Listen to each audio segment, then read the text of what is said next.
as Richard Diamond, private detective.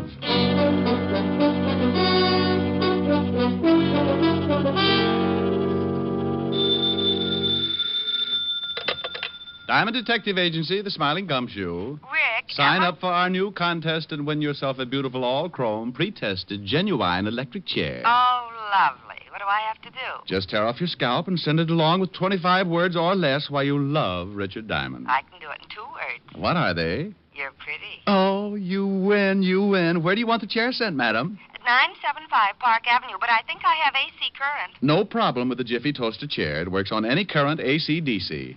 And we have it in 3 speeds, 45, 78, and long playing. Oh, no. Oh, Rick, that's awful. Hello, baby. Hi. What are you doing? Oh, nothing. What's with you? Oh, I just thought I'd call and find out if I'm still going to see you tonight. Yes, ma'am. We going to stay in? Well, I thought I'd have Francis fix dinner and we could sit around and listen to records or something, but if you'd rather go out, No, baby. I think that would be lovely. And so does my bank account. Oh, broke again? Not quite. A little bent. I hope the next client I get has a big, fat trust fund. Well, don't you worry about it. I'll see you around 8. Okay. Bye, baby. Bye.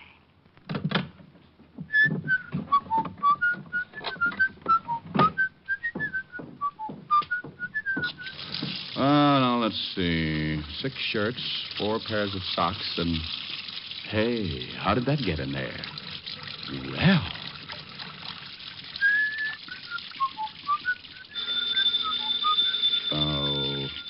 Okay. Yeah? Well, what's the matter with you? You lost up my laundry. What are you talking about? Today isn't Tuesday. Okay, Walt, so it isn't Tuesday. Nothing's happening around this place. I felt like doing some washing. Why don't you put it away and come on down here? I'll give you something to do. What do you mean? You sound like you're surrounded by Sergeant Otis's relatives. I got a big headache. I think maybe you can help me with it. Trouble? All over the place. You don't have to, but I'd like to, sort of kick it around with you. Sure. I'll throw a few more things into soak and I'll be right down. Oh, thanks, Rick. Hey, it's really serious, isn't it? Now, what makes you say that? Look, Father, every time your ulcers hold a rally and you want me to come down and join in, you say, thanks, Rick, just like I'd laid an egg or something for you. Oh, you think you're pretty smart, don't you? Sure. If I listen to everybody who thinks I'm not, I'd wind up playing mumbly peg in a straitjacket. I'll be right over.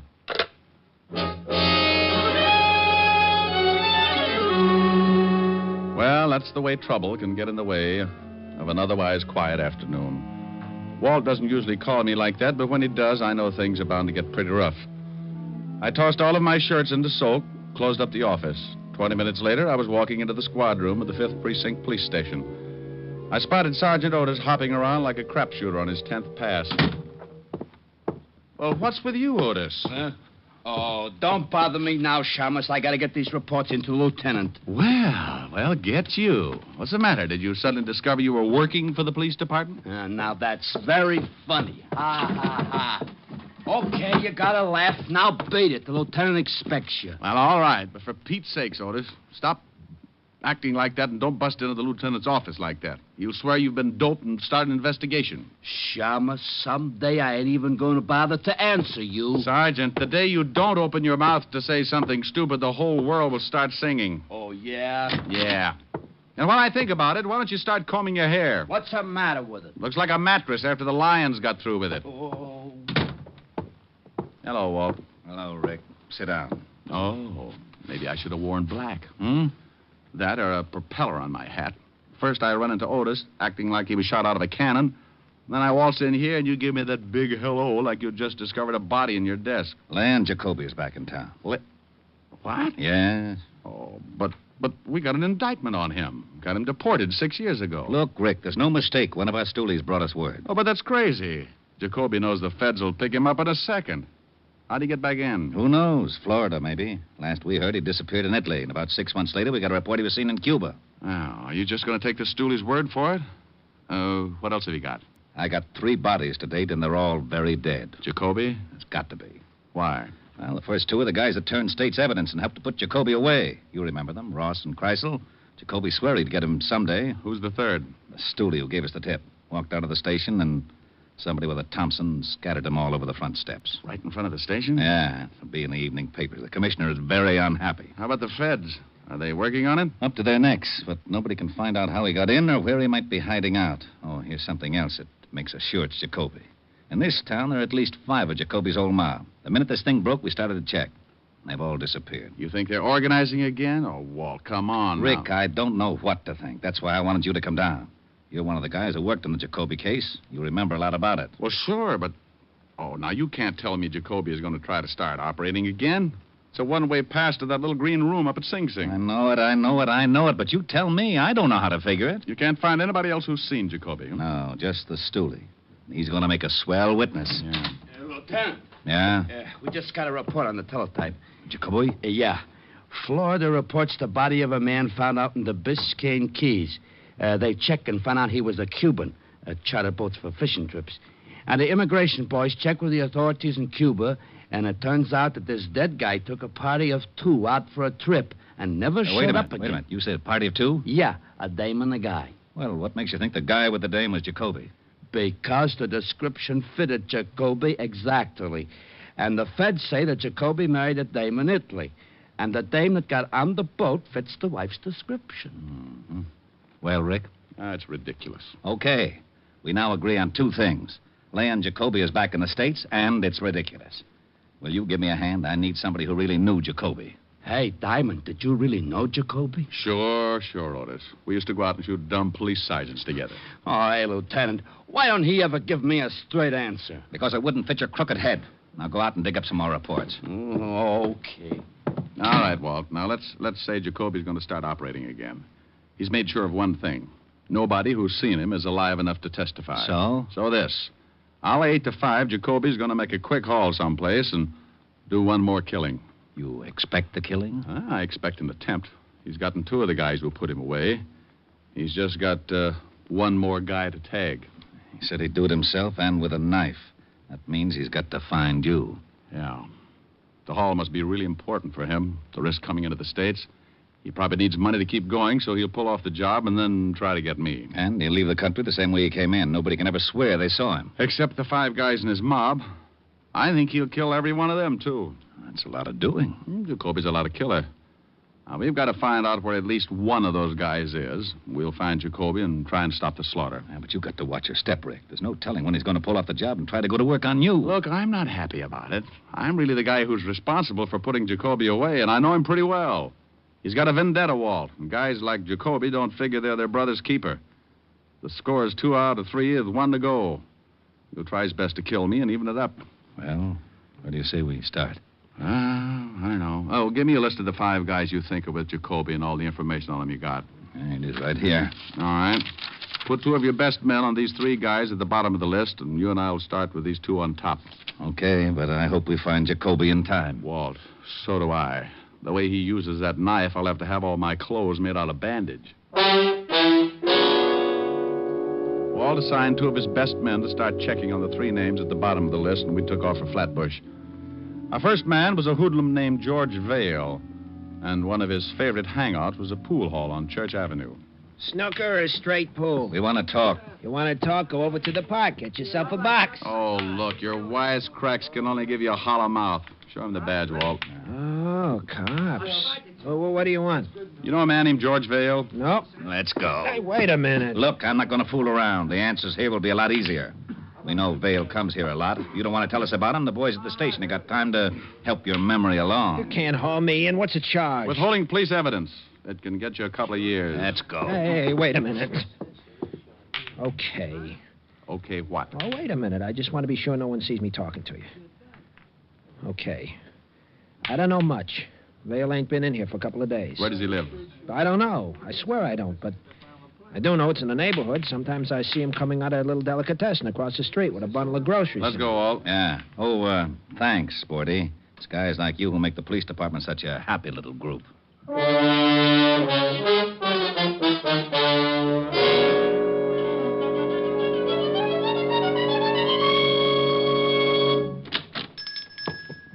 So, good afternoon, gentlemen. You own this place? Yes, there's something wrong. Does a man named George Vale come in here much? Oh, something is wrong. I told Mama that George was on no good. Then he does come in here. You're a policeman, maybe. Yes, we're policemen. Now, would you mind telling us, please, if whether... Mama! Mamala! Oh, she must be out and back. I want to show her. She liked this George Philly. He was always with the flattery. Now I want to show her what happens to that no good. Mama, Please. We haven't got much time. Oh, I'm sorry, gentlemen. You must excuse an old man. There's so little excitement. So, now what can I do for you? Do you know where George Vale lives? Sure. I'm sending him over stuff lots of times. It's up 2 blocks, but he ain't there. How do you know that? Because his wife, she's coming in for the last couple days. She said he was out of town on business. He's got a wife? Sure. A blonde. She's not bad looking. Well, you know. Yeah. What is Vale's exact address? Here, I'll write for you on a piece of paper. What time you got, Rick? 2:30. There are, gentlemen. I hope you catch him for whatever he's done that no good. We'll have to ask you not to mention this to anybody. Not even to Mama. Well, okay, to Mama, but you tell Mama to keep it a secret. Oh, a secret. Well, maybe I'm not telling her for a couple of days yet. Come on, Walt.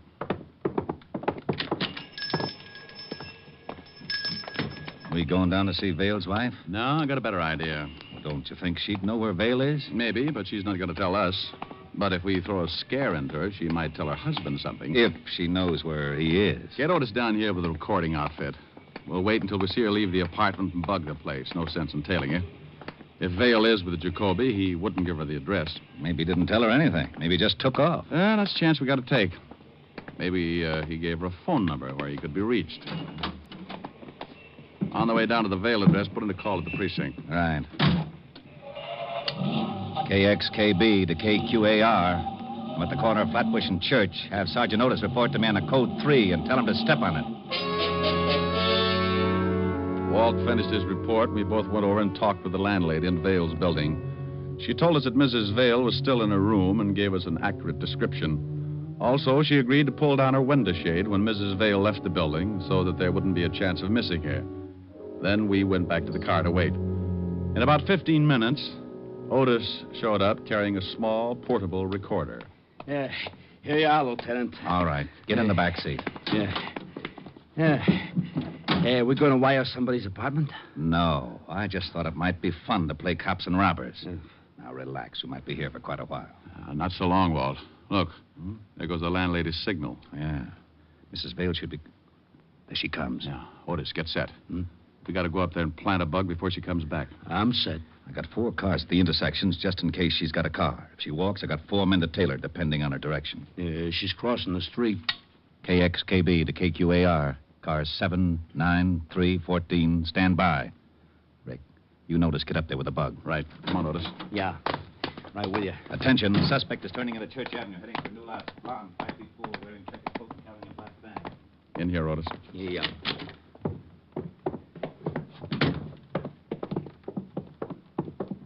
Well, this is her room.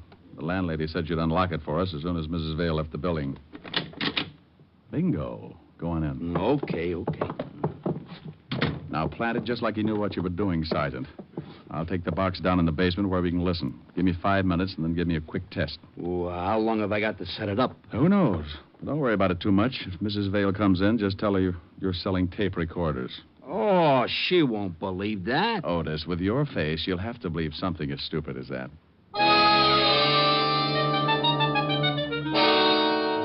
I dropped the wire out of the window and went out and down into the basement. It was a slipshod way of wiring a room, but we were in a hurry, and it would have to be enough. I set it up and waited for Otis to start croaking. Okay, Diamond. I'll start counting. 1, 2, 3, 4, 5, 6. Hey, I think I hear somebody coming. I'm going out the window. I'll see you in the basement.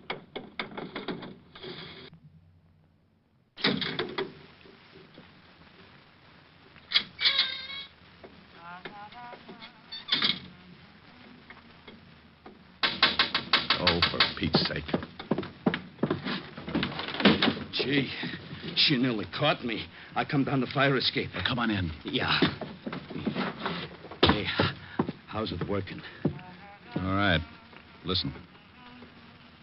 Hey, she ain't got a bad voice. You probably got me plugged in with Morton Downey. What are we going to do? Just sit here and listen? The lieutenant's going to give Mrs. Vale a scare, Otis. Then we're going to listen. I don't get it. Shh. That's Walt. Who's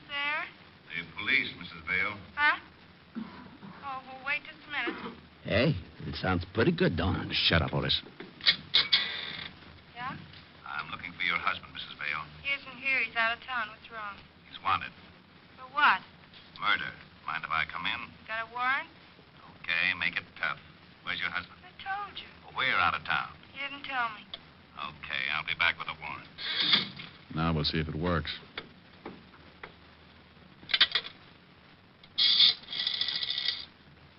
Oh, operator.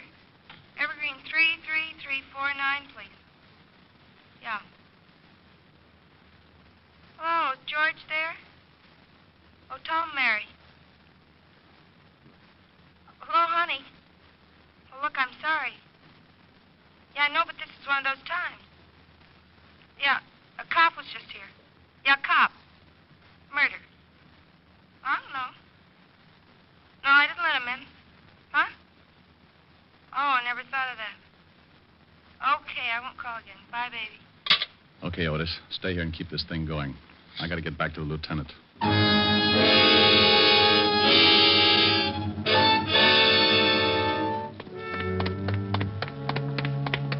Did it work? Yeah, like a dream. She called Evergreen 33349 and talked to George. I'll check the number. You start driving north, so we'll be in the general exchange area. KXKB calling KQAR, code 600 and Evergreen 3. We headed across town while Walt put in the code to the precinct. In less time than it takes Sergeant Otis to say, oh, yeah, we had our address.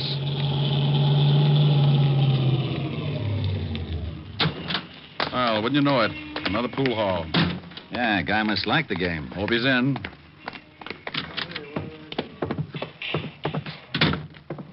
Pretty crowded, I don't... Oh, yeah. Yeah, there he is. He sees us. He's going for the back door. Let's grab him. Right. Hey, let me go. Take your hands off me. You're busting my arm. Just take it easy, Vale. All we want to do is talk to you. Come on, outside. Okay.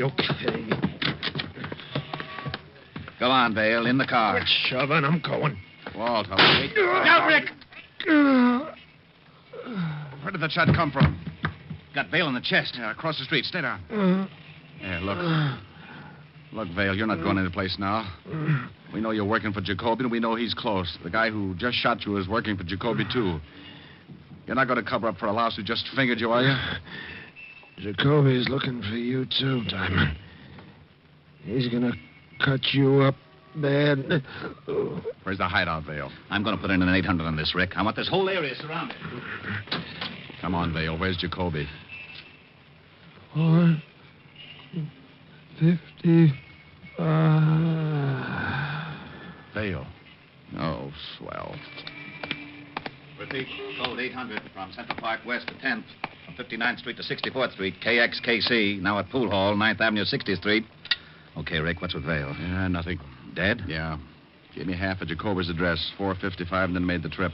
455? Well, come on, there can't be too many 455s within walking distance. What about Vale? Yeah, I'll call in for the wagon. Go ahead. I'll start checking apartment numbers. Now, you wait a minute. You better take it easy. Jacoby would like nothing better than to have you go knocking on his front door. If I know Jacoby, Walt, he's got the radio on, and he knows just what you're doing. Besides, that fingerman will tell him about Vale. Somebody's got to find him before he makes a break. He's done enough killing. Well, if you do run into something, you wait for the boys. Walt. Yeah?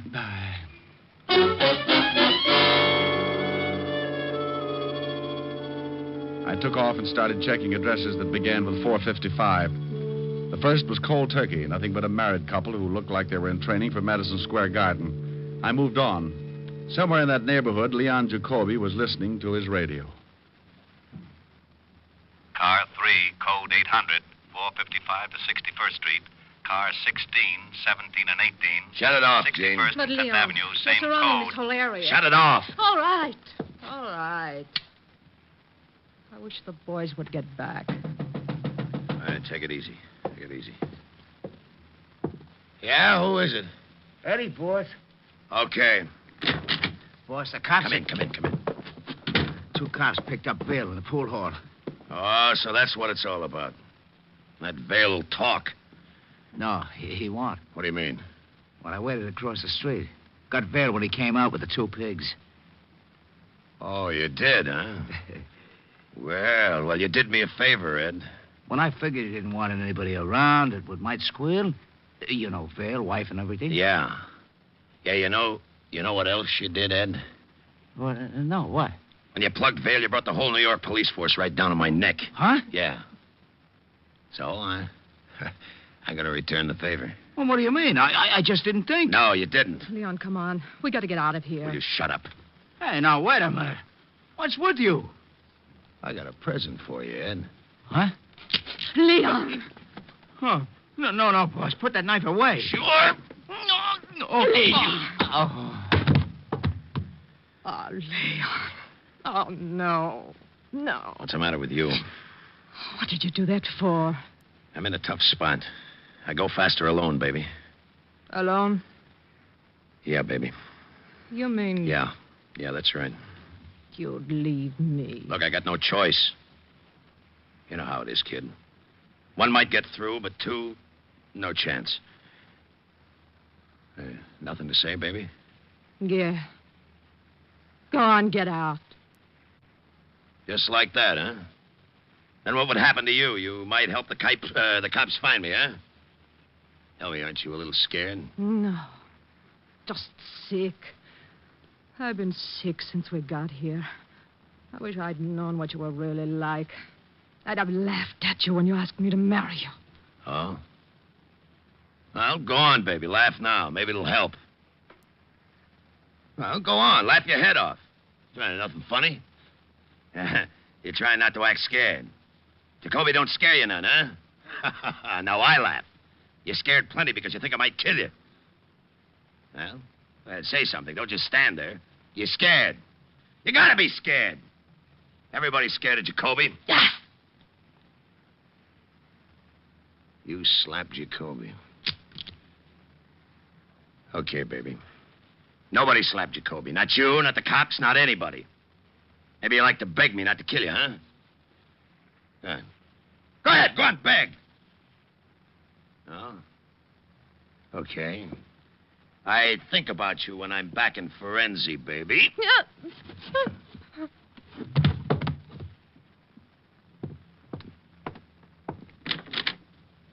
Arrivederci.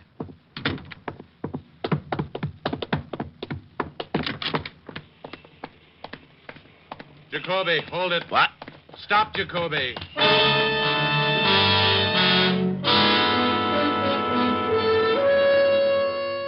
Well, Jacoby had waited 6 years to get a crack at me, and it looked like he was going to finally get his chance. The alley was a dead end. I stopped and listened. The back of the alley was stacked with boxes, and along the sides, garbage cans. He could have been hiding anywhere along the line. I'm coming in, Jacoby. You want to give it up, or do you want to play? The block's surrounded. Okay. I ain't got a gun. Come on out. All right. Only don't shoot, Diamond. Walk over here. Hey, you see, I ain't got a gun. Don't shoot, please. Shut up, slob, and start walking out. What you gotta act like that for, huh, Diamond? Come on, Jacoby, move. So, what do you cops got against me? What'd I do, huh? Nothing, Jacoby. Not a thing. Start moving. Well, why you gotta get so tough? Or maybe you're scared. Scared to death. Now, if you don't hurry up and move, I'm going to shoot you full of holes. I'm so scared. All right, Diamond, all right. I ain't got no gun, so you can push me around like that. What are you gonna do to me, huh? Why, not a thing. Haven't you heard? The city went out and bought you a yacht. They like the way you kill people, so they're going to give you the yacht and send you back to Italy. Now, walk out of that alley. Okay. Now, you dirt.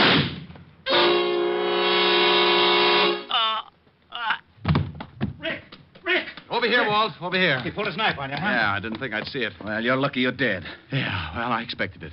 There used to be an old saying 6 years ago. When Leon Jacoby wants you dead, he'll use a knife and you'll lose your head.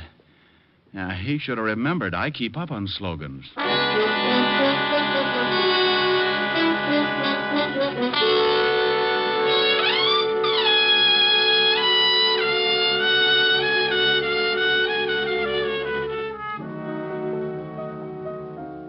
Oh, Rick, that's an awful story. Well, you wanted me to tell you about it. But it's so terrible, and you're so lucky. Yeah, I guess so. You'll certainly know better next time. Oh, I'll never make the same mistake again. Well, I should hope not. Imagine being in such a hurry you've forgotten threw your socks in with all those lovely white shirts. Plaid now, baby. The color run that much? Sweetheart, when I got back to the office, it looked like Picasso had been in my wash basin. My shirts are ruined. Well, don't you fret. Mommy's going to buy little old Rick a whole new batch tomorrow. Oh, no. Really, I couldn't. It's just against my principles to take anything from a woman. It is, huh? Definitely.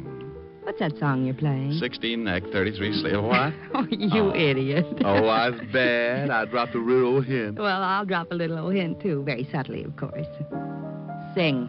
Oh, baby, you're the subtlest. Climb aboard a butterfly and take off on the breeze. Let your worries flutter by and do the things you please. In the land where dollar bills are falling off the trees, on a dreamer's holiday. Every day for breakfast there's a dish of scrambled stars, and for luncheon you'll be munching rainbow candy bars. You'll be living a la mode on Jupiter or Mars, on a dreamer's holiday. Make it a long vacation. Time there is plenty of. You need no reservation. Just bring along the one that you love. Help yourself to happiness and sprinkle it with mirth. Close your eyes and concentrate and dream for all you're worth. You will feel terrific when you get back down to earth from a dreamer's holiday. How was that, honey? Huh? Baby, you're the craziest. What? Now, where did you pick up that expression? Oh, I get around now and then. I know a couple of musicians. Oh, I bet they all play lead kazoo. Come here. What do you want? I want to lay one on you. What? Oh. What'd you think of that, Pops? You want the honest truth? Uh-huh.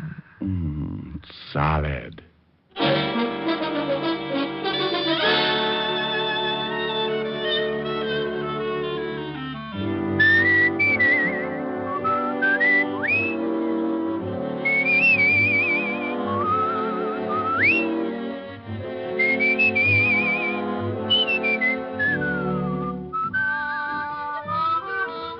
You have just heard Richard Diamond, Private Detective, starring Dick Powell. Helen was played by Virginia Gregg, Lieutenant Levinson by Ed Begley. Also in our cast were Wilms Herbert, David Ellis, Gene Bates, Edmund McDonald, and Charles McGraw. Music was under the direction of Frank Worth. Richard Diamond is written and directed by Blake Edwards. Dick Powell soon will be seen in the screen version of the best-selling novel, Mrs. Mike. Now, this is Eddie King inviting you to be with us again at the same time next week when we will again bring you Dick Powell as Richard Diamond, Private Detective.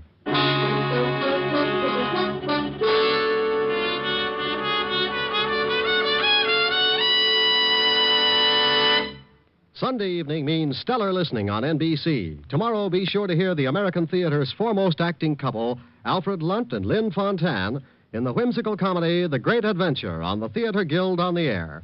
And for another great adventure in comedy tomorrow, remember to hear the Phil Harris Alice Faye Show. Great entertainment Sundays on NBC. Next, it's Death in the Rain with Maureen O'Hara on NBC.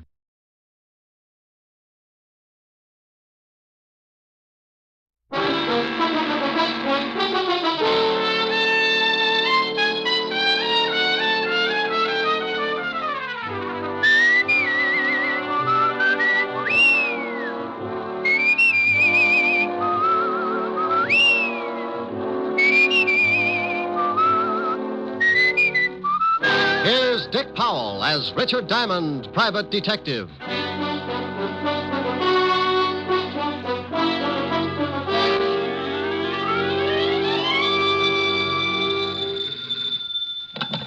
Diamond Detective Agency, handy hints on homicide. Oh, no. Oh, yes. Just pick a victim. All right. Got it? Yes? 6 of spades. Oh. Hello, Helen. Hi. Am I going to see you tonight, Rick? Depends on how many lights you leave on in the study. But are you coming over? Wouldn't miss it. I've been puckered up since 8 o'clock this morning. Francis has the night off. I'll have dinner for you in by the fire. Well, take it easy. The last time you built a fire, it got so hot I had to keep basting myself for a week. Oh, Rick. Sure.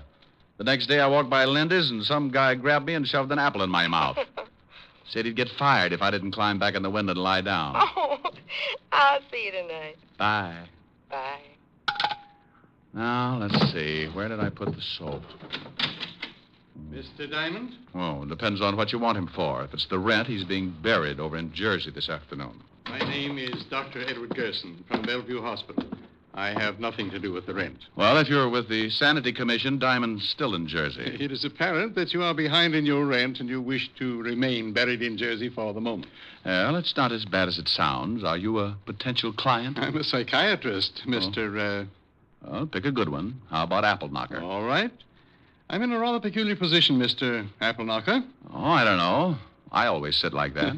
For the past 4 days, I've been treating a young man for an unusual type of shock. What did he do? Run his electric train in the bathtub? You're quite an interesting case yourself. Are you always so unconcerned when someone comes to you with a problem? Look, Doctor, everybody's got a problem. That's why I'm in business. If you've got a big one, you'll get by my little remarks, and I'll be glad to see what I can do for you. Quite a philosophy. All right, then. Let's both get down to business, Mr. Apple Knocker. Oh, now, what's your trouble? This boy I mentioned, he disappeared 5 days ago. You said you'd been treating him for 4 days. He couldn't have been gone very long. A day and a night. He was found the next morning wandering through the Bowery, unable to speak, unable to understand anything. I see. Someone took him to Bellevue. Luckily, the family's private physician is also on the staff at Bellevue. He saw the boy and called the family immediately. And you've been treating him ever since? Yes. Last night, the boy began to talk, make reasonable sense. Now, this would continue for perhaps a few hours, then he would lapse into a complete state of confusion. Each time he was given a sedative, and each time, as the sedative wore off, he talked for a while, knew who he was, started to tell about the missing night, and then lapse once more into this state of, well, confusion. And you think something happened during this missing night, and he doesn't want to remember it? Correct. Did you ever study psychology? Every day, Doctor. I get enough screwy cases in here to make your clientele look like a bunch of Einsteins. And now stop unlocking my mind. There's a draft. Well, as you said, this boy won't let himself remember something that happened on that missing night. He'll talk about everything up to that point, but the minute he reaches it... He jumps the tracks. Well, yes. What do you want me to do? You know what I want you to do, Mr. Diamond. Okay. Now, here's one that will throw you. You know what I want you to do? The boy's family is quite willing to meet any expense that you feel is necessary. Oh, remind me not to take you on a double date. If I don't discover what happened to this boy on the night in question, I'm afraid he might lose his mind permanently. These periods of confusion are becoming more frequent, and sooner or later, he won't be able to distinguish between the real and the unreal. I'm going to put him under narcosynthesis this evening, and I'd like you to be present. All right, Doctor. What's the boy's name? William Carter. Be at Bellevue at 8 o'clock and ask for me. The boy's family will be there also, and you can tell them about your fee. Now, just give me a quick answer and leave my motives alone. Is his family wealthy? Quite. Then I'll see you at 8 o'clock, Dr. Gerson. You would have anyway. Goodbye, Mr. Apple Knocker.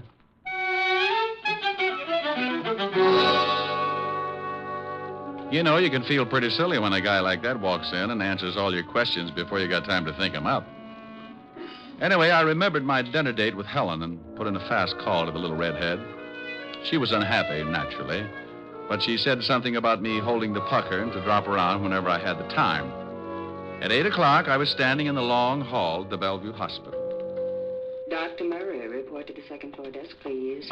Dr. Murray to the second floor desk. Good evening, Mr. Diamond. Oh, hello, Dr. Gerson. What's the matter? You look a little nervous. Well, hospitals bother me. That's very interesting. Hacker, please The check family your is at the office. end of the hall. Let's go down. Tell me, Doctor, just what exactly happens when you put William Carter under this narcosynthesis? It's an intravenous injection. It unlocks those little doors in the back of his mind. Gets him to talk. You'll see. It's really very amazing. Right here. Good evening, Doctor. Mrs. Carter. How's the boy? Not much change. This is Mr. Diamond, Mr. and Mrs. Carter. How do you How do? do you do? How do you do? Mrs. Carter, Dr. Gerson wants me to find out what happened to your son the night he was missing. Have you any idea? He said he had a date. When I asked him who it was, he wouldn't tell me. That's all we know. I think William will be able to recreate what happened for you, Mr. Diamond. Now, I'll leave you to discuss business. And when you are through, stop at the desk. They'll show you where I am.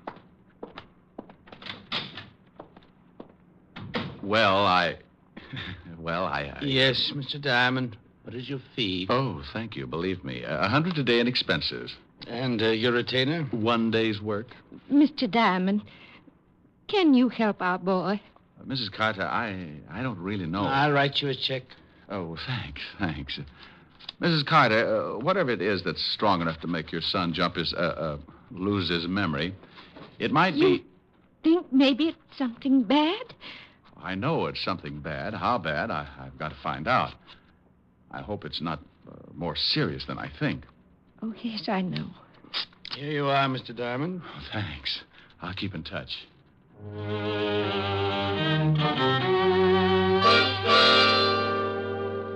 I left the Carters with that lousy feeling in my stomach. I looked at the check. $200. For what? Maybe a down payment on a man's sanity. Maybe not. William Carter could have done a lot of things that missing night. Maybe that $200 was going to be a mortgage on murder. I went down to the desk, and an intern showed me downstairs to a small room with one desk lamp in the corner. I'm glad you didn't take too long. The patient will be down in a minute. Oh, isn't this a little irregular, Doctor? I mean, me listening in on a man's secrets? If he's done something against the law, I want you to find out whether it really happened. Well, if he tells you about it, it must have happened. He might have thought it happened. I can't take the chance. If he's committed some sort of a crime, I don't think I'll be able to do much for him. Now, I want you to sit behind that screen there and be perfectly quiet. Sure. Comfortable? Oh, yes. The needle can't reach this far. This should be quite interesting for you, Diamond, particularly in your kind of work. You can find out about anything you want with this stuff, can't you, Doctor? If it's a recent shock, why? Oh, I was just thinking about a little blonde I know. Now, here he is. Roll him right over here. Now lift him over on the bed. It's all right, William. Everything's going fine. All right, thank you, nurse. How do you feel, William? Can you understand me? Say it again. Say it again. Can you understand me, William? Yes, but keep talking. Say anything. Just make my mind stop jumping around. Sure. It's nice in this hospital, isn't it? Huh? It's nice in this hospital. Yeah. Oh, what's the matter with me? Just be quiet. Think about lying in a boat under the warm sun. Lying in a boat. Lying in a boat. Lying in a boat. Uh-huh. Just lying in the sun, rocking back and forth. What are you going to do? This won't hurt. You're going to have a nice, long sleep. Oh, yeah, please. I want to sleep. There. Now start counting. Do what? Do what? Tell me again. Start counting. 1. 1. 2. 2. You're doing fine. Keep counting. 3. 4. 5. 6. 7. 8. 9.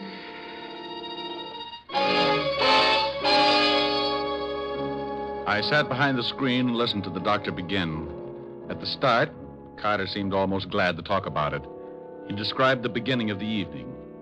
He had a date, a girl named Helena on 53 East 51st Street. Did you have a good time with Helena? Wonderful time. We went dancing. Where did you He go kept dancing? talking all about the evening. They danced and drank. We went to a little The doctor place kept digging, working at him, village. looking for every little detail. After you got through dancing? We went to her apartment. We had some more drinks. Pretty strong ones. Who made them? What? Who made the drinks? Helena did. Then he came in. Who came in? He did. The man. The man? The man just came into Helena's apartment. Who are you? Helena, who is this guy? What are you doing here, William? What are you doing? What do you want? Get out. Get out. I don't care who you are. I'm not going to get out, William. I don't believe it. You're not her husband. Stop it. Take your hands off her. He's hurting Helena. Yeah. I'll fix you. Helena needs help. There. You hit him. Gotta get out of here. Why do you? I gotta get out. He's dead.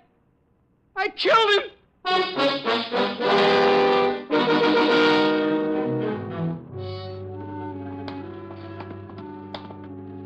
Well, Diamond, did you hear enough?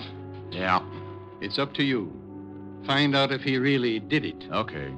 Thank you. For what? Well, according to William Carter, he'd gone to a girl's apartment. The husband had come in and he'd killed him. Cases like that don't make me a happy gumshoe, but I had a $200 retainer in my pocket, so I had to keep going. My first stop was the 5th Precinct Police Station and Lieutenant Walt Levinson. When I walked into the squad room, I spotted Sergeant Otis tying a square knot in his shoelace. I'll be right with you, Gumshoe. Hey, Otis, what happens when you break one of those shoelaces? Oh, what do you think happens? I get a new one. For those shoes? What do you use, the mooring line off of the Queen Mary? Oh, why don't you lay off? I thought we was pals. Is the lieutenant in? Yeah, go ahead. Hey, Otis, if your shoes wear out, why don't you do like the Dutch do? Oh, what's that? Wear wooden ones. Just go out and rent yourself a couple of rowboats. Oh. Hello, Walt. Good evening, Mr. Diamond, and thank you for stopping by so late. Well, now, what do you mean? You've got some horrible scheme up your sleeve, but I don't have to play straight man. I'm off duty in exactly 3 minutes. It'll take 2. Oh, no. Oh, yes. I want a list of DOAs for the night of November 12th. What's the matter? Can't you find a little old corpse all by your lonesome? Oh, shut Or up. does the police department have to furnish you with one? Well, if you just cooperate, Sassy, you'll be out of here in 2 minutes. All right. Here. Now, thanks. Wow. 3 of them, huh? If that's what it says. Why? Is there one we haven't found? 2 women and a man. Yeah. The man's my department, homicide. Herbert Fisher, found in his wife's apartment on 51st Street, married to Helena Fisher. What about Helena, Walt? We're still looking for her. Neighbors say she and her husband hadn't been living together for several months. The old boy must have come home, found her with another guy, and got heated up. Either the wife or the other guy killed him. Huh? How do you know there was another guy? Well, the neighbors say a young guy started seeing her about a week before. Came up with her that night. We haven't a line on him yet, but we're checking. What killed him? Poker from the fireplace, beaten over the head. Oh. No prints. Nope, clean as a whistle. Say, what's with you? What are you so interested in this killing for? Oh, I just like to hear about crimes. Oh, now stop that. If you know something. I do know something, Walt. Yeah, what? One word. Will it help me solve this case? I don't know. Well, what is it? Bye. I left the precinct and headed back to Bellevue and Dr. Gerson. I had a hunch that was growing roots, and if William Carter's sanity was going to be saved, it would have to be done in a hurry. Up till now, only 4 people knew who was in that apartment when Fisher was killed. Myself, a missing girl named Helena, the potential killer, William Carter, and the good doctor. The girl hasn't gone to the police?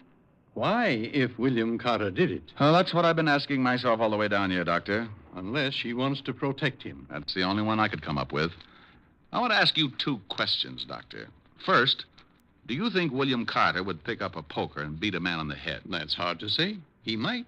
Would he then wipe his fingerprints off? According to what he told me, he killed the man and rushed immediately from the apartment. I'd say no to the fingerprints. That's what I'd say. He suffered the shock immediately after he killed the man. He knew he had to get out, but after that, he can't remember a thing. May I use your phone? Certainly. Doctor, how could Carter be sure that he'd killed the man? Why, I don't know. If you remember, he didn't say. He just said he'd killed him. Homicide, Lieutenant Levinson. I thought you were going home. I gotta sit up with a headache. Oh, well, I want some information. Where did the murdered man live if he wasn't staying with his wife? Oh, now, wait a minute. We know who did it. You do? Sure, some guy named Carter, William Carter. I sent some of the boys over to his house 10 minutes ago. Now, how do you know he did it? Because Helena Fisher walked into the station and told us so. You got the girl? Yeah, we're holding her till we pick up the Carter guy. Seems Carter was in her apartment with her. I know the story. You do? You do? I'll be right down. Well, they've got Helena, Doctor. She says William Carter killed her husband. Yes, I heard. Well, I'm afraid I can't do much for him now. I think you can. There's one thing that smells too rotten to make sense. Why did William Carter take enough time to wipe off those fingerprints? Because he didn't want to be discovered. Well, if he didn't want anyone to know he did it, why didn't he kill the girl? Oh, good Lord, I never thought of that. I got an idea. And it may mean you bending the law a little, Doctor, but it might save William Carter. What do you want me to do, Mr. Diamond? Is there any way you can find out from Carter exactly what he did after he struck the man? Of course. When he comes out of his sleep, he'll be able to talk about it. Can he be moved? Well, yes, if it's necessary. Then get him out of here. Take him somewhere. Even if his family covers for him, it's just a matter of time until Lieutenant Levinson finds out he was picked up and put in here. Oh, this is extremely dangerous. Look, if he believes he killed this guy, the girl's story will hold water. The only way that I can see to make him snap out of it is to prove to him that he really didn't kill anybody. That's right. Don't you think he did kill that man? Maybe, but I doubt it. Can he walk? Yes. Good. Take him down to my office. Here's the key. Stay there until you hear from me. You know, I like you, Diamond, and I respect you, but this is... You want to save the boy's life? Of course. Then get him down to my office.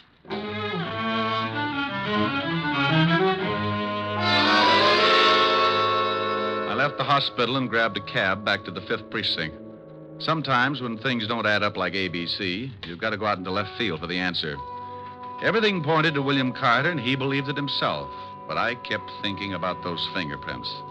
I told Walt my idea. Are you crazy? So the guy did wipe off the prints but didn't kill the girl. What of it? People do crazy things the first time they knock somebody off. Besides, you can't go around posing as a police sergeant. Oh, now stop that, Walt. Admit it. There's a hole someplace. But you told me yourself the Carter guy admits killing the girl's husband. In his condition, he'd admit anything. He says he did it. The girl says he did it. What more do you want? I don't want any doubts at all. Will you just try the idea? If you'll tell me where you've got William Carter. Promise not to have the boys there? Just you? Yes, I get mixed He's up. in my office. Wouldn't you know it? Okay, Walt. Get the girl in here and tell her just what I told you. I don't need any rehearsals. Otis. Yeah, Lieutenant. Send Mrs. Fisher in here. Right. I hope you know what you're doing. You're putting me in an awful spot. Well, if it works, Walt, the state won't burn an innocent man. Yes, but this... Mrs. Fisher, Lieutenant. Oh, come in, Mrs. Fisher. Thank you, Lieutenant. Sit down. This is Sergeant Diamond. Oh.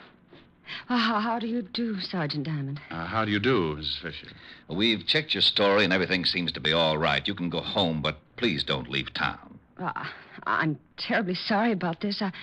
I know I should have told you sooner, but William was...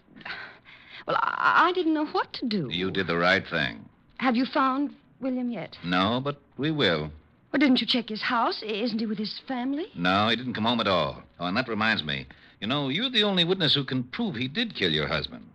Oh, why, yes, I guess I am. Well, I'd be extremely careful. He just might, Lieutenant,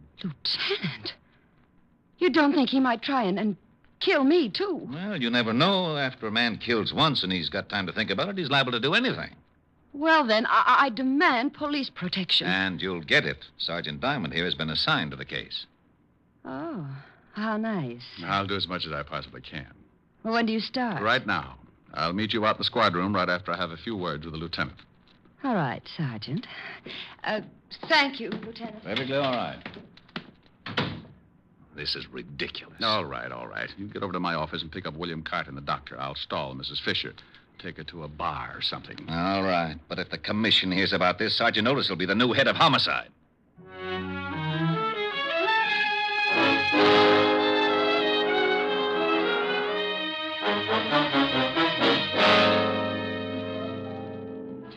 Oh, this is nice, Sergeant Diamond. Do you always guard people like this? Just the pretty ones. Oh, thank you. If you really think William might try to harm me, you'll have to stick pretty close, won't you? Mm-hmm. Do you mind? Not at all. What time is it? 11:30. Getting tired? Yes, a little. It's been a hard day. I'll bet it has. What if William comes to my place in the middle of the night? Where will you be? Watching the front door, baby. He won't get in. Watching the door from inside or outside? Outside, baby. Sorry. Oh. Yes, so am I.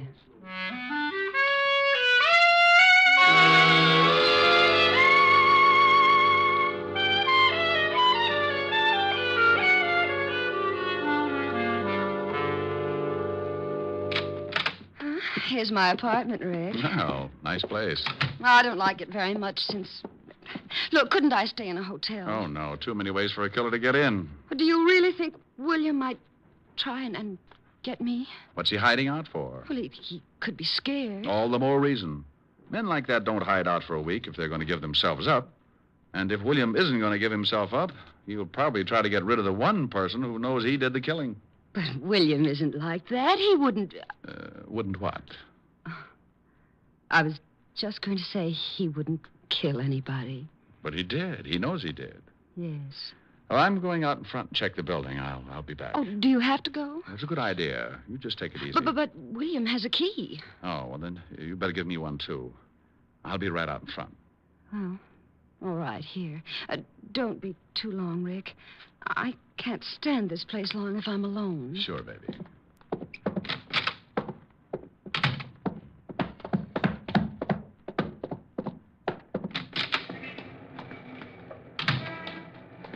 Over here, Rick. Yeah, I spotted you when you drove up. Hello, Doctor. I hope your plan works, Diamond. Yeah. Hello, William. He can't hear you. I put him into a deep sleep. He'll only answer my voice. There's only one way that we can get him into that apartment. Well, let's go.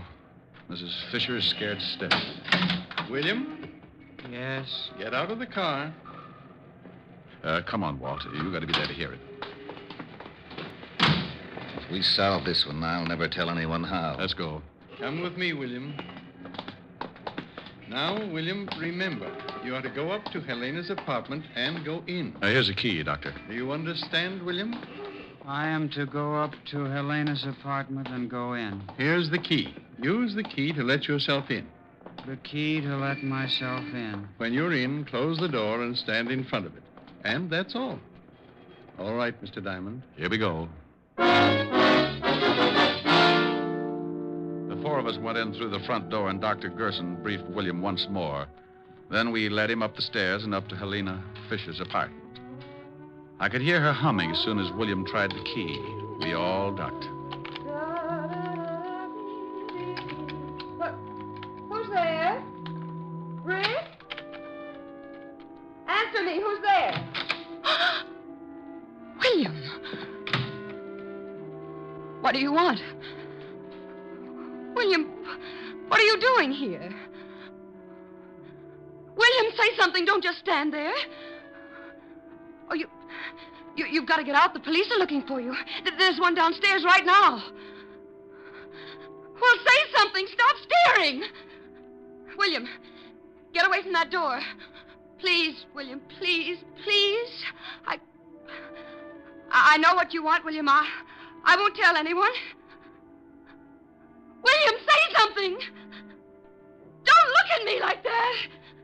You're going to kill me, aren't you? Look, William, you didn't do it. I killed him. I just told you he was dead after you hit him. When you left, I killed him with a poker. William, please! All right, Helena. Craig. Oh, he was going to kill me. Oh, sure. Like he killed your husband. Yes. How's William, Doctor? I'll wake him up when he gets back to the hospital. He'll be all right when he reads Mrs. Fisher's confession. Rick? What's going on here? You better go along with the lieutenant, baby. Why? We heard your whole confession from outside the door. What? Why, I just said he was going to kill me. Also, we found some of your fingerprints on the poker. You're crazy. I wiped them all. She's all yours, Walt. Let's go, Mrs. Fisher. You tricked me. You tricked me into saying that. Come on, lady. I don't want to get rough. I'll kill you, too. I think you can take her along now, Lieutenant.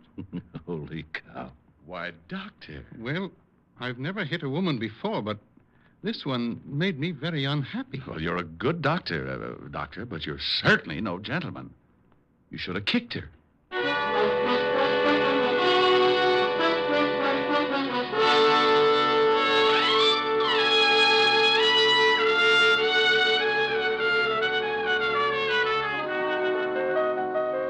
Rick, what kept you out so late? It's after midnight. Oh, I had to stick around and watch Otis turn into a pumpkin. Now, that's Cinderella. Yeah. Can you imagine Sergeant Otis as Cinderella? The good prince would slip his sacrum trying to haul his slipper around. Tell me a fairy story, Rick. Well, once upon a time, there were two idiots. Rick. And they lived happily ever after. Sing. Don't like it? Sing. I liked it. Sing. I'll do as I please. Rick.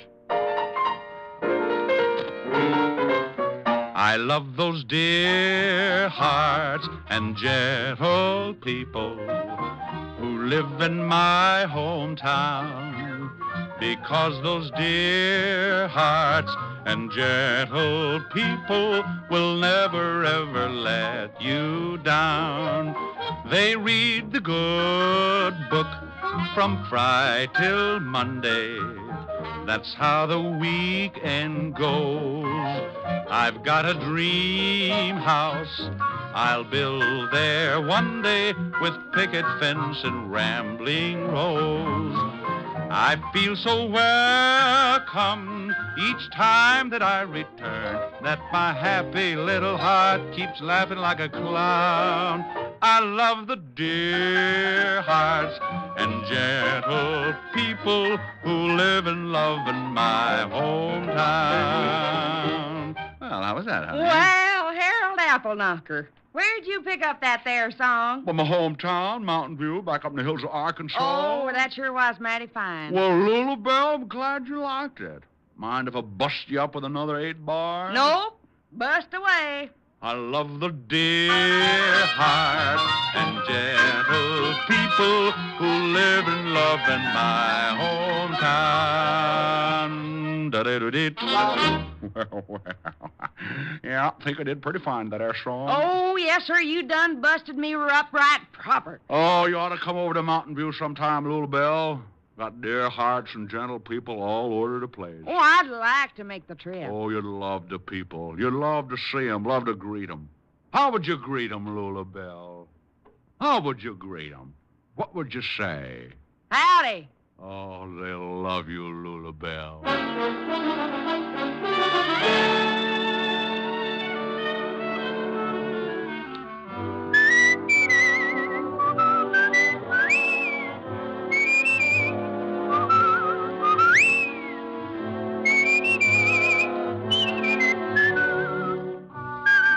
You have just heard Richard Diamond, Private Detective, starring Dick Powell.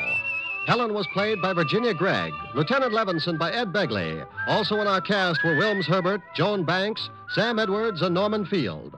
Music was under the direction of Frank Worth. Richard Diamond is written and directed by Blake Edwards.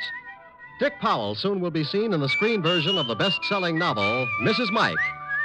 Now, this is Eddie King inviting you to be with us again at the same time next week, when we will again bring you Dick Powell as Richard Diamond, Private Detective.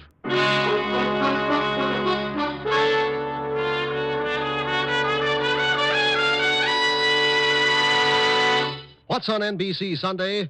There's a full evening of great entertainment in store for you tomorrow on NBC. You'll hear rib-tickling comedy on the Phil Harris-Alice Faye Show. And for mystery, there's Sam Spade's latest caper. Tomorrow, Sam meets a Mr. Tom Turkey. For the very best radio fare, always tune to NBC. Coming up, it's Brian Donlevy and Hollywood Star Theater on NBC.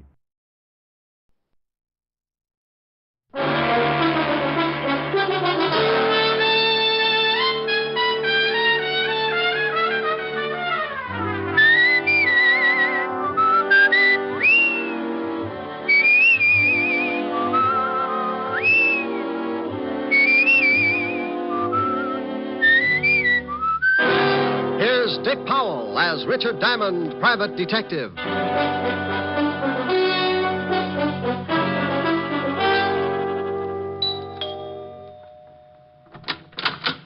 Oh, good evening, Mr. Diamond. Evening, Francis. You look like you're going out. Yes, sir.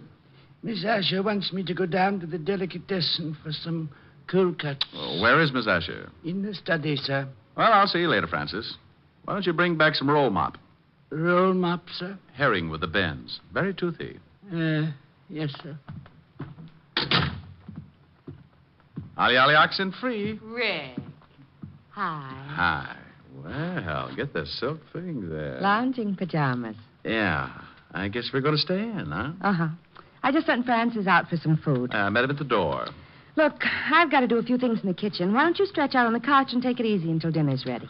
Okay, I'm pretty tired. Might rock out. No, a little sleep might do you some good. Here, read a magazine if you want to stay awake. Oh, swell. Gory detective. Who sends you these things? The Corpse of the Month? Pretty bad. I won't be long. Okay. Oh, no. The case of the bloody...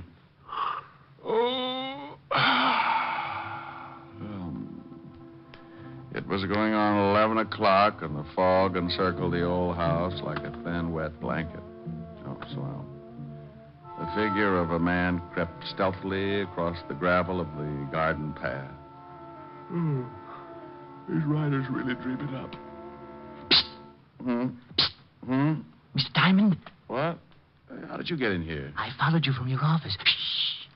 You left the door unlocked when you came in. Well, now, look. I know I shouldn't have come into someone else's house, but this is a matter of life and death.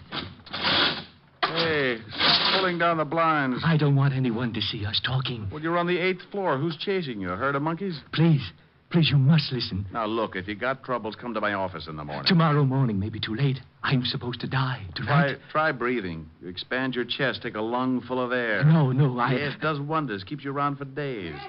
You better get out of here. Please, Mr. Diamond, don't give me away. Please. Yeah, baby. Wait a minute. Duck under the desk. Oh, bless you, Mr. Diamond. Yes. I thought I heard you talking to someone. Talking? Oh, no. Must have been reading out loud. This is swell literature. The case of the grisly ghost. Oh. I like to keep up on the exploits of a private detective. You don't tell me anything about your cases. I'm modest. Hey, you got your coat on. Where are you going? Oh, Francis just called. He's had a flat tire. I'm going to pick him up in the other car. Don't you want me to do it? Oh, I'm not going to let you out of this house. I'll be right back. Okay. Read The Grizzly Ghost. It's not bad. Bye, baby. Bye. Okay, Spider-Man, you can come out now. Oh, thank you. Now, what the devil's going on? I told you my life's in danger. I need help. Tell me about it. I haven't time now. Come to this address in about an hour. My name's Leeds. Leland L. Leeds. Oh, for Pete's sake. I must get back before they miss me. I don't want them to know I got out. Say I called you and told you to come over. Here's the address on this card. Please don't fail me, Mr. Diamond. Now, wait a minute. My fee's $100 a day and expenses. Of course. I'll have a check for you. Goodbye.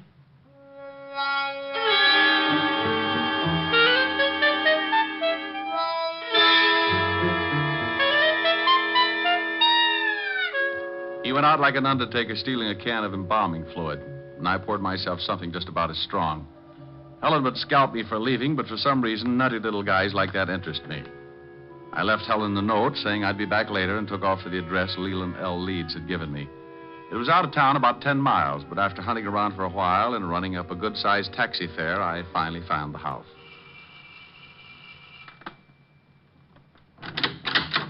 Yes? Yes. I got a call from a Mr. Leeds at this address. He asked me to come over. My brother? I don't know. Well, it couldn't have been. He's very sick. He's upstairs sleeping. Well, he was just coasting off to Dreamland when he called me. I think you'd better let me in. Oh, a detective. All right. Just what did my brother tell you, Mr. Diamond. He said his life was in danger. I'm Nina Leeds. I think you'd better come into the living room, Mr. Diamond. Dr. Miller can explain things better than I can. Sure. Roger? This is Mr. Diamond. He's a detective. Oh? Lee just called him. This is Dr. Miller, Mr. Diamond. Hello, Doctor. How do you do? You from the police? No, private stuff. Oh, I see. Now, Mr. Diamond, I'm afraid you made a trip for nothing. Well, here are the drinks. George, this is Mr. Diamond. He's a private detective. What? Mr. Diamond, this is George Brodeen. How are you? Well, fine, thank you. Anything wrong? I don't know. Lee phoned Mr. Diamond and told him he was in danger. How did you know that, Doctor? I told Miss Leeds what he said, but not you. I'm Mr. Leeds' doctor. He's having a nervous breakdown and suffers from an extreme persecution complex. If he called a detective, I'm sure he must have said something like that. That's quite correct, Mr. Diamond. What do you do, Mr. Brodeen? Why, I'm with the New York Museum. I'm a friend of the family. I've been watching Lee break up for the past month. Mm-hmm. May I talk to your brother, Miss Leeds? I don't think you can. I gave him a very strong sedative. Let me get you a drink, Mr. Diamond. When Lee wakes up, you can talk to him. Sure.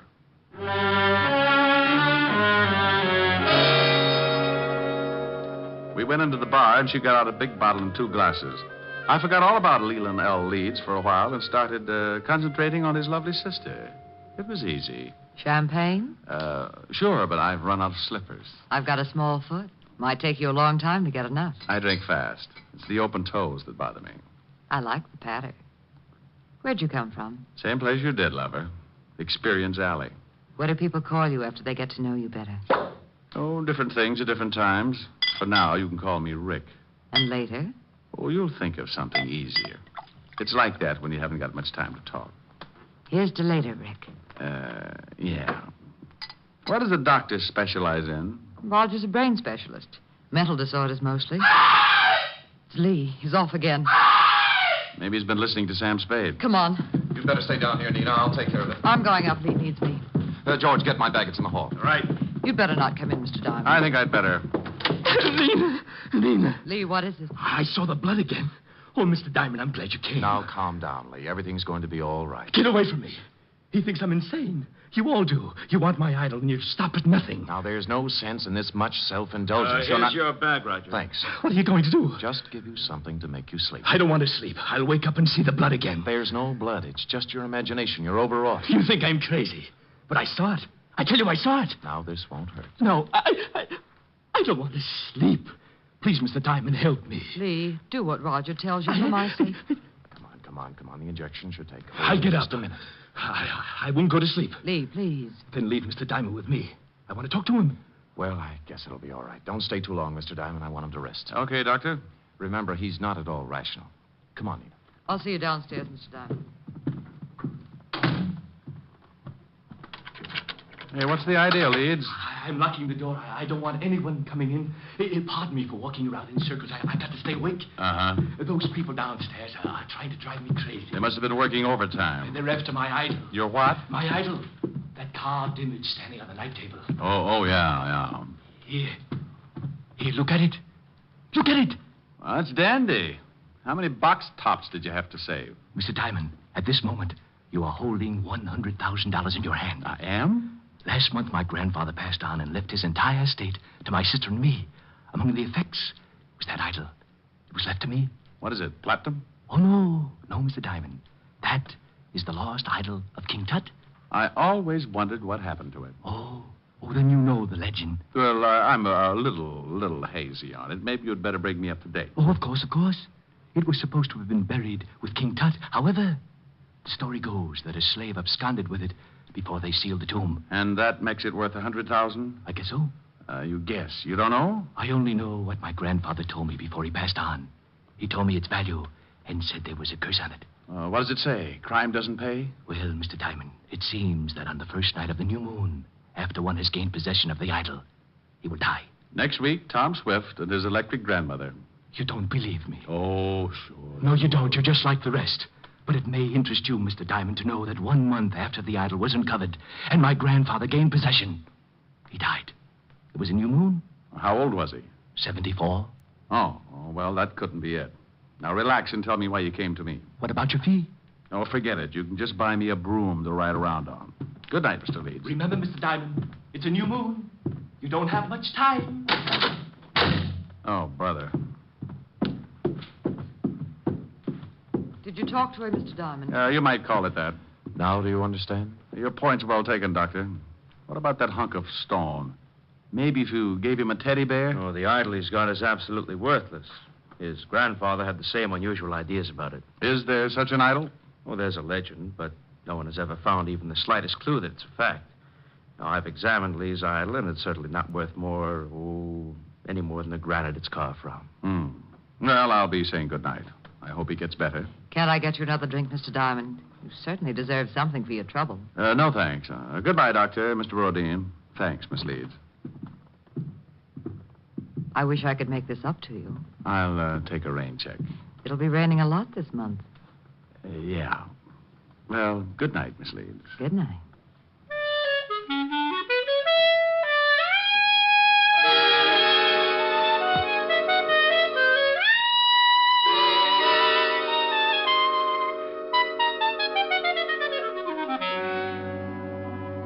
I went out and got a cab. As far as I was concerned, the frightened little man in the nightshirt was going to end up modeling straitjackets, and the private detective would only add to the confusion. It was 8 o'clock, and I told the cabbie to take me to 975 Park Avenue. Helen would be angry, but it was worth going back to.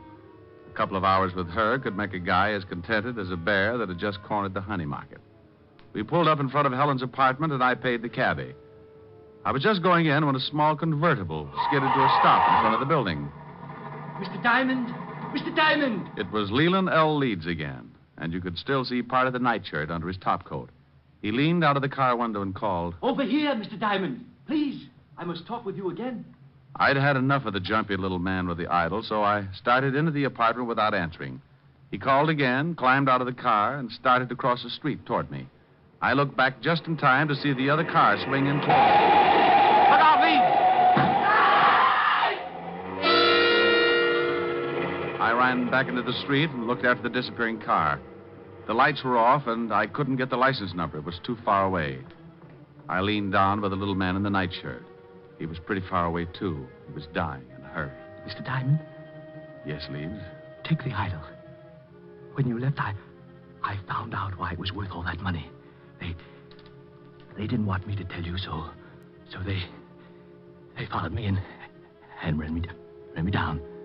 It's in my coat pocket.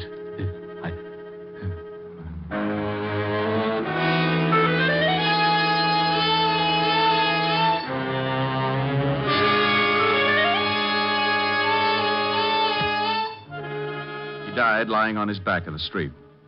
Several people were coming out of the building, so I reached into his pocket and pulled out a chamois bag. I guess the idol was inside, so I put it in my coat and went in to call the police. Oh, Mr. Diamond. Miss Asher's been worried. Hello, Francis. Tell her I'm back and let me use the phone. Certainly, sir.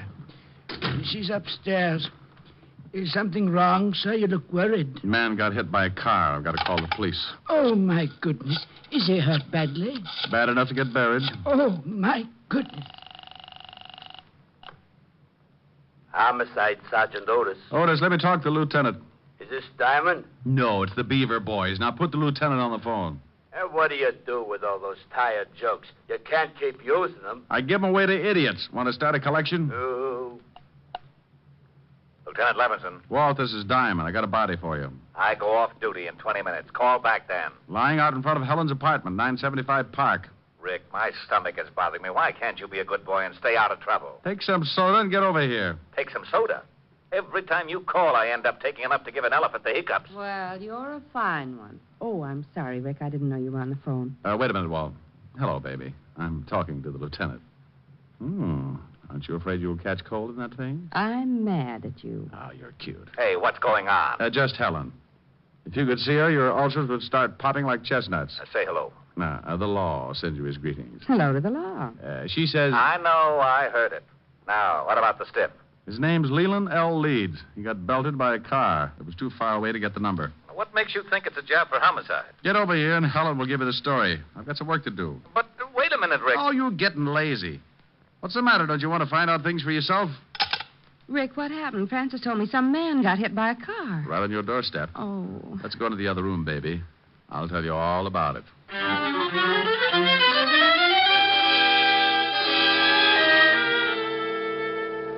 We went into the warm study, and Helen poured me a tall drink.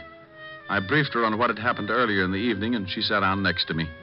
There's something about red hair that does things to me.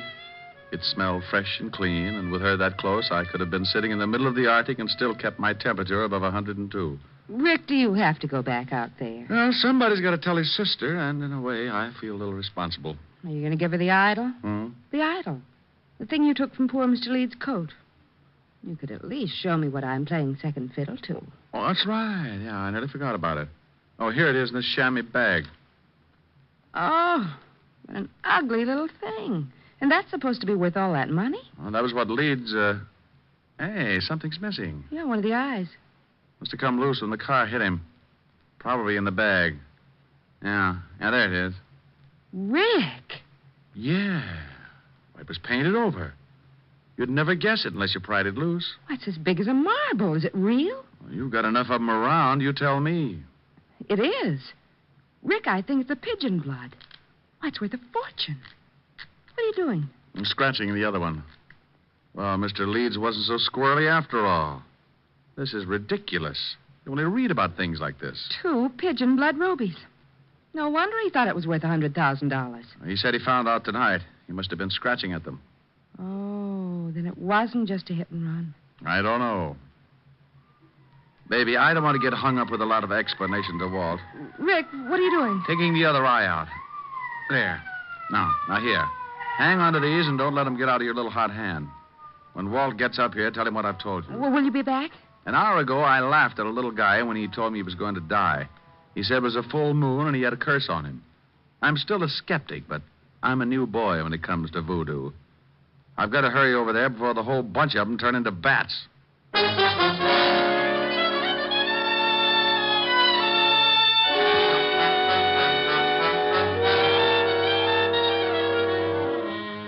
I went down in the service elevator and out on the street. The wagon was driving off with Leeds, and Walt and Otis were going into the building when I slipped up to the convertible and got in. Leeds had left the keys in the ignition like I figured, so I took off and headed across town. 20 minutes later, on a lonely stretch of road, I started counting suspects. All 3 of them could be in on it. Dr. Miller, who said Leeds was insane, George Brodeen, a man from the museum who said the idol was worthless, and that lovely sister. I didn't notice the car pulling up behind me until it was too late. It was doing a good 70, and as it swung around to pass me, the guy at the wheel cut in sharp and hit me broadside. Hey, look out!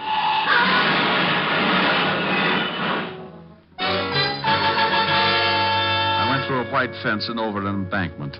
The car rolled, and somebody dropped the night on my head. I went to sleep.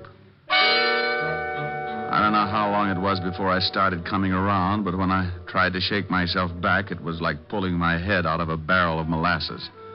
It stuck to my eyes and plugged up my ears. I tried to claw the stickiness away, but my hands were like 2 baseballs. I moved my shoulders and felt the stiffness in my back. It spread out to my hands and down to my feet. I opened my mouth and took in a lot of air. I finally made it.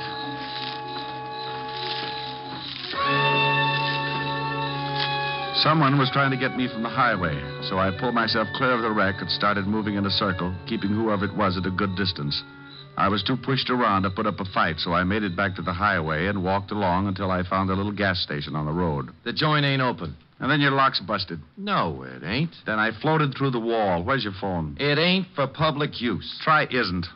Okay, wise guy. The joint isn't open. The phone isn't for public use, and you isn't so big you can't get tossed out on your face. And you isn't so wealthy, $5 won't make a difference.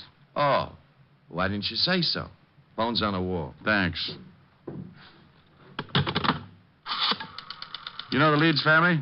Yeah, they get gas here sometimes. Hello. Evergreen 34369, operator. How far is the house from here? I'm a little turned around. About a half a mile. Hello, Francis? Is Lieutenant Levinson still there?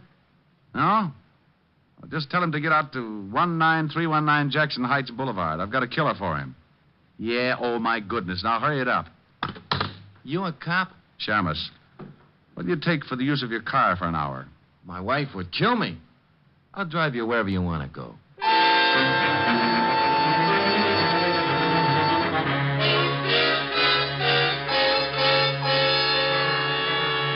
He gave me a lift in his old sedan, and 10 minutes later I was ringing the doorbell to the Leeds house.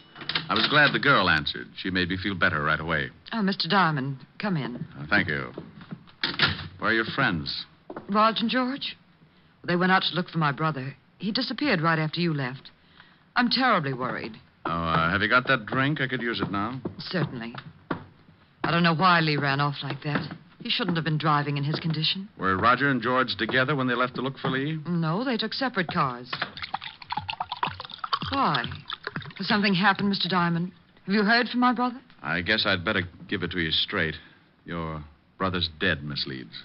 I'm sorry. Dead? Oh, no. He was hit by a car. It's all because of that horrible idol. That stupid, horrible idol. If my grandfather hadn't told Lee it was worth that much money, this never would have happened. Did you think it was worth anything? No, of course not. But we couldn't convince Lee. Now he's dead. Would you please answer that, Mr. Diamond? Sure. You take it easy. Nina, Oh, what are you doing here, Diamond? Did you find Lee? Why, no, I didn't. I've gone to every place I thought he could possibly be. I even looked up your address and went over there, but the building was closed. You better go in and see Miss Leeds, Doc. She's pretty upset. Upset? Nina, what's wrong? Oh, Raj, it's Lee. He's been killed. What? That's right. But how did it happen? Bingo. I'll tell you as soon as I let Mr. Brodeen in. There, Nina. Just let yourself on. Come in, Mr. Brodeen. Well, Mr. Diamond, what are you doing here? I think I'd better have a sign made. The doctor and Miss Leeds are in the living room. Well, something happened? Mr. Leeds is dead. What? This is the most surprised household I've ever run into. Roger, is this true? I guess so. Oh, I'm terribly sorry, Nina. Is there anything I can do? No, thank you. Where did this happen, Mr. Diamond? In front of 975 Park Avenue. Car hit him. I was with him when he died. Oh, this is terrible. I thought at first it was an accident, but I'm not sure. What do you mean? When I left to come out here, someone ran me off the road, nearly killed me. Who would want to kill Lee and then try to kill you? Probably a coincidence. Certainly. Probably just a drunk. Could have been. Lee gave me this before he died. A chamois bag. What's in it? The idol. Oh, that awful thing. What do you want done with it, Miss Leeds? I don't care. Just get it out of this house. What are you going to do? I don't know. You want the thing, Doctor? Why, what for? That's a good question. How about you, Brodeen? You want it? Oh, well, what would I want a worthless piece of stone for? Well, as long as no one wants it, may I use this fire poker, Miss Leeds? What are you going to do with it? The idol is worthless. It's caused a lot of trouble for you and your family. I'm going to break it up. No! Give me that, George. Well, Brodeen, you're sure getting grabby. All right, now all of you stay right where you are. For a museum collector, that's a pretty modern gun. Yes, and I know how to use it. George! This is the hokiest case I've ever been on. Even the dialogue's bad. I suppose you think you're pretty clever making me show my hand like that. I read Gory Detective. I found that the idol was really worth all that money, but I had to make the killer tip himself. You did. Mr. Diamond, do you mean my brother was really right all along? In a way, yes. He believed what his grandfather had told him. But it wasn't until tonight when he scratched one of the eyes of the idol that he knew for sure. Scratched one of the eyes? That's right. Pigeon blood rubies, painted over. Well, now I'm leaving you. Well, that's good, but you're minus something. Minus what? A couple of rubies. I took them out of the idol. You're lying. Take a look at the bag. What? They're gone. I'll kill you for this. Give me the gun, George. Look out. He's going to shoot. Give me the gun. All right, everyone. This is the police.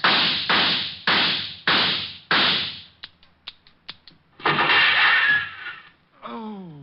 You killed Mr. Diamond. He shot Diamond, all right, Lieutenant. Put the bracelets on him, Otis. Sure. Come here, you. Not him. Put him on Diamond for disturbing the peace. Pin the medal on the other guy. No. Sure thing. How do you like that, wise guy? Oh, no. Rick? Oh, I'm dying. Ricky? Oh. Rick, wake up. All right, George. Drop the gun. Rick, you've been dreaming. Oh, Helen. Oh, you were having a big, fat nightmare. I came down from upstairs and you were asleep on the couch with Gory Detective. Oh, well, I started reading some story and I got mixed up with Egyptian idols and the rubies. I got shot. That's the case of the ruby eyes. That was the craziest dream. I solved the crime and got shot 6 times for my trouble. Oh, Lieutenant Levinson and Otis came in and arrested me for disturbing the peace. After you were shot 6 times? Yeah. Otis loved it. That wasn't in the magazine. I worked out my own ending. Move in. That's pretty. What are the lyrics? Well, an awful lot of them. I'll sing them. Okay. I'm sitting high on a hilltop, Oh, I remember that. tossing all my troubles to the moon. It's from Thanks a Million. Where the breeze seems to say, don't you worry. With Alice Faye. Things are bound to pick up pretty soon. Here, 'neath the sky on the hilltop, seems to me the world is all in tune. I forget all the bustle and hurry, tossing all my troubles to the moon. I know someone will love me, and everything will be just grand. Just so the stars up above me continue doing business at the same old stand. It's mighty sweet in the evening when I've had a busy afternoon, sitting high, high, high on a hilltop, tossing all my troubles to the moon. Sing it again, Rick. I'm sitting high on the hill. Oh, Rick, the grouse. Yeah, listen to that. Where the breeze seems to say, don't you Hey. worry. How you like that, wise guy? Oh, that's really awful. Yeah, well, maybe you know how I feel when you open that big bazoo of yours. You mean I sound like you do? Look, Diamond, what do you think the rats keep jumping out of my window for? Well, maybe if you had some plastic surgery. And your crummy jokes are as bad as your crummy singing. So please, save the world from a horrible fate and cut your throat or something. Oh, yeah? Well, let me tell you, old boy. I'm sitting high on a hilltop, tossing all my troubles. Hey, you! Shut up! We want to hear Diamond. Yeah, shut your big bazoo. Yeah, shut up! What's that? You heard us. We want to hear Mr. Diamond. No. Rick. Yeah, my dear public.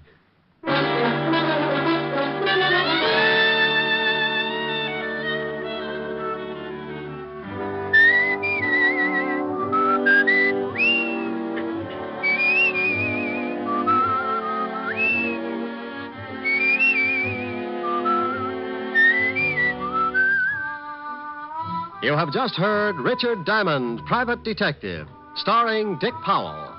Helen was played by Virginia Gregg, Lieutenant Levinson by Ed Begley. Also in our cast were Wilms Herbert, Peter Leeds, Yvonne Patey, Stephen Dunn, and Jack Crucian. Music was under the direction of Frank Worth. Richard Diamond is written and directed by Blake Edwards. Portions were transcribed. Dick Powell soon will be seen in the screen version of the best-selling novel, Mrs. Mike. Now, this is Eddie King inviting you to be with us again at the same time next week when we will again bring you Dick Powell as Richard Diamond, Private Detective.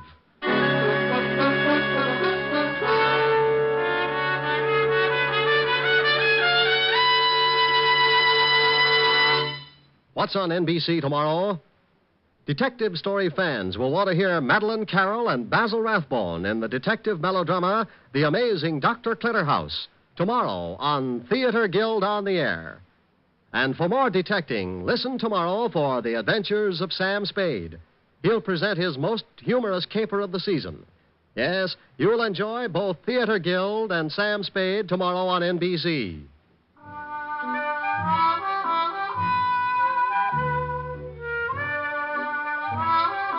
Next, it's Free Ride to Danger with Dorothy McGuire on NBC.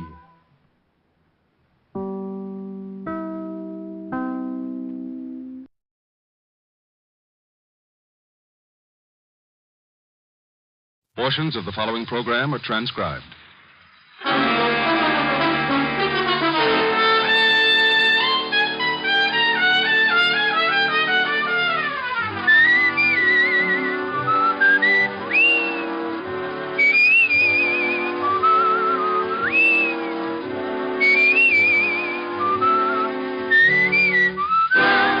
Here is Dick Powell as Richard Diamond, Private Detective.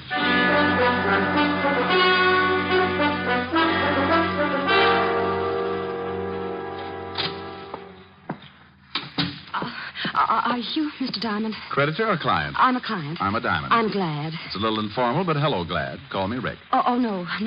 My name is Julia Bates. Mrs.? Yes, but you don't have to call me Mrs. Bates. I'm a widow, you see. Oh. In fact, it may help our relationship if you call me Julia. Oh, well, here we go again. All right, Julia, you can call me Rick. The fee's $100 a day in expenses. I want you to stay at my house tonight.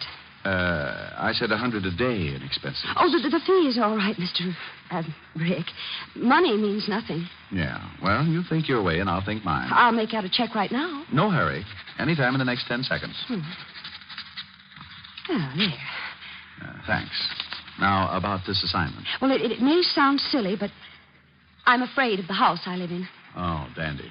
I said it might sound silly, Mm-hmm. but it's deadly serious, I assure you. No, I'm sure it is. You see, my husband, Warner Bates, died 3 months ago. Hmm? He was a very strange man and believed devoutly in many forms of mysticism. Oh, yeah. Well, he built this house as a monument to his beliefs and filled it with secret passages and rooms and steps that lead nowhere. Why not move out? Well, I'll be perfectly honest. It's because of the money. Oh. In his will, Warner stipulated I was to live in the house for a period of 3 months following his death. 3 months is up tomorrow. And it doesn't help that Warner is buried in the basement vault. What's he doing? Watching Benny's money? Well, he had a crypt built in the cellar, and a key, the only key to it, was placed in his coffin. What's supposed to happen tonight? Well, let me tell you the whole story. A month ago, I began to hear the strangest things in the house at night, and I found food half eaten on the kitchen table. Ever try setting traps? Well, the worst shot came when I went to the cellar a few days ago. I found footprints in the dust, naked footprints, leading to and from the crypt. Maybe he had to take a shower. Oh, please let me finish. On his deathbed, Warner swore he'd visit me at the end of the 3rd month, and if he could, take me with him back to the spirit world. Oh, and tonight is the night. Yes. Oh, at first, I didn't think it would get me, but... Oh, I'm scared, really scared. Yeah, well, now look, baby, let's get off this mystic kick. Who inherits if you don't live up to your requirements? Well, that's just it. No one. That is, no person. The money goes to charities and schools. Mm-hmm. Mr. Anderson, the executor of the estate, says the will is foolproof, legal, and binding. Either I live in the house until noon tomorrow or forfeit the inheritance. So what you wanted me to do is hang around tonight and see that hubby doesn't go death walking. Yes, that's right. You don't have to be there till dark, but, don't be any later than that. Say 6 o'clock? Excuse me. Diamond Detective Agency, freewheeling corpses. Ask the man who kills one. Rick, when are you going to stop those awful slogans? Oh, hello, Helen, baby. Gotta call you back. Got a client. Oh, all right. Is she pretty? I don't know. I'm parked behind a curve. What? Forget it. I'll call you back. Bye. Now, Julia, you better go on home.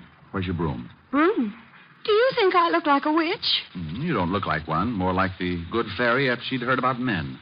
Now, you fly on home, sweetheart, and I'll see you at 6. Don't be late. I'll be there with bones on.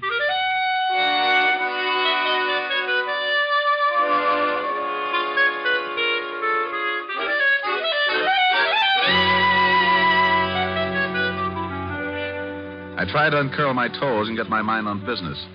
Thinking of my spooked client didn't seem to help, but it was business. It was getting pretty late in the afternoon, so I put the office to bed for the night, picked up a bite to eat, and went over to the 5th Precinct to keep a coffee date with Lieutenant Levinson.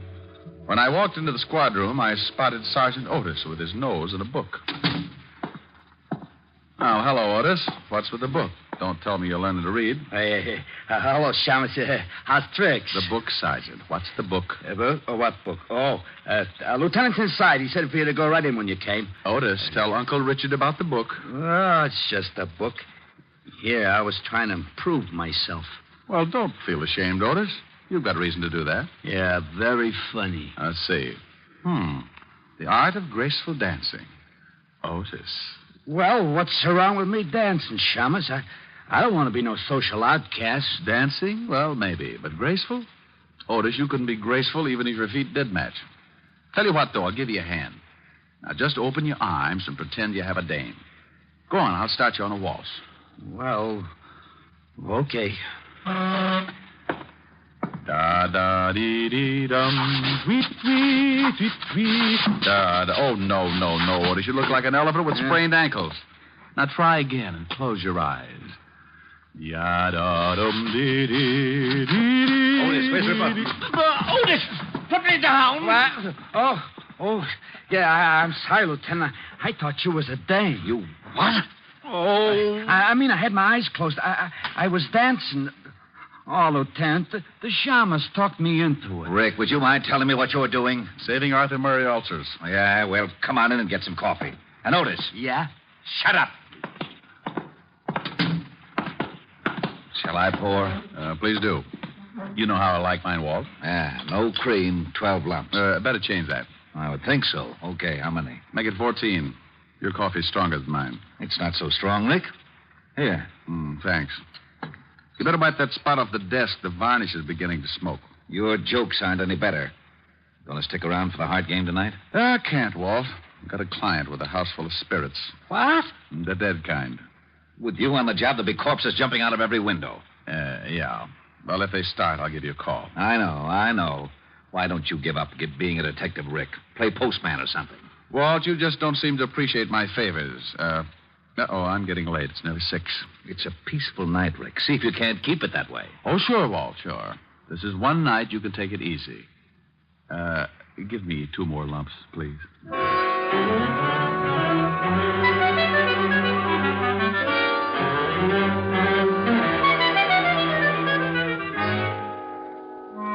Leaving Walt and heading to the Bates house, I was feeling as happy as a bird in a hat full of worms.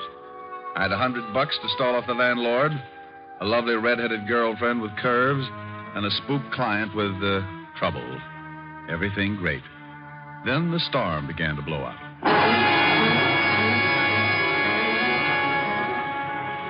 It had started to rain when I saw the Bates house on Temple Street. A big, ugly house straight out of a horror story, with gables and shuttered windows. And as if that wasn't enough, I was met at the door by a butler who was a tiny thing, about 7 feet tall and 300 pounds, with a face like the devil with a hangover. Come in. Oh, yeah, I wanted to see Mrs. Bates, of course. You are Mr. Diamond. She left word with you? I need no word. I am the 7th son. Of a what? The 7th son. Of a... Oh, no, this could go on forever. Okay, lead on. The name is Kane. Yeah? How's your brother? What? Forget it. Where's your, Mrs. Bates? In the drawing room. This way, sir. Cozy little mausoleum. What time do the ghosts come out? Usually right after the vampires, sir. Oh, dandy. I hope they have an early show. Oh, it will be soon enough, sir. The dead are restless tonight. Maybe if I rocked them to sleep. Got a rock? Mrs. Bates. Yes? Mr. Diamond. Oh, thank you, Kane. Hello, Rick. How do you like my house? Oh, it's lovely. What do you use for doorknobs? Heads? And what's with the big zombie? You didn't mention him. Kane? Oh, he's a fixture around here, but I get frightened more when he's around than when he's gone. Oh, well, now you take it easy, baby. Come on over and sit down and let me chase those fears away. Oh, that is an idea. Name me a better. Can I fix you a drink? Oh, I think I'll take a glass of milk, sir. Here you are. Oh, now, hey, look, Crusher, put a bell around your neck or something. One more surprise like that, and you'll be best man at a funeral. My apologies. Your milk, sir. Yeah, thanks, sir. Come on, Julia, let's get back to where we were. And you, Kane, you... Hey, where'd he go? Rick, there it is. Huh? Yeah. That's the way it starts. Listen. It's the stairs to the cellar. Someone's climbing them. What? Oh, it's probably Kane. You wanted me, sir. Kane? Then who... You wait in here, Julia. I'll go out and get our nosy friend. The cellar door is at the end of the hall.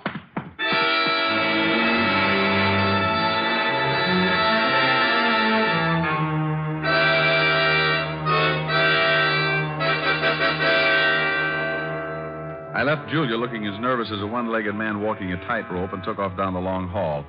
There was only one door, the one to the cellar, so I opened it and flipped on the switch. I was moving my ankles down the creaking steps when I heard trouble. What the devil? Julia! Julia! Are you hurt? What is it? Rick, over there in the closet. A dead man. Oh, no. There's no dead man in here. Not there. But I saw him, Rick. I swear there was a man in there. He was all bloody, and there was a big knife in his chest. Oh, but you must have been mistaken. About a corpse, Rick. He was there. I don't see it. Oh, wait a minute. Here on the floor, bloodstains. You see, there was a man in there. This is blood, all right. But where'd the body go? He couldn't have been moved that fast. Unless... Where's Kane? Right here, Mr. Diamond. But I did not move the dead one. No?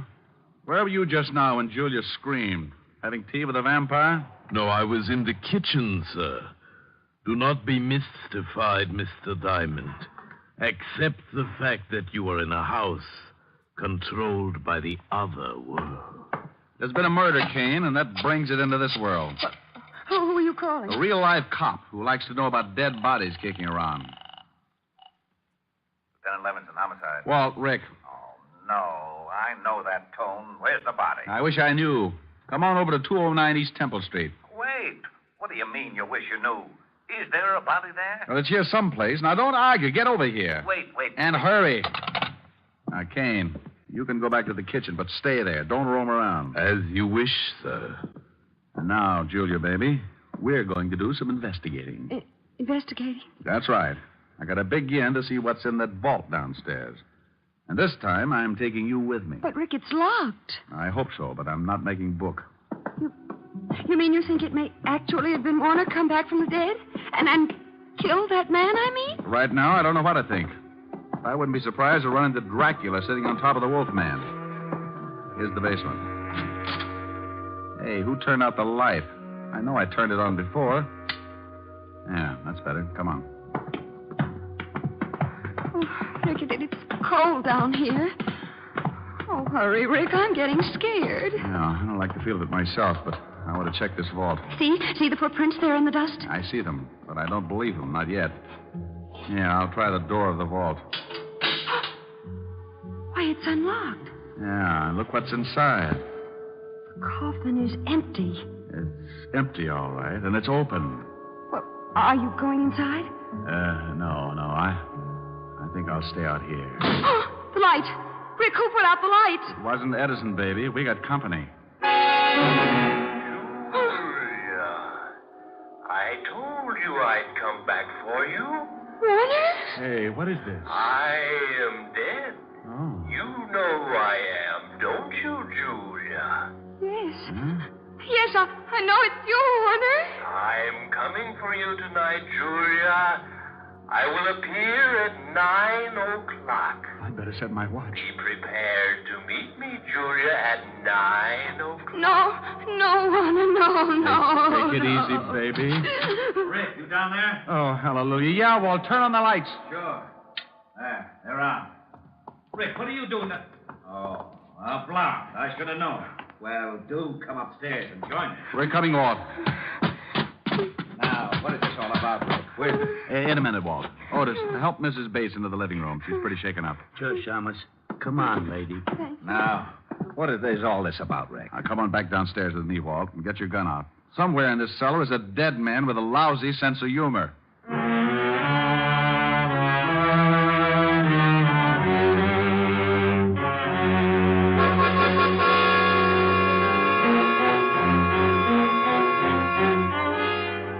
Well, we searched the long cellar but good while I briefed Walt on the events of the evening. Neither was much of a success.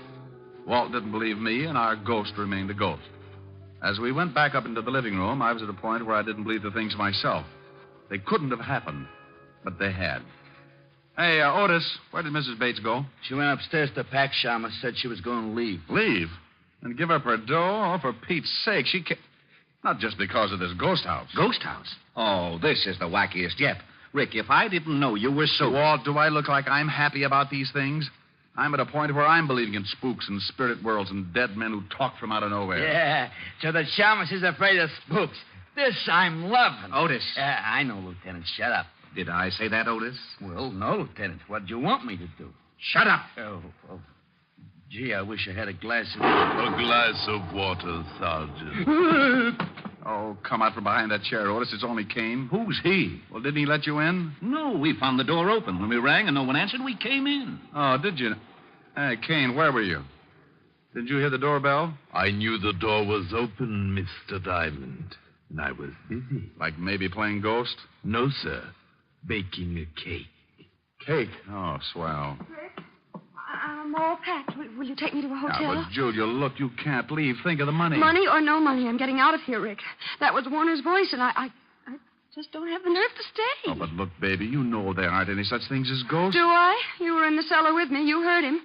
And did you find anybody down there afterwards? Well, no, but just a minute, Mrs. Bates. You saw a murdered man earlier this evening, didn't you? You know I did, in that closet. Yeah, well, until I find out who he is and who killed him, you don't leave this house. But Warner... I'm sorry, Julia. We'll protect you, but you can't leave. Otis, take Mrs. Bates into the library and make her comfortable. Hey, Yellowton, come on, Mrs. Bates. Well...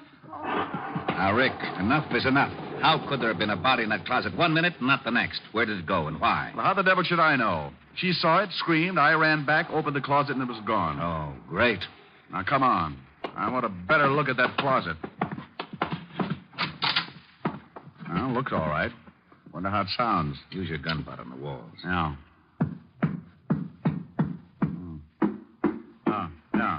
Yeah, this is it. Yeah, but where's the latch? Must be some way to open this section. Try those hooks. Yeah. No, not them. Maybe this rack. Hey, look. Secret room, just like in the movies. Oh, there he is. Yeah. We found the corpse, Walt. And how he disappeared so fast. Oh, some mess. Blood all over him. Walt, hey, this is no corpse. What? Oh, now, don't start that. No? Well, look at it closer, Walt. It's a dummy. Well, it is. A wax dummy with blood smeared on it. No wonder I wasn't meant to see it. Oh, this is it. I'm getting out of this crazy house. Corpses that talk, corpses that aren't corpses. I've had enough. This is just plain ridiculous. Now, wait, Walt. Someone planted this dummy, and someone is trying to scare Mrs. Bates out of this house. That same someone is in this house right now, and if he isn't stopped, it may mean her murder.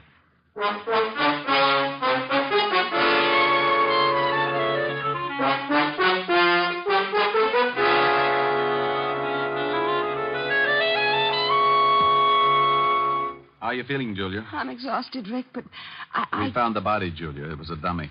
A dummy? Well, then there wasn't any murdered man? No, this whole thing is a bluff, even that voice in the cellar. Oh, no, that couldn't be. That was Warner's voice, Rick. I know it was. And he's not in his coffin. I know, baby, and I think that's all phony, too. Now, tell me, who knew of that only key in the coffin business? Well, just myself. And Mr. Anderson. Anderson? Oh, that's right. You remember, he was Warner's lawyer. Oh, yeah. How about Kane? Did he know of the key? Well, I don't know, Rick. He may have. Warner confided in him a great deal. Rick, this isn't getting us any place. Come with me. Otis, you stay with Mrs. Bates. Yellowton. All right, Walt. What are we going to do, grill the dummy? Go ahead. Be funny. But I want to search this whole house. Oh, Walt, this place is a nut house full of secret rooms and hocus pocus. It'd take 2 maps and a Ouija board to get around in it. Well, I'm going to get around it, and up these stairs is as good a place as any to start. Oh! Hello, Walt. Oh, stairs that lead to a blank wall. Rick, that's too much. Now, would you stop playing games? Playing games, he says. Oh, where is my bicarbonate? Here you are, Lieutenant. Sorry to be late. Where's the thunder, Kane? You're Mr. Q. Will there be anything else, sir? I don't see how, sir. Not unless Frankenstein drops in for a game of jacks. I doubt if he will. Tonight it's at his house, so I'll be on hand if you need anything. We won't. Go on back to your embalming. Come on, Walt. You feeling okay? Oh, I'll never feel okay again. Rick, I've stood for your getting me mixed up in some crazy cases, but this night I'll never forget. Oh, don't quit on me now, Walt. We still have to find that spook and keep Julia from being killed. How? Please, tell me how. Look, he said he was going to appear at 9 o'clock tonight to take her to the spirit world with him. Yeah, well, I'll get a squad down here to see that he doesn't. No, Walt, wait. He'll never show up if we're all hanging around, right? Well, yeah. The only way we can catch the ghost is for him to show up, right? Yeah, go on. So what do we do? So we pretend to leave, make a big fuss about giving the whole thing up. Then we sneak back in and hide. We wait and see if he shows up, and when he said he would, and if he does, we nab him. Case closed. Well, it sounds screwy, but to wind this case up, I'll buy anything. Where do we hide? We'll get Julia to wait in the living room. We'll sneak back and hide in that secret room behind the closet. If the ghost shows, we can grab him as soon as he gives himself away. And I think he'll show.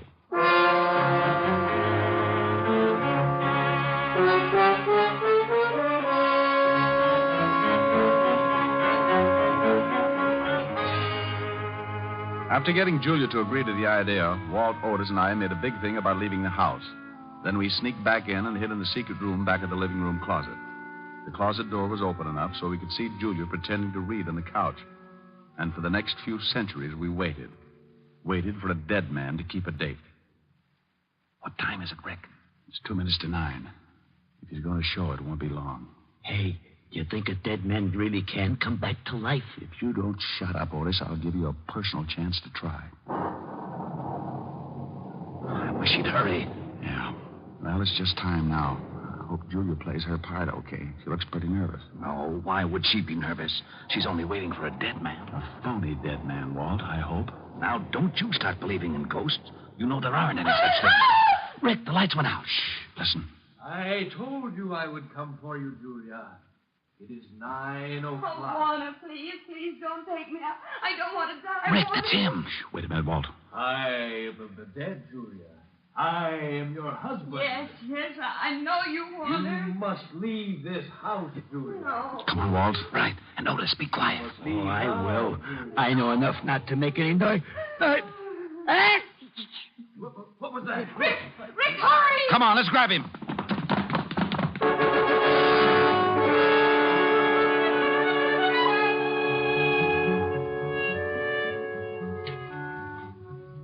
We all took off after the ghost. It led us on the screwiest chase yet, in and out of the secret passages, upstairs, and then back downstairs again. Trying to lay hands on him was like trying to swat a fly with a piece of string. He finally made a break for the outside door. Then, not to be outdone, I made like a big athlete. Hey, that was a pretty nifty tackle, Diamond. Rick, you okay? Yeah. As soon as I get this hood off, I'm going to have a few words with this spook. There. He's out cold. Otis, bring Mrs. Bates in here. Oh, okay. Come on, you. Wake up. Who is he? I don't know. Come on, wake up. Before I make a real ghost out of you. Okay, don't hit me anymore, please. Here she is, Lieutenant. Mrs. Bates, do you know who this man is? What? Why, it's Warner's lawyer, Mr. Anderson, the executor of the estate. Sure, baby, had to be. All right, Buster, what's the story? Oh, all right. It was the money. If I could get Julia to break the will, I had a dummy charity set up so I could get the estate. He's all yours, Walt. Wrap him up. It'll be a pleasure. Otis, put the cuffs on him. Take him out of here. Yeah, Lieutenant. Come on, Spooky. Well, that takes care of that. Hey, what about Kane? He must have known about all this. Of course I knew, Lieutenant, but I did not wish to intrude. Those who interfere with the dead pay their own penalty. Lose their haunting license? Nothing.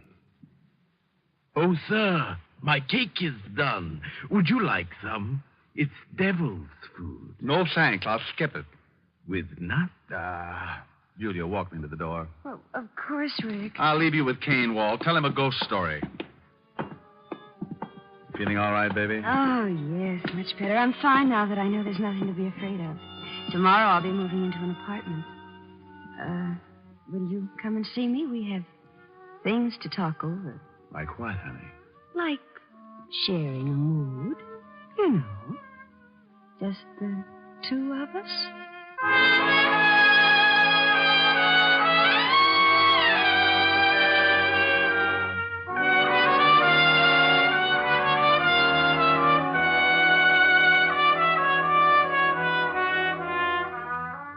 With that, she reached up and showed me what she meant with a big smoochie. I'd have probably stuck around, but I was afraid the house would be too disturbing. I wouldn't have minded having to get up to chase the bats out of the room, but with Kane showing up every time I wanted something, well, that could have led to complications. So I left Walt and Otis to clean things up, bid a not too fond farewell to Kane, and went from the house of horror to the one that was full of redhead and a piano. The redhead was wearing a red dress with a new, you know what I mean. Well, didn't think you were going to make it. I had a tough case tonight, honey. Thought I might not get away at all. Mm-hmm. I'll bet you did. Why, Helen, baby, all of a sudden you sound suspicious. Without any effort, darling. Especially when it comes to blondes. Blondes? You mean girls? Girls. Blonde girls with hair like this on your lapel. Oh. And the lipstick on your cheek and the look in your eyes. Oh, you know how it is, honey? Brilliant detective saves client's life and fortune. She had to be grateful. Brilliant detective. Just keep on making me so jealous of you, and one of these days the world is going to lose a brilliant detective. No. Someone going to rub out Sam Spade? Oh, what's the use? Oh, now, baby, don't be mad. Come on, let's next. No. I'm upset and I'm unhappy. If I sing, will you be happy again? I don't know. Well, I'll try. I'll sing my widowed head off. I need your love so badly. I love you oh so madly. But I don't stand a ghost of a chance with you. I thought at last I'd found you, but other loves surround you, and I don't stand a ghost of a chance with you. Are you listening? If you'll surrender just for a tender kiss or two, you might discover that I'm the lover meant for you, and I'd be true. But what's the good of scheming? I know I must be dreaming, but I don't stand a ghost of a chance with you. Happy? You sang nice. Do we neck? No. No, it's still early enough to catch a late show. Well, if I take you to the show. Yes. Okay. What's the show you want to see? Oh, it's a wonderful horror picture full of spooks. The ghost talk. Oh, no.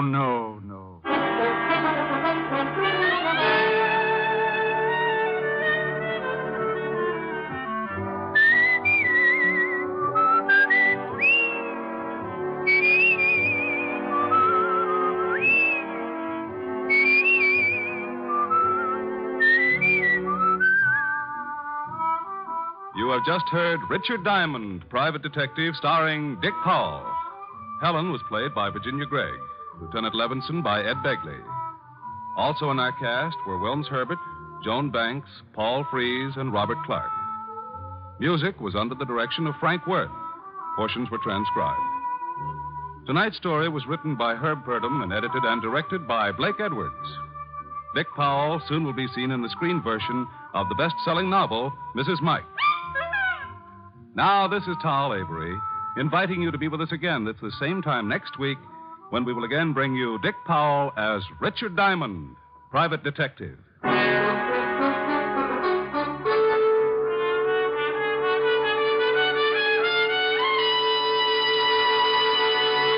What's on NBC tomorrow?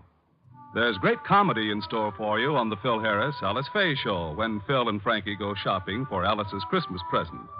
And there's excellent drama on Theater Guild on the Air. Tomorrow, Richard Conte, Diana Lynn, and Shirley Booth will be starred in the Pulitzer Prize-winning play Street Scene on Theater Guild on the Air.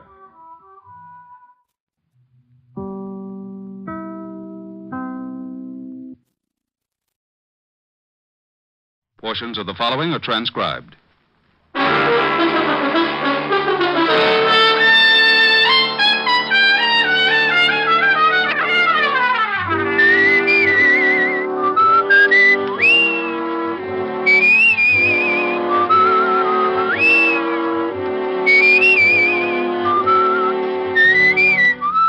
Here's Dick Powell as Richard Diamond, Private Detective.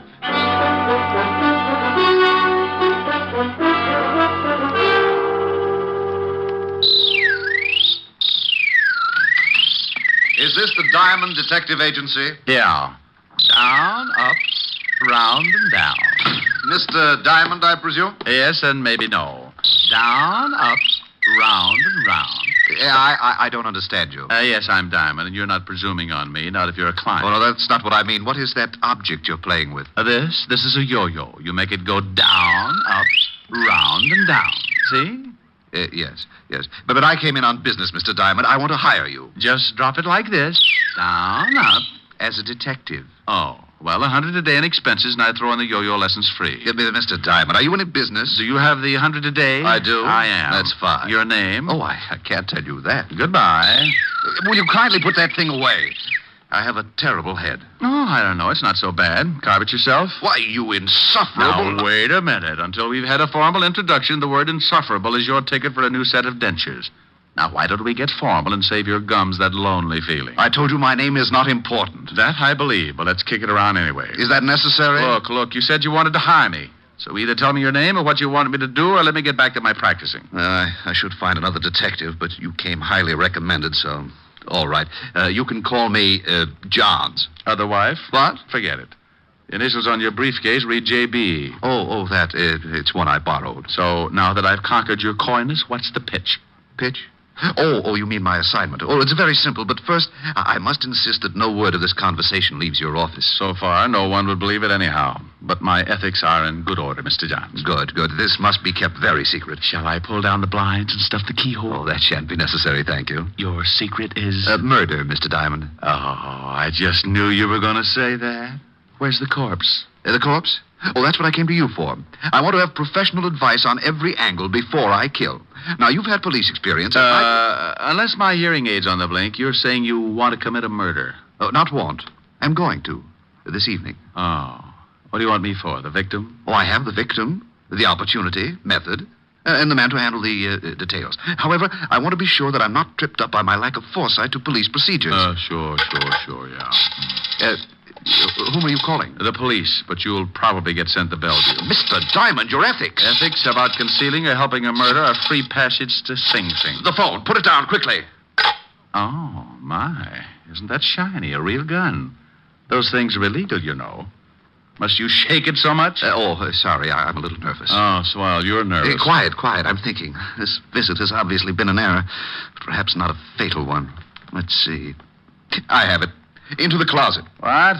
With my bicycle? It'll be too crowded. Your bicycle? Well, my exercise bicycle. There's my rowing board and my be quiet. Start walking. Oh, this is ridiculous. Now open that door. Oh, okay. Now that bicycle. It has a seat? Well, yes. Sit on it.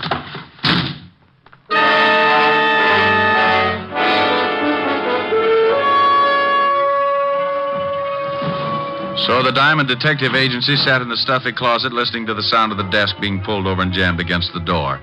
Not having anything better to do except call myself names, I rode. On my fifth lap around the world, I gave birth to a brainchild and began applying the art of leverage against the blockaded door, using both legs and the flat of my back. Result? A Charlie horse. On the third lap following, I came up with something more substantial. A heavy barbell.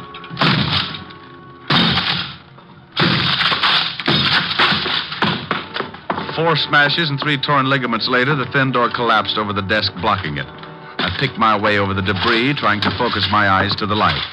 By instinct, more than sight, I found the phone. But as I reached to pick it up, I suddenly realized I was shaking hands with someone. Back up, Diamond. Oh, this is getting ridiculous. All my clients waving guns at me. I'm no client, Diamond. Mr. Johns wants I should keep you company for a while. Oh, well, you're a small one. This gun makes me a big one, Diamond, real big. That's why my nickname is Big Man, even though I'm only 4 feet tall. Oh, maybe I could help you. I've got a lot of exercise things. Be funny or shut up. How about a few yo-yo lessons? Say, it's very funny. Shut up. Big Man, what would happen if I took that gun away from you? You want to try? I was giving it a thought. But on second thought, no. Yeah, smart shamus. I can empty this magazine in your stomach before you make 2 steps. Rick, I didn't know you had a client. Take it easy, Diamond. I got a gun in my pocket. Helen, baby, come in. Meet Big Man McCarthy, an old pal from PS 69. Big Man, this is Miss Asher. Oh, yes, delighted, Mr. McCarthy. Hey, same here, chick. Say, pal, you got good taste. Some built. Oh, such a flatterer. Rick, what happened to your closet? The termites broke my non-aggression pact. What's on your mind, baby? Well, I came to see if you were ready for the benefit tonight. You are, aren't you? Oh, well, am I? Just watch this new yo-yo trick. They call it round the world. Oh, wonderful. Oh, Rick, you know so many things. Where'd you learn that? A PS-69, of course. Where else, Mr. McCarthy? Do it again, Rick. I want to see how you do it. Sure, baby. Just watch. You take it in your hand like this and throw it out like this. Rick, you struck that poor little man. No. Well, that poor little man had a big, nasty gun in his pocket, and it was pointed right at my breakfast. Why, that's horrible. Why didn't you hit him harder? He might have hurt you. Oh, darling, are you sure you're all right? I'm sure, baby. Will you send for the police? He should be behind... Now, look, Helen, this is my department. You go along with your errands. Rick, he's dangerous. Helen, will you go away? I have a few questions I want to ask this little hood, and you'll be of no help, believe me. Well, all right, but you be careful. Oh, and about tonight. It's not at my apartment, but the Parker's penthouse up above in the same building. Now, come early and help Francis and me get things ready. Oh, stop pushing. I'll see you tonight, baby. Oh, Rick, are you sure I can't stay? Go, scat. Now, for you, Mr. Big Man. Come here. Wake up. Wake up. The mule train went that way. Come on, come out of it. That's you, huh? Yeah, me. Now, what's the real name of your boss? Who's he going to kill? You can stop the questions, Diamond. I'm not going to talk. You want me to wring it out of you like a wet wash?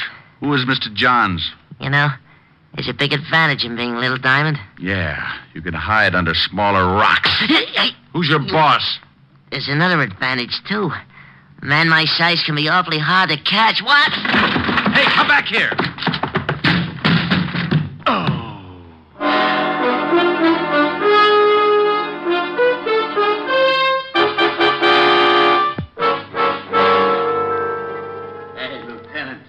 Shaman. He never looked so good. Shut up, Otis. He's really been worked over. Wonder what gang did this to him. Rick, snap out of it. Oh. Rick, what happened? Oh, it just came through the door. Oh. What? Coming through the door couldn't wreck you like that? Oh, without opening it? You mean... Oh, no. You got that shiner by running into the door? Shut up, Otis. Okay, Rick, where's the body? Beside you. Now, that's Otis. I mean, where's the corpse? The corpse isn't a corpse yet. Otis, get my bicarbonate. Yellowton. Go on, Rick. The corpse isn't a corpse. Tell me, what is it, a ghost? Exactly. Otis? Yellowton. Now, Rick, do me a favor. Please tell me what you're talking about. Oh, you aren't trying, Walt. All I said was that the corpse isn't a corpse yet and that it's a ghost, because I don't know who's going to be the corpse. Rick, before I go stark raving mad, will you tell me what you're talking about? Well, a man came into my office this morning, said he was going to commit a murder. Threw a gun on me when I started to call you. Locked me in a closet. I broke out only to find he left this little man, Big Man, the midget who just ran out of here. Stop, please. So Helen came in. I turned the tables on Big Man. She left. I asked questions, drew a blank. Big Man started to run. Why didn't you nab him? He ran through the door. I ran into it. You're up to date. I'm up to date. Get him. I'm up to my ears in confusion. So we've got a man who's going to murder someone. All right, what's his name? He said Johns, but it's a phony. Initials on his briefcase read J.B.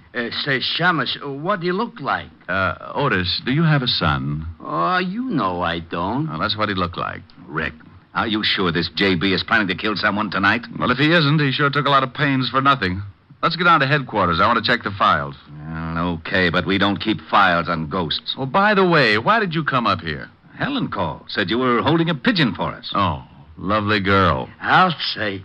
Can I have a dance with her at the benefit tonight? No, Otis. I think I better fix you up with Francis. Swell. Otis, you gravelhead. Francis is a butler. Oh, it's all right, Lieutenant. I like them foreign dames.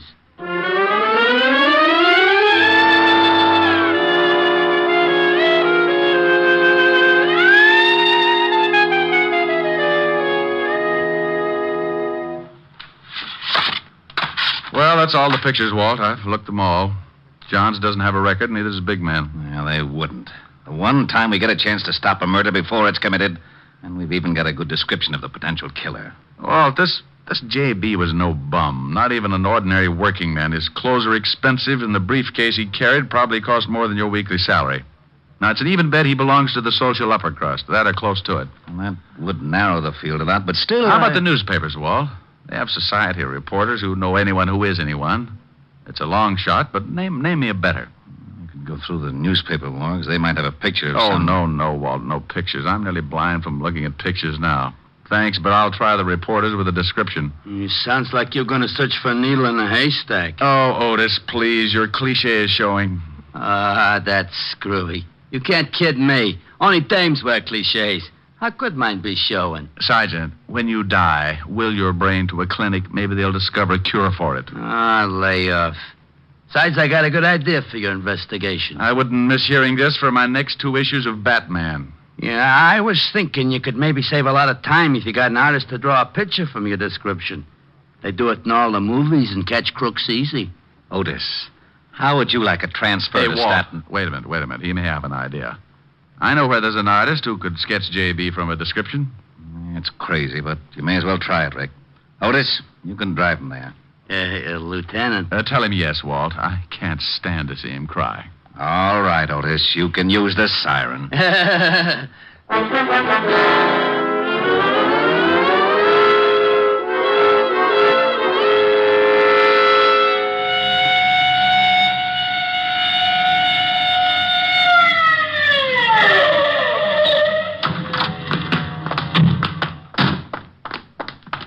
Come on, Otis. It's right at the head of the stairs. Who is this guy? Name's Vladimir, and be careful. He's temperamental. Oh, that's okay. I've been vaccinated. What? Open up, Vladimir. Wrong address. Go away. My name Patrick O'Brien. It's Diamond, not the landlord. Comrade, come in. Stallion. No, Vladimir. That's Sergeant Otis. Oh, what a startle he gave me. Vladimir, can you sketch a man's face from a description? Can I sketch a man's face from a description? Can I sketch? Did I not once sketch the whole Russian army? And with one pencil? Okay, Vladimir, but can you do it? Comrade, you doubt it? I am the greatest artist that's impossible. I can draw... Comrade, you are paying cash money. Cash money. Oh, for that I can draw you Siberia and never miss a salt mine. I'm such a genius, I can't stand myself. Another man, Vladimir. Can you sketch the man's face? I think so. Okay, but make it fast. I'll give you the general idea and correct you as you go. Corrections you can make. One criticism, I go back to my shave cream signs. Come with me to my hizzle.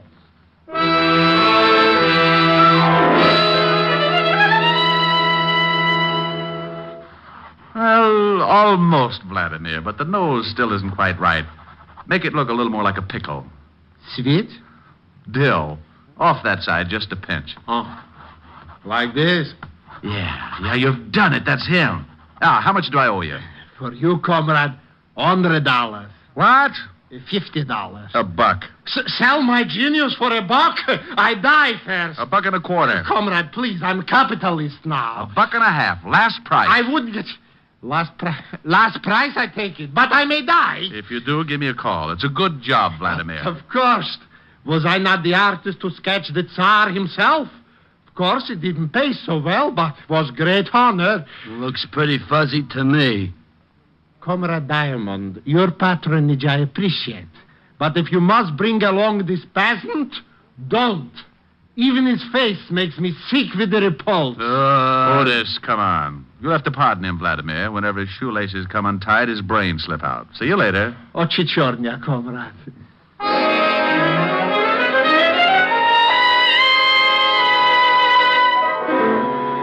When we left Vladimir, I sent Otis back to Walt and took off for the newspapers.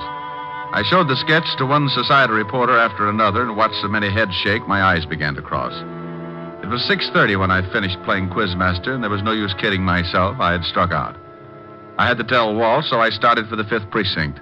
I was at a point where I'd have hucked my Social Security for 30 seconds with a little big man. Then as I walked down the street, I suddenly felt the nerves in my spine jump down into the pit of my stomach, and goose pimples skidded up my back like scared rice. It was a feeling I'd had before.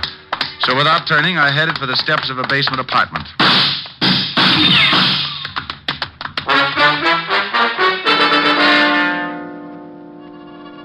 Well, I got my meeting with Big Man all right. It came within inches of being a vamp into a Gabriel solo. Big Man apparently thought his shots hit pay dirt. But when I peeked over the top of the stairs, he was in his car and going. I took in the torn knees of my pants, sent a few messages to the spirit world that would have barred me from any seance, and hauled what was left of the Diamond Detective Agency to see Walt Levinson. Well, you can have it, Walt. This is getting ridiculous. Beating my brains out, getting shot at, and for what? Shot at? That's right. I said shot at. You can have the whole stupid mess. I like to get fees for playing post office with slugs. And if a guy gets killed, call me. I'll help with the embalming. But... Oh, but nothing. It's 7 o'clock, and I'm not sticking around to split a three-way crying job over a killing that may already have happened. I'm going to Helen's and get a drink. Oh, all right. Go ahead, Rick. There's nothing more you can do anyhow. I'll see you later. Right. And you stop looking like a panda with a bellyache, Otis. No, what did I do? Oh, shut up. Hey, where you going? I'm going out and punch the first little guy I can find right in the nose, just on general principles. I left the precinct and headed for Helen's party. I remembered that the benefit was being held in the penthouse and went on up. I was surprised to find Helen's butler, Francis, opening the door. Good evening, Mr. Oh, my, did you have an accident? This day has been an accident, Francis, but if you mean my clothes, I was playing spin the bottle with a bulldozer. You do look a little battered, if I may say so, sir. You ought to see the bulldozer. What are you doing opening the door up here? Oh, the Parker's butler was taken ill, sir. As I was helping Miss Asher with the decorations anyway, I remained to take his place for this evening. Is she here? Yes, she's in the living room, sir. Thanks. I'll go on in. Rick, over here. Hello, baby. What? Hit you a bus? Just the door and the sidewalk. The bus I get later. Oh, Rick. And just look at your suit. It's ruined. Now, what's with the concern over my suit? You lobbying for my tailor? I wanted you to look your very best tonight. Here, let me see those knees. Come on, sit over here. That's it. Now. Oh, well, they're not as bad as I thought. Oh, cheer up. Maybe they'll get infected. That'll help. Who did this to you, Rick? Our sweet little friend of this morning, Big Man, or I should say his boss, J.B. He's the one who sent Big Man after me. J.B.? A specter. Sent to haunt me for my past sins. He hired the little killer you saw me sock with my yo-yo. Your yo? Oh, you haven't lost your yo-yo, have you? Oh, Helen, baby, your Ricky's nearly been killed. Must you worry about my yo-yo? I'm sorry, but it is all right. In my pocket, here. See? Good as new. Oh, that's fine. Now, what about this J.B. person? Why did he send Big Man to kill you, Rick? Because I know he's going to commit a murder tonight. Maybe doing it right now. Wait a minute. You said Big Man. Did you let him go this morning? Yeah. I let him go. And I've worn my feet off up to my eyebrows trying to find out who his boss is and who's on the spot to get knocked off. Oh, poor Ricky. I wish I could help you. It's not me that needs help now. I quit. It's the guy J.B. is after. J.B., are those his real initials? Yeah. No, we've had lots of things to go on. Initials, descriptions, even a sketch of him. Here, I've got it in my pocket for all the good it did. Oh, wait, don't tear it up. Let me look at it. Oh, Rick, silly. This is no murderer. That's a sketch of Johnny Blackwell. It's Helen, you know who this man is? Of course. It's Johnny Blackwell from Newport. He and his wife are up here visiting Adam Worcester. Rick, what is it? You're all turning blue. All day long, when you were in my office, you could... Oh, if I'd only asked... Helen... Yes, Rick? Get me some cyanide, no water. Oh, but you must be mistaken about the sketch. Johnny Blackwell can't be a murderer. Well, I'm getting out of here. Where can I find him? If you'll just sit still, he'll come to you. Adam Worcester's bringing him and his wife to the benefit tonight.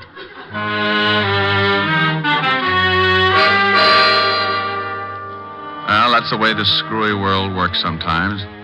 1 minute you're on your uppers. With a stick of bologna, you're trying to hold off 3 guys with swords. Then Kismet makes a switch and tags your side for a gain and you're living. I called Walt to pass on the good news, and in 8.5 minutes by the clock, he joined me with Sergeant Otis in the kitchen, from where we could peek out at the growing crowd. Let me take a look, Rick. Has Blackwell come in yet? Stay back. I'll let you know. Otis, get out of that icebox. Oh, I'm hungry. You heard me. Oh, there's fried chicken, Lieutenant. Fried chicken? I haven't had... Otis. Oh. Walt, come take a look. There's Blackwell. Where? Over there, just sitting down. The man with the sandy hair. Yeah, I see him. Who are those people with him? Well, the woman must be his wife. Oh, but get a load of the little weasel. That's Big Man, the guy who got away from me this morning. Oh, and the other man? Must be Adam Worcester. Helen said he was bringing the Blackwells. Well, he did, so now we wait for the play. Well, we waited and watched the Blackwell party settle down to enjoy itself. Big Man acted like he hadn't eaten for a week and made hors d'oeuvres vanish in his mouth like marbles down a manhole. After what seemed like weeks, the situation grew, suddenly took shape. On Blackwell's urging, Big Man rose to dance with Mrs. Blackwell. Mrs. Blackwell was a dark-haired honey with curves right out of one of my better dreams. But my mind was on her husband and Wister. As soon as they had the chance, they got up and headed out of the room.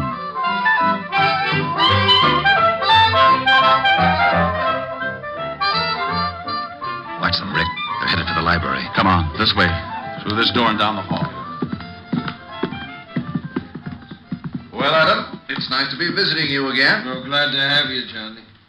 We're sorry to hear about your losses in the market last year. The story here was that you were cleaned out. Hey, Diamond, what's he saying? Shut up. Oh, I still have a little money, Adam. In fact, I'd like to buy back in with you as a partner. You don't have that much, Johnny. And your wife won't give it to you. She may, Adam. She may, and quicker than you think. Walt, come on. We've picked the wrong victim. Let's find the big man.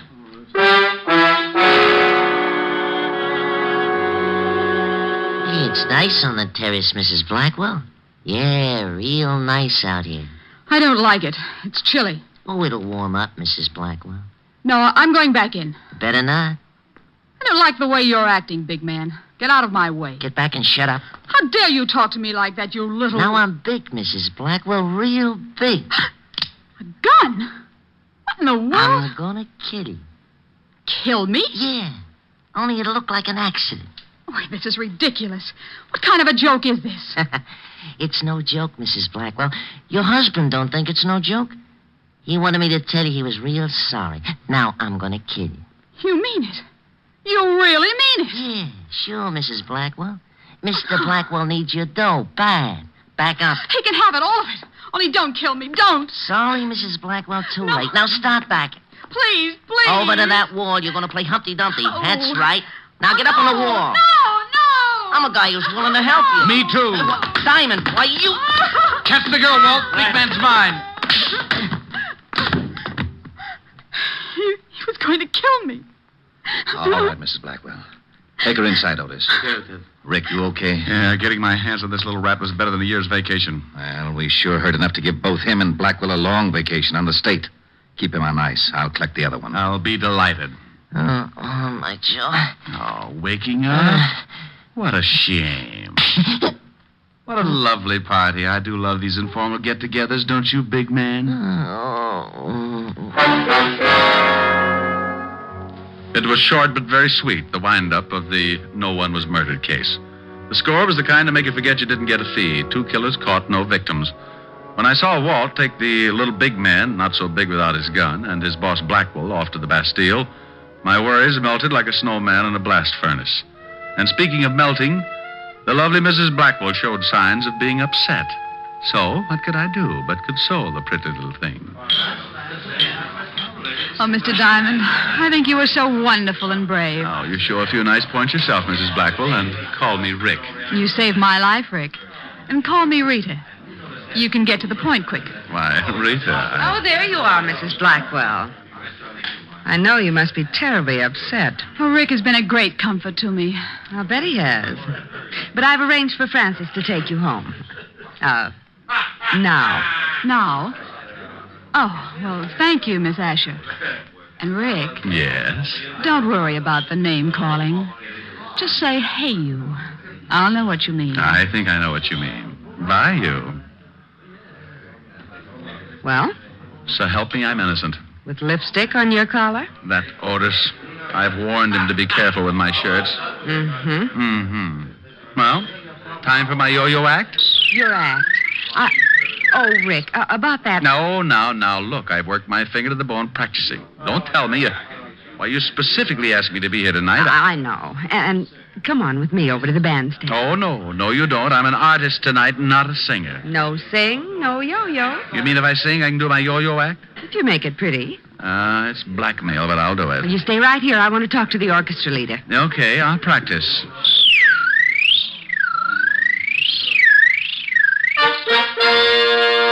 Well.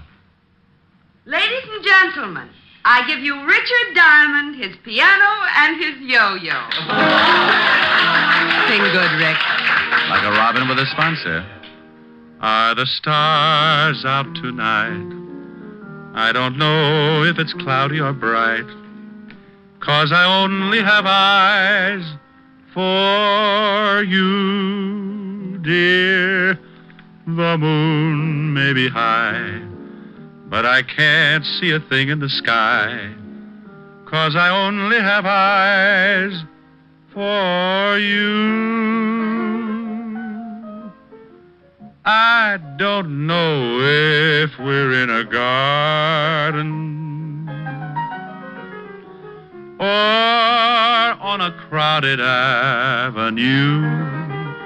You are here, so am I. Maybe millions of people go by, but they all disappear from view.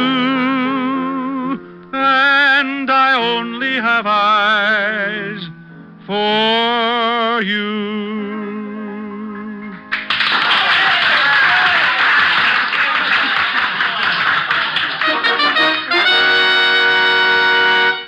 And now Mr. Diamond will present an exhibition of dexterity. Now? Now. Oh, no, Shamus, no. You're doing it all wrong. You got to use more wrist action. Oh, to stay out of the act. Oh, come on, let me show you. Here, give it to me. Now, you start it down, like this. Helen. Yes, Rick, he's better. Let's go home and neck. Wait till I get my hat.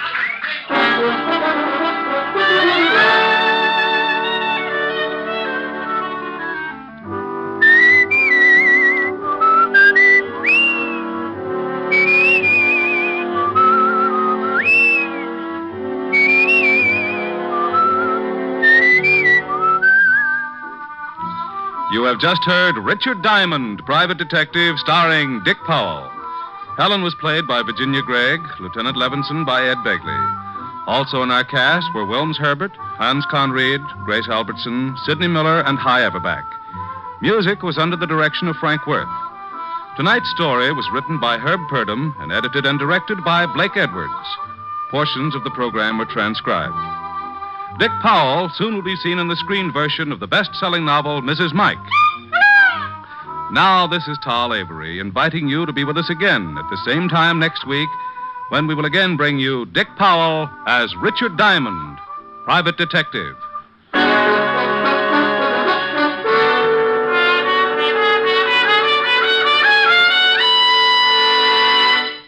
Saturday night is packed with entertainment when you stay tuned for NBC's star lineup of shows. There's always a program of interest on NBC. Now stay tuned for Edward G. Robinson and the Hollywood Star Theater on NBC.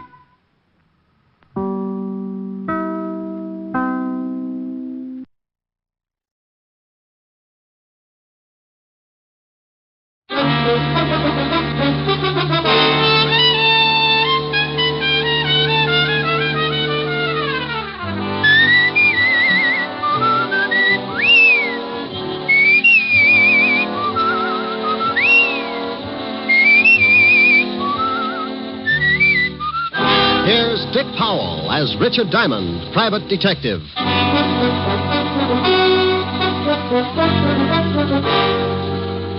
Hello there, this is Diamond. Well, it's Christmas Eve. And every year about this time, my business takes a big nosedive. People usually pack up their troubles and start unpacking colored lights and Christmas tree ornaments. So tonight, instead of telling you about one of my hair-raising exploits, we're going to tell you a Christmas story. So with apologies to Mr. Charles Dickens, we'd like to bring you an adaptation of one of his most famous stories, A Christmas Carol. Now, I'd better explain something first. This version isn't exactly the way you've heard it many times before. Because of the particular type of characters I usually get mixed up with, this story is written to fit their talents and characteristics. Different from the Dickens original, certainly, but we feel that this story could easily happen today, anywhere. Like maybe right here in New York on a little side street just off the Bowery. So now I'd like to introduce our characters. Mr. Ebenezer Scrooge will be played by my good friend and guiding hand of the 5th Precinct Homicide Division, Lieutenant Walter Levinson. Walter? Otis. The character of Jacob Marley will be played by one of my dearest friends and constant companions. Otis, that's you. Huh? Oh, Sergeant Otis Loveloon. Loveloon. Walsh. Oh, sorry, Helen. Tiny Tim will be played by our corner newsboy. Johnny Rawlins. Tiny Tim's mother will be played by my red-headed gal friend. Helen Asher. The rest of the characters will be played by members of the 5th Precinct Police Station. Officer O'Reilly. Officer Lund. Officer Lefkowitz. Sergeant Miller. The music will be furnished by the 5th Precinct Police Band, directed by Patrolman Worth. And now, our version of the Christmas classic, Charles Dickens' A Christmas Carol.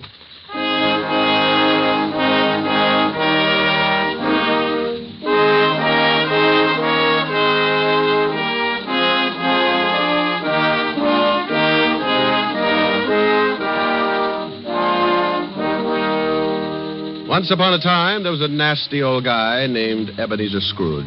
He was nasty, all right. He didn't like anything, except maybe all the dough he could get his hands on. Scrooge had a little business that he started with his partner, Jacob Marley. The outfit was known as Scrooge and Marley Loan Company. But one day, poor old Marley just up and keeled over. So the boys along the big street gave him a nice funeral, and old Scrooge took over the business. Well, Marley had been dead for 7 years, and Scrooge lived alone in his little room over the office. And for a hobby, he hated everybody.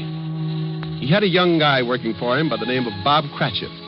Bob had a wife and 4 kids and made just enough to make ends meet. Scrooge used to ride him all the time. When it got so cold the polar bears complained, Cratchit would turn on the little heater, and Scrooge would say, Cratchit, what do you think you're doing? Turning on the heat, that's what I'm doing. My fingers look like popsicles. Well, I don't care if they come in 6 delicious flavors. Every time you turn on that heater, it costs me money. Business is not good, so get back to your work and turn off the heat. Oh, now look, Mr. Scrooge, I'm freezing. This pen ain't guaranteed to ride under ice. I tell you once more, get back to your work. Okay, Mr. Scrooge. I don't know why you worry about business. Why not just put up a sign, turn the joint into a skating rink?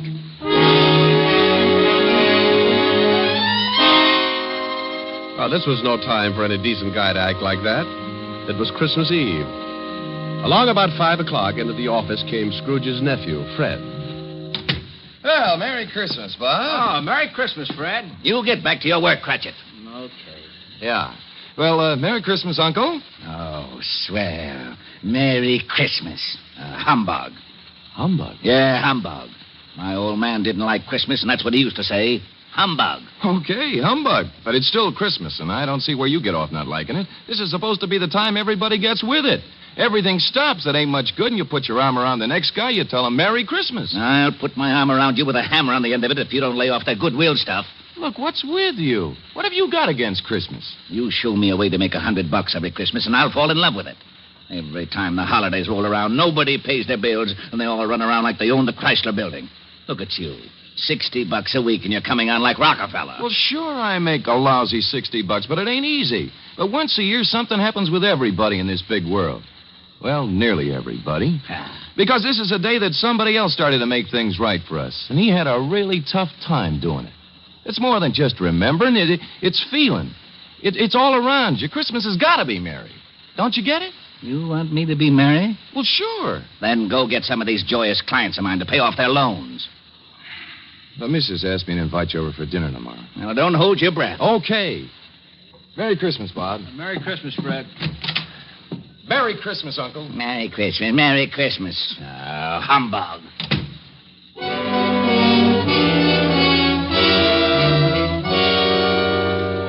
Late that evening, Scrooge went upstairs to his room, the room where Jacob Marley used to stay. It was dark in the little hall, and when Scrooge reached for the door, he looked up at the big brass knocker and saw... Holy cow. I could have sworn that was old Jake's face in the knocker. I must be working too hard. So in he went. A little shaky after seeing Jake Marley's face, but he just passed it off his nerves. He closed the door and locked it, then went over and sat down in front of the fireplace. He got a fire going and started to relax. But every tile around the fireplace started looking like Jake Marley's face. Oh, now, come on, Abe, old boy. You got to get hold of yourself. This is ridiculous, and I haven't touched a drop in weeks. He got up and walked around the room a few times, then went back and sat down again. He stretched, rested his head on the back of the chair. From somewhere, a bell started chiming, and Scrooge sat straight up in his chair. He heard something else, too. Something from downstairs. What the? Oh, now, what is that? What's going on? Who's that? Come on, who's out there? Then all of a sudden, it came right through the wall. Marley! Jake Marley. Oh, no. I got to stop eating lobster. Oh, it couldn't be. Hey, what's with you? Who are you? Jake Marley. Who else? You're dead. The deadest. But nevertheless, Jake Marley. His ghost. You're very sharp today, Scrooge, old boy. I don't believe it. You got eyes, ain't you? Yeah, and I got a bad stomach, too. That's who you are. Nothing but a bad case of indigestion. You don't think I'm a ghost, huh? Okay, maybe a good scare will change your mind. Whoa! Oh, no. Stay away from me. I believe you. Sold on the idea? Yeah, but why do you got to come to see me? Regulations. Every man is supposed to live his life and help his buddies. If he don't do it while he's alive, then he's got to do it after he kicks off. Oh! Now, stop that. Hey, what's with all those chains and things you got wrapped around you? Oh, these? Well, this here chain is like my life. Each one of these links is something I did wrong. But why do you have to hold it around with you? Why don't you check it someplace? Scrooge, old boy, when we was in business together, I never took time out to do any good. I just kept making a buck and figured that was enough. Well, now I got to pay for it. I got to haul this chain around and try to make up for all the things I didn't do when I was alive. But why come to me? Because you're going to end up just like me unless we do something in a hurry. Now, I haven't got much time, so you better listen. Oh, I don't want to be like you. I'll listen. Okay. You're going to have 3 visitors. You're going to be haunted by 3 spirits. Oh, no. It's the only way you can keep from being like me. When you hear that bell strike 1, the first one will be here. Well, I got to be going. You won't see me again, but you remember what I told you. So long, Scrooge, old boy. Your goosebumps can relax now. After the ghost took off, Scrooge just refused to believe it. Nuts. It's ridiculous. Humbug. Then he climbed into the sack and was soon snoring up a storm.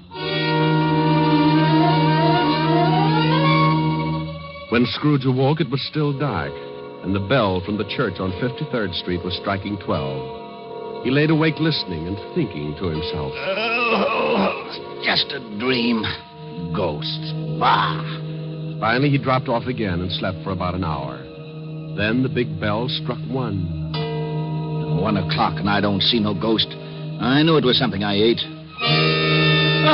All of a sudden, a big light flashed in the room. The first of the spirits stood before him. Oh, Jake was right. Are you the first spirit that Jake said would come to haunt me? Yeah, you know it. Well, who are you? Me? I'm the ghost of Christmas past. Yeah? How long past? Your past. Come on, we're going to take a walk. Oh, where are we going? Just relax. I'm running this tour. Oh, well, let me get my pants. You got them. Hey, they're on me.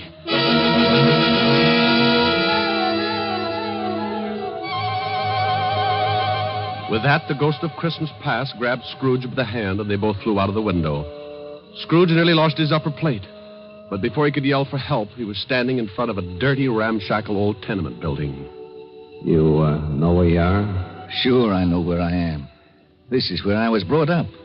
Even the garbage cans are the same. You had a pretty tough time when you were a kid, didn't you? The toughest. I wasn't very big, and the rest of the kids in the neighborhood were. I had more black eyes than a crow. You want to go in? What for? To see your folks. My folks died a long time ago. They're in there now. Come on. Well, the ghost took old Scrooge into the building and showed him a Christmas years past when he was a child with his family. Sure, it was tough living in 2 little rooms like that, but Scrooge remembered how wonderful it really was. What's the matter, Scrooge? Huh? Oh, got something in my eye. You were pretty lonely when your folks when they... Yeah. You know, there was a young kid that came around earlier this evening and sang some carols. I wish... Yeah, what do you wish? Oh, nothing. Come on. I want to show you another Christmas. The spirit showed him another Christmas and still another. And you know, no matter how tough Scrooge remembered his childhood had been, it always seemed that Christmas was wonderful. Then the spirit took him to a building down by the river where Scrooge got his first job. He went inside, and seated behind a desk, Scrooge spotted... Fezziwig.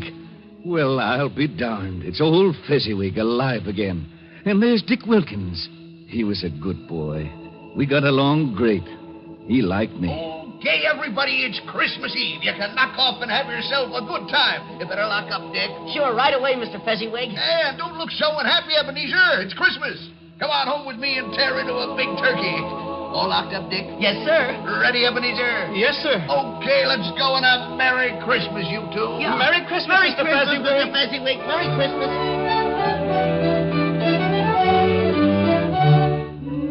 Then the spirit took Scrooge over to Fezziwig's house, and they saw the wonderful party that Mrs. Fezziwig had gotten together. Scrooge watched and remembered, and the spirit said... Wasn't Fezziwig a stupid, sentimental old goat? Oh, yeah? Well, let me tell you something. He was a great guy, he was. You know... What, Scrooge? I was just thinking about Bob Cratchit, who works for me. I think I'd like to do something for him. You know he's got a wife and 4 kids? Is that right? Yeah, 4 kids. Come on, I've seen enough. Okay, but you gotta see these things if you want to get squared away. And believe me, brother, you need squaring away. Let's go home, Scrooge. Before he knew it, Scrooge was back in his little room, and the spirit was gone. Scrooge was pretty beat, and he climbed into bed and dropped into a heavy sleep.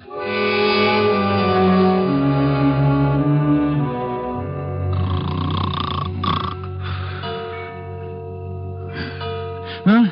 What's that? It's 2:00. Hey, that light in the other room. I got burglars. Hey, Scrooge. Scrooge, come on in. Who's that? What are you doing in the other room? Come on in. Take a look. It's pretty nifty. Hey, what is this? What have you done to the room? It looks like Macy's window. Where'd you get all the holly and the mistletoe? And how'd you get it in here? You like it? Oh, for Pete's sake, a Christmas tree. Who are you? The ghost of Christmas present. Now, don't tell me you don't like the way I fix things up. I work pretty hard. Oh, the second ghost.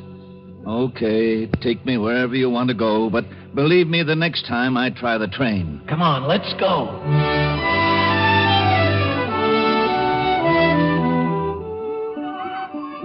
Now, what do you see? Oh, I see bright colored lights. People having a lot of fun. Kids on sleighs. See that building over there? The one with the big wreath on the front door? I got 2020. That's where Bob Cratchit lives. He works for me. Hey, look. There's Bob now. Yes, going into the house. Up all those stairs to the 5th floor. And he's got his little boy on his back. Tiny Tim. Yeah. Got polio last summer. Pretty sick little boy. I know. Bob said he'd need a lot of care if he was ever going to walk again. Let's take a peek. Hi. Hello, honey. You and Tim have a good time? Best. Didn't we, Tim? Yeah, Dad. We watched all the kids on the block on their sleds. Mom, will I ever be able to ride a sled? Of course, Tim. Won't he, dear? Sure thing, Roughneck. Next Christmas, you'll be out there doing belly whoppers with the rest of them. Dad, what's the matter? Your eyes are all wet. Oh, nothing, Tim. I just got some snow in them. Want some dinner, Tim? Oh, Mom, stew for Christmas? I'm sorry, Tim. Oh, that's okay, Mom. I like stew.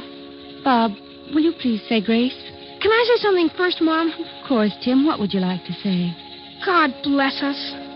Everyone.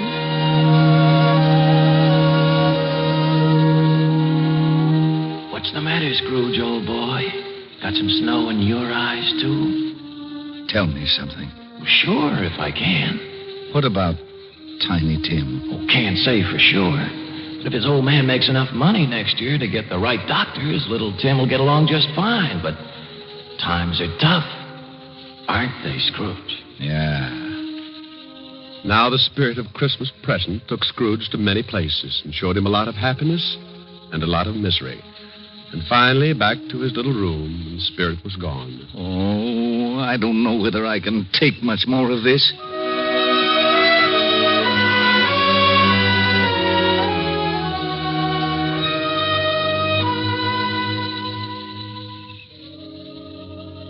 Then the new ghost drifted in. This was the worst yet. He was really done up for haunting. He was all dressed in black with one arm sticking out and pointing right at poor old Scrooge. This was the last one of the spirits. Scrooge's knees sounded like castanets on a reducing machine. Okay. You don't have to tell me. You're the ghost of the Christmas that hasn't come yet. You I'm really scared of. The ghost took off with Scrooge right after him. The city disappeared, and Scrooge found himself on the outskirts of town, standing in the graveyard. The night was howling like it was mad. And as Scrooge looked down, he saw... Hey, what's this?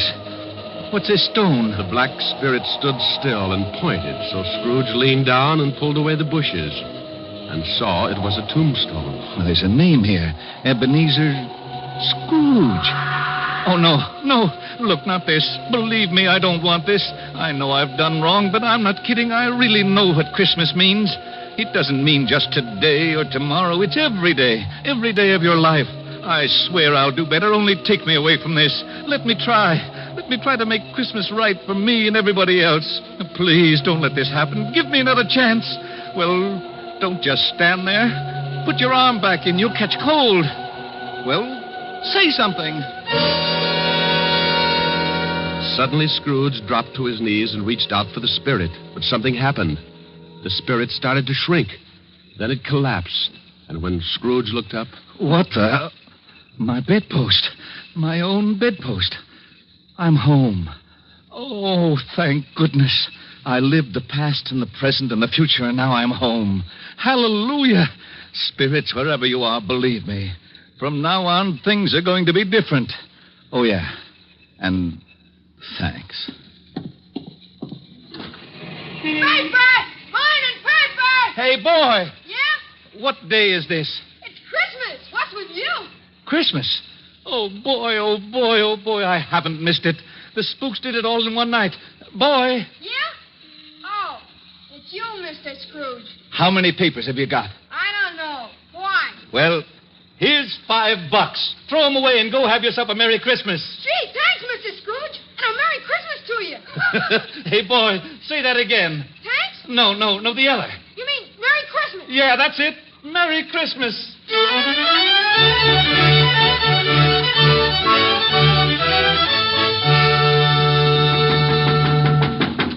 Okay, I'm coming. What's the matter with you? Can't you see the store's closed? Look, mister, this is... Ebenezer Scrooge. Merry Christmas, Barney. Huh? Hey, you been drinking? Not a drop. Well, what's the matter with you? Ain't you going to wish me a Merry Christmas? Wish? Sure. Come on in. Wife's upstairs with her mother, but I got a bottle in the back. I think maybe you better have something strong. Look, your grocery store's closed, but you could still sell me a turkey, couldn't you? Well, I don't know. Well, you got a couple. They'll just go to waste. What do you want a turkey for? You've been eating at the automat every Christmas for the last 7 years. Oh, it's not for me. But nevertheless, I have been invited to my nephew Fred's house for a Christmas dinner. Well, then who's the bird for? Bob Cratchit. You know, the young guy that works for me. Oh, yeah. How much you going to charge him? Here's $20. That ought to be enough for the bird. No. It ain't worth that much. You sure you ain't been into something? Well, if it's too much, give the rest to your kid and have him deliver the turkey to Cratchit's house. Huh? Here's the address, and don't tell Cratchit who sent the thing, okay? Okay. Merry Christmas, Barney. Yeah. Merry Christmas.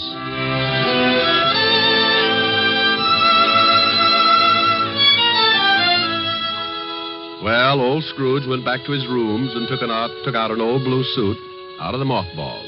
He shook it out, put a few creases in it, and went out into the street. The old boy was really with it.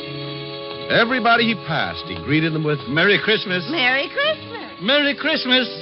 Oh, Merry Christmas. Merry Christmas. Merry Christmas. Scrooge went to church and gave a large donation, and Father McCarthy nearly forgot his sermon. And then Scrooge went out on the street again and down into the Bowery. Oh, God bless you, sir, and a Merry Christmas. Isn't it, though? He kept walking and having a great time. Later that afternoon, he arrived at his nephew's house. Well, what the... Merry Christmas, Fred. I've come to dinner. Oh, my gosh. Here, I brought you some presents. Oh, my gosh. Now, don't thank me. It's Christmas, remember? Oh, my gosh. Next morning, Scrooge was early at the office. If he could just catch Cratchit coming in late. And he did.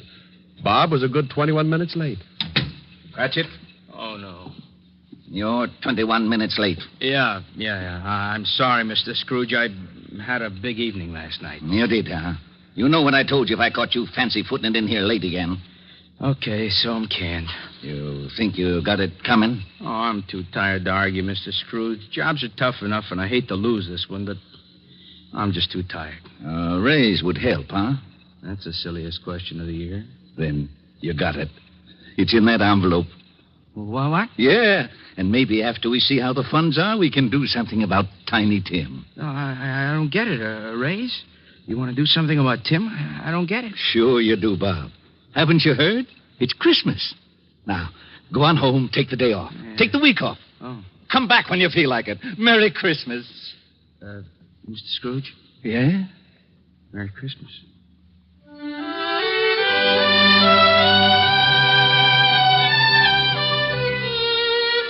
And Scrooge really did it. He was as good as his word, better even. He made it the merriest Christmas ever. And later, things got better, and he took care of Tiny Tim. And sure enough, Tim was out on his sled the next Christmas doing belly whoppers with the best of them. Every Christmas thereafter, all along the big street, it was said, if anyone knew how to make Christmas merry, old Ebenezer Scrooge was that one. And I hope that can really be said about all of us, just like Tiny Tim said. God bless us, everyone. That's right, Tim. God bless us. Everyone. Merry Christmas. God bless everyone. Oh, Rick. Yes, Helen? That was wonderful. Not quite the way Dickens wrote it, but it meant the same thing. Oh, you really like it, baby? Oh, I loved it. No reason in the world why old Scrooge couldn't have been living right here today. You've got the spirit, and that's what counts. How did you like it, Walt? Rick, I gotta hand it to you. It was really great. Lieutenant. Yeah, what is it, Otis? How'd I do in the play? You were magnificent, Sergeant. You know, I'll bet if I studied for a couple of weeks, I'd get me a part on Broadway. To be or not to be? That's the question. Oh, no. Now, Walt, leave him alone. Oh, sure. Monsieur Otis. Huh? Wouldst thou accompany me over to the Punch Bowl for a short flagon of nectar? Sure, I would. See you later, Helen. Rick? Yeah. Come on, Barrymore. Let's see if the Punch Bowl fits your head. Oh, aren't they lovely? You want something to eat? Hey, wait a minute. What's the matter? Listen. They're out here by this window. Come on, let's go listen. Use that carol, fa la la la la la la la. See the blazing new before us, fa la la la la la la la. Strike the harp and join the chorus, fa la la la la la la la. Follow me in merry measure, fa la la la la la la la. While I tell of you thy treasure, fa la la la la la la la. Oh, wasn't that wonderful, Rick? It sure was. Rick, sing something with them. Oh, no, honey, I don't want to louse up the Please, Rick, come on. All right. I tell you what I'll do. Everybody usually sings Christmas songs about snow. I'm going to sing one about sunshine. It's called Melikalikimaka. Melikalikimaka? Well, it means Merry Christmas in Hawaiian. In Hawaiian? Sure. It's a brand new song. They love it over there, and we'll love it here.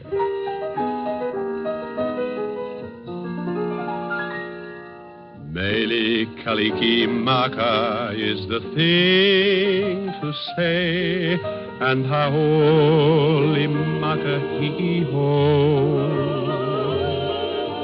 That's our Christmas greeting in Hawaii, and a happy new year, too.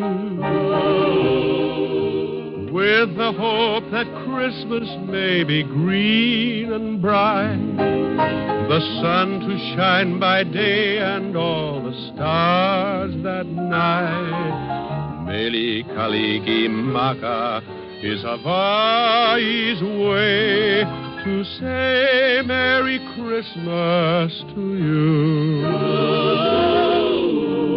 With the hope that Christmas may be green and bright, the sun to shine by day, and all the stars that night.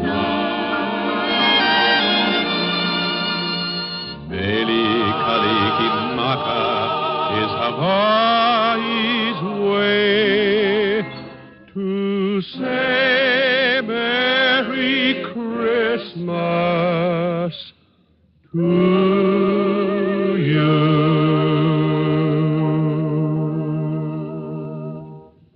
Rick, Merry Christmas. Yes.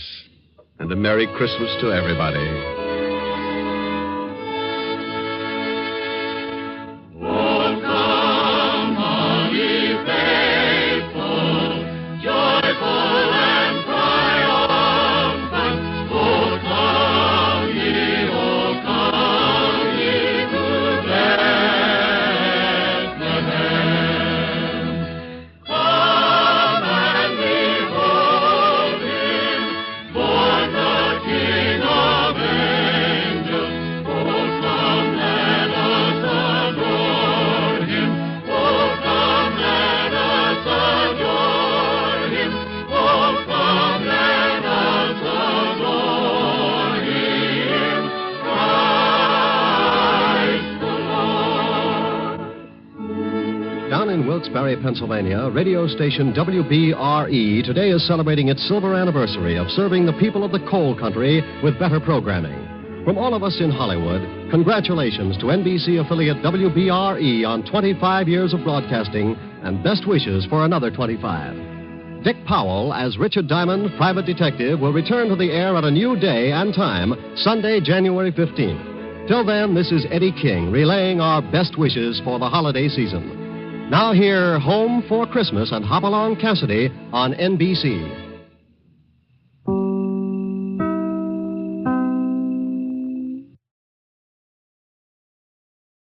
Portions of the following program are transcribed.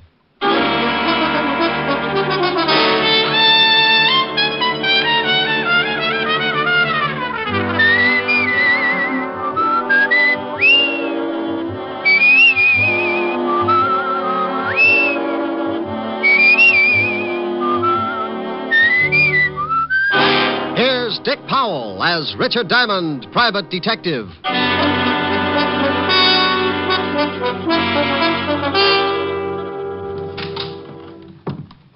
Is this the Diamond Detective Agency? Well, what does the sign on the door say? Yeah, Diamond Detective Agency. And take a guess. Are you Mr. Richard Diamond? It depends. How much does he owe you? Nothing. You just want to speak to him? I do. You come as a client? Yes, I do. You have $100 a day in expenses? Yeah, I do. Then I now pronounce this man and client. Your name, please? My name's Thomas Jason. The stockbroker? You better pay cash. Oh, I'm retired now, Mr. Diamond. And to end this nonsense, here's your $100. Oh, thank you. Now, what's your trouble? It's Carol, my adopted daughter. We adopted her when she was 12, but my wife died shortly after. Frankly, Carol has been trouble ever since. And now? Now, I'm afraid it is no longer a matter of delinquency. Well, there have been several incidents that make me suspect that she's trying to do away with me. Oh, sweet girl. What's her reason? My money. In my will, she is my only heir. Why not change the will? I said I suspected her, but I'm not certain, Mr. Diamond. And you understand, it would be terrible to disinherit her. If I am wrong about my suspicions, I simply must be sure before I change my will. She have any idea of your suspicion? Yes. This morning I did speak to her. They mentioned the possibility of cutting her from my will. She flew into a rage, made several terrible threats. Oh? What do you want me to do? Well, sir, I want you to... Oh, excuse me. Diamond Detective Agency, we have the only corpse with the lie-down design. Oh, Rick, why don't you answer the phone right? Okay, Helen, baby. Diamond Detective Agency, Mr. Richard Diamond speaking. What? See, it throws you. Mr. Diamond. Honey, I'll see you tonight. I got a client. She? He. Good. Bye. You were saying, Mr. Jason, before I was so nicely interrupted. Yes, I want you to either prove my fears to be true or groundless. If I am right, I will change my will, of course. Where do I start? Come to my house at 3 this afternoon. Here's the address. I'll introduce you to my stepdaughter, Carol, as a business acquaintance. After you've met and talked with her, I'll give you what details I have about her threats and actions. Okay, Mr. Jason, I'll be at your place at 3 this afternoon. Good day, Mr. Diamond.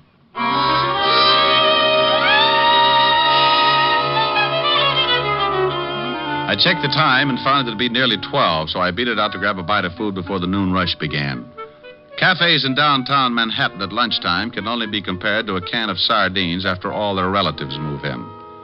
When I had downed my daily bread, I went back to the office, did a little washing, and found myself with still time to kill.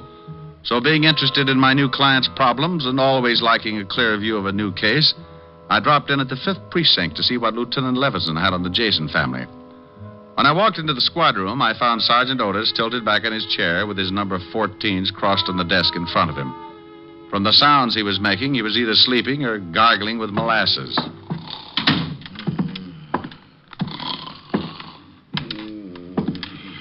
Sergeant Otis.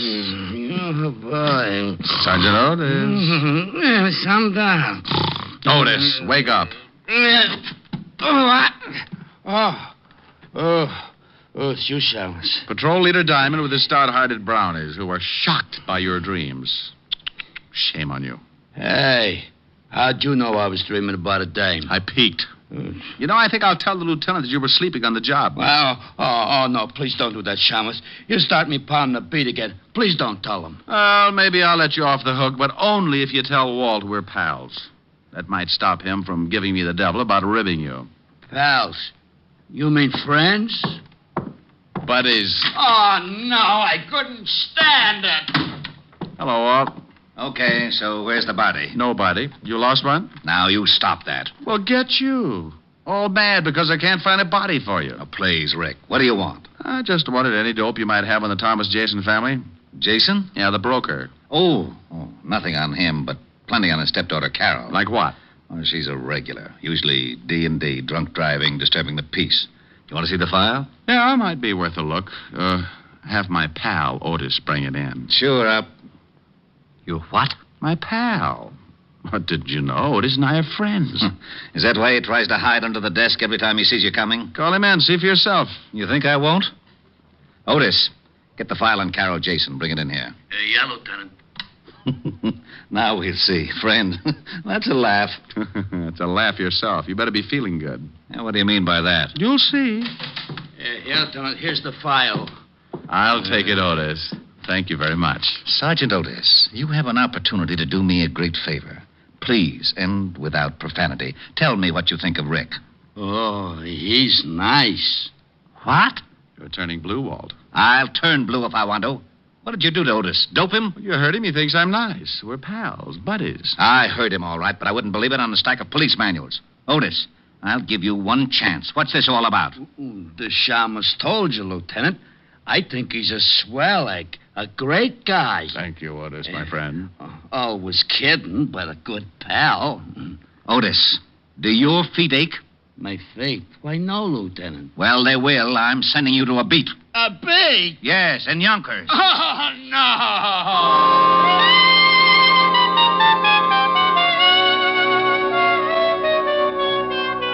I went through the file on Carol Jason and found out Walt hadn't been kidding. She'd been picked up for everything from kicking dogs to slugging her boyfriend with a champagne bottle. Real nice girl. I left Walt trying to third-degree the truth out of Otis and headed for what I hoped would be a nice, easy case. In a few minutes, I was in front of my client, Jason's house on East 66th Street. It turned out to be a modest little shack of some 30 rooms with a brownstone cover. I was ushered in to wait in the library for Thomas Jason, but I got a surprise. Mr. Diamond? Well, now, I'll bet you're Carol. Your stepfather's told me so much about you. You're a friend of my stepfather's? Well, you might say we have things in common. Where is he? I'm afraid you can't see him, Mr. Diamond. You see, He's become quite ill. Oh. Ill so quickly? I talked to him a few hours ago. He's about as sickly as Paul Bunyan. Mr. Diamond, will you please leave? Not until you tell me what happened to Jason, where he is, and why I can't see him. Get out. Do you hear me? Get out. Oh, put a cork in it, honey. Your father suspected trouble. Apparently it came quicker than he thought. Me, I want to know all your little secrets. Just who are you? Policeman? Private policeman, dear. Your father hired me this morning. Well, I'm firing you this afternoon. Father's ill, and I will not allow him to be disturbed. He paid me for a day's work. Tomorrow you can fire me. Is he here? No. Now will you get out, or do I call the real police? No, maybe you'd better, dear. There's a smell around here that isn't a room full of roses. All right. If it's going to save trouble, I will tell you this much. Father had a serious mental condition. This afternoon, a couple of hours ago, he had an attack. And I was forced to have him taken to a place where he could be treated properly. With what? Embalming fluid? Why, you insulting. Where was he taken? Who's the doctor? I think I've answered all the questions I need to, Mr. Diamond. My actions are entirely legal. If you persist in your insinuations, I shall see that your license is revoked and that you are charged with defamation of character. Oh, get you. You've been reading up on the law, and I'll bet I know why. All right, dear. I'll leave now. Go on and don't come back. Temper, temper, temper. I'm going, but we'll see each other again.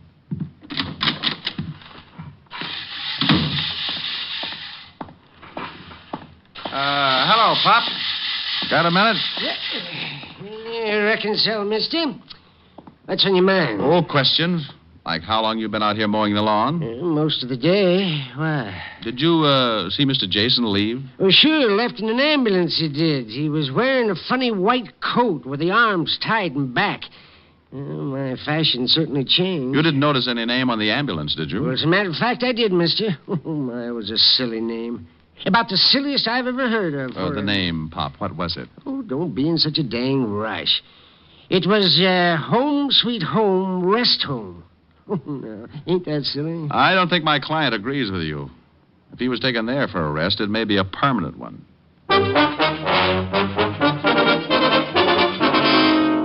Next stop, a drugstore with a phone book. Said book gave me the address, and I was soon in Baychester, looking at something pretty swank in the way of nut houses. Home Sweet Home was 2 acres of lawn, trees, and a square white blockhouse, and all surrounded by 15 feet of spiked steel fencing. By this time, the setup was really beginning to smell, and I decided that maybe a shamus might not be welcome. So for a moment, I stood by the big gate debating how I could get in. The answer was fairly simple. I rang the bell. It caused a huge character wearing a white jacket and with arms like hairy telephone poles to appear. Yeah? What can I do for you, mister? Now, let me in. Why? This is a rest home, isn't it? Yeah. Well, I want to rest. Oh, funny. Beat it. I want to speak to the doctor, King Kong. Is he in? Maybe, maybe not. Who wants him? I do. Who are you? Let's just say I'm a patient.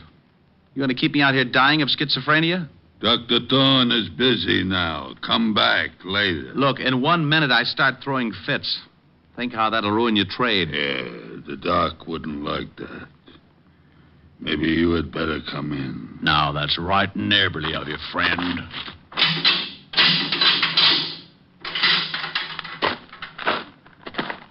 Wow. Nice place.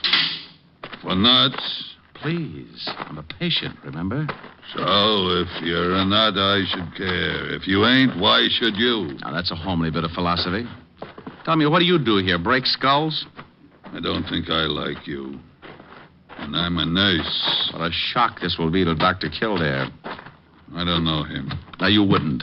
His nurses are pretty. If he had to have you as a nurse, he'd quit medicine and take up playing the glockenspiel. Sally, you're nuts. Wait here. I get the doctor. Yes, nurse. Dr. Thorne, you got a patient, I think. All right, Brazo. I am Dr. Thorne, sir. What can I do for you? He's nuts, Doc. Be quiet, Brazo. Oh, he's right, Doc. I'm nuttier than a squirrel's hideout. Well, I'm afraid I can be of no assistance, Mr. Promise you won't tell? Yes, I promise. I am Sherlock Holmes. What? H-O-L. I can spell. I'm afraid you've come to the wrong place, Mr. Holmes. This is a private sanitarium, and certain procedures must be followed. I have money, I can pay, and I want to stay here. But, Mr. Holmes, you must be examined by a doctor and committed by a relative. You're a doctor. Examine me. But your relatives, you can't commit yourself. Why not? I demand my rights. Oh, this is preposterous. This is not a hotel. You can't just come in and register. Tell me, who's your doctor? Where is your home? Well, look. Tell you what. You let me stay here for the day, and I'll tell you who my doctor is. And if you don't let me stay, I'll tell everyone what a bad place you have. You said something about having money.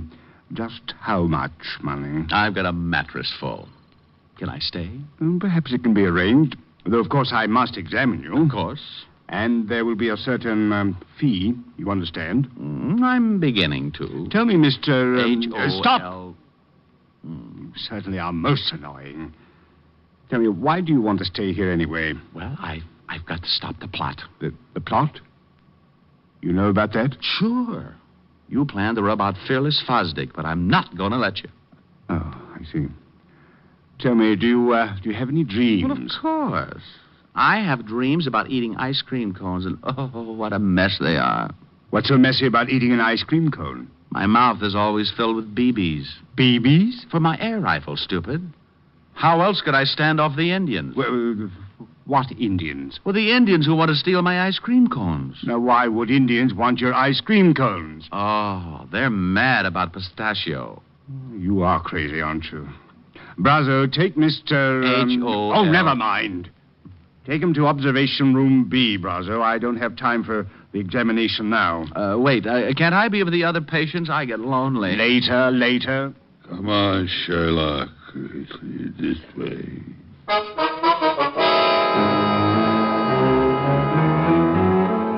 Well, I was in, thanks to the good doctor not being able to pass up a possible easy buck. The big ape Brazo led me to a small room with bars on the window and a spring lock on the door.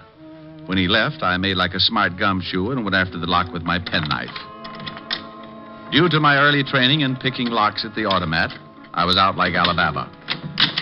I found myself in a long hall with 7 rooms, 3 on each side and 1 at the end. I knocked on every door. Nothing. Not even Bogart.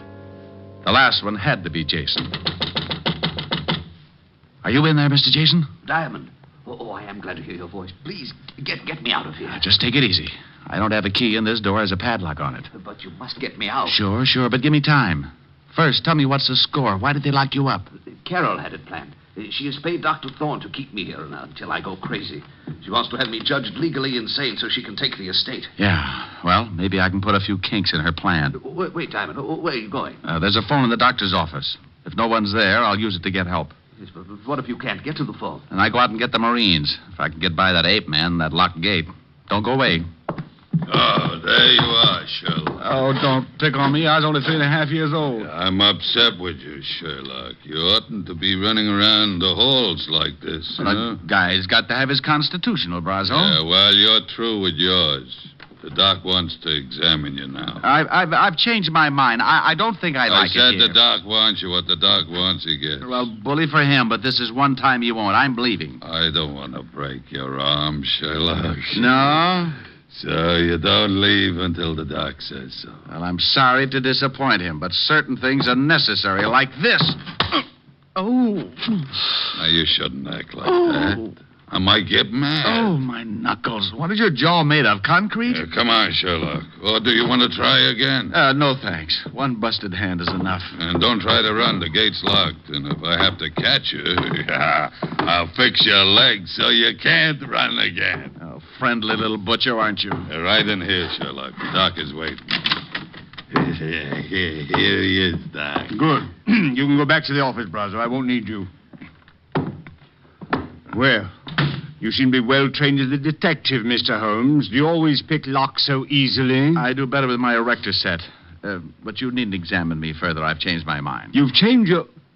This is odd. First you demand in, now you want out. I just remembered I forgot to pick up my station wagon. But the Indians, you want me to help you keep them from stealing your ice cream cones, don't you? They already got them, and all my money, too. They're both gone. Your money?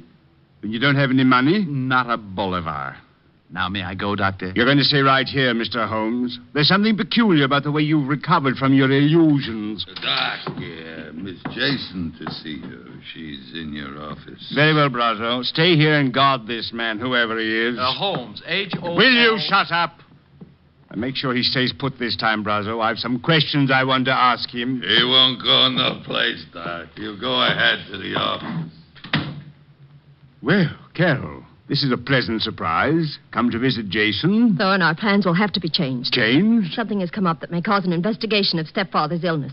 We can't afford to take a chance of that. But we can't let Jason go now. I had no such intentions. He must be taken care of tonight. Taken care of? But that's impossible. How could I... He must be gotten rid of. What? Oh, no. No, I didn't bargain for murder. Look, Thorne, you're in and you stay in. I've paid you $10,000. Don't forget it. But why all this sudden rush to change our plan? Why can't we A do private it? detective came to see me this morning. He was hired by stepfather. I knew he had suspicions, but I didn't know they'd gone so far. A detective? Oh, he can't act legally, but he's the sort to cause trouble. Detective. Private detective. Sherlock Holmes. He's rambling about. I'm afraid we're in serious trouble. Come with me. What? Your private detective. I think he's already found Jason. Come on. You wouldn't like to earn $100, would you, Brazo? No. It is you, Diamond. Uh-oh, fun's over. Thorne, you fool. How'd you get in here? He said he was a patient, Carol, and I swear he seemed crazy enough. He probably said he had money. You seem to understand each other, honey, but do you mind? I'd like to take Mr. Jason home For now. a couple of extra dollars, you let him walk right in. Oh, Thorne, you're an idiot. I suppose he's found Jason and talked to him. Well, he did get out of his room and wander about. Well, that's great. So now he knows the whole works. Too bad, baby. Your plan is kaput. Not quite, Diamond. You've just talked yourself into real trouble.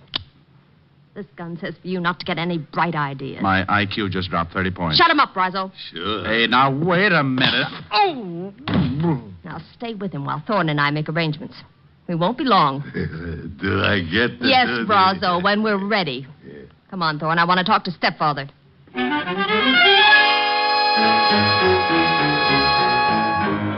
Brazo's fist was made of the same stuff as his jaw. By the time I came around, darkness had painted the window, and the room was full of shadow and Brazo. The big hulk was squatting a few feet away, paying no attention to me. So I waited till my mind was clear while I eased off my right shoe.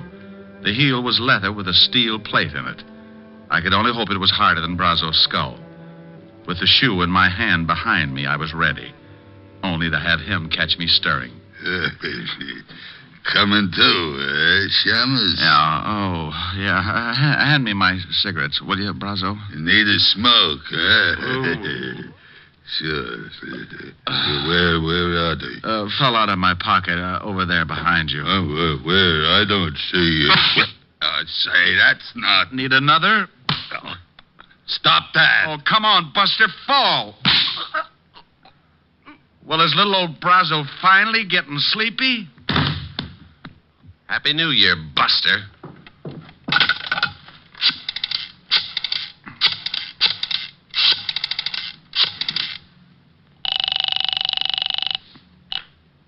Levinson, homicide. Walt, Rick, if you don't want me to be a customer of yours, get out to the Home Sweet Home Rest Home fast. What? Hey, what kind of a gag is this now? It's no gag, believe me. My client and I are the blue plate specials, and dinner is about to be served. The home sweet... Oh, it still sounds like a gag. Who'd call anything that? Now, don't argue, Walt. It's no joke. Okay, Rick, what's the address? 1820 Allerton Avenue, Baychester. And bring a blowtorch to cut an iron gate. You may have to. All right, I'll be there in 30 minutes. Quicker if you can. Stand right there, Diamond, or I'll use this gun. Good afternoon. I represent the Sleep Looks like Tight I came just in time. Only now that you've fixed Brazo, you'll have to dig your own grave. Dig my own grave? Oh, honey, is this trip really necessary? Keep moving, or I'll kill you right here. I move.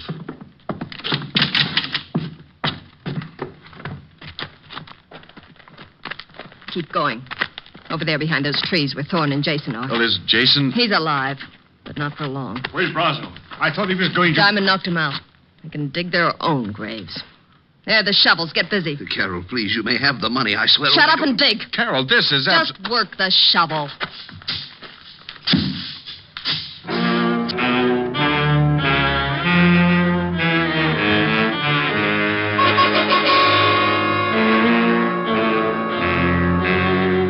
Can you imagine Richard Diamond, private detective, letting a sawed-off female make him dig his own grave? You can't? Well, she did. And for a good half hour. I stalled as long as I could to give Walt Levinson a chance to get there.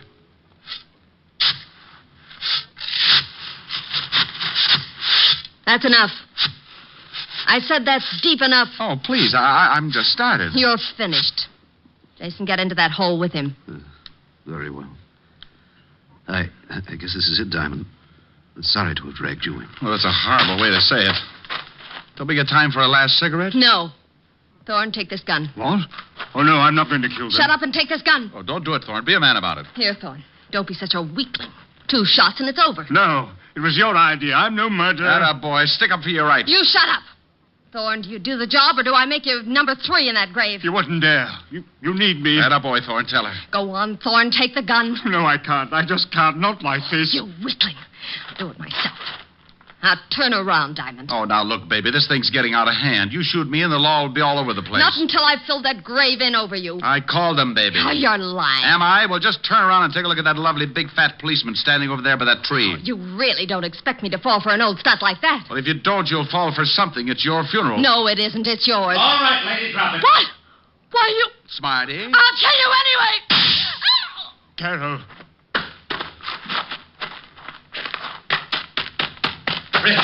Rick, what the devil's going on here? What are you doing down there? I'm looking at the girl. I think you shot her pretty bad. Who are these 2 guys? The guy with the castanet knees is Doc Thorne. Better put the cuffs on him as an accessory. But you can't do this. I was the one that refused to shoot you. Oh, stop licking my hand. You can tell it to the precinct judge. Otis, snap the cuffs on them and take them out the car. Sure. Come on, you. Now, what about this other guy? The girl's stepfather. How do you feel, Mr. Jason? Sick, Mr. Diamond. How about the girl, Rick? Shall I call the ambulance? I don't know. Carol. Well, Rick? Take your time, Walt. She's not with us.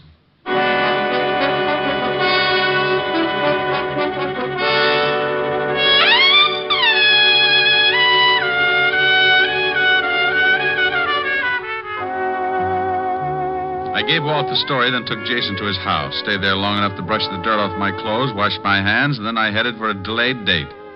At 975 Park Avenue, I found a big fireplace and a lovely redhead waiting for me.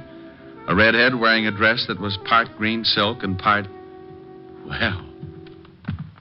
I'm the library, darling. Come on in. Hello, Helen, baby. You sound like you found oil in the basement.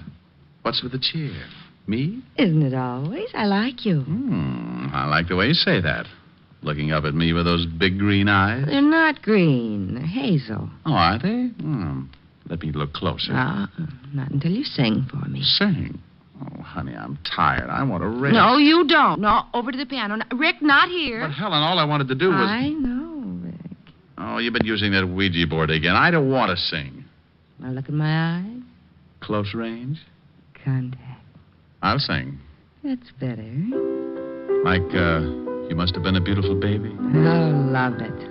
You must have been a beautiful baby. You must have been a wonderful child when you were only starting to go to kindergarten. I bet you drove the little boys wild. And when it came to winning blue ribbons, you must have shown the other kids how. I can see the judge's eyes as they handed you the prize. I bet you made the cutest bow. Oh, you must have been a beautiful baby. 'Cause, baby, look at you now. Like that? That was wonderful, Rick. Come here. About time. Oh, Rick. Do you think you can do that and sing, too? Honey, when you look at me like that, I could kiss you, sing, and knit a whole sweater at the same time. Rick, could you? Want to try? The sweater will take years. I'll buy that. Come here, we'll start with the neck. Rick. You know something? What? I may even knit you a whole suit.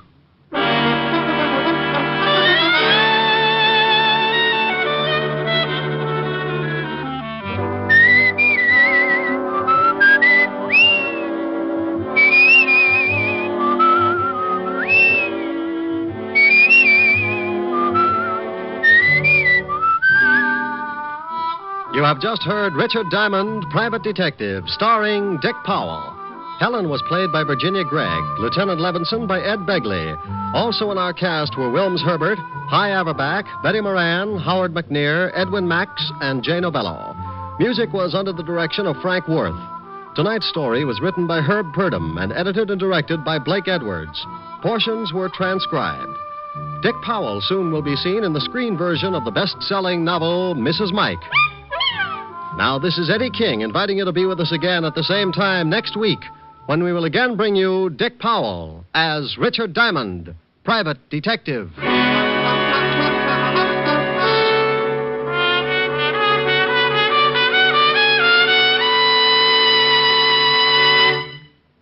How much is your life worth? Think about that for a minute. Is it worth a little care? Well, that's all that's needed to protect it on America's streets and highways. Only your careful driving and your acceptance of personal responsibility for your own life can guard you from the dangers of the road. The price that you may pay for carelessness is a high one, and it's a price that thousands upon thousands of accident victims have already paid. Their gamble with death behind the wheel is a stark warning. A warning that an accident can happen to you. Last year alone, some 32,000 persons were killed in traffic accidents, and well over 1 million others were injured. Smash-ups have averaged more than 1 a minute, every minute of the day and night. These are the facts of traffic dangers. As for the facts of traffic safety, well, they all boil down to just 2 facts. Careful driving by automobile owners, careful walking by pedestrians. So drive carefully, walk carefully. The care you take may save a life, and that life may be your own. Saturday night is packed with entertainment when you stay tuned to NBC's star lineup of shows. Each Saturday, make it a point to listen to NBC. You'll hear Hollywood Star Theater, Ralph Edwards' Truth or Consequences, Your Hit Parade, A Day in the Life of Dennis Day, The Judy Canova Show, Grand Ole Opry, and songs by Morton Downey. Now, stay tuned for Lionel Barrymore and Hollywood Star Theater on NBC.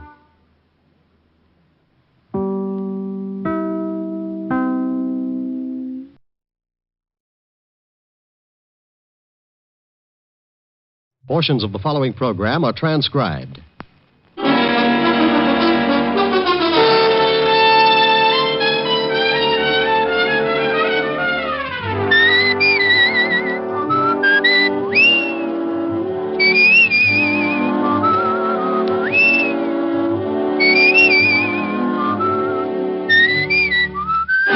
Here's Dick Powell as Richard Diamond, private detective.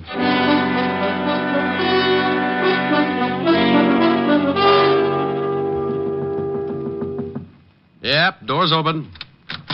Mr. Diamond. Well, Angelino, come in. I didn't know whether you were busy or not. If you didn't hear the drums, you know I'm not busy. Drums, Mr. Diamond? Well, it's sort of a ritual, Angie. Every time I get a paying client, my landlord offers up his thanks to the goddess of joy. Plays an old bongo and turns on the heat as a kind of sacrifice. I see. Oh, no, you don't. You're too normal. What's the trouble, Angelino? The pig's knuckles in your butcher shop got arthritis? You always with the kidding, Mr. Diamond. Yeah, that's the kind of a hairpin I am. Hairpin? Angie, you got something on your mind. Forget my little asides and let's have it. I got the big problem, Mr. Diamond. Oh, you mean something's wrong and you can't pay me to take care of it? Oh, no, I can pay. Oh, well, then you haven't got a problem. You slip me the cash and I'll move in on your worries. Well, you see, it's like this. I come to you as a sort of representative for all the other butcher shops, the independent ones. I ain't the only one that's worried. So all the butchers got together last night and decided to do something about it. I hate to be a nag, but do something about what? We all been paying money to a protective association. Oh? Yeah, every week a couple of guys come around and collect. If we don't pay, we get our shops busted up. And if that ain't enough, we get our heads busted too. See, I still got 3 stitches right here on the top of my head. Wow. Nice job. What'd the doctor use? A loom? I got this last week when those 2 guys come for the money. I couldn't pay, so one of them hit me with a blackjack. You're lucky you didn't use one of your salamis. Might have been a job for homicide. He knocked me out when I come to. My shop was a mess. There was a note saying that they'd be back. Well, you better go to the law, Angelino. They'll give you good protection and won't cost you a thing. We discussed that at the meeting, but we decided it was too dangerous. We've been warned that if we go to the police, we'll get hurt bad. We got the families, Mr. Diamond. We can't take the chance. Yeah. Tell me, have these two Garneffs been back to see you? Garneffs? Oh, Angie, you're going to be in a lot of trouble. Garneffs, hoods. Hoods? Gangsters, bad little boys. Oh, no, they ain't been back. Not yet. Well, for you or Rockefeller, my fee's the same, Angelino. $100 dollars a day in expenses. We took up a collection. I only got $100. Oh. Why does this always happen to me? I'm going to end up making Simon Legree look like Snow White. You only got 100, huh? Yeah, but we thought of something. If it costs more, you can take it out in trade at any of the butcher shops. Well, it's liable to run into a lot of ham hocks. It's the only way we can pay you. So I'll throw a barbecue. Let's go, Angelino. Where do we go? Well, you and the rest of the butchers have not only hired yourselves a private detective, but you've got a new addition in the Butchers' Union. You mean you... Yeah. Come on. I want you to show me how to carve a lox.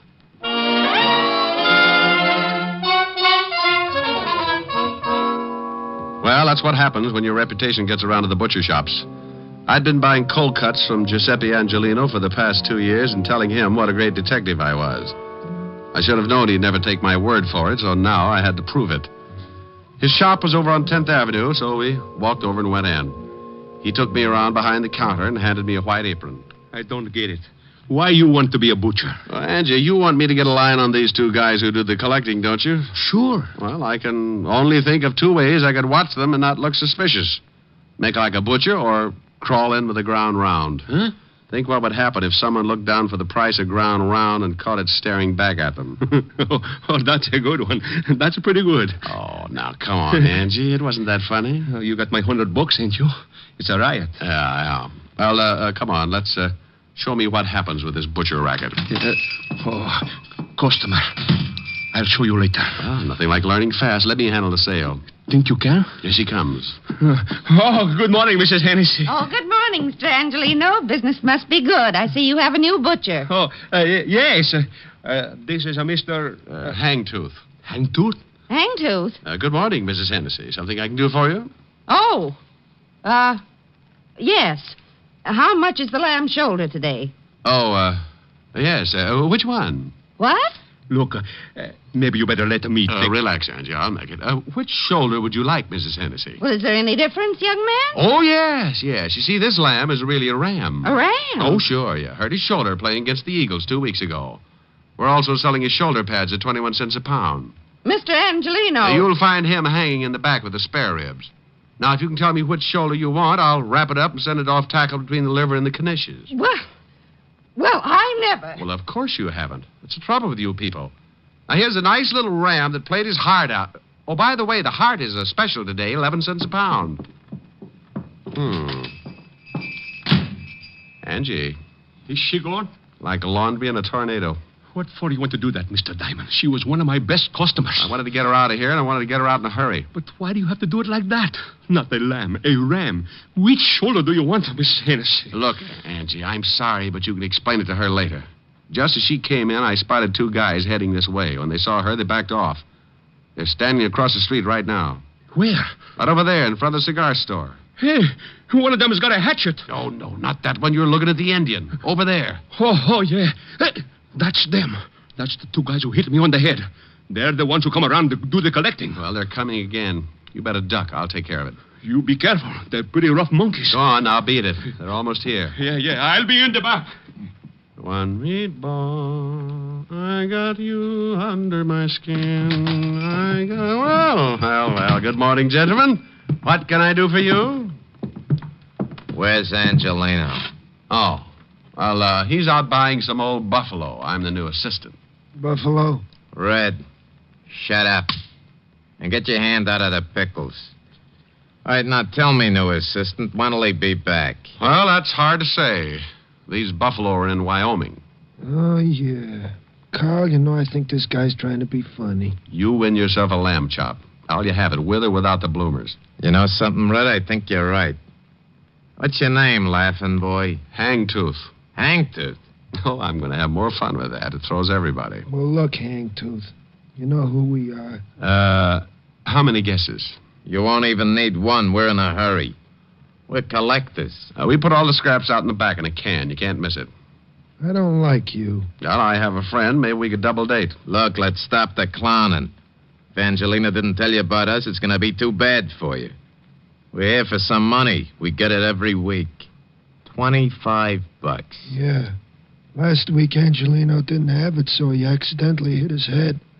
We figured that all that blood would make him remember it this week. Well, I'm sorry, friend, but Angie didn't say anything about it. Tell me, what does he pay you boys for? Oh, little things. Protection, mostly. You see, if he paid us last week, he wouldn't have hit his head. You know something? I know a big fat cop who would just love to hear all about this protection Angie's paying you for. You do, huh? Yeah, I do, huh? Well, look, seeing as how you're a new boy around here, maybe we ought to tell you first. Why don't you do that? Let's go on the back. I like it here. I listen better. You do, huh? Is that all you guys can say? Now get out from behind that counter. Oh, I want to explain the thing to you. Yeah, go on, Red. Explain it to Mr. Hagtooth. Hangtooth. You'll have to pardon him. He don't hear so well. How's your hearing, Hangtooth? Depends on what I'm listening to. If it's dull, I might end up with an ear trumpet. You might end up with one whether it's dull or not. Now, seeing as how you're working for Angelino, you're going to need protection, too. So let's have the $25. I want to know what I'm buying. Sure. Here. Oh, now, don't you know it isn't nice to go around breaking up showcases, and especially with that nasty old sap? Well, you never know when things are going to get busted, see? Now, don't you think you need protection, Mr. Hangtooth? Tell you what I'll do. I'll pay you for protection if you'll pay me. Pay you? For what? Well, you never know when things are going to get busted. Like your jaw, maybe. Why, you... Hey, Carl, help me. Yeah, sure I'll help. This looks like my head breaking day. Got his legs. All right, hold him. I'll tap him good. Give it to him again. Oh, he's a rough one, ain't he? Yeah. Kick me in the mouth, will you? Hey, Red. Let me try that, huh? Hangtooth turns such a pretty color when you kick him like that. He's out. You think he gets the idea? Maybe not right now, but when he wakes up, he's going to have a sore head to remind him. Come on, we'll come back for Angelino later. Well, you can't really blame brave little old me for going to sleep at that point. One I could have handled, but in that cramped space behind the counter with both of them coming from different directions, I had to give up sooner or later. And I did for about 20 minutes. When I finally snapped out of it, I looked up and saw 3 heads staring down at me. 2 herring with Angelino in the middle. You all right, Mr. Diamond? Oh, Angie, do you always ask people that right after they've lost their blood? Here, let me help you get up. Oh, swell. Now, look for my eyes, will you? I didn't know what to do. I guess I should have called the police. Oh, why, Angie, you're really beginning to think for a change. Oh, let me sit down.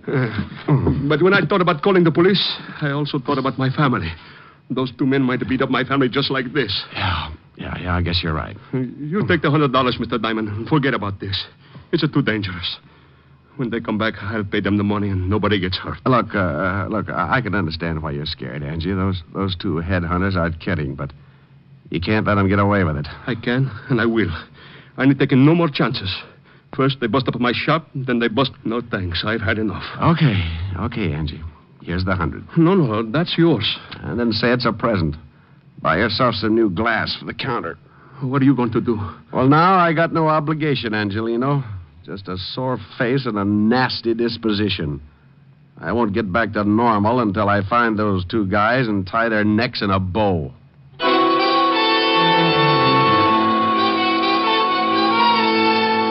I left Angelino's shop and headed for the 5th Precinct Police Station. I wanted to look up 2 sure bets for the police gallery. One named Carl, the other Red. 2 guys who went around scaring poor little businessmen like Angelino. By the time I reached the station, the aches from the beating were making me very unhappy, and when I walked into the squad room, I spotted something that didn't make things any better. Yeah, what do you... Holy cow, Diamond. Well, Otis, I'm glad you noticed. It means I put myself together all right. What's the matter with your voice? I got a cold. Sounds like you swallowed a rattlesnake. Yeah? Well, what happened to you? Oh, don't be silly. I always bleed just before lunch. Yeah, how'd it happen? It wasn't easy. Is the lieutenant in? Sure, go ahead. Thanks. Say, Otis, when are you going to start shaving in the morning? Why? What's wrong? Your 5 o'clock shadow is 4 hours fast. Oh. Hello, Walt. Now you listen to me. Wow! You like it? What hit you? Wait till the bruises show up. I come on in Technicolor. Someone sure did a good job. And that someone is 2 guys, one named Red and the other Carl. Red, then Carl. Yeah. I got closest to Red. Name matches the hair, busted nose, about 190, and very nasty with a sap. And Carl? Dark greasy. Well dressed if you like the type. Big boy with a scar under his right eye. You sure pick 'em. You know them? Yeah, I think so. Here's one of them. Let's see.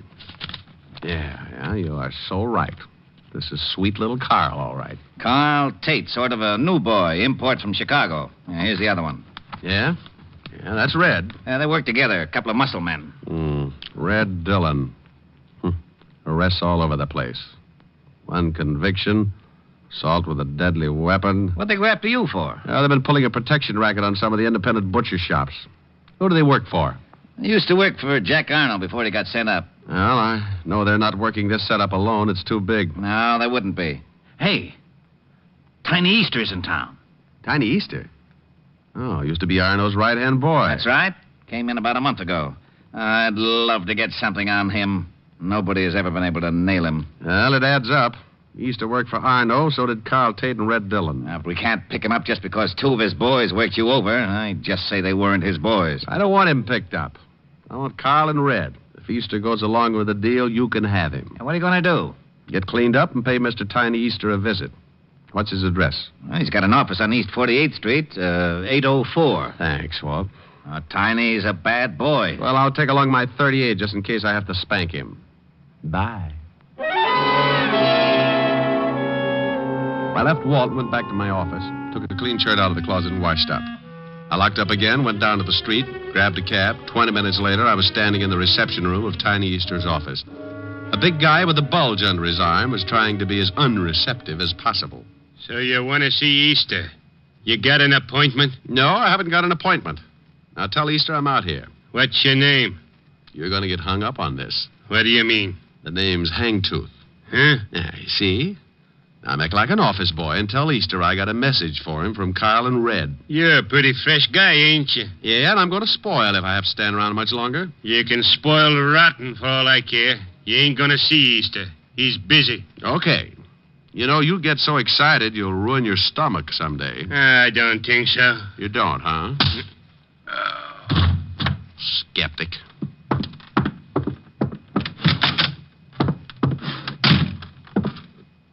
What do you want? I'm collecting scalps. Well, good for you. How'd you get by Lefty? He's tied up with a stomach ache. Swallowed a fist.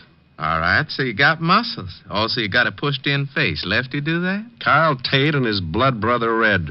Oh? What'd you come to me for? They're working for you, aren't they? You smell like a cop.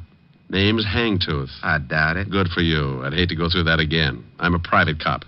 Why, not good for you. I was in a butcher shop when your 2 boys wandered in and started playing squash with me. I don't like to get pushed around, Easter. And I don't like your racket. I want Carl and Red. And if I get you along with them, the state'll hang a medal on me. Looks like you kind of got nothing to lose. Look at it any way you like. Now, what about your 2 playmates? Well, I don't know what you're talking about, Seamus. I never heard of those 2 guys. I don't think you understand, Tiny. I'm pretty mad. I'm going to find these 2 guys, and I'm going to do it even if I have to be unpleasant with you.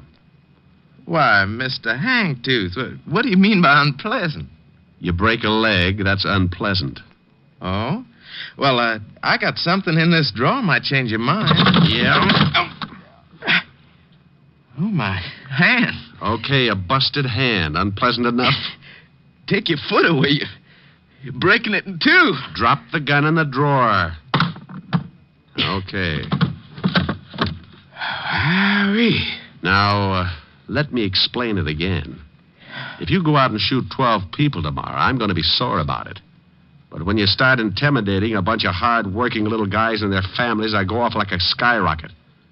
Then when a couple of your cheap gunsels push me around, I explode. Look, friend, I tell you, I don't know these guys. Look, Easter, please believe me. I don't know. You worked with him in Chicago. I'm telling you the truth, Easter. I'll work you over like an eggplant in a subway. Look, whatever your name is, I got boys. They'll take care of you. Who's going to tell him to do it? I am. With your mouth swollen shut? Now, where do I find Carl and Red? Golly, you knocked one of my teeth loose. Then I got 31 to go. I guess you really don't understand. Yeah, friend, I understand. Now, where are they? You still need some encouragement? No, that's all right. In a warehouse by the 14th Street docks. What warehouse? Rogers and Sons, big sign on the top. Mind if I use your phone? Yeah, go ahead, by all means. Don't you know it's not polite to listen, Easter? Well, what do you want me to do? Go to sleep.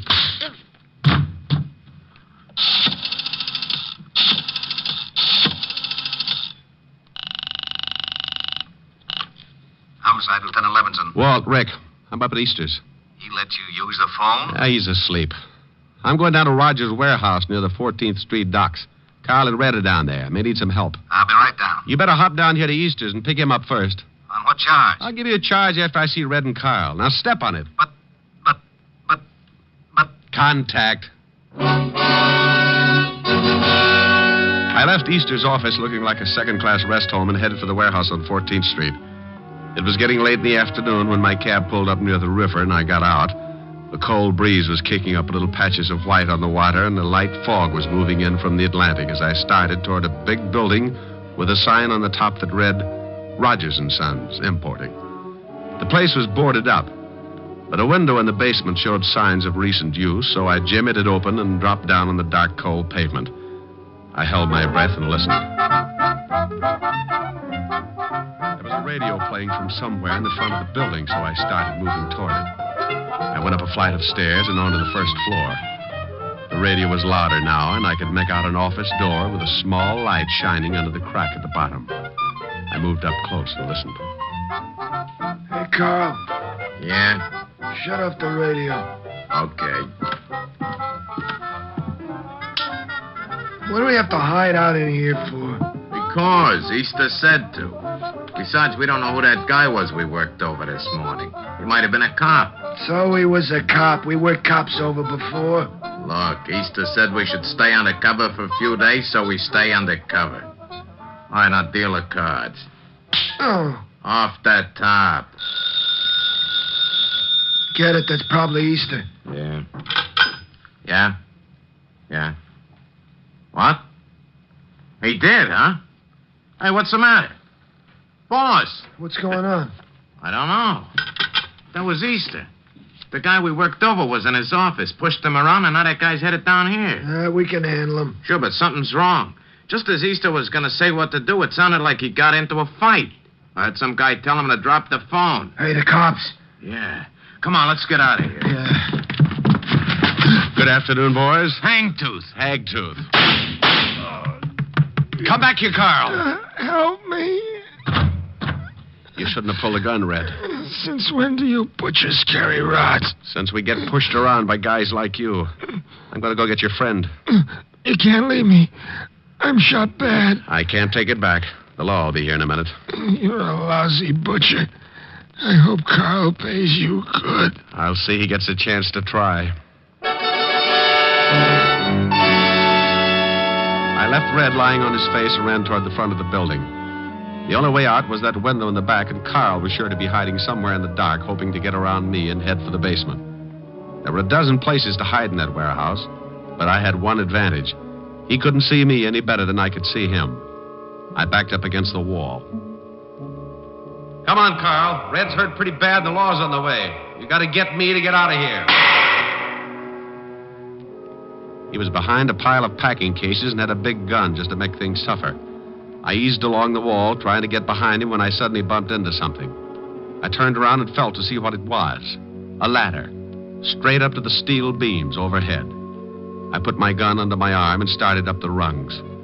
It was tough climbing like that, trying not to make a sound and knowing all the time if he spotted me, I was an easy target.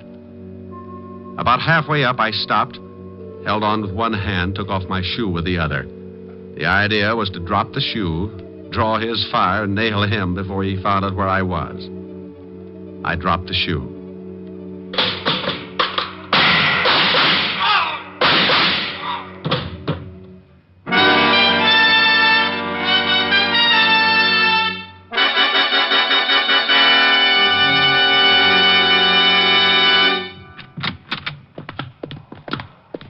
Otis.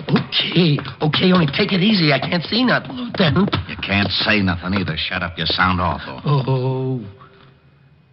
Rick. Walt? I hear him, Lieutenant. Hey. Here's some guy that's been shot. Now, Diamond's been around here, all right. Rick!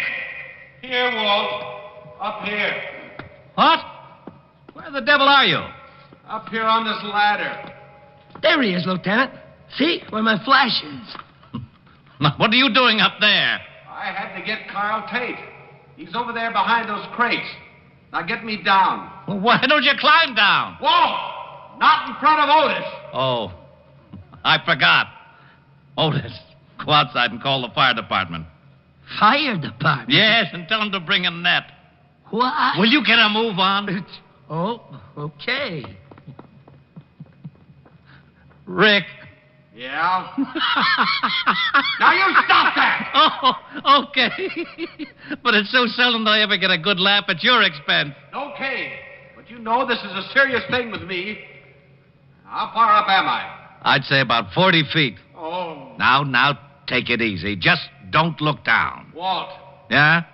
Promise me something? I won't tell Otis. I'll say you got stuck up there. Thanks. What did you go up there for, anyway? I told you. I had to get Carl Tate. I just didn't think until I was up. Imagine the guy who shoots it out with two of the toughest torpedoes in town having a horrible fear of heights. Boy, if that isn't one for the books. You know, I'll never forget the time that little blonde trapeze artist got stuck. Walt? Yeah? I hate you.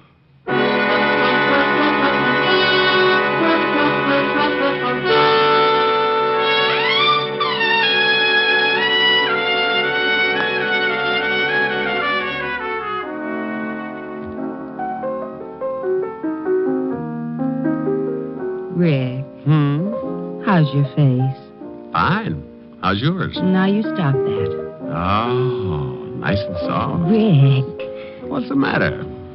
I'm just nuzzling a little. You're just nuzzling a lot. You want to nuzzle, you got to sing. Oh, no. No nuzzling. Oh, yeah. No sing, no nuzzle. Fiend. Piker. Just a real nuzzle. I think you're after my earrings. No. If I sing? Yes. I was ready. I was listening. I will remember you in the silent and lonely night, and the memory of your smile will bring me back the light. I will remember you when the leaves lie upon the ground, with the memory of a kiss in summer found. When the winds of winter come crying through the darkness, your lovely voice will come to me. Even though in spirit across the miles that part us, crying I love you, I will remember you till the spring of another year, till I hold you close again. I will remember. Okay? Mm-hmm. wait a minute. Oh, now what? I just remembered. I got a surprise for you. Yeah? Mm-hmm. Got a new television set. Now you can watch the fights. Well, great. Where is it? In the den. But first you've got to do one thing for me. What's that? Well, the reception isn't very good yet. I called the repairman, but he said to check the aerial. He can't come over until tomorrow. I'll fix it. Where is it? On the roof. The roof? But be careful. You've got to climb a ladder to get to it. What's the matter? Look, Helen, wouldn't you rather... Fix the aerial first. First? First. Oh. Whom are you calling? Hello, operator. Give me the fire department.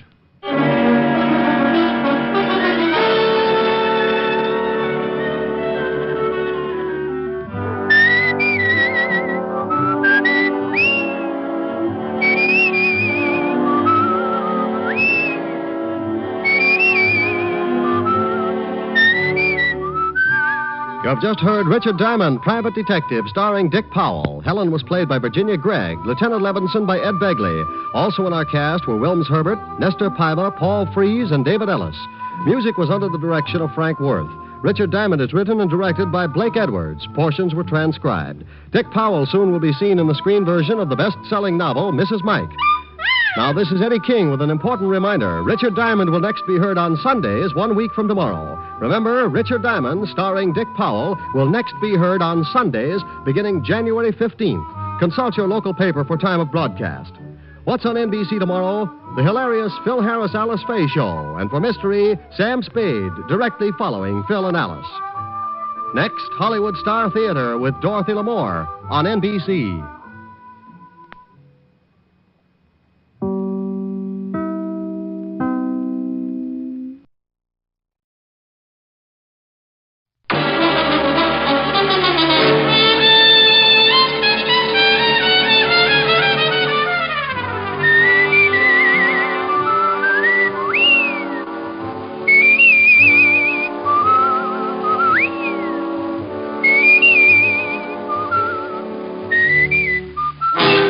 Dick Powell as Richard Diamond, Private Detective.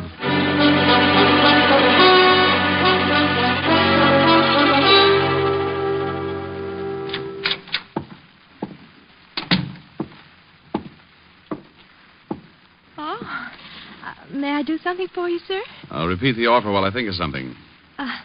I beg your pardon? That's not the way I heard it first. Did you want to see... Mr. George Victor. May I have your name? Well, let's trade. Mine's Diamond, Richard Diamond. Oh, of course. Mr. Victor's expecting you. Well, it's too much to hope that you were... He's waiting for you, Mr. Diamond. Thanks. Any door? Huh? Oh, straight ahead. Go right in. Mm-hmm. Yes? Mr. Victor? Yes. Oh, you're Diamond. Uh-huh. Come in and sit down. Thank you. You said you'd come immediately, and that was over an hour ago when I phoned you. Well, I didn't want to come to my bare feet. What? I was washing out a pair of socks. You're sure you're Richard Diamond? Reasonably sure, yes. My credentials. All right. You were recommended to me by Lieutenant Levinson of the police department. I want to hire you. My fee is $100 a day in expenses. Unless we settle that first, I couldn't solve the case if it was tagged 100 proof. Here are 2 checks. One for 100, the other for 5. Oh. You get the 100 if you take the job, and the other one if you do the job satisfactorily. Tell me all about it. You may have heard that I bought the controlling interest in one of the biggest newspapers in the city. That I heard. All right. I'm going to expose the numbers racket. That's been tried before. I know, but this time it's different.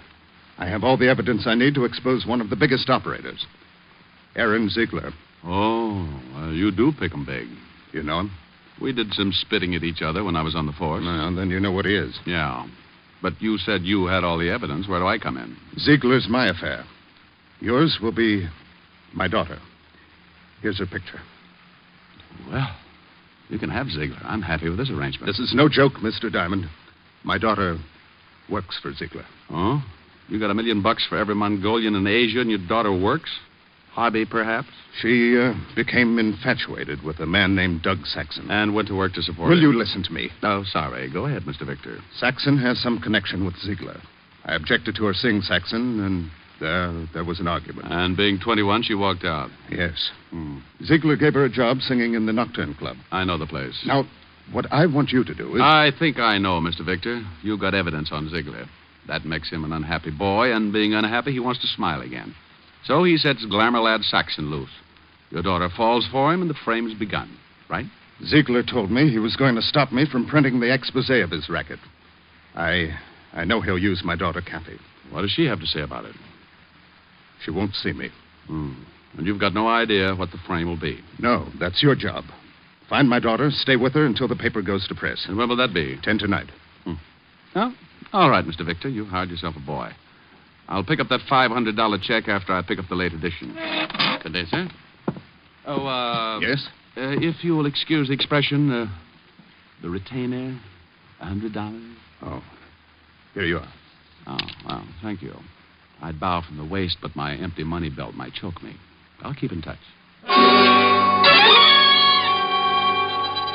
A couple of phone calls to old acquaintances who still kept in touch with the shady side of our city, and I had Saxon's address. A half hour after I left George Victor, I was punching the buzzer to Saxon's apartment.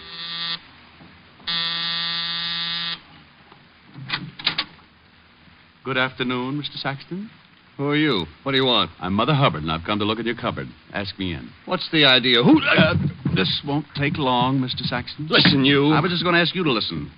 But since you asked first, go ahead and give me something to listen to. Did Ziegler send you? Well, maybe. Maybe not. It's a nice place here. All the scenery. Phonograph, big overstuffed chairs. I'm glad you like it, but don't make yourself comfortable. What's in the other room? Look here, I don't know who you are or what you want, but... Maybe Ziegler did send me. Did he? No. You a cop? Used to be. Always enjoyed my work. And I never enjoyed it more than when I was up against a character like you. Get out of here. Oh, now somehow getting tough doesn't look well on you. You're not the type, Saxon. From a quick but thorough study, I'd say you were more used to soft lights, sweet music, and setting up pigeons to be knocked over by your boss. I don't know what you're talking about. Kathy Victor. Know her? What if I do? You know her. And, Saxon, keep away from her. Oh, now you're scaring me. Sure. Hey, what do you want from me? Why are you doing this? I'm hired to do it. The name's Diamond, Richard Diamond, occupation private detective. Private detective? Yeah. You're going to make a phone call now. I won't. You're calling Ziegler to tell him you quit. I can't do that. Unless you want this floor lamp on your head. Diamond, please don't. Now, it's better. Now, go ahead. What'll I tell him? Your health is bad. You're going to take a boat trip. Well, that's ridiculous. Well, then you think of something, but think. But Hello, this is Saxon. I'd like to talk to Aaron. Oh. Well, I'll call back. It's important. Oh, it's important. I've got to talk to him. All right. Get him? They're putting me through in. Hello, Aaron. Listen, I can't go through with the deal. Something came up. I mentioned my name. A man named Diamond. Richard. Yeah, that's right. I don't know, Aaron, but please, don't blame me. I did. Hello, Aaron. Aaron. He hung up. Good. You do the same. You don't know what he'll do, Diamond. You don't know him. Oh, but I do. Well, happy landings, Glamour Boy. You can't leave me like this. You know, after a long look at you, I don't think I'd like to stay. Bye, Saxon. 20 feet of the East River will look good on you. Okay, so it was a bluff. I knew Ziegler wouldn't be scared off that easily, but when you go hunting ducks, you put out a decoy. I did. The decoy was me.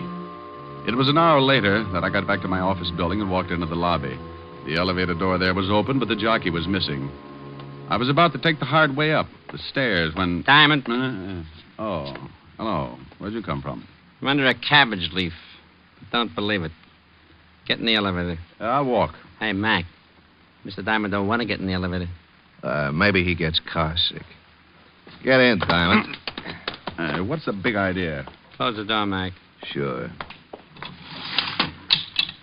You know how to run this thing, Diamond? No. Start it up. Go on. Okay. Floors, please. I'll tell you when. This is far enough. Stop it. And keep your hands away from that door. What are you going to do, eat your way out? He's a card, ain't he? Oh, now, come on. Fun's fun, but I got business. So We told you to take your hands off those doors. Oh, you did, huh? Yeah. Oh, he won't go down. Sure he will. He's just stubborn. Give me that sap. You see? Yeah. Think he's still tuned in? Let's see. Diamond. Hey, Diamond.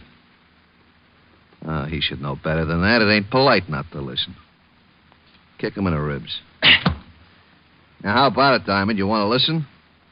He's shaking his head. He says yes. Okay. Now, stay away from the dame you're supposed to take care of. Go back to Victor and tell him you don't want the job. Tell him it's too rough, and if he don't understand, show him your bruises. Hey, give him a bruise where it shows. Look at that. I don't think he likes you kicking him in the chops. What does he want? Bedroom slippers? Okay, open the doors and let's get out of here.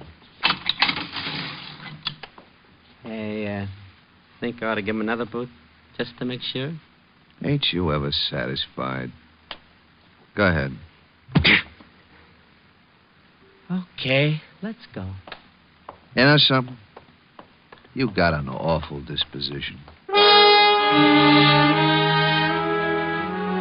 You don't come out of a beating like that right away. A professional working over is like spending a weekend in a taffy machine. I reached out and tried to touch things, but it was like trying to paint the inside of a balloon with a hammer. I was numb, and when the little jabs of feeling started pinching my cheeks, I found out that I was warm and sticky. Finally, I pulled myself up, stood there for a minute, decided my legs weren't macaroni, and went to the washroom to clean up. Then I headed for the Nocturne Club. It was too early for customers, but there was a bartender and a girl with blonde hair playing the piano. We ain't open yet, Mac. Oh, you ain't? Well, give me a bib. I may cry all over the place. You look awful. Truck hit you or something? I was blowing a tube in a high wind. Yeah? Yeah. Screwed me 8 feet into the ground. Ain't that terrible? Yeah, ain't it? Hey, who's the dame with the fingers? Oh, entertains here. Name's Victor, Kathy Victor. Got a swell set of pipes. If you're looking for a job, we don't need no tuba players. Look, here's for a drink and here's something for you because you ain't open yet. Fix me something that'll turn me all one color. Sure. Will it be black or blue? Anything that goes with my tie. Bring it to the piano. I thought you wanted it. Oh, I'll laugh later. I thought it was pretty good.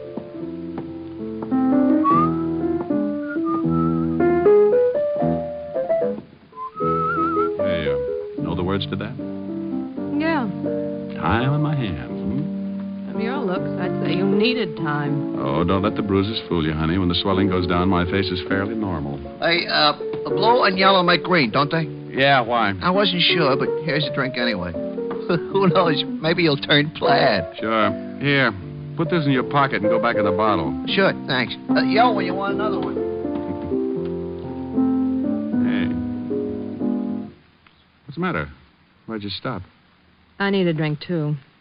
You get the jumps early, huh? I work late. Catches up with me. Oh, try out running them for a day. It does wonders. Oh, I know you. You're a spy from Alcoholics Anonymous. Go ahead, play some more. All right.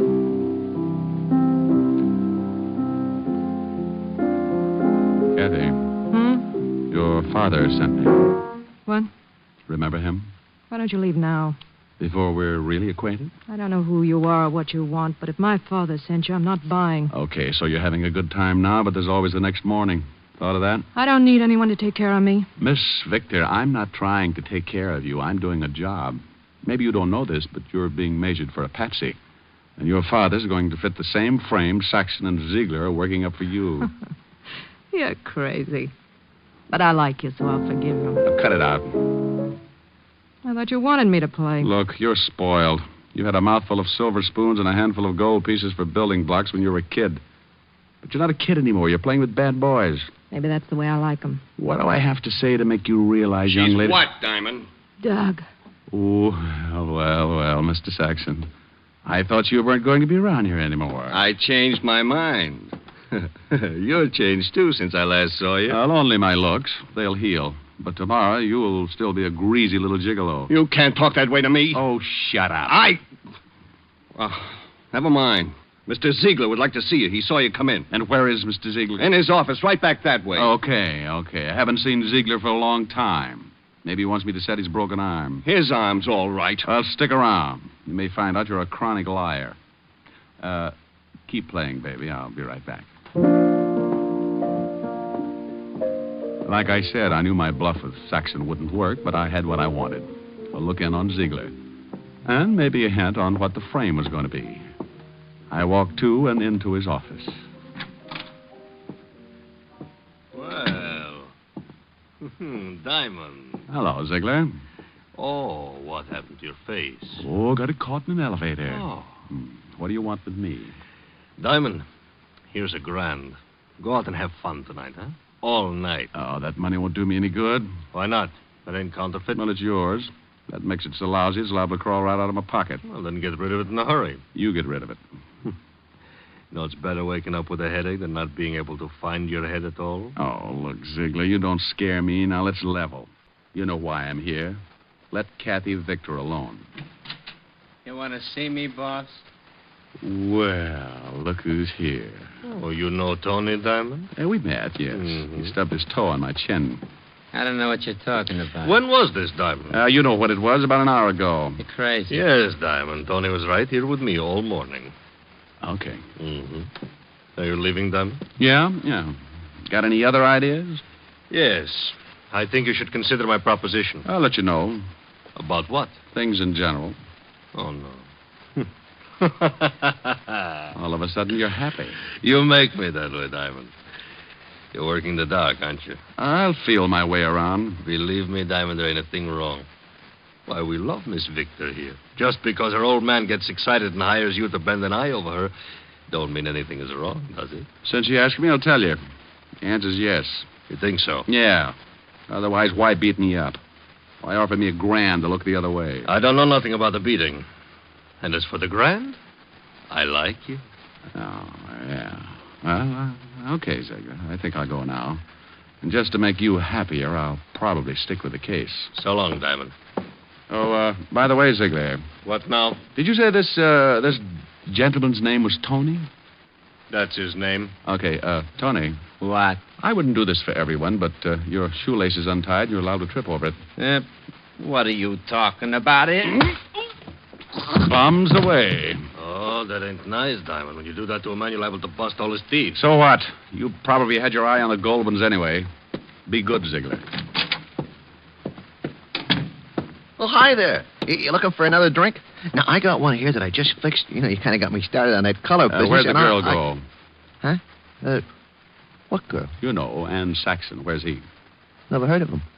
Have you ever been to Hamilton? Huh? Has his picture on all $10 bills. This one's suitable for framing. In your pocket. Can't do it, mister. 2 pictures of Hamilton? Well, they sure would look nice on me, but I work here, mister. I got a wife and kids, see? Yeah, I see. Okay, fella, forget it.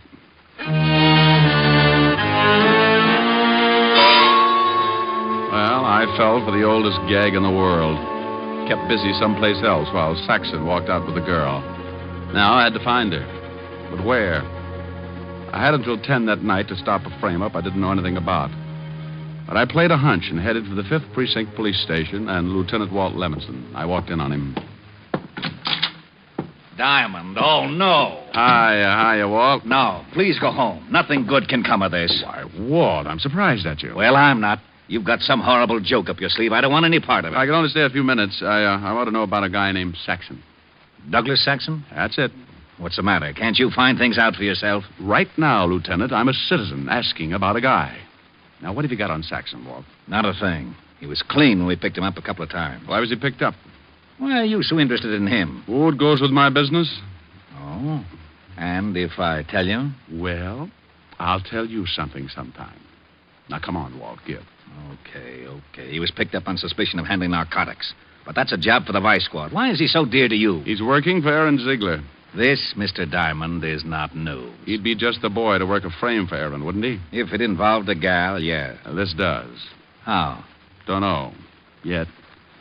But, if she was picked up with narcotics on her, it'd be a nice frame, wouldn't it? What makes you think it would be a frame? This gal looks too healthy.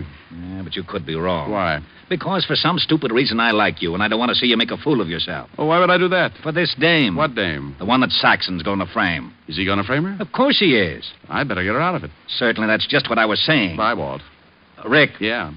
Thanks. What for? For not dragging out that who's on first routine. I don't think my stomach could have stood it today. Oh, Walt, you're an idiot. Yeah. Be a good boy.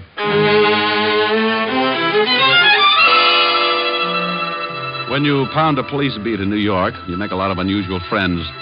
And if you ever get in plain clothes, those friends come in handy sometimes.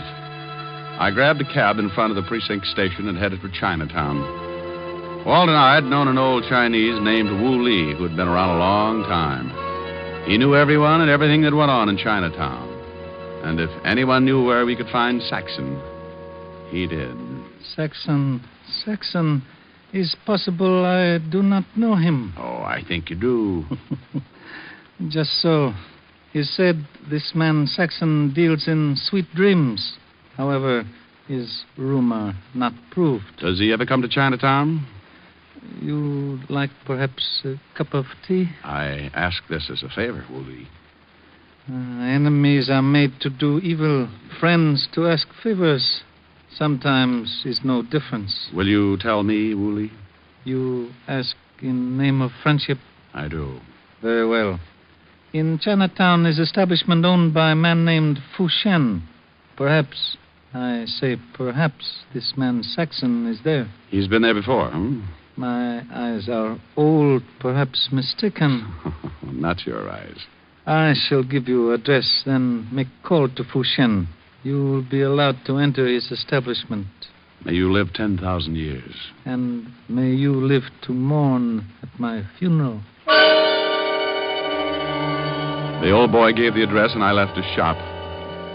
5 minutes later, I walked through the back door of the old frame building, and Fu Shen bowed from the waist to let me upstairs to a private room that fronted a long hall. I noticed there were 3 other closed doors in the floor, aside from the big room downstairs. If Kathy Victor was in the building, she had to be in one of those rooms. I walked into my room, closed the door behind me. There was a bed in one corner and a chair near it. A low table was near the bed, and a dim light threw diagonal shadows like fingers across the walls. I waited until the proprietor had time to get downstairs, then I opened the door and looked out in the hall. It was empty, so I started throwing open doors. I had to be quick before I had a dozen hopped-up thugs on my back. The first was a cold turkey.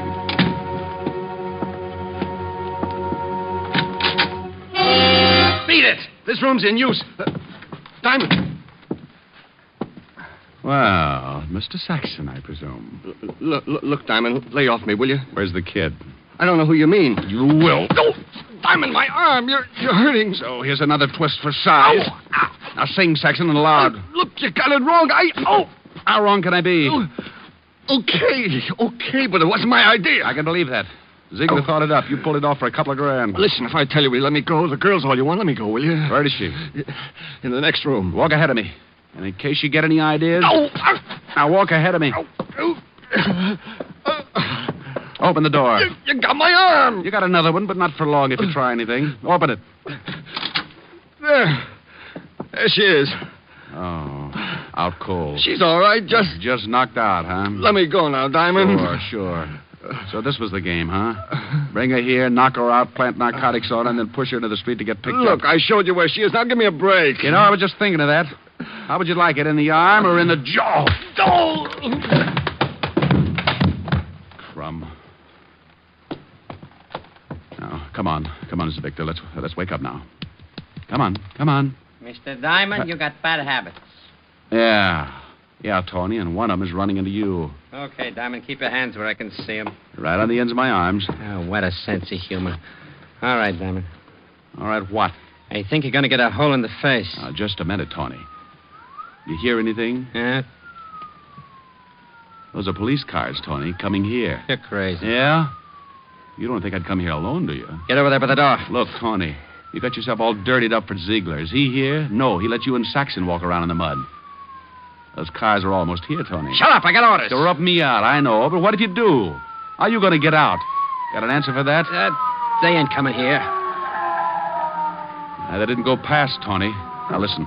I got nothing against you. Make a break for it. Out the back door. All I want is the girl. Go on, fast, before it's too late. Yeah, I ain't gonna take the rap for nobody. Diamond! Rick! Diamond, you in here? Diamond! Up here, Walt. Come on.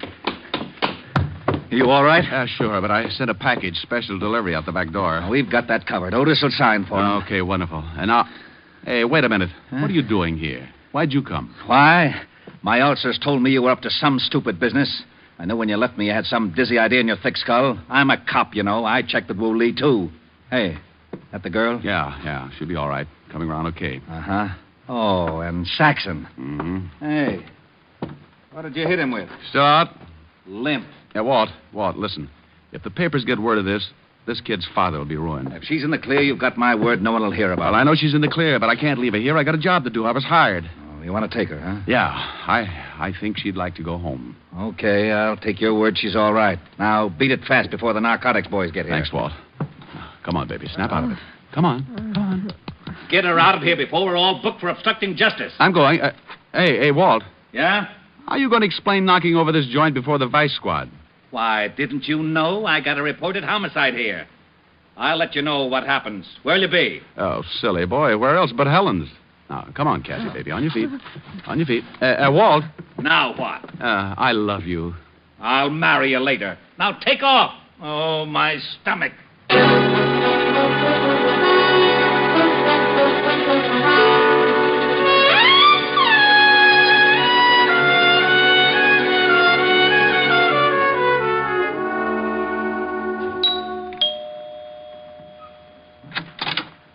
Oh. Hello, Rick. You're late.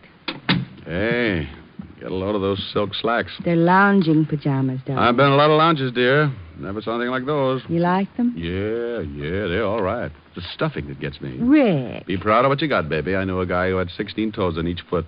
What good did that do him? He used to tell everybody he was a duck. Made a fortune selling his hair for pillow stuffing. You look awful. Could have been worse.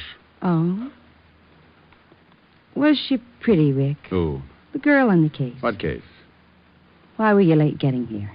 Oh, well, I had to take a girl home and introduce her to a man, her father. I see. How long did that take? How'd you know about the girl? Lieutenant Levinson phoned, asking for you. I took the message. He said, she's all right. And a man named Saxon did a lot of talking. Oh, wonderful. Who's she? And who's Saxon? Oh, read all about it in the papers, dear. Is she blonde or brunette? Both. Blonde with a brunette disposition. Got the piano too, huh? She's pretty as I am. Oh, honey, nobody is. Oh, well, nothing to do until the office opens again tomorrow. Time on my hands. You in my arms. Nothing but love in view. And then if you fall once and for all, I'll see my dreams come true. Moments to spare for someone you care for. One love affair, just the two. With time on my hands and you in my arms and love in my heart, all for you.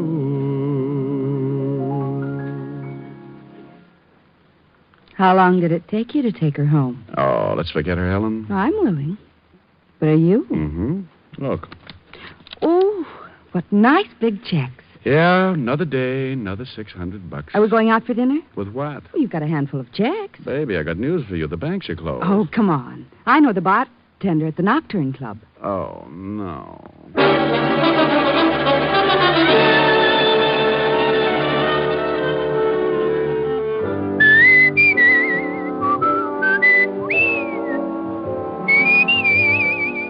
You have just heard Richard Diamond, Private Detective, starring Dick Powell, with Virginia Gregg as Helen and Ed Begley as Lieutenant Walt Levinson. Also in the cast were Wilms Herbert, Larry Dobkin, Gene Bates, Stanley Waxman, Paul DeBob, and Hy Averback. Music was under the direction of Frank Worth. Richard Diamond is written by Blake Edwards and directed by Russell Hughes. Dick Powell currently may be seen in the motion picture version of the best-selling novel, Mrs. Mike. This is Eddie King inviting you to be with us next Sunday at this same time when we will again bring you Dick Powell as Richard Diamond, Private Detective.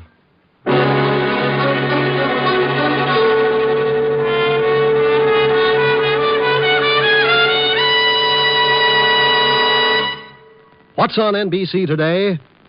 Great shows for Sunday on NBC include The Adventures of Sam Spade and Theater Guild on the Air. Helen Hayes and Walter Abel co-star on Theater Guild today, and for his caper, Sam Spade turns to television for help. You'll enjoy both these stellar shows, Sam Spade, then Theater Guild, today on NBC. Now stay tuned for James Melton and Harvest of Stars on NBC.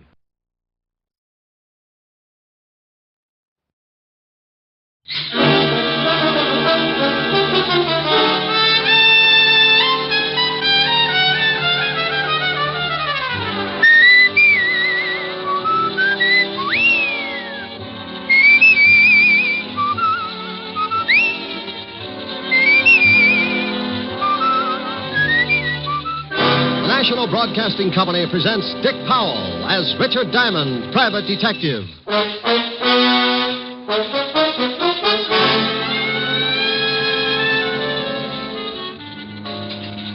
Are you Mr. Diamond? Yeah, unless there's a warrant out. Mr. Diamond, I'd like to talk to you about a man. Oh, don't look so unhappy. Can't talk about girls all the time. Mr. Diamond, this is pretty serious. I'm scared stiff of him. Why? Because he's dead. And here's another exciting case from the files of Richard Diamond, Private Detective, starring Dick Powell.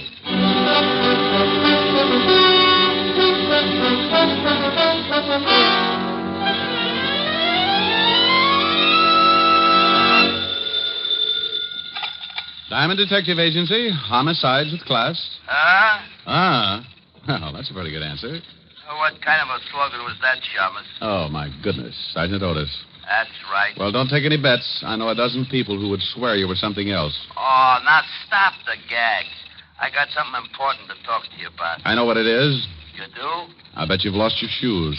What makes you think that, wise guy? Well, I drove by the docks this morning and spotted 2 landing barges with laces. Oh, I give up.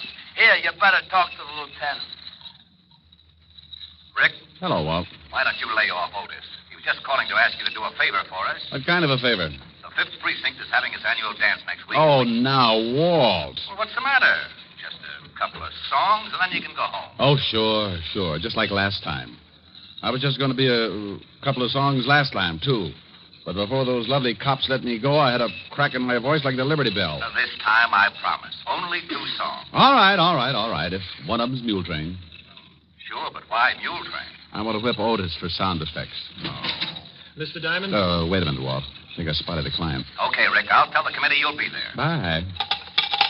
Are you Mr. Diamond? Yeah, unless there's a warrant out. Mr. Diamond, I'd like to talk to you about a man. Oh, don't look so unhappy. Can't talk about girls all the time. Mr. Diamond, this is pretty serious. I'm scared stiff of him. Why? Because he's dead. Hmm. That's right. He's supposed to be dead. Well, bring him over. We can make a fortune from Barnum and Bailey. I guess I better go. No, wait a minute. Maybe you better tell me about it. Okay. I'm Martin White. I go to Barrett College. I'm an ex-GI. I'm a senior now because I couldn't start until I was released from the hospital 3 years ago. Hospital, huh? What was the trouble? I got hit at a casino. How long were you in the hospital? 2.5 years. 2.5 years? Yeah, Okay, I fell apart up there. Oh, psychosis? Yeah. Go on. The other day I was on my way to class when I saw this man I was telling you about. The one who's supposed to be dead? Yeah, that's right. He used to be in the same outfit with me. I saw him killed at casino. Oh, well, so you made a mistake. So he looks like the guy. No, it's not like that. Maybe I better tell you, and then you'll understand. Go ahead. Well, his name was Jarvis, Paul Jarvis. I was a captain with the Fifth Army when we went into casino. And Jarvis? Private. He'd been with us since we pushed Rommel out of the desert. Everybody hated him. Why? Goldbrick. Never missed a chance to dog it. But he was smart, plenty smart. There wasn't anything we could pin on him. Yeah, I know the type. He was great in a street fight because he was big. And I mean really big. Big and nasty. But up on the line, he went to pieces. Okay, go ahead. And one night, we got a report that a man answering Jarvis's description had killed a corporal in a fight. By the time the details got to me, the Germans had opened up with everything they had. I was ordered out on patrol, so I took Jarvis with me. You took a big chance. You know it. There was one witness to the killing, an old man in the town. If Jarvis knew he might be identified, he'd have gone over the hill, sure.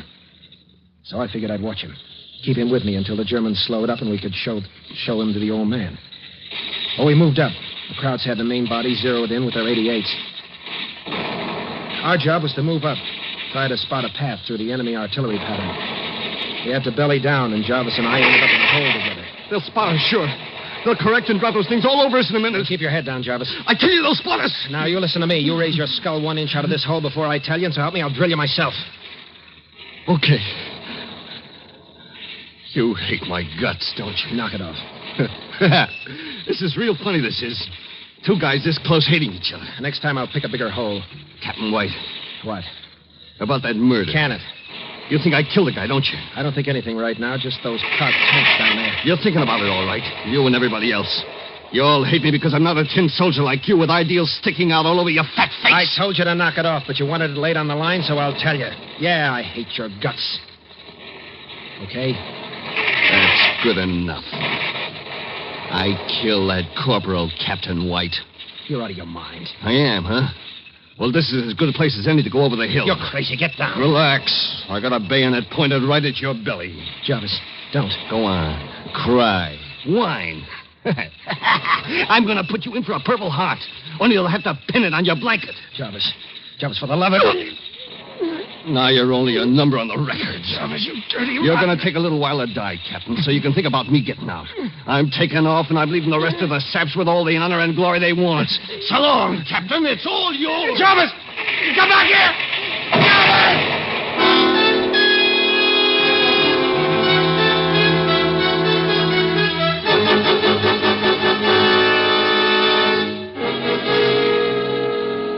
Well, it was one of those lucky things, Mr. Diamond. I got out.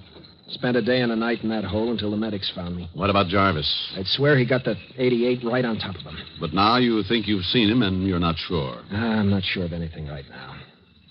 But I saw that 88 hit, and I saw Jarvis go down. Okay. Let's say you did see Jarvis. He got out some way. Looks pretty simple to me. Call up the authorities and tell them you spotted a man wanted for murder. There certainly should be a lot of guys from your outfit who could identify him. No. He's done something to his face. Maybe the shell did it for him, but I know it's him. You can't miss a guy that size. A lot of big boys. Sure, but he's got the same rotten eyes. That didn't change, and that nasty smile he gets. I'd know him anywhere. In a dark room, I'd know him. No. Well, you said you were scared. Why not go to another school? I can't. I've got a job up there, and I've got a wife and a kid. That's why I came to you. I can't go to the police. They might put me back in that hospital. They'll think I'm slipping again. Up here. Uh-huh. Well, let's say it is Jarvis. What in the world would a guy like that be doing in a college? Don't you think I've asked myself those questions? Just forget the whole thing. No, wait, Martin. Look, if I prove to you one way or another about this Jarvis, will you forget about Casino? Yeah. What name is he using? Blackwell. John Blackwell. Okay, let's go. Don't you get a fee or something? Your wife a good cook? The best. Well, I'm staying for dinner, and after you see what I put away, you'll probably wish you'd paid the $100 a day in expenses.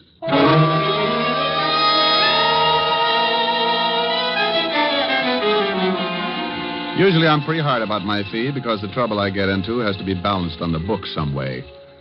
But a young guy comes in with a real problem, and old hard-headed Diamond gets a fast softening of the skull. Well, 2 hours later, Martin White, me, and my Riro soft skull were on the campus of Barrett College and in the converted Quonset hut the Whites called home. He's hungry, Mr. Diamond. Hiya, fella. Well, nice-looking boy. Yeah, takes after his mother. Martin, if we're going to do something about this thing, we'd better get a move on. All right, where do we start? Well, I think I'd like to look at this, what's the name this guy's using, you say? Blackwell. Oh, well, I'd like to look at Blackwell's school record. How about it? Oh, I think I can fix it. Let's go. Oh, dinner's at 6, Mr. Diamond. Yeah, we eat early because I'm night watchman on campus. I go on duty at 7. I'll be on time, Mrs. White. It's Nan. Oh? Well, love corned beef and cabbage, Nan. Well, I'll walk out with you. I have to go to the store. Come on, Mr. Diamond. We'll walk Nan out across the street. Martin, look out! Oh, that idiot. Must have been drunk. Nanny, all right? Oh, sure, but you, Martin, he came right at you. I know. Mr. Diamond, that guy wasn't drunk. Yeah. Well, Nan, you think you can go to the store alone? Oh, certainly. I'm fine now. But that car... Now, come on, Martin. We've got to check those records. Well, I see you at dinner. And, Martin, you listen to what Mr. Diamond has to say. That man was probably drunk. Good girl. Yeah. What about that car? Could have been an accident. Let's think it was for a while, anyway.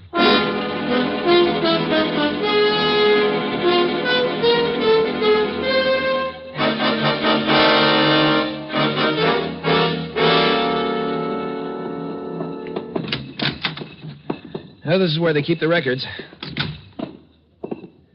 Hello, Susie. Hi, Martin.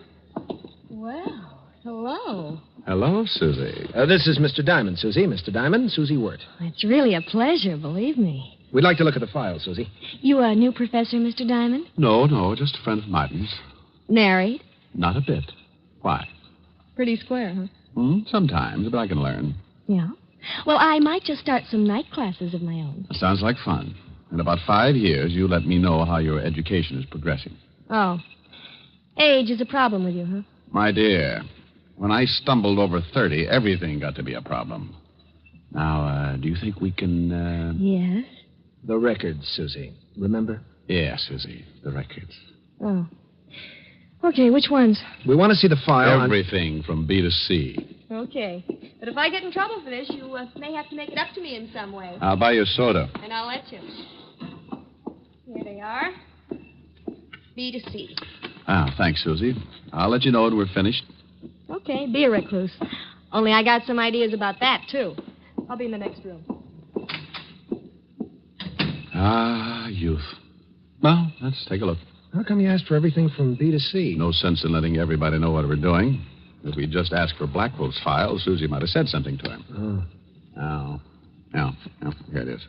Yeah, it says here, John Blackwell, 28, resident of McAllister, Oklahoma. Hey, get a load of this. Height, 6'6", weight 240. Like I said, he's a big one. If he fell down, he'd be halfway home. Look, Martin, where can I find this Blackwell? Let's see. What does it say about his classes here? It's 2:30 now. Yeah, he should be in English Lit. Take me over there. You want to see him? I want to meet him. You want to meet him? Oh, now relax. Sooner or later, you've got to talk to him. Oh, Susie. Susie. Yes? Oh, Susie, we're finished. I'm not. How about that soda? I'll take a rain check. Lots of rain up here. Susie? Yes? Bye.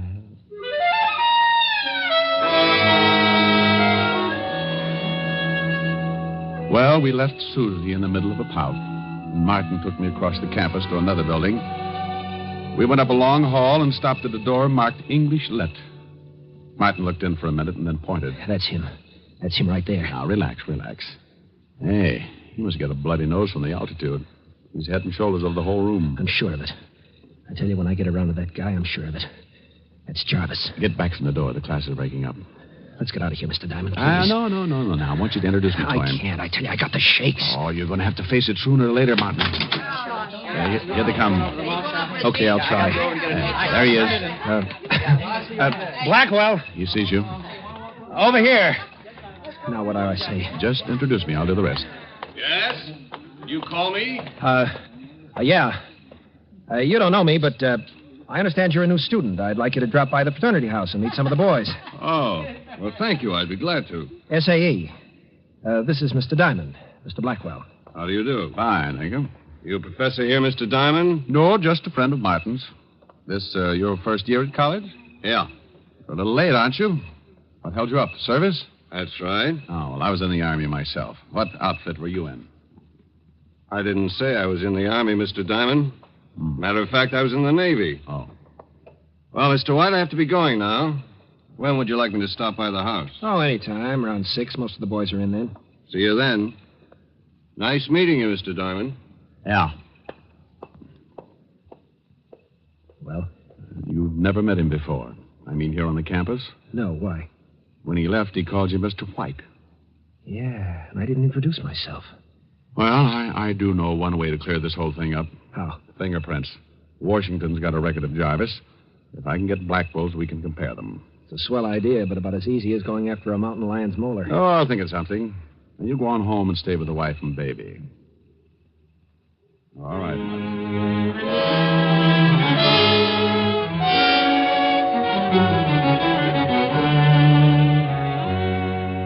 I left Martin and cut across the street to the college malt shop.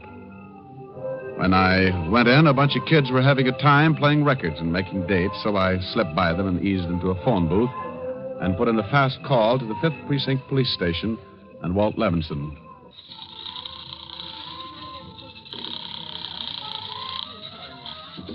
Fifth Precinct, Sergeant Otis. Oh, good grief. I got the zoo. Oh, you just call up to make wisecrack, Shamus? Now, put the lieutenant on. But don't growl at him. He's close enough to snap a collar on you. Oh. Yeah, what do you want, Diamond? Oh, that's a pleasant way to answer the phone. What have you noticed been doing? Setting fire to the commissioner? Oh, I give up. Where are you? I'm up at Barrett College. College? Sure. I'm trying to talk the science department into bidding on your sergeant's brain. They've got gargantuas and they need a match set. Now, will you please be serious? Okay, Walt. Now, look. I've run into something that has a good chance to end up looking like homicide. I can use some help.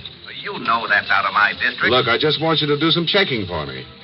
Find out about a John Blackwell who's supposed to come from McAllister, Oklahoma. He's a student here. What do you want to know about him? Oh, how long he lived in McAllister? Family, friends, the usual things. And then do some checking on a boy named Jarvis, Paul Jarvis. Check his fingerprints with the military authorities. See if he was ever in McAllister and if he knew Blackwell. Okay. Where can I call you and how fast do you need it? Wait a minute. What's the matter? I just spotted someone in this malt shop. Are you in a malt shop? Yeah, and I gotta hang up. I don't want to lose this boy. Well, where can I reach you? Call the local law and tell him I'm on the campus. Wearing a beanie? Funny. Pretty funny.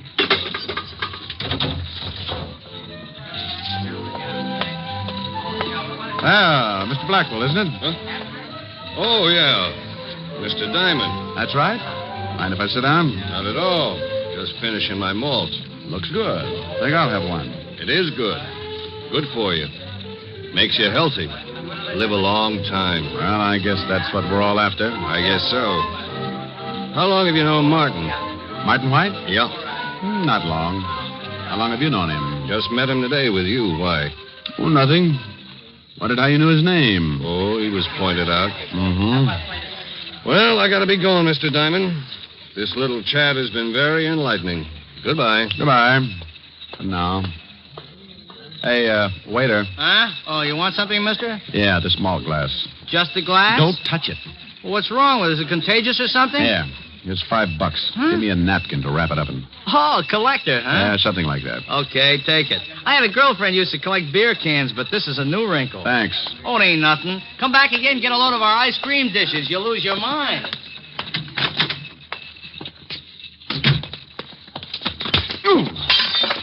Oh, I'm sorry. I didn't look where I was going. Yeah. I hope I didn't break anything of value, Mr. Diamond. You're going to hog a sidewalk, that's for sure. Let me help you. I can make it. It's a mess, isn't it? Taking one of our famous malts back home? It might be, Jarvis. I beg your pardon. I said it might be, Jarvis. Name's Blackwell, remember? Oh, yeah, I forgot. You see, Martin White says he thinks he was in the service with you. I told you I was in the Navy. I didn't say Martin wasn't. Well, you're mistaken. My name's not Jarvis. Oh, well, now, isn't that funny? Martin's so sure. He was even going into New York in the morning to see if he couldn't find some of his old buddies who might have remembered you. I hope he has a nice trip. I'll tell him when I see him.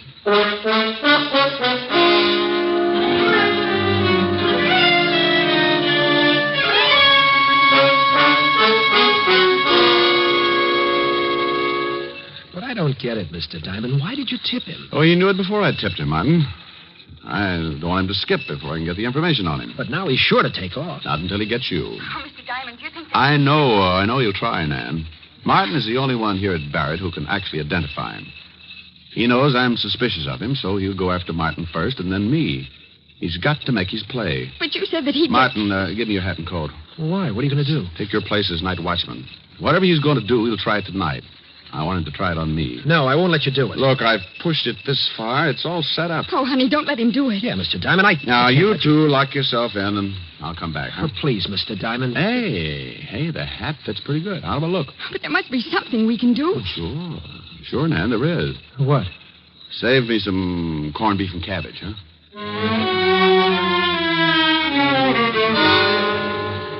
It was dark when I walked out with Martin's hat and coat and started to cross the campus.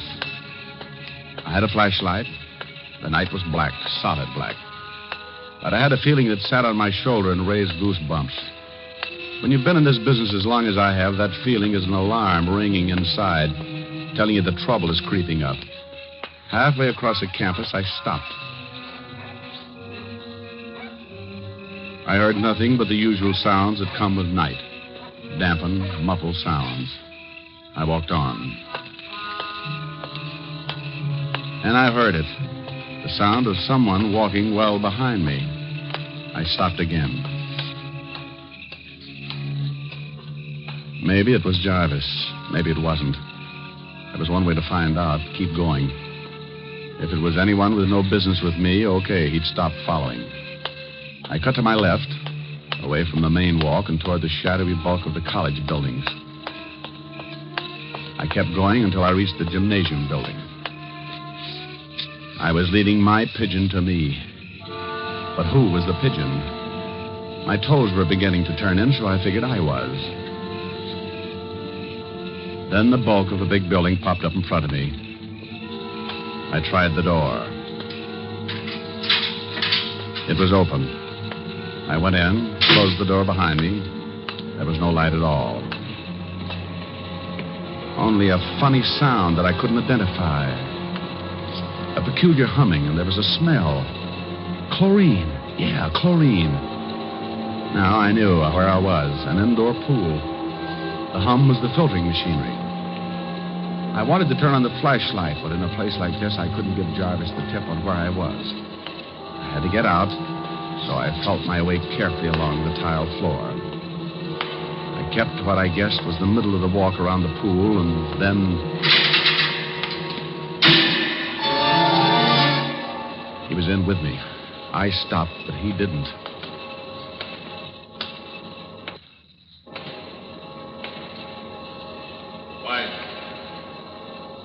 White.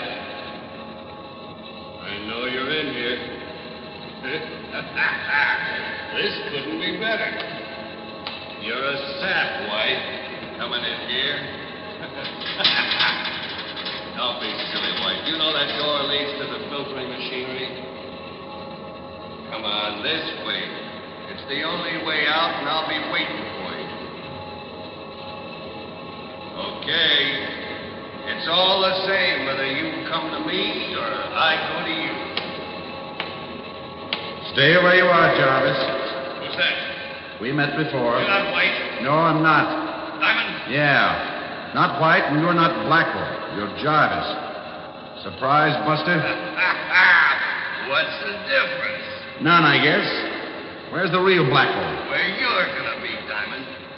Stay right there, Jarvis. Sure, and let you shoot off your mouth? All right, Diamond. It's all the same to me whether I get you first or White. I gotta do both. Now we'll see just how tough you are, Diamond. Well, the boy's got a gun. You missed, Diamond. And too bad the flash gave you away. Now I gotta do this fast. This is it, Diamond. Diamond! Buster, I got news for you. I'm not going to teach you. This won't take long. Just enough to get you a little waterlogged.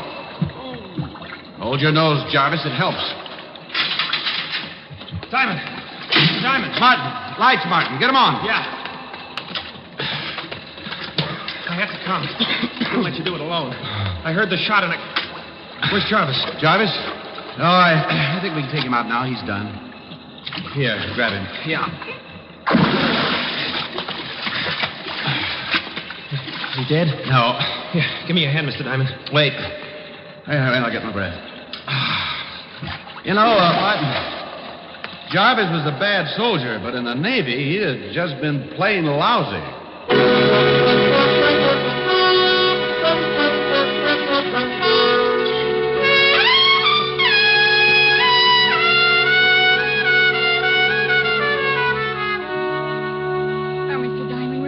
Grateful. We've got to pay you something. Okay. Mail the recipe for your wife's corned beef to a gal named Helen, huh? But, Mr. Diamond... Forget it.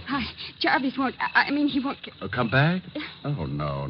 The Army picked him up. They've got first crack at him. Then come the McAllister authorities who'd like to talk with him about the murder of John Blackwell. So that's how he got Blackwell's papers. Sure. Blackwell was alone in the world. He was going to come here to school, but Jarvis hitched a ride and, well, once the guy kills... He'll do it again to beat the rap. And Blackwell and Jarvis were both from McAllister. Yeah. Jarvis figured this college would be a great hideout under a different name, papers all in order, but you saw him and he saw you, and that put a crimp in his plans. From there on, you know the rest. Now, I guess... Oh, I'll get it. Be back in a minute. I'll send your clothes to you when I get back to the city, Martin. No hurry, Mr. Diamond. Oh, Mr. Diamond, the phone's for you. Me? But no one knows I'm here but the McAllister police force, Levinson, Otis, Jarvis, Susie, the campus, and you. Well, he asked for you. Oh, thank you. Hello? Diamond?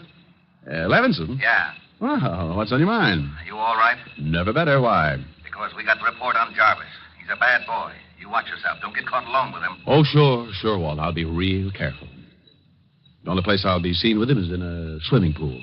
Huh? And I'll cut the wisecracking. What's that? Did you say something? Hold it a minute, Walt. Oh, Bill, shh, please. Sorry, Mr. Diamond. I guess the phone awakened him. Diamond, what are you doing? You got asthma? Quiet, Walt. Hold it. Martin, bring the baby here. But he's never done this at this time. Oh, never mind. Bring him here. Okay, you asked for it. Now, baby. Stop calling me baby.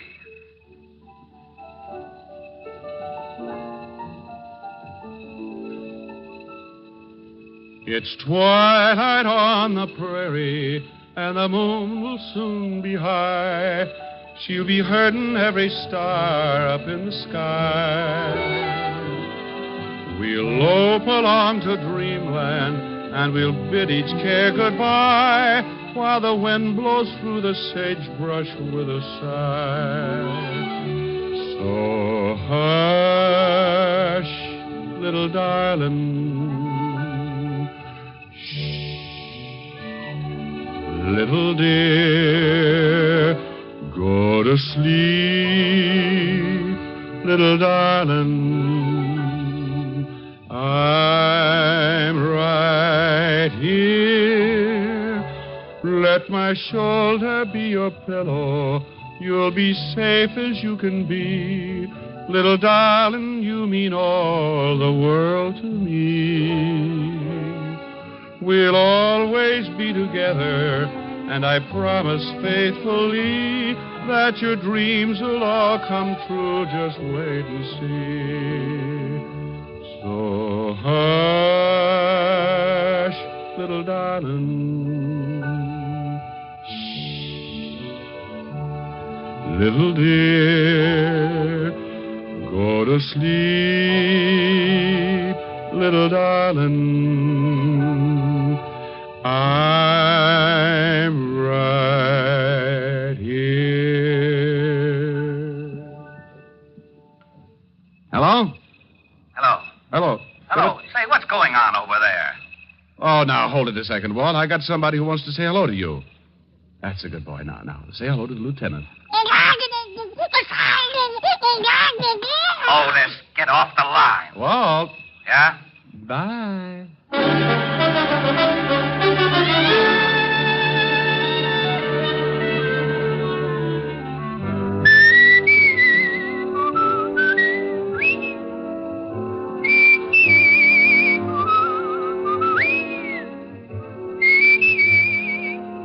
You have just heard Richard Diamond, Private Detective, starring Dick Powell. Ed Begley played Lieutenant Walt Levinson. Also in the cast were Wilms Herbert, Paul DuBois, Sammy Hill, Jerry Hausner, Jane Webb, and Dave Ellis.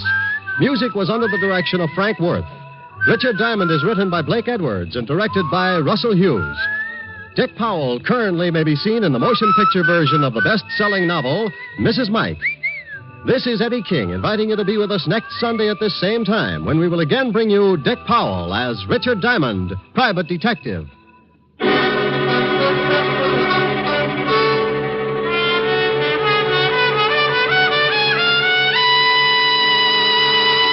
What's on NBC? Phil Harris celebrates his birthday this evening by getting into just a little more trouble than usual on the Phil Harris Alice Faye Show. Theater Guild on the Air presents Jane Wyman, Beatrice Pearson, and Mel Ferrer in the psychological melodrama The Willow and I. It's the best entertainment on the air, and it's yours for the listening today on NBC. Now stay tuned for James Melton and the Harvest of Stars on NBC.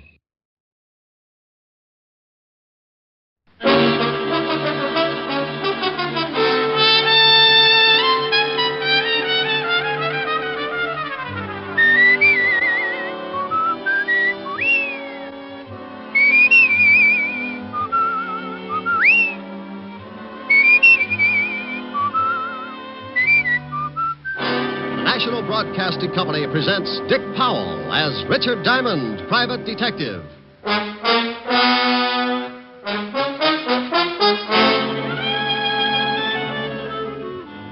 Diamond, this is Walt. Where the devil are you? Where I started out to be, down on River Street, looking for Well, the you guy. stay right there and wait for me. But you might as well stop looking. Why stop looking? Take my word for it, he's not there. Well, if you're so smart, where is he? The city morgue.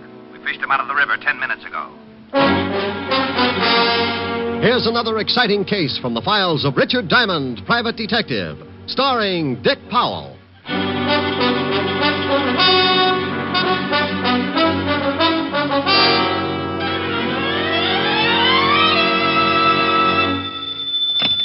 Diamond Detective Agency, first over the bars. That's nice. Oh, hello, Helen, baby. Busy? No, why?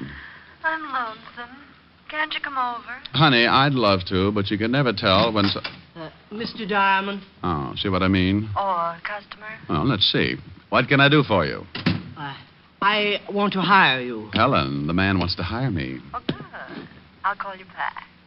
Bye. Bye. Now, Mr. Wellington, Mr. Diamond. Caspar Wellington. Oh, well, pull up a couch and tell me the details, Mr. Wellington. I need a bodyguard, Mr. Diamond. Why? Oh, it's not for myself. It's for Timothy. Well, why does Timothy need a bodyguard? Someone's trying to kill him. Oh, you've been to the police? Oh, yes, but they feel it's not quite important enough for them. You mean this Timothy's life is in danger and the police won't handle it? Yes. Isn't it ridiculous? I don't know. Has anybody tried to kill Timothy before? Well, no one has exactly tried to kill him, but I very definitely expect an attempt. Right, now, look, this Timothy, is he a friend of yours? Oh, yes, a very good friend. So what makes you think that someone is going to try to kill him? Mr. Diamond, I came here to hire you to protect Timothy. I'm perfectly willing to pay you your fee, but for the moment, the rest of your questions must go unanswered. Well, my fee's $100 a day in expenses, Mr. Wellington. Still perfectly willing to pay it? Here's the cash. And there'll be another 100 if you protect Timothy long enough for me to get him on a train tomorrow. Where's he going? Out of town, where he can be safe. What's Timothy's last name? That will also have to go unanswered. Oh, well, now, wait a minute. Supposing I do take the job, where do I meet this Timothy? How will I know him? If you take the job, he'll be in your office in a matter of minutes. Well, something sure doesn't ring up right, but the 200 fish in expenses, I'd play footsies with a cobra. Good. Now, I'm going down to the train station to pick up Timothy's ticket. When he arrives, I expect you to remain with him constantly. Until tomorrow? Oh, I got a small apartment. I hate to bundle. Don't let him out of your sight for a moment. I want him alive and well when he gets on that train in the morning. Does he play Parcheesi? Well, I doubt it, but you never can tell. He might like it.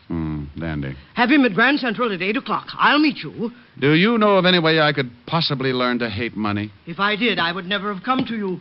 Good day, Mr. Diamond.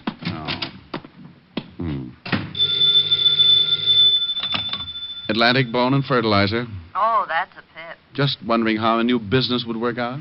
Now what's wrong? I have a very unhealthy feeling that I've just let myself in for something I won't like. Oh, the client? Well, kind of. I've got a guard, a friend of his. What's the matter with that? Oh, I'm not going all through that again. The client just came on like Secret Service. I got the name of the guy he wants guarded, and I know that someone's going to try and kill him. And that's it. Rick, you be careful. Honey, the client shoved $200 in my rural hot hand. Oh, good. What do you want me to do? I'm trying for capitalist this year. Didn't your client go to the police first? Sure. He went to the police, but then... Hey, you. Me? What? Yeah, you. Rick, are you listening? Yeah, I'm listening. Put down the phone, friend. We want to talk to you. Well, if you're listening, why don't you answer my question? If your client went to the police... That's better. Well, now, I'm a sport, especially when someone's got a gun pointed at me. Oh, the gun ain't gonna hurt you, chum, if you answer a couple of questions. Where's Casper Wellington? Who? You gonna be difficult? Look, you got a gun on me. Who wants to be difficult? You don't know Casper Wellington, friend? Never heard of him. We seen him come into the building. No, so you figured he came to see me. It's such a small building, only about 100 offices. Oh, that's pretty funny. Glad you liked it. No, but we didn't. You're the only private detective in the building. We figured maybe Casper wanted to hire you. What would he want to hire me for? What did this guy do? How do you like that, George? Now he's a nosy comic. Yeah. Durante gets away with it. Friend, I have just decided your humor bores me. Yeah, it's pretty bad, ain't it, Tony? Suppose we push his face around, huh? Maybe he don't feel like no more Joe. Oh, now, wait a minute. I don't know anything about this Casper or whatever his name is. What good's it going to do to work me over? Well, now, you see, Tony and me got real nasty dispositions. We've been crossed, and then you make with the jokes. We don't like being the only ones unhappy, so we think maybe you ought to join us. Now, look. Now, hold it a second, George. What for? It's a setup. Oh, wait. We mess him up, the law comes. We gotta find Casper. We ain't got no time to play patty cake with the cops. Just one across the mouth. Forget it. Look, friend, you sure Casper Wellington didn't come in here? I couldn't be more positive. Okay. Put down the rod, George. That don't look so unhappy. Maybe the shamus is lying.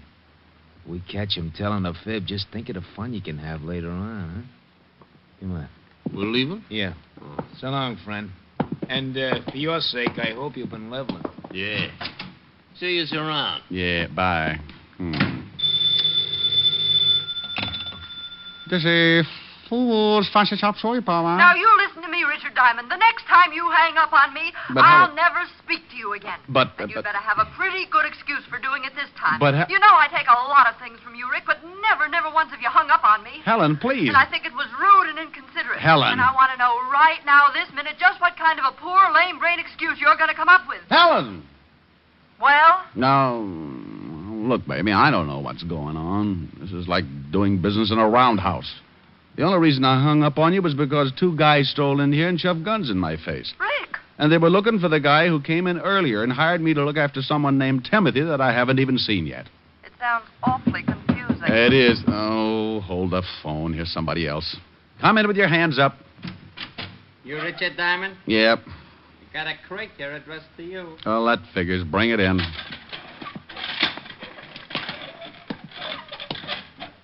Helen. Yes? You sent me maybe a present? No. You want me to? Yeah, but someone's beating you to it. Where do you want it? Good grief. Put it down right there. What's the matter? The present. The biggest crate you ever saw. Crate. What's in it? How do I know? Well, open it. Okay, Mr. Diamond, stand right here. Yeah. There you are. I hope you still be very happy.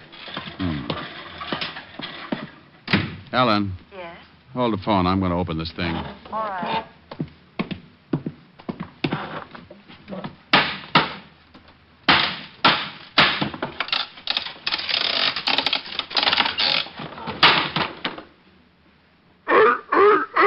Oh, no. Oh, get away. Get away. Now, get on. Get on. Don't come up here. Don't. Oh, Helen. Rick, what in the world's the matter? Helen, if this is your idea of a joke, Please calm down and tell me what's wrong. what, can't you hear it? Well, I heard something, but I thought you must have eaten your lunch too fast. Well, I'm standing on my desk trying to fight off a monster. What? Call up Charles Adams right away. A monster? Yes. I'd swear it was a seal, but I know my friend's better than that. This thing has got to be poisonous. A seal. Yes, a seal. Hey, he's not so bad. He's applauding. You must have liked that remark about Adams. Now you stop it. Do you expect me to believe all this? She doubts you, fella. Say a few words. Rick, who in the world would send you a seal? I don't even need to look. This has got to be Timothy. Oh, it is Timothy. When he heard his name, he made like a curtain call. Sounds like one Richard Diamond. Hey, that's pretty... nothing. I'll call you back. Where are you going? I'm going to take Timothy right back to Mr. Casper Wellington and tell him that... Yes? Oh, for the love of... I don't know where to find Mr. Casper Wellington. Well, there it was. It was pretty silly. The smart, shrewd, level-headed Richard Diamond, for the sake of a couple of hundred fast bucks, winds up playing nursemaid and companion to a honking seal. Just to make sure it was Timothy, I took a look at the crate, and there on top was a small printed card. It read, "This is Timothy. If you want him to do something, throw him a fish. Herring. Signed, Casper Wellington." Well, that tore it. My temper was already pushing my hair up to attention, so I went out to the nearest delicatessen and came back with a bag of fish. With this, I lured Timothy out of the building and down on the street. I had to find Casper Wellington, so 60 pedestrians and one unhappy cabbie later, Timothy and I strolled casually into the 5th Precinct Police Station. Well, hello, Sergeant Otis. Oh, how are you, Shamus? Huh? What? What'd you just say? I said, hello, Sergeant Otis. No, after that. Yeah, that was it. Something wrong, Sergeant? Yipe!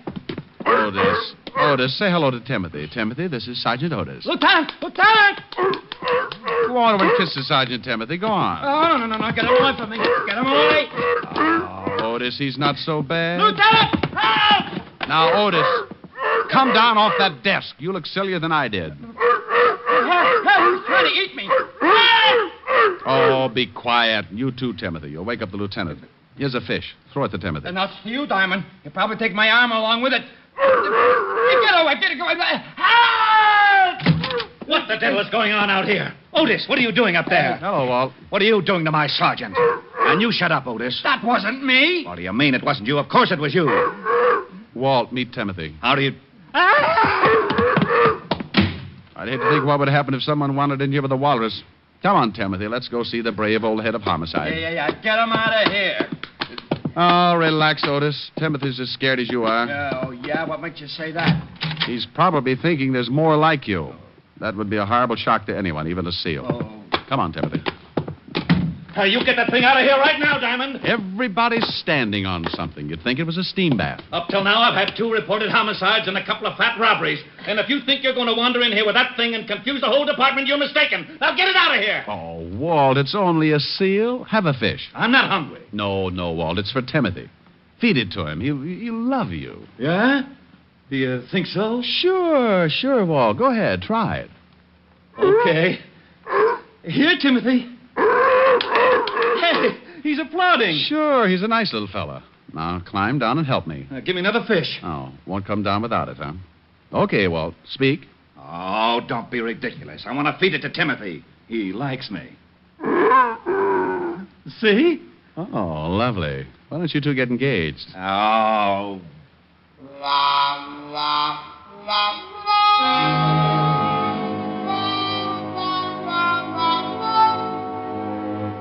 Well, after everybody got used to him, Timothy made the rounds of the whole department, with the commissioner being the only exception, of course. I told Walt the story about Casper Wellington and the 2 gonnips who had come into my office looking for him. So Walt put Otis to work checking on the whereabouts of my missing client. Along about 3 in the afternoon, Otis pounced in with some news. Hey, Diamond. You find something?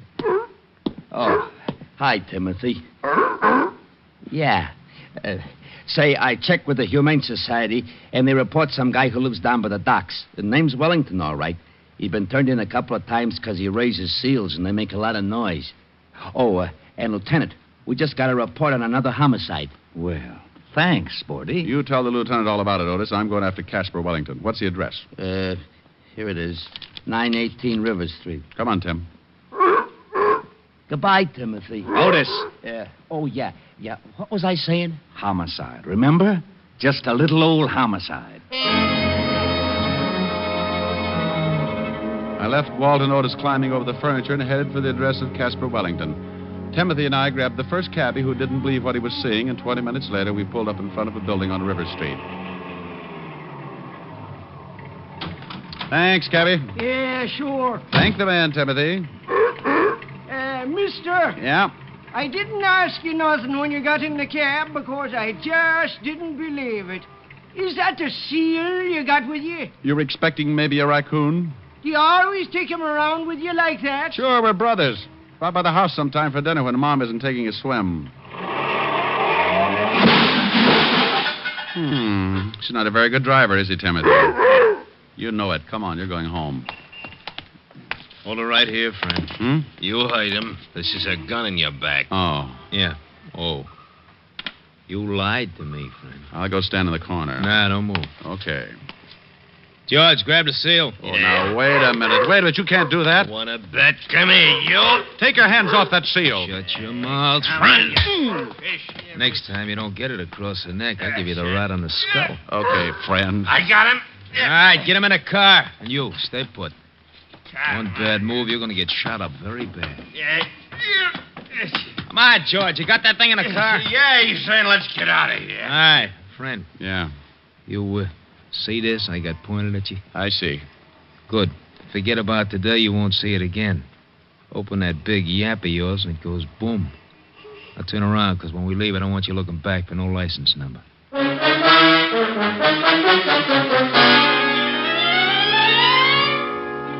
Well, I stood there while they drove off with poor little Timothy. Then I made a quick dash across the street into a store with a phone booth. Seconds later, I was hearing one of the most beautiful sounds in the world. Diamond, this is Walt. Where the devil are you? Where I started out to be, down on River Street, looking for my client. Well, you stay right there and wait for me, but you might as well stop looking.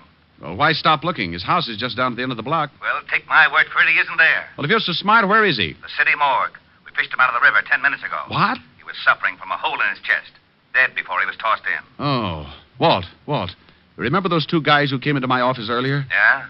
Well, they just put the snatch on Timothy and belted me across the neck for my trouble. They swiped the seal? Yeah, so get on here. I'll meet you at Casper Wellington's house.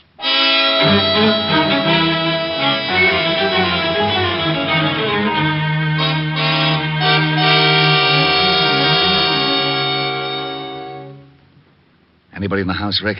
I don't know. Well, no answer. Well, let's case the place. I've got a skeleton key. Walt. It's open, see? Now, if you'll notice as I walk in, at no time do my feet leave my legs. Very funny. Whew. Yeah, smells like somebody's been cooking up a fish stew. Crummy joint. Ooh, get a load of that kitchen. What a mess. Oh, weren't cooking fish, Walt, just cleaning it. There's still a mess of them left in the sink. Well, Casper raised seals. Where are the rest of them? Walt. Yeah? Come here. What is it? Get a look at this backyard. Holy cow. Bunch of dead seals. Who in the world would do anything like that? Maybe your two friends. Hey, what's this? What's what? This bag on the floor, leather bag. What's in it? Nothing. Wait a minute. There's some kind of dust at the bottom. Well, save it. We'll have it analyzed when we get down to the station. We've got to check up on those two guys who kidnapped Timothy. This is the craziest case. I got a hunch. Sure, it's crazy, but if I'm right, it's also pretty smart. Let's go to the station.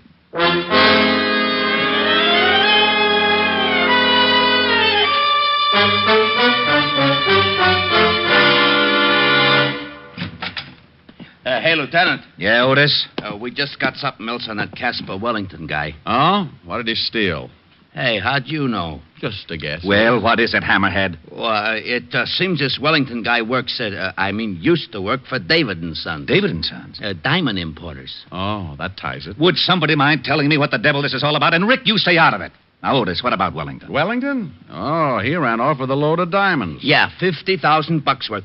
Hey, but you don't... Rick, will you please, for the sake of my sour stomach, tell me exactly what it is you know? I'd be glad to, Lieutenant. It's very simple. Wellington comes to me and asks me to guard Timothy. Two guys kidnapped Timothy. That we heard. Then we find a bunch of dead seals in Wellington's backyard and the remains of a pile of clean fish. So? So, the two guys who kidnapped Timothy were obviously after something, and the seal was part of it. Hey, maybe Timothy wasn't a seal after all. Now, what would he be, Otis? Well, if those guys wanted him that bad, Maybe he was a mink. That bag you picked up, Walt. Have that powder in the bottom analyzed. I'll lay 6-2 and even that it's diamond dust. Well, you think... Yeah. I think Timothy's got a stomach full of diamonds. What? I think Casper was mixed up with the two guys who grabbed the seal, but in some way crossed them. Why? He had to hide the loot, so he stuck it in some fish and fed it to Timothy. Then he left Timothy with me for protection until he could get him shipped out on the train. And in the meantime, the two guys who found Casper killed him and went back to his house to find the loot. Mm-hmm. They figured out the fish like you did and killed the seals in the backyard trying to find the stuff. You, my friend, went a herring. Otis, have the powder in the bottom of this bag analyzed. Put out a 108 on Timothy. Yes, sir. Diamond here will give you the description of the guys who grabbed him. We'll never find him that way. You got a better idea? Maybe, yeah. Look, you said those two guys killed Casper and then went right over to the house to look for the missing diamonds. Yes. All right, they knew where to look, but they didn't find anything. So they waited for me and Timothy. So? So Casper Wellington probably told them all about it before they killed him, trying to save his own life. All right, I'll buy that. So what? So by now they must know how hot those diamonds are. They're certainly not going to try to get rid of them here in town. And then they leave town. Yeah. And with that much loot, it would be a little risky if they tried by car. All right. How do they do it? The same way Casper thought of. Ship Timothy out on a train. Wait a minute, Rick. Otis. Yeah?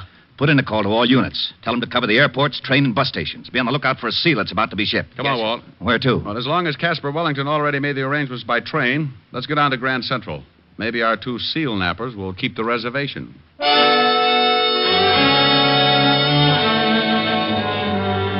Well, Walt and I piled in the squad car again, and 20 minutes later we were standing in the middle of Grand Central Station with a bag of fish and a weather eye out for the missing seal and his two abductors. Now, where do we start? Well, Walt, why don't you just go ask information? Just say, I'm looking for two men and a seal. The seal is hiding $50,000 worth of diamonds. Now, you stop that.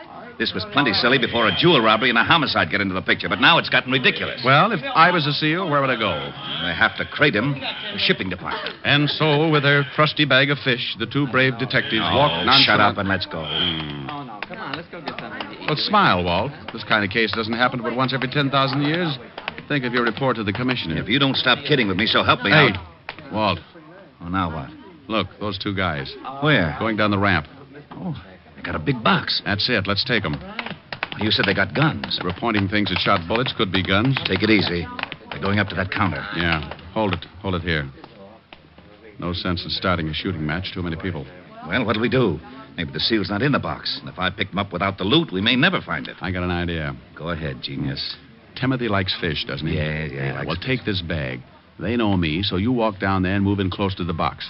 Timothy's bound to get a whiff, and if I know Timothy, he'll raise a few flippers. You want me to... You want to get those diamonds, don't you? Oh, give me the bag. Don't snap. People will just think you ran out of cologne. Now get going. Yeah. Pardon me, but I'd like to find out about sending something. Oh, yeah? Well, what's the idea, Buster? We was here first. Shut up, stupid. You boys must be really sending something big. You're too nosy. I told you to shut up. Yeah, some furs. Oh, live ones? Hey, Tiny, what's with the seal? Will you shut up? What? I hate to mention it, but your furs are throwing a fit. He's busting old. Okay, boys, that's all I wanted to know. Grab that stinking seal. He's going after the sack this guy laid down. It's a sack full of fish. Hey, what's the idea? The law, stay right there. Hey, Rick. Cop, were you... All right, Bud, drop it. Huh? I said drop it. Okay. You ain't taking me. Look out, Rick. This guy's got a gun. Let go. Let go of my hand. Will you get the seal off? He's chewing my hand off. And drop the gun. All right. Get him off. Come on, get him off. Well, how do you like that? Timothy grabbed this gun up by the gun hand and made him drop it. I'll be darned. Crazy seal nearly killed me. You and your bright idea. Ship the seal, you said. Okay, boys. Here's a bracelet for you. Let's go outside. Walt, wait a minute. We got to get the jewels. Oh, yeah. Well, I'll take care of these two guys, and I'll take Timothy to a good veterinary. Okay. Walt. Yeah? If it means surgery, keep in touch. Sure. Bye, Timothy.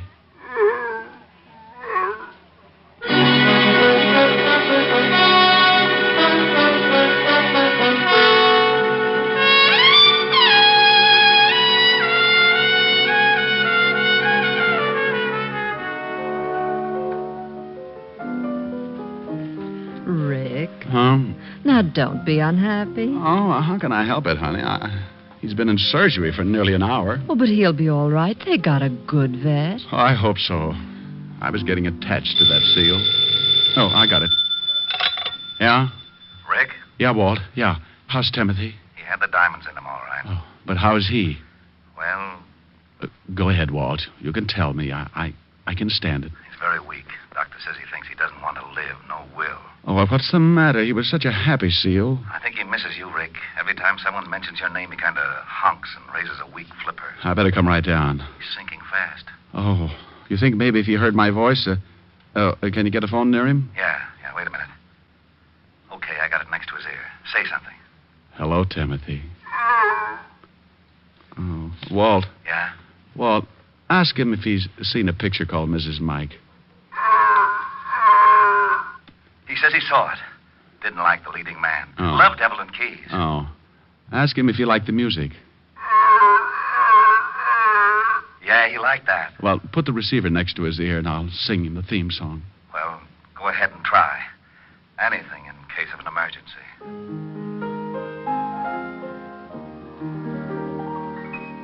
If her name is Kathy, she's mine alone.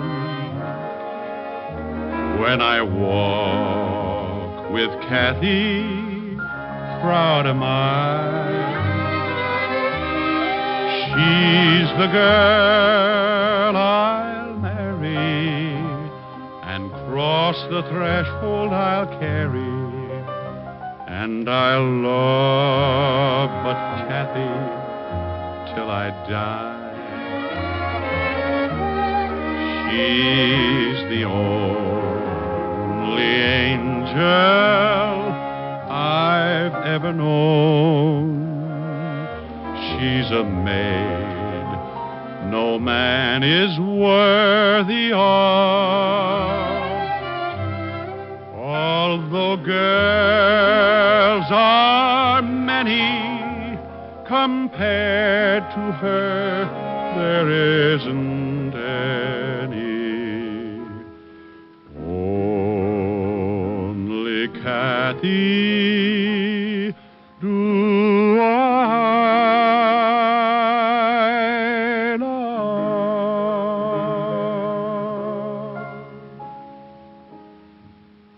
Well, Walt?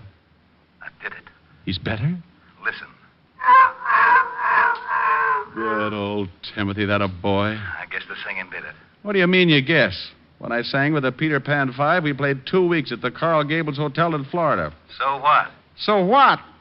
I'll have you know 5 minutes after I opened my mouth, every seal in the Biscayne Keys came in and sat ringside. That sounds like a pretty good act. Well, what'd you give it up for? Well, I got a sore throat one night, and the place was up to its ears in alligators.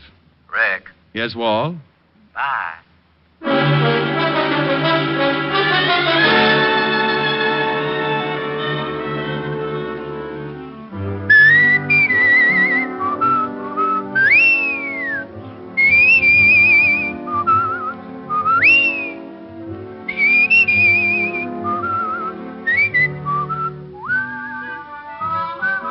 You have just heard Richard Diamond, Private Detective, starring Dick Powell.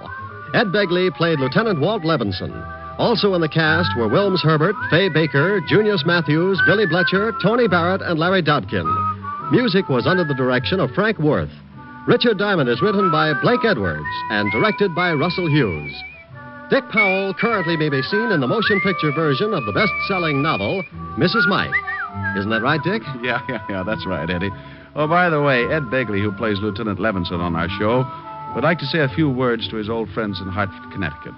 Well, I just want to say, on behalf of all of us here on Richard Diamond, congratulations to radio station WTIC in Hartford, Connecticut, where I got my start in radio, and which this week celebrates its 25th anniversary of service to the people of southern New England. Thank you, Ed Begley. Now, this is Eddie King inviting you to be with us next Sunday at this same time when we will again bring you Dick Powell as Richard Diamond, Private Detective.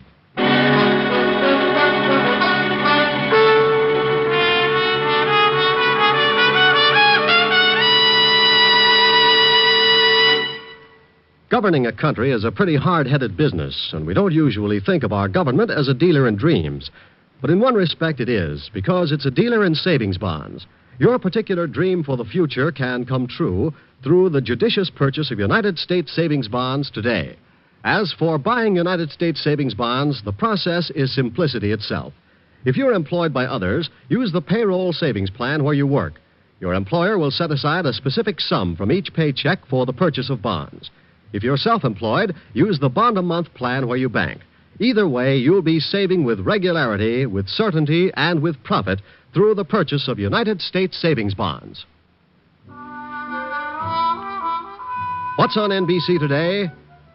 You'll hear Charles Boyer and Dorothy McGuire today on Theater Guild on the Air in Autumn Crocus. And there's the Phil Harris Alice Faye Show to add to your Sunday listening pleasure. Be sure to hear Charles Boyer and Dorothy McGuire on Theater Guild on the Air and the Phil Harris Alice Faye Show today on NBC.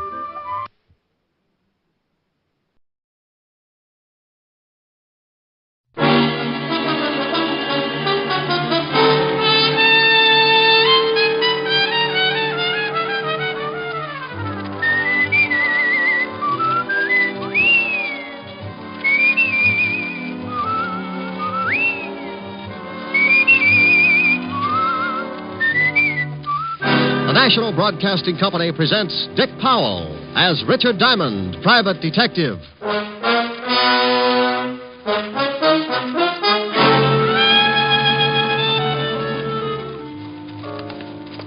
Walk this way, Diamond.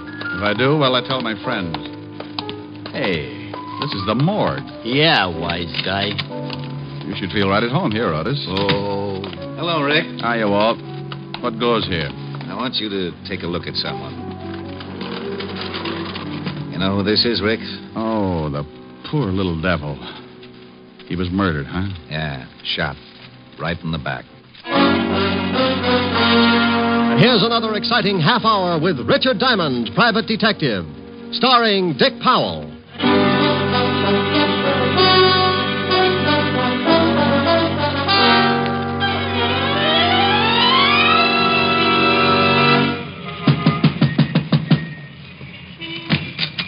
Yeah, you want something? How do you do? Are you the manager of this little haven of rest? A boarding house. I run it. I heard you both times. What do you want, huh? What do you want? Information. Your move. You nuts or something, huh? You nuts? I'm looking for a girl. What's the matter? Read the sign. It says rooms for rent. Rooms. Beat it. You know, if you ever get around to running at 33 1/3, you'll save a lot of breath. Smart guy, real smart guy. Now, I got to work. Wait a minute. Now, wait. Here's $5 if you can tell me about a girl named Elaine Tanner. For $10, I couldn't tell you a thing. Don't know her. She lived here? So it's a secret from me, a secret. Now... Here. Take a look at the snapshot. A man and a girl. Do you know the girl? Mister, I got maybe 10, 20, 30 different people every month. They come, they go, they pay rent. That's all I care. They pay rent. All right. Did this girl ever pay rent here? Maybe I remember her face. I never remember no names. Is anybody living in her room now? Why you want to know? Huh? Well, I'll tell you a secret, Bud. The girl is my sister. When we were little kids, my mother and father ran away from home to become acrobats in a circus. This broke up my sister, and she left, too. Now, Mama and Papa are back, and I want the whole stinking family together again so we can take the light out of the window. Sure. For $10, maybe I'll show you her room. All right, you're in business. Now, here's your 10. Thanks. The fingers are mine. This way, down this way. How long does she live here? Oh, not so long, maybe 2 weeks. Then what? Then comes an old guy one day. Yeah, an old guy, and... And what? She goes away with him. And you know what else? Yes, I know what else. The old guy was the same guy in the snapshot I showed you a minute ago. He was with a girl. Sure. Okay, look around. She ain't any of them drawers, she ain't. Or that cupboard, she ain't. She ain't no place. Now, tell me, did she leave anything here at all? Just junk. Newspapers, magazines, newspapers. So she was a bookworm. Well, okay, I guess that's it. Let's go. Let's get out of here fast. Who are they shooting at? Who's in that house next door where the shots came from? People. Thanks. They're shooting at you. Know anybody who wants to get rid of you? Nobody. Oh, mister, please go now. Look. Here's $20 more if you do me a favor. I do you one favor and get shot at. Who knows what'll happen for 20, huh? Who knows? Twice as much fun. Now, look, go through the stuff she left here. I told you there wasn't nothing. Well, go through it anyway. If you find anything that might give me a lead, call me up. Here's my card. Richard Diamond, private detective. Hey, it says you're Dick. A Dick. Strictly private. Now, is it a deal? $20 now? There'll be more if you find something for me. Okay. No, please beat it and don't come back here no more. No more. Window glass costs dough.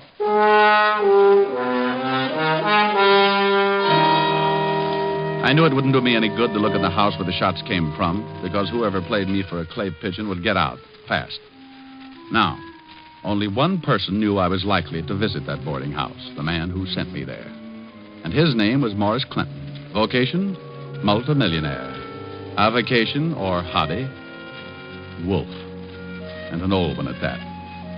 But why should he take a shot at me?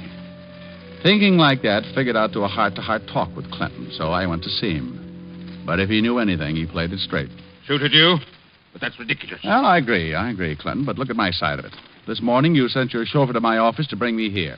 Then you hired me to find a girl for you, a girl named Elaine Tanner. And she wasn't there. Right. She wasn't there. Just an empty room in a boarding house. That's all the information I could give you about her. I'll even buy that. I've worked on less information before, but here's my point, Mr. Clinton. I was shot at. I'm used to it, but I don't like it. I told you, I know nothing about that. Believe me, Mr. Diamond, I know nothing about it. I do believe you. We'll just say someone doesn't like my poking around that boarding house. Have you got any idea who that might be? No, I haven't. I swear it. Okay. I'll wrap it up right now. As I said, I've been shot at before, but you've been so pleasant, Mr. Clinton. From here, the price goes up. You don't want to go on with the case? Not at these prices. All right, forget it then. I gave you $100 this morning. Keep it. And forget you ever saw me. Oh, you're so sweet. It'll be a pleasure. Diamond, just a moment. Yeah? What has happened is between you and me. Oh, yes. Oh, I will have to report those shots. What? Sure. The police don't like to have people taking pot shots at each other. It makes for confusion in a big city. Wait, Diamond, wait. Something else, Mr. Clinton? I have my own reasons for not wanting anyone else involved in this. I'm sure you and I can come to an agreement. Oh, well, it's just possible, Maury, that you and I may not see wallet to wallet. What would you say if I offered you a $1,000 bonus to keep on the case? Offer or suggestion? I'll make it a deal. Put it on paper. A check. Can I trust you? Okay, Clinton, if you feel that way about it. Post date the check. A week from today. If I don't show up with Elaine Tanner by then, the check is yours again. Uncashed. Very well. Here you are. Thanks. So long, Mr. Clinton. I'll keep in touch. Where are you going now? Back to my office to wait for a phone call from the little guy at 118 Parker Avenue. Oh. Well, hello there. Did you hear everything you wanted to? I beg your pardon, sir. I was just coming in to ask Mr. Clinton if I should drive him anywhere this afternoon. Oh? Christopher, come in here. Right away, Mr. Clinton. Excuse me, Mr. Diamond. Yeah, sure. So long, Christopher. The minute I left Clinton and Chris, I began to get that lousy feeling again.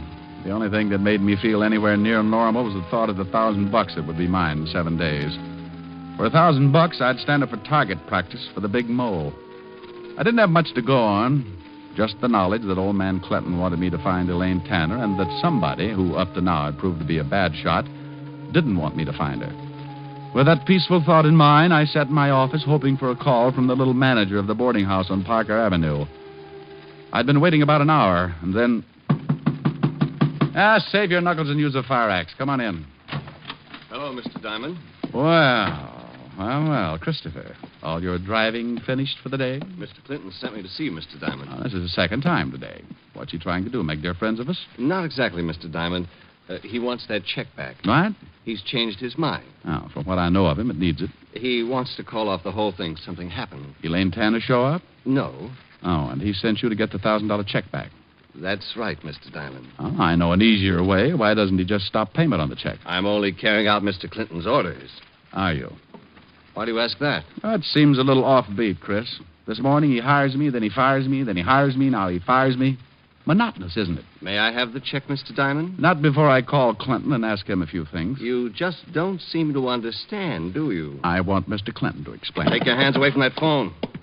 Oh, gun.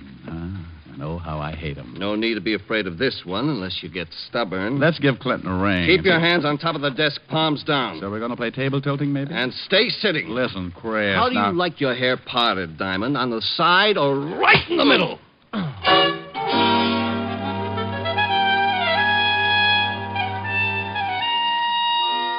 When I opened my big blue eyes, my office was dark, and the neon light on the hotel across the street flashed the news that it was dark outside, too. I'd been out cold for a long time. When the room stopped spinning, I reached out, grabbed a piece of it, pulled myself up, went to the water cooler, splashed myself alive. I started toward the light switch when... This time I was going to be ready. I got behind the door and waited.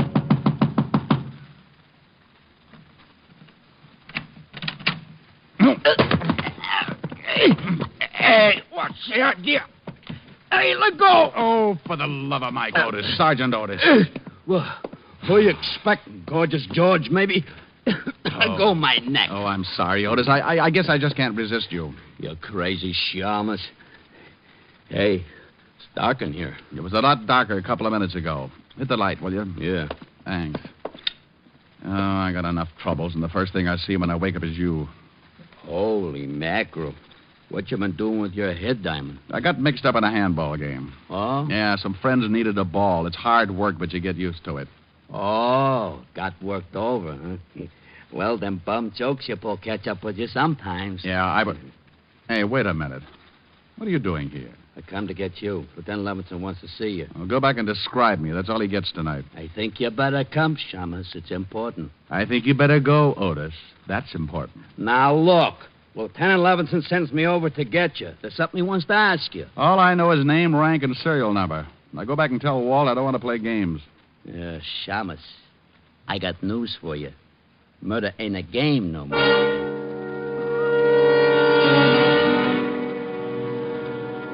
That's all Otis would tell me, but I didn't like the way he kept looking at me all the way to see Levinson. Then we got to headquarters, not to Walt's office, but down the long marble corridor that led back to other places. He wants me to bring you back here, Diamond. Where to? The morgue. The morgue? Yeah, you heard of it. I've heard of it. What's this all about? You'll see.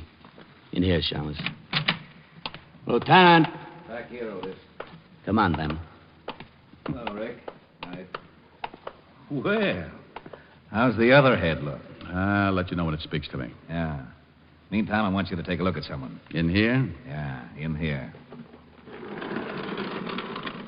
You know who this is, Rick? Oh, the poor little devil. The poor devil. What do you know about him? Well, he was manager of a boarding house, cheap walk-up on Parker Avenue. That we know. What else? He was murdered, huh? Shot right in the back. Rick, unless I knew you were tied in, I wouldn't have you here. You want to talk about it? Somewhere else, Walt. Sure. Come on. Before I answer any more questions, Walt, how'd you tie me in? He had one of your business cards in his hand. He was shot while he was standing at the phone in the hallway of that boarding house. Did he call you, Rick? I didn't get a call from him. Got any idea why he wanted you? Maybe, maybe not. All depends. On what? Walt, listen. I will in my office. Wait outside, Otis, and I'm busy. Get it? Sure, I get it. Wait a second, Rick. Now, here's a gun, 38 police special. Take a good look at it. I've seen it before. It's mine. How did you get it? The ballistics report says this gun killed the little guy back there. Did you check it for fingerprints? Yeah, and they were all yours. Will you have Otis come visit me and bake a cake with a file in it? Oh, cut it out, Rick. I know you didn't kill him, but I've got to tell the commissioner something. He's funny that way. I was in my office when the guy was shot. I was out cold. You got any proof? For you or the commissioner? For the commissioner, you egghead. Listen on the way. To where? Have Otis bring the car around front. We're going to make a call on a guy named Morris Clinton and his errand boy, Christopher. On the way out, I told Walt the whole thing, how Christopher caught me off base, put me out, and then must have taken my gun to kill the little manager. But neither of us could come up with an answer to why. Why murder to keep me from finding Elaine Tanner? What was the connection between Clinton, his chauffeur, and the girl? I thought maybe Clinton would give her the answers when he learned there was a murder tapping at his door. So you want to see Christopher, Lieutenant Levinson? If you don't mind, Mr. Clinton. Oh, no, not at all. I'll call him. Real loud, Mr. Clinton. Of course. Christopher? Christopher!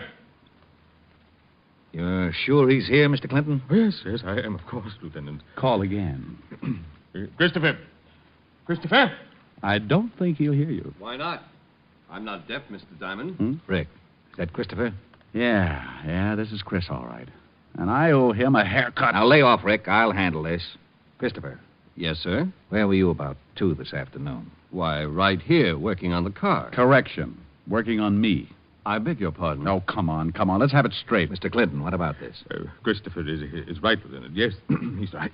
Oh, you're scared stiff, Clinton, and you're lying. I'm not. I wanted to go into town to keep an appointment. And the fuel pump on the car was stopped up. I had to take it apart. Oh, sure. And while you fixed it, Clinton stood right over you. As a matter of fact, he did watch. And it took all afternoon to fix it.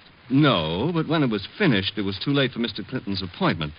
He decided not to go. How about that, Mr. Clinton? Oh, yes, Lieutenant. Christopher hasn't been out of my sight all afternoon. That's good enough for me. All right, Diamond, let's go. What? Are you crazy? No, that's why I'm putting the cuffs on you. I thought there was something fishy about your story. Gun taken away from you, people coming to see you, hiring you, firing. Walt, your stomach has gone to your head. Never mind my stomach. Otis. Yeah, Lieutenant. Put the cuffs on this shamus. Cuffs? On him? Close your mouth, Otis. Put the cuffs on. Walt, what in the world? Diamond, I've been waiting for a chance like this to comb you out of my hair for good. Otis, the cuffs. Yes, sir, Lieutenant. All right, Shamus, hold him out. Mr. Clinton, thank you very much. Goodbye. Come on, Diamond. Oh. Lieutenant. Otis, I told you to close your mouth. Oh, I gotta breathe. Oh, shut up and come on. Walt. Outside, Diamond. Get going. You big bubblehead. What's the idea of making like a cop with me? I kind of liked it. How'd I do? What? Good performance, eh? Good performance. Oh, you big ham. You great big ham. Well, Lieutenant, are we going to put the shamus in the jug? Shut up, Otis. Take the cuffs off him. What? Here, Otis. Start working. Oh, you're right, Rick. Clinton was scared stiff, and for some reason he backed Christopher's alibi. Walt, I've got an idea. You better have. If I don't have something to tell the commissioner, I'll have to give up my ideas about a pension. I'm going back to that boarding house. Why? Well, the manager was going to call me. It's just possible he got a hold of a lead on Elaine Tanner, but Christopher killed him before he had a chance to tell me. Well, that makes sense. Have you got a man there? Yeah, a happy. Oh, good. I'll see you later.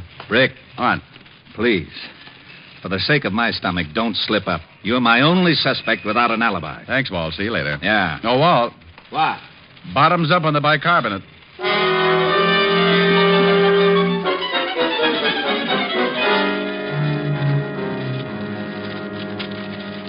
That's all the stuff there was in the basement, Diamond. Oh, thanks, my happy. Everything neatly bundled but this one pile. The little guy must have gone through it. Got any idea what you're looking for? No, give me a hand, will you? Sure. Newspapers, magazines. Oh, my happy. Uh-huh. No one's been in here since the murder? Nobody. I've been on the door. And the manager had nothing on him. Only your card. That's funny, very funny. He wouldn't have tried to call me if he hadn't found something. Maybe he came across something in this pile of stuff. Didn't take it out and then... Find something? Yeah. This sheaf of withholding tax statements. Mm-hmm. The kind that come on the bottoms of paychecks. Made out to Elaine Tanner, paid by the Blue Falcon nightclub. That ain't far from here. That's where I'm going.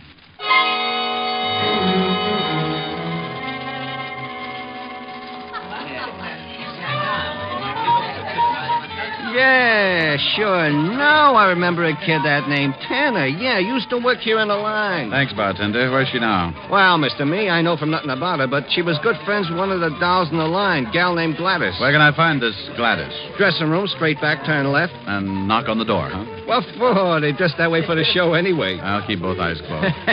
Sure, straight back like I said, then first turn left.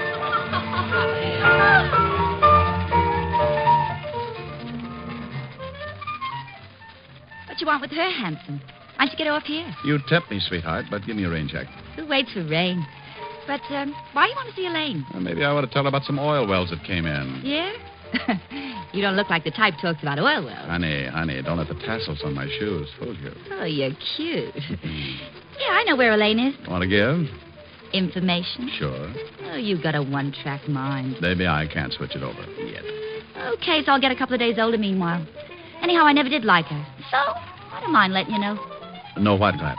Well, maybe a month ago she quit this job.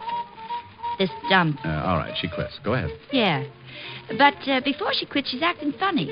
Like the night we're going home together, walking along, and she's talking. This is the last time I take this walk. So, gonna fly to him from work? I'm quitting. Well, if you like to eat grass, go ahead. I won't eat grass. Ever had a real mink coat, Gladys? I coulda, but his lawyer settled out of court. I'll have one. I'll do all right. You thinking about that guy Clinton who comes in the club? Uh-huh. Honey, there's wolves and there's wolves. Want to pick one with teeth. He likes me. Sure. Every time he sees you, he's got to push his eyes back in his head. Chris is working for him. His chauffeur. So this is news, so what? Money. Lots of it. Shakedown? Oh, now look, honey, they can give you trouble for that. Not a shakedown. This is safe and sure. Chris figured it. He figured it, and I... And what? Nothing. Just forget it. Come on, let's get some coffee.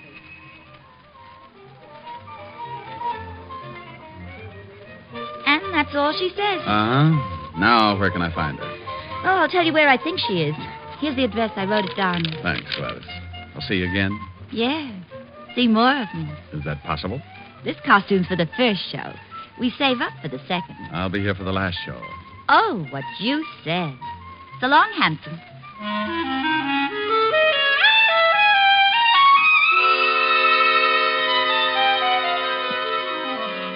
A little while after Gladys gave me the address, I was buzzing at an apartment door. I kept my fingers crossed and then uncrossed them when the door opened. Yes? Hello there, Elaine. Who are you? Well, the name's Hangtooth. Elmer Hangtooth. Who? Oh, I better come in. Hey, what's the idea? Can't hear a thing you say, honey. My hearing aid just shorted out. Now listen, wise guy. Oh, Elaine. Chris sent me. Chris? Yeah. He said to tell you everything's okay. The heat's off. How about that private eye? Diamond? Richard Diamond? Yeah, that's the one. Honey, you'll never be any closer to him than you are right now. I was afraid he'd quit. Hey, when's Chris coming? Soon, I hope. Oh. I've never seen you before. Have I? Well, you're young and life's full of surprises. Uh-huh. I like surprises. Nice. Chris work you in on the deal? Yeah. I did him a favor. Took care of Diamond. Like doing it, too. Oh, by the way, what goes with you and Clinton? Honey, we had a common interest. Oh. Books, dearie. Books. He had one I wanted. When I finished with him, I could have walked out with the furniture. Yeah, I guess you could, baby. I guess you could. Think so? Why not? What did you say your name was? Well, the name's Appelknocker, Harold Appelknocker. What? That's not what you said before. Oh, so you have been listening. The real name is Diamond, Richard Diamond. I see a kidder, huh? Well, if that makes you laugh, this ought to bring back mahjong. Here, take a look at my license. Huh? My membership card, the Hopalong Cassidy Club, my Flash Gordon beanie. You dirty shamus, you stinking cop. Easy, baby. Let Easy, go of me. baby, easy. Let go, you dirty. Let go of me. Let her go, Diamond. Chris! Jackpot, Chris and Elaine all at once. Diamond, get your hands off her. Get them off. No, that's better. Now, Elaine, before I fill him full of holes, tell me what he's doing here. He said just send him, Chris. Sure, he would. Elaine, you ready to get out of here? Yeah. Okay, hand me a cushion from the sofa. Want to take a nap, Chris? I'll laugh at your funeral, Shamus. Hold a cushion over the gun. Nobody hears the shot. Better not, Chris. Elaine, start out. I'll be right behind you. Yeah, all right, Chris. Got the book? Yeah. What book? Shut up. Get going, Elaine. Chris, let's talk this over. Funny, you just finished talking, Diamond. Chris! Elaine, what's the matter? Give me my book. Give it to me. Clinton, Dove, get out of the way. Diamond, you... Chris. Well, I owed him that partner's hair. Chris. It's all right, Elaine. Just creased. I wouldn't think of depriving the hot seat of such a good customer. My book. Where's my book? I want it. Give me my book. Sure, Mr. Clinton. But I'm afraid you'll have to explain to the police first. A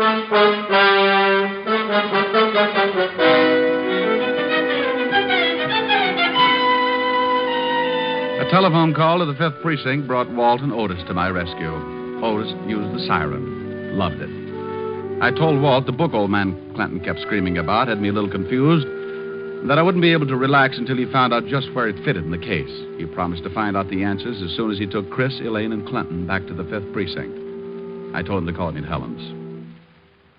Rick, what about that check for $1,000? Is it any good? Well, the check's post-dated. I doubt if Mr. Clinton will honor it now. It's too bad. We could have celebrated. So all you got for your trouble was $100 a day in expenses. I'll get it. Grant's Tomb, the general speaking. Rick? Yeah? Walt? Yeah. You sitting down? Why? You can tear up that check Clinton gave you. He won't honor it. He's mad about having to go to jail. Oh, I was way ahead of you about the check. Why did Clinton go to jail? What did he do? You know that book he was yelling about? What about it? Well, it's an original Sir Francis Bacon manuscript. How would you know? I hate to admit it, but Otis told me what it was. You know, Otis is excuse me, Lieutenant. It's bibliophile. Shut up, Hammerhead. Okay, so I work for nothing. Rick. Yeah? The book was worth $30,000. It was stolen 18 years ago from the Fine Arts Library in Washington. Old man Clinton bought it from a fence. That's why he couldn't go to the police. Oh, so Chris and Elaine hijacked it, huh? Probably had a sale for it. Yeah, Rick, there's a $1,500 reward for that book. So what? It's yours. Hey, wait a minute, Walt. Helen, put your ear next to the receiver. Oh, all right. Walt, say that again. Say what again? What you just said. Did I say anything? Well, sure you did. Are you sure? Oh, now cut it out, Walt. Say it again about the reward. Oh, that. There's a $1,500 reward for the book. Thanks, Walt. Bye. Bye. Well, baby. Well, we're going to celebrate after all. $1,500. Oh, Rick, that calls for a real celebration. Sure. Well, don't go away, darling. I'll be right back. I won't be long. Oh, Rick, there's a new song on the piano. Why don't you try it? Okay, I set my pajamas and put on my prayers. Well, that's pretty silly, but... My baby kissed me goodnight, and I am glad to relate that by the time I got home, I was feeling great. I climbed up the door and opened the stairs. I said my pajamas and put on my prayers. I turned off the bed, crawled into the light, and all because you kissed me good night. Next morning I awoke and scrambled my shoes. I shined up an egg, then I toasted the news. I buttered my tie and took another bite, and all because you kissed me good night. By evening I felt normal, so we went out again. You said good night and kissed me. I hurried home, and then I climbed up the door and opened the stairs. I said my pajamas and put on my prayers. I turned off the bed, crawled into the light, and all because you kissed me good night. By evening I felt normal, so we went out again. You said good night and kissed me. I hurried home, and then I lifted the preacher, called up the phone, spoke to the dog, and threw your ma a bone. 'Twas midnight, and yet the sun was shining bright, and all because you kissed me good night. Oh, that was lovely, Rick. Well, how do I look? Oh, my, wonderful. What are you so dressed up for? For the celebration. Oh, that's right, yeah. Come on, let's go. Oh, where are we going, Rick? Oh, the Blue Falcon nightclub. We'll be just in time for the last show. The Blue Falcon. Oh, but why pick that place? Oh, but they've got a wonderful floor show. Yes, but the costumes are... well, they're nothing. Oh, what you said.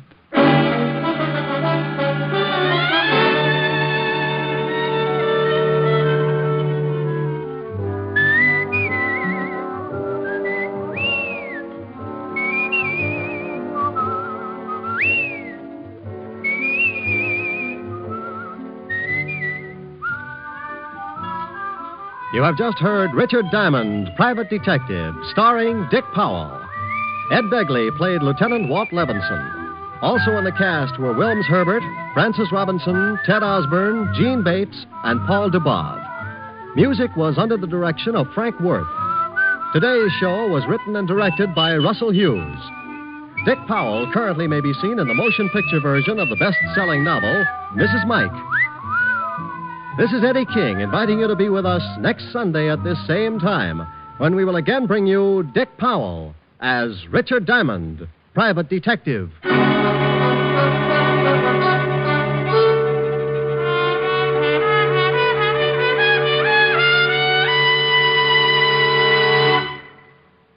What's on NBC today? Ezio Pinza, dynamic singing star, plays his first starring dramatic role today on Theater Guild on the Air, with Madeline Carroll and Linda Darnell co-starred.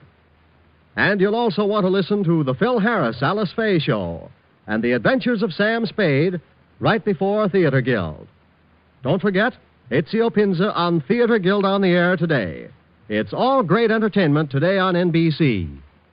Your tune for the stars on NBC.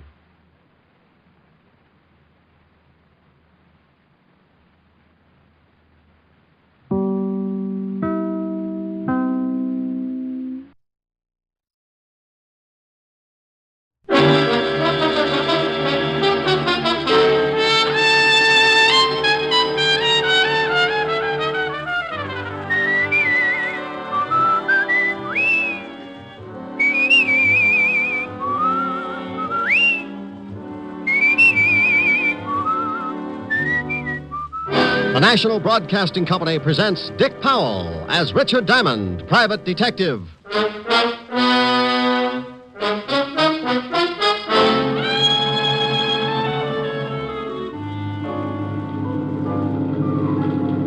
Sorry you're coming along, Diamond. Yeah, I'm beginning to be sorry myself. You should be. We're heading for open sea. Looks like it'll be a long ride. You don't know how long, Diamond. We're getting into open water.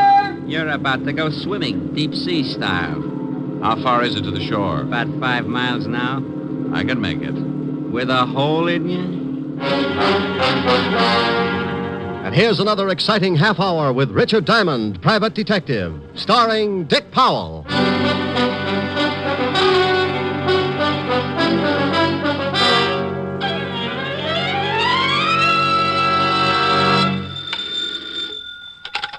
Diamond Detective Agency, happy homicide.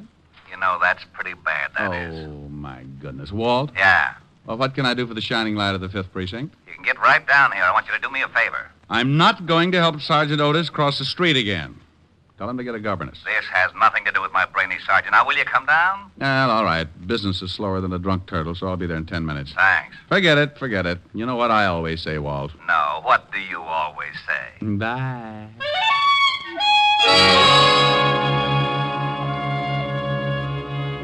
Well, sometimes that's the way things get started. The phone rings, and Lieutenant Walter Levinson, 5th Precinct Homicide, tells me to get down. One word from him, and I do as he pleases. So I buttoned my collar, pushed my tie back up into strangling position, and 10 minutes later walked into the squad room of the 5th Precinct, where, as always, the king of the jungle was on hand to greet me. Well, good morning, Shamus. Sergeant Otis. Oh, my goodness, you look terrible. Oh, what's wrong? Well, it's pretty obvious. You've been sleeping in the wrong position. What are you talking about? Oh, Otis, stop trying to be a sport. Get rid of the bats in your house. They're used to hanging upside down. Oh, for Pete's sake. The lieutenant in? He's expecting you. Go on in. Thank you, Sergeant. Hello, Walt. How are you, Rick? You been needling Otis again? Oh, a little. Now maybe. you got to stop that. When you come in, he begins to sulk. I got to work with him all day. Be happy, Walt. Be happy. Think of the 16 hours you're not with him. All those other people, jumping off bridges, turning on the gas, beating each other with hot paper sacks. Okay. Now, what's with you? Oh, well, this is a pretty ridiculous thing, and I'm in a tough spot. Well, I'm pretty tough, and you look ridiculous, so let's have it. Huh? Oh, well, we got a tip that a guy named Wells had a stash of stolen jewelry. You said had a stash. You mean he hasn't got it anymore? That's right, we have. Well, what the world are you mixed up in it for? It's not your department. It wasn't, but when the robbery boys got over to this guy's house, they found him dead. Oh. Murder. Shot through the head with a small caliber automatic. How about the jewelry? In the water pipes underneath the sink. About $100,000 worth. What do you want me for? Wells' wife says the jewels are hers. We don't believe it. What did you do about it? We put out traces on the jewelry, went through all the regular channels to find the owner. Nobody identifies it. And if we don't get a claim soon, I've got to give them to her. You mean you got to turn them over when you think they're stolen? We know they're stolen. They got to be. These people don't have the fare for a fast meal at the automat, but we can't prove it. What about the guy who gave you the tip on the jewels? Said his name was Mario Cimino. Disappeared. You got any lead on who knocked off Wells? We're holding his wife, but we haven't really got a thing. No weapon, no motive, no nothing. So you want me to see what I can do? Yeah, whole department's in the spot. Can you imagine what the press is going to say when I turn these jewels over to the wife? Yeah, could be rough.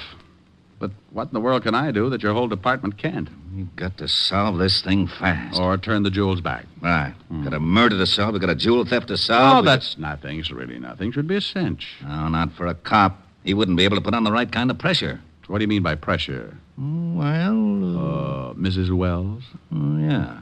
Go ahead. Cimino's missing. We need him to tell us how he knew the jewels were stolen. If he's a stoolie, guys like that know you'll give them an even shake. Maybe he'll come out when he hears you're looking for him. Okay. Now, what about the wife, this Mrs. Wells? I was holding her till you got here. She's being questioned. You want to see her? One thing, Walt, before I do. Am I going to like this job? Knowing your taste, I say yes. When the boys brought her in, they walked her through the robbery detail. Everybody went right out and bought yo-yos.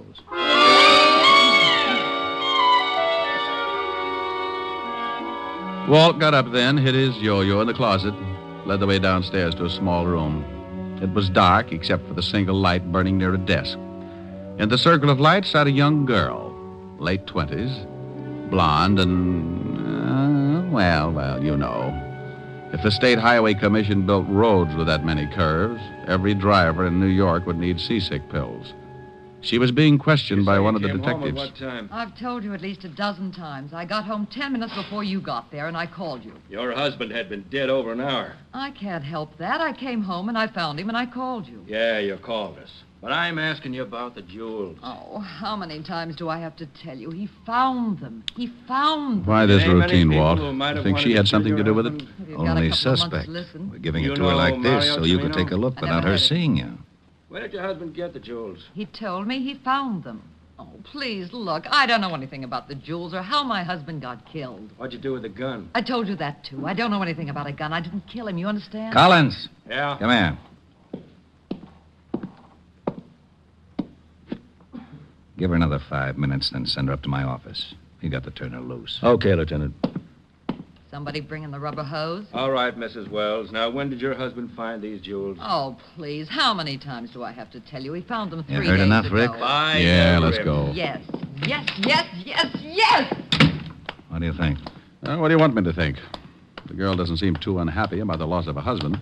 Well, he'd been away for about 4 years, up until a week ago, in the Army. Occupation forces in Germany. No criminal record on him, huh? No. Well, let's see what I can find out. Oh, here's the information on the girl. Address, phone number. Thanks. Do some more checking on the husband, and I'll give you a call after I see the girl. How are you going to get in to talk to her? Walt, did I ever ask you how you got promoted to head of homicide? No. You want to tell me? Well, it's simple. Seniority, experience, hard work. Well, just lose the hard work, and you've got a fair idea of how I'm going to get in to talk to Mrs. Wells.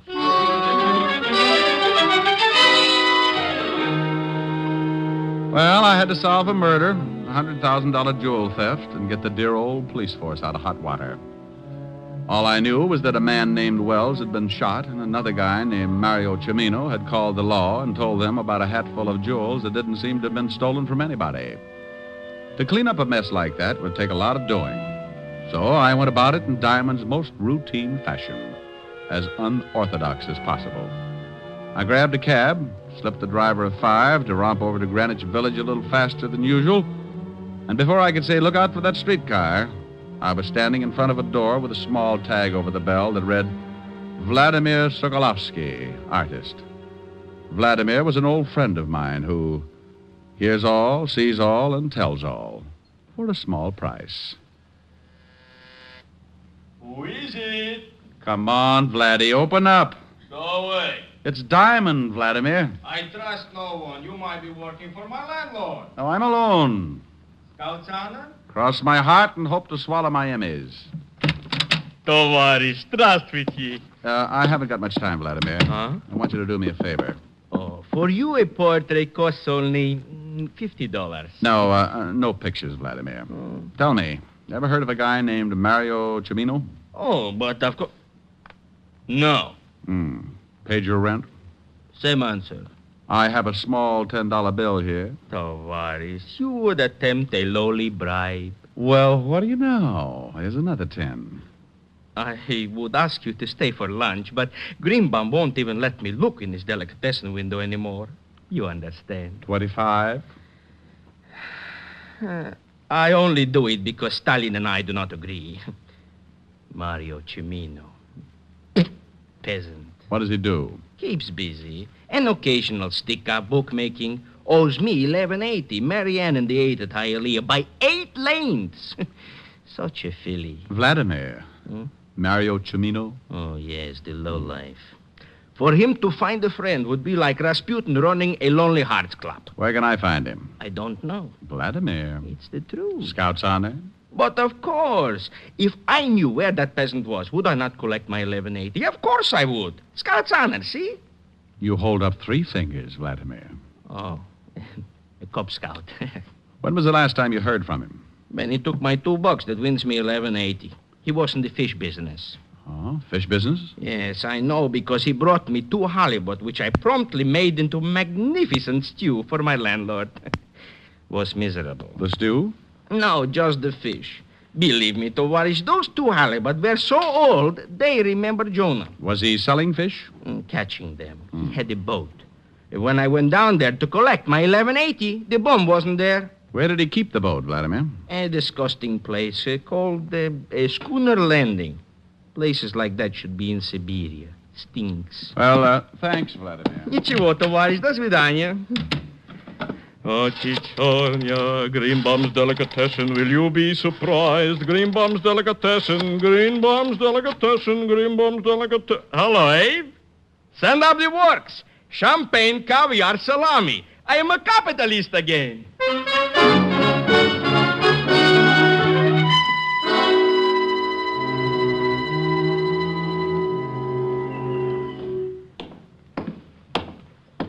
Hello there.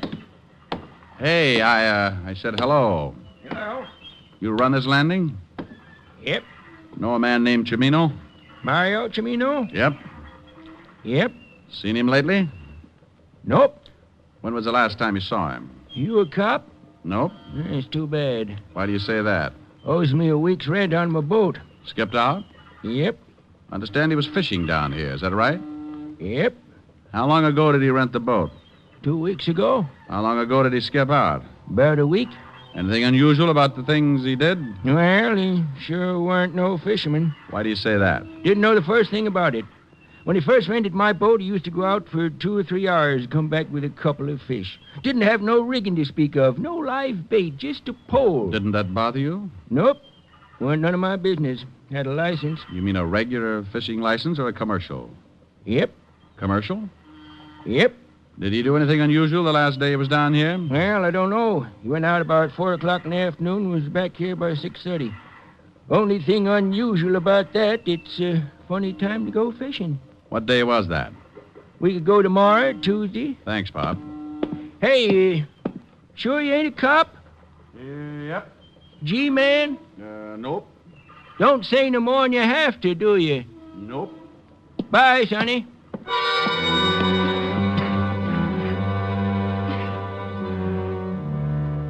Well, I left the old boy sitting on the dock trying to figure it out and headed for the city hall.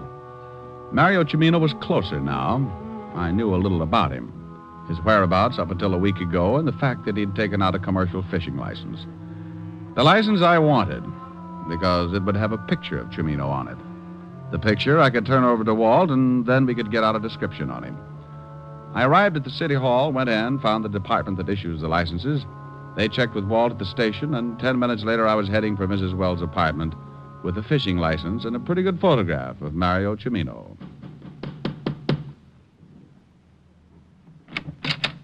Yes? Yes. Well, hello. What can I do for you? That's a remark with a lot of answers. Right now, I want to talk. Go ahead. Oh, well, I get tongue-tied when I stand in the hall. You want in? That's it. Why? Ever see this picture before, Mrs. Wells? What? Come in. Seniority, experience. What? Oh, nothing. That man in the picture. Who is he? Don't you know him? I've only seen him once. Oh, we can sit on the couch, Mr. Diamond. Where did you see this man, Mrs. Wells? He came up to see my husband. He was leaving just as I arrived. Your husband say who he was? No. He mentioned something about some business he had with this man. Well, if it makes any difference to you, this man in the picture is Mario Cimino. Oh. The one the police are after. The man they think killed my husband. The man who called and told Lieutenant Levinson about the jewels your husband had hid in the water pipes. Are you from the police? Well, here we go again. No, honey, I'm a private detective. Oh. Your husband just got back from Germany a week ago, didn't he? Mm-hmm. By boat? Mm-hmm. What day did he arrive? You've got big blue eyes, haven't you, Mr. Diamond? Yeah. Very pretty. Honey, you better sit over there. You're scorching my collar. All right. Where was I? I don't know where you were, Mr. Diamond, but I was thinking... Oh, yeah. Well, what day did your husband arrive? Last Tuesday. When did he... You must have a hard time combing your hair. Awfully curly, isn't it? I'll stop back when I got more time. We'll straighten it out. Please do. Well, Mrs. Wells. Yes? The time your husband's boat got in? In the afternoon, around 5. Oh, well, thanks, Mrs. Wells. Leaving? Going home and have another talk with Father. Please stop back. If he misses anything, I'll be glad to fill in. Maybe I'll send Dad instead.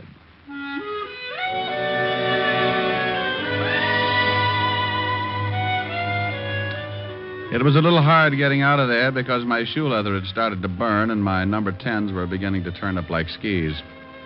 I rocked my way down to the cab, did a slalom around 2 lamp posts and a fire hydrant, slid into the back seat, and 20 minutes later I got out across the street from the 5th Precinct Police Station. I was just stepping off the curb when... Hold it right here, Diamond. What? Don't move. Don't turn around. Oh, well, I hope that's a pipe you got in your pocket. If it is, it's the first one you'll ever see with a trigger on it. Keep smiling and walk back over to that alley. Oh, okay. Had to poke a hole in me. Better to have it poked than blown. Hey, your dialogue's pretty bad. It's far enough. Now, your name is Diamond, isn't it? Well, I'll tell you what I'll do. I'll tell you mine if you'll give me the gun and let me make you tell me yours. Your dialogue's as bad as mine. Yeah, I guess I deserve that. Okay, I haven't got much time. Give me the picture. Oh, I can't do that. You better or I shoot you. What will Mom say? What's your mother got to do with it? She took it. It's the only one of me on a bear rug, facing north. The picture of Mario Cimino. I'll give you 3. 1. Okay. Thanks. Now stay put. Count 10 before you turn around. Believe me, Diamond, I mean it. I'll kill you if you move before 10. You're being pretty silly, Mario. They'll pick you up sure. I don't think so. Oh, by the way, Vladimir says to thank you for the 1180. Tell him it was nothing. Start counting. 1, 2, butt my shoe. 3, 4, close the door. 5.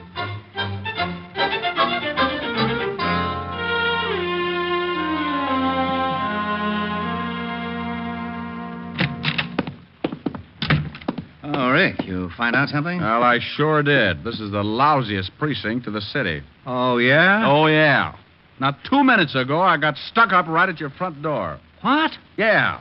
And I had that picture of Mario Cimino on the fishing license. He swiped that? You just know it. Well, don't yell at me. You haven't solved this mess, have you? No, but I'm pretty close. Well, that isn't close enough. I had to send the jewels over to the wife a few minutes ago. Oh, dandy. Well, I had to. Well, what about the newspapers? They haven't gotten wind of it yet. We still have a little time. Now, what about Cimino? How did he know you had the picture on the license? Well, somebody gave him the tip.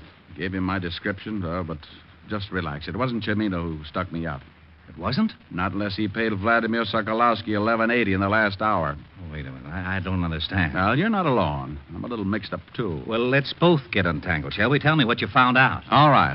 Now, listen. Wells arrived last Tuesday by boat in the afternoon around 5. This we know. Mario Cimino was being a fisherman then. Oh. He'd rented a boat, taken out a fishing license. Okay. The day that Wells arrived, Cimino went out in the afternoon, stayed about 2 hours, came back, and disappeared. And then Wells shows up with a sink full of jewels. Right.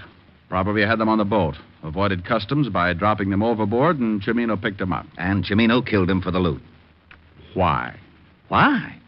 $100,000 in jewels? Why not? Wells was killed in his own apartment, wasn't he? Yeah. Well, if Cimino picked the jewels out of the water, why go and kill Wells? Why not just take off? Wells could never go to the police. Oh. Yeah, and another thing. The pickup was pretty carefully planned. Wells couldn't have done it. He was in Germany. Somebody here had to plan it. Knew Wells had the jewels. The wife? Could be. But where did he get the jewels in the first place? Oh, a lot of that stuff's still hidden in Germany. You check with military intelligence, and I'll bet it ties up. Well, this guy who stuck you up and lifted the picture, you say you don't think it was Cimino. Maybe there's a third party. Could be, but I doubt it. I got a hunch, Walt. Take me down to the morgue. I want to take a look at Wells. Okay, let's go. You owe me $25. 25? For what? Oh, small bribe. Oh, well, here. What's this? It's as good as money. Tickets. Policeman's benefit. Oh, gee, Walt. You know something? What? You're a real sport.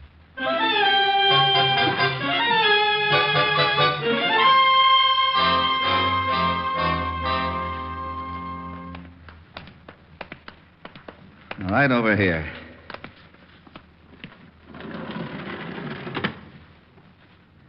Well? Bullet didn't help his face. No. Why don't you get the Army records on Wells? Why? The wife identified him? Good for her, but she missed one slight detail. Yeah? Yeah. This isn't Wells. What? That's right, Walt. This is Mario Cimino. How do you know? From the picture on the fishing license. This is the same guy. Good grief. And you had to go and give the jewels back to Mrs. Wells. But... If you still want to save those jewels along with your hide, you better grab orders and get over there. But... I'll see you when you get there. Now step on it. But...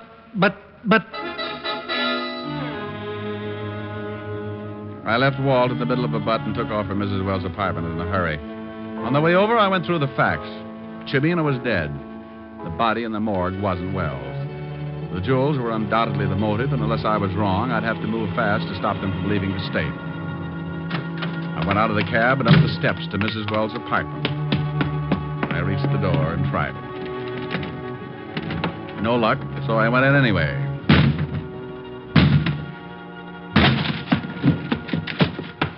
The front room was empty. I went through the other rooms. Nothing. Clothes gone. Drawers empty. They'd taken off with $100,000 in jewels, but where to? They had to be smart enough to know they'd never get out of town by the usual means of transportation. So what would be better than to pay up the back rent on Cimino's boat and go fishing? I left Walt a note where I was headed and took off for Schooner Landing.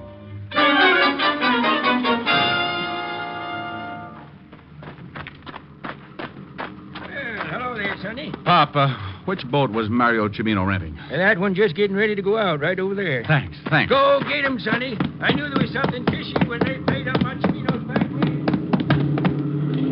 Oh! Well, good afternoon. I represent the Sleep Type Mortuary. What is it? We've got a passenger. Good afternoon, Bob. Diamond. Everybody seems so surprised. I'm sorry you're coming along. We're headed for open sea, Diamond. Well, I might as well take off my shirt and get a tan. Take the wheel, Lois. Leave your shirt on, Diamond. You can take it off when you go for a swim. Oh? And don't get any ideas. I don't want to shoot you until we clear the breakwater, but I will if I have to. You're Wells, aren't you? That's right. How did you figure it? Oh, partly guesswork. The fishing license tipped you Cimino was dead, not me, huh? That's right. You didn't know whether I was working with the law or not, but you had to get that picture to give yourself enough time to get out of the country. Your wife called you and gave you my description. I knew the damage that picture could do if it got to the police, so I had to tag you. Pretty smart. Thanks. We're getting into open water. You can start taking your shirt off, Diamond. I swim pretty well. With a hole in you? Why'd you kill Cimino? He wanted 50% defensive stuff. I wouldn't buy that. Found him phoning the police and I had to kill him. So you put your papers on him knowing your wife would identify him as you. Why didn't you just grab the jewels and take off? You sound like you're stalling for something. But I'll tell you anyway. Those jewels are in the sink. I knew the law would be there in 10 minutes, so I had to take the chance they wouldn't find them. Bob, there's a boat coming up pretty fast. So what? Well, I hate to spoil the party, but I think it's the Coast Guard. You're nuts. I think dear old Lieutenant Levinson got my little old note. So that's what the star was Bob! about. Shut up and stay with that wheel. Bob, that boat. Shut up! All right, Diamond, down in that cabin. I'll get seasick. None of your funny cracks. Just get down there. I think I'll take this life preserver just in case. Drop it. Sure.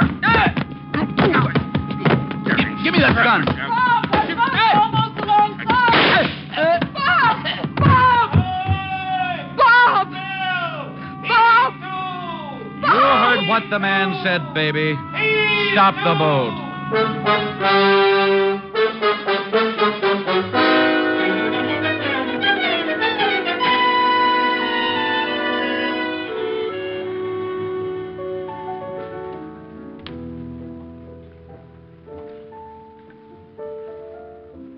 Rick, Yes, Ellen? phone for you.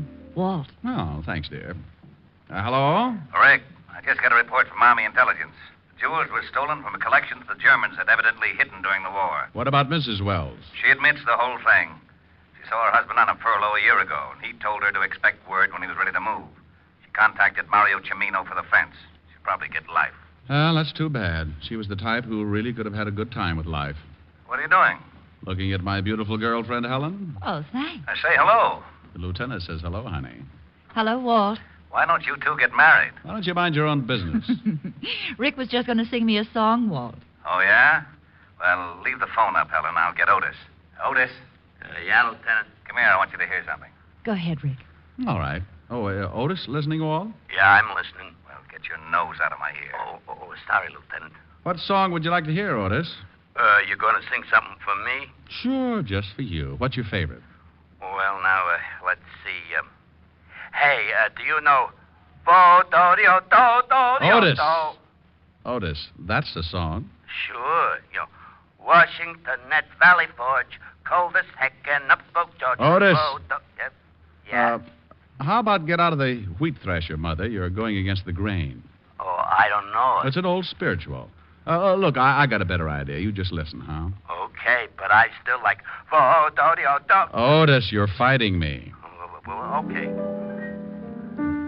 There's a place I'd like to be, and it's back in Tennessee, where your friendly neighbors smile and say hello. It's a pleasure and a treat to meander down the street. That's why I want the whole wide world to know. I love those dear hearts and gentle people who live in my hometown, because those dear hearts and gentle people will never ever let you down. They read the good book from Friday till Monday. That's how the weekend goes. I've got a dream house I'll build there one day, with picket fence and rambling rose. I feel so welcome each time that I return, that my happy heart keeps laughing like a clown. I love the dear hearts and gentle people who live and love in my hometown.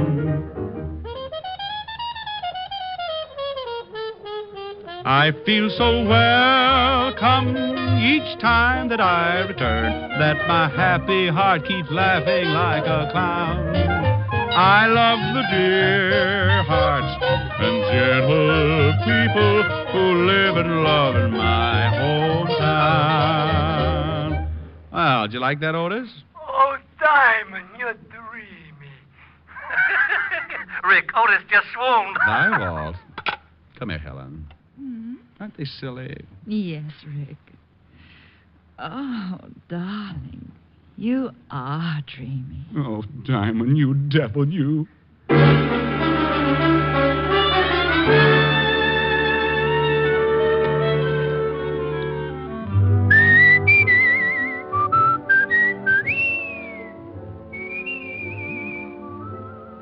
You have just heard Richard Diamond, Private Detective, starring Dick Powell.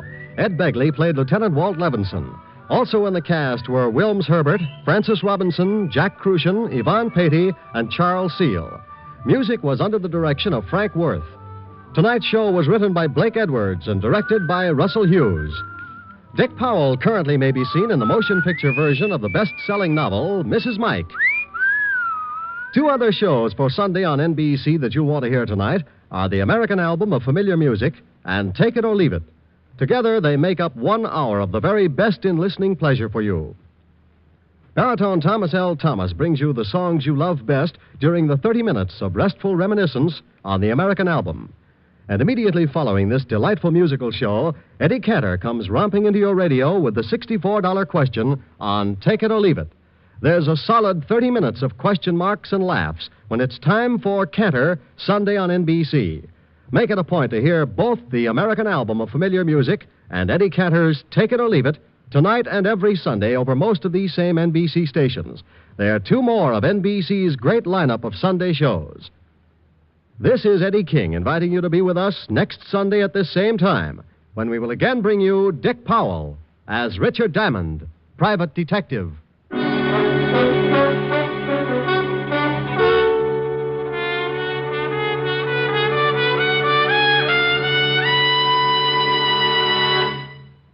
James Melton and Erna Berger star next on Harvest of Stars on NBC.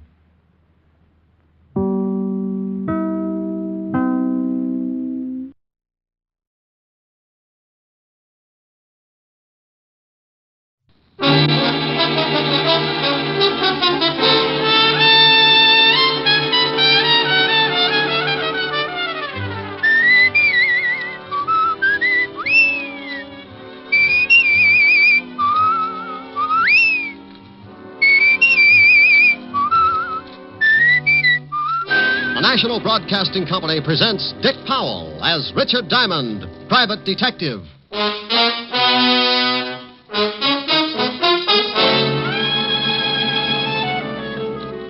Before I was a private detective, I was a cop. Homicide. Working out of the 5th Precinct. Homicide means murder. And there are a lot more murders committed in a big city than you think. More than make the headlines in the newspapers. And for everyone, there's the same impersonal routine, the same hard work, the same check and double check, with every cop in or out of uniform doing his best to put the case in the closed file. But there's one kind of murder that will really tear the department to pieces, and that's when a cop is killed in line of duty. Here's another exciting half hour with Richard Diamond, private detective, starring Dick Powell.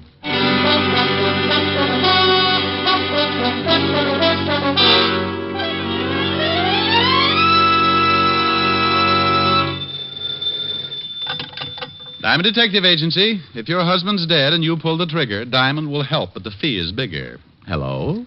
Oh, Rick, what can I say? Hello. Hello. Oh, no, that's nice. Now try Hello, Rick. Hello, Rick. Oh, dandy. Call back tomorrow and we'll start on Hello, Rick. This is Helen. You idiot. Hi, baby. Hi. What's doing? Oh, I was just a little lonesome. Wanted to know if you were coming by tonight. Oh, you know it. Should be there around 8. How about a little... Hey, Rick, what's that siren? Is there a fire? Could be. Sounds like it's pulling right up here in front of my building. Wait a minute. I'll open the window. Now, Rick, if there's a fire, you get right out of there. Honey, if this building caught on fire, I'd be Mr. Unquintine of 1950. Well, what is it? Ambulance. Oh. Oh, and here comes a prowl car. Must be a traffic accident or something. Well, thank goodness. Well, somebody probably playing in the traffic. Oh, Rick. Okay. Some guy forgot to step down getting into his new Hudson. You know, I make remarks like that. I'm not trying to be... Oh, wait a minute. No combination, friend. Just turn the little old knob and push. Who is it? Somebody at the door. Well, Pop. What? Pop Scholes. Oh, the nice old blind man who sells pencils on the corner. Yeah. Hello, Pop. Please, Mr. Diamond, I've got to talk to you. I ain't got much time. What does he want, Rick? Oh, to talk to me. I'll call you back, dear. Bye. Bye. I'm sorry to have bothered you, Mr. Diamond. Well, not at all, Pop. Not at all. What can I do for you? I can't stay long. I have to hurry, but I was wondering if you'd come to my place later on. It's pretty important. How important, Pop? I can't explain now, but I got a big trouble. I sure could use some help for old time's sake. Huh? Sure, for old time's sake. Where do you live, Pop? A little shack on the waterfront end of River Street, 622 and a half. When do you want me to come down? About an hour. I got to be going now. Okay. Oh, wait a minute, Pop. Here, let me give you a hand. Thanks. I could make it with this stick, but it takes time. I ain't got a lot of that. Oh, there you are, Pop. See you in an hour. Thanks, Mr. Diamond. Name's Rick. Okay. See you in an hour, Rick.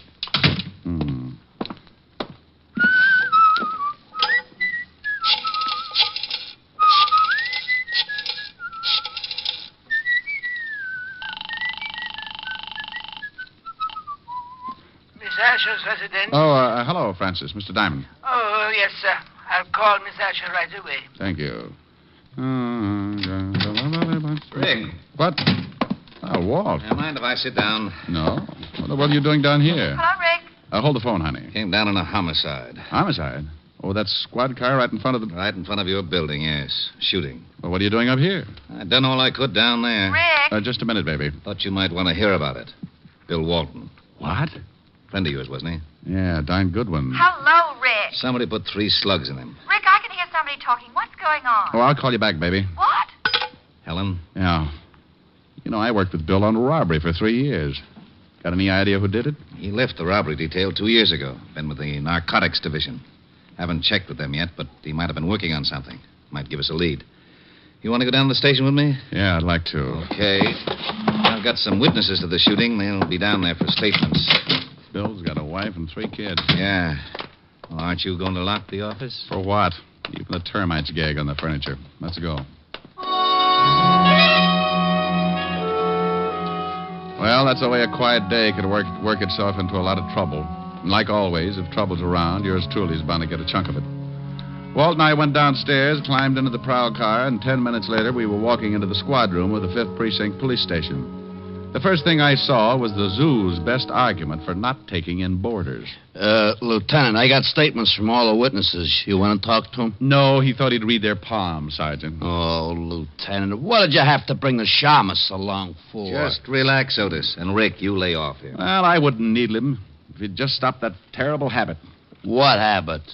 Living. Oh. Come on, Rick. Oh, look at that, Walt. 4 heads and they all need haircuts. Come on, Rick, come on. This is a swell time to make jokes. Can you think of a better time? Okay. Otis. Yeah, Lieutenant. Send in the first one. Then check with narcotics and see what Bill Walton was working on. Right. Boy, I hate things like this. What about his family? Oh, I know all of them. I guess I'll have to go over and tell them. First one, Lieutenant, Arthur Phillips. Go on in. Come in, Mr. Phillips. Oh. Have a chair. Yes, okay. Look, I don't know much about this thing. I was Diamond, just Mr. Phillips. How are you? How do you do? As I was saying, You I don't... saw the killing, Mr. Phillips? Yes, I saw it. It all happened so fast that I don't think I can really be... What were you doing when you saw the killing, Mr. Phillips? Walking. But I didn't see... Walking where, Mr. Phillips? Up the street to my office. Oh, look, I gave your sergeant my statement. You'll find it all in order. What's your business, Mr. Phillips? Insurance. Liberty Insurance Company, 41st and Broadway. You saw Officer Walton killed? I saw a man. His name I didn't know he was killed. You heard the shots? Well, yes, but it was all so fast. Just what did you see?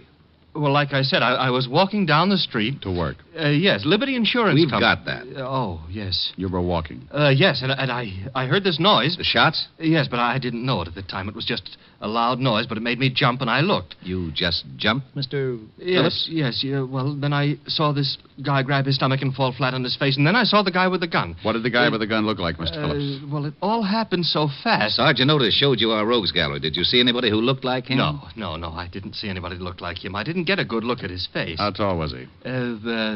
Tall. Like 6 feet? Yes, or close. What was he wearing, Mr. Phillips? Brown suit and hat, brown hat. Stocky? Well built? Yes. Anything else, Mr. Phillips? No, Thank you, that's Mr. all. Phillips. We may want to talk to you again. Don't leave town on a business trip or anything. Oh, I can go? Good day, Mr. Phillips. Thank you again. Oh, anytime. Oh, if you ever need any insurance, Lieutenant. Liberty Insurance Company. Yeah, I'll remember. Yeah, well, so long. Cigarette? Thanks. We still work pretty well together, Rick. Why don't you come back on the force? Lieutenant. There's your answer, Walt. What is it, Hammerhead? Well, I went over and talked to Fisher. He told me Bill Walton was working on a narcotics case, but he had no leads. Stuff's been flooding the city. Bill must have picked up a lead and got shot for it. Well, that's all, Otis. Fisher doesn't know anything else. Walton just started on the job. You got some more witnesses? Yeah, a lady, Mrs. Margaret Walker. Okay, you can come in. Thank you. Come in, Mrs. Walker. Take a chair. Thank you. Anything else? No. This is Mr. Diamond, Mrs. Walker. How do you do? How do you do, Mrs. Walker? Do you work, Mrs. Walker? All the time. I'm a housewife. You saw the officer killed? Oh, yes, but I didn't know it was an officer. He wasn't in uniform, you know. Would you mind telling us just exactly what you saw? Well, it all happened so fast. I was standing on the corner and just... What corner, Mrs. Walker? Why, the corner where the poor man got shot, of course. 51st and Broadway. Just standing, Mrs. Walker? Young man, the traffic was very heavy. I was waiting for the signal. Sorry? I just want you to understand, I don't usually just stand around on street corners. Go ahead, Mrs. Walker. Well, I was standing there, and I noticed an old man selling pencils. An old man? Yes, he was blind. Hey, Pop Scholes did time about 15 years ago for peddling junk. Yeah, that's right, he did. I don't know what all this talk is about, but if you don't want to hear my story, I'm sorry, Mrs. Walker. Of course we want to hear your story. Please go ahead. Look, Walt, I just remembered something. I was supposed to see a client in an hour, and the hour's just about up. What? I'm sorry, Walt, but this is business. Now, you wait a minute. I'll talk to you later. Well, I never... Now, that's only because you don't have any friends named Diamond. All right, Mrs. Walker. Go on with your story. I went out of that station like Noor in the stretch. The minute the little old lady had mentioned a blind beggar, I remembered Pop Scholes in my office, and I grew the biggest hunch of my career. Something had really been bothering Pop, and a cop killing could have been it. I grabbed a cab, and 20 minutes later, I was standing in front of an old weather-beaten shack at the end of River Street.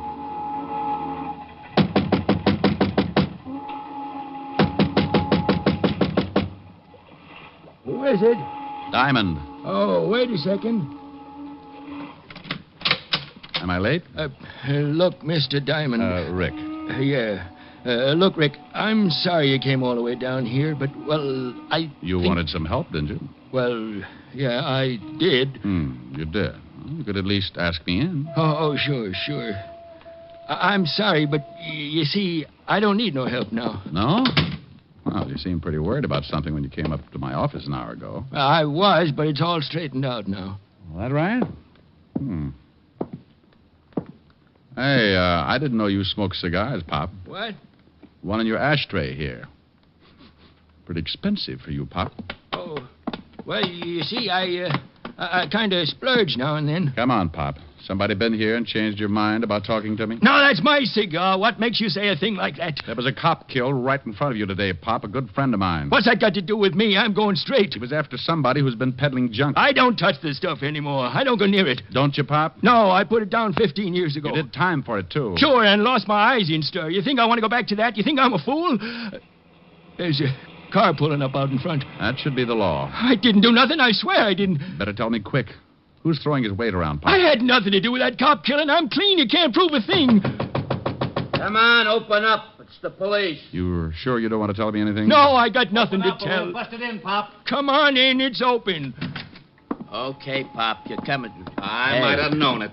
Why didn't you wait for me, Rick? Oh, believe me, Walt, I had an appointment with Pop. That's right, Lieutenant. He did. Oh, sure. Talk over old times, huh?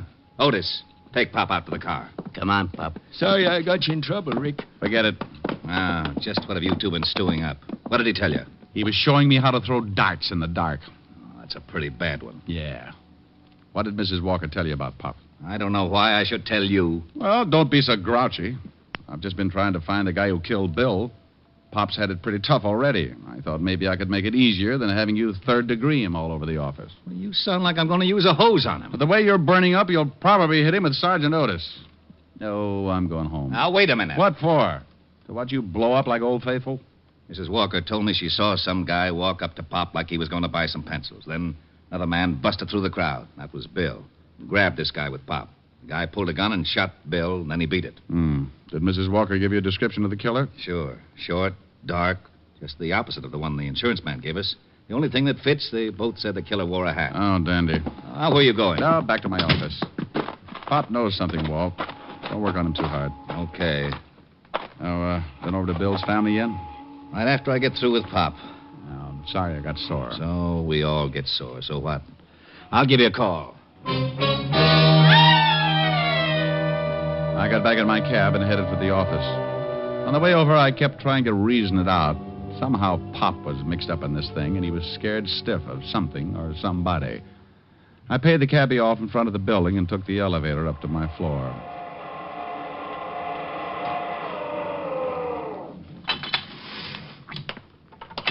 I headed down the hall to my office, still thinking, still trying to put two and two together. That was a mistake. I never could add. When I walked in, I was too busy to notice much. All I got was a whiff of cigar smoke.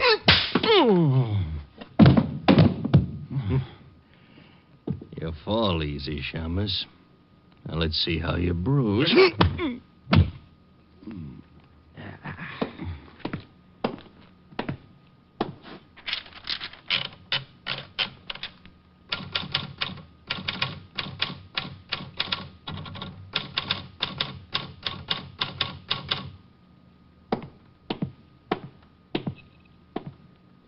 So long, Shamus. I left a note for you. Read it when you wake up. Everything about a beating like that is so unpleasant. The first swat isn't so bad. It's hitting that cold floor and fighting to stay awake. When you start getting kicked around, that's the time to face facts and give it up. But you don't. You keep on working until your senses get kicked loose and the world comes down around your ears. You fight it because you think maybe you're not ever going to wake up again, and when you finally do, you wish you never had. Anyway, like I said, it's so unpleasant. Oh, okay.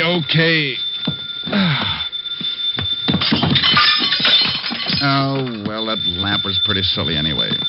All right. Don't jump, but you're talking to a ghost. Rick? At the sound of the groan... What's the matter with you? Well, that's a pretty good question. I don't know how to answer it without a head. What happened? Somebody worked me over. Oh, and how they worked me over. You want me to send an ambulance? No, just a shovel. What's this? What's what? There's something in the typewriter here. A note.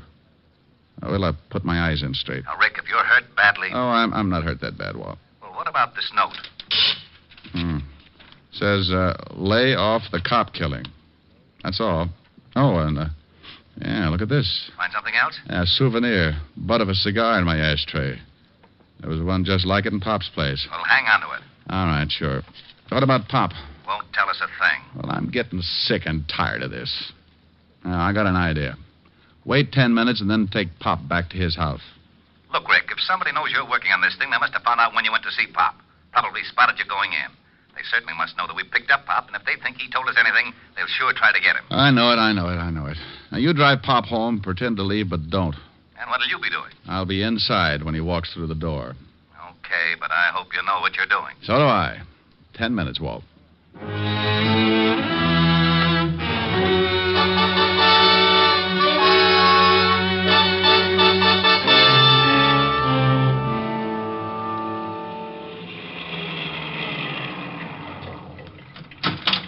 Okay, Pop, here you are. Thanks for driving me home, Lieutenant. That's okay. Good night, Pop. Good night, Lieutenant.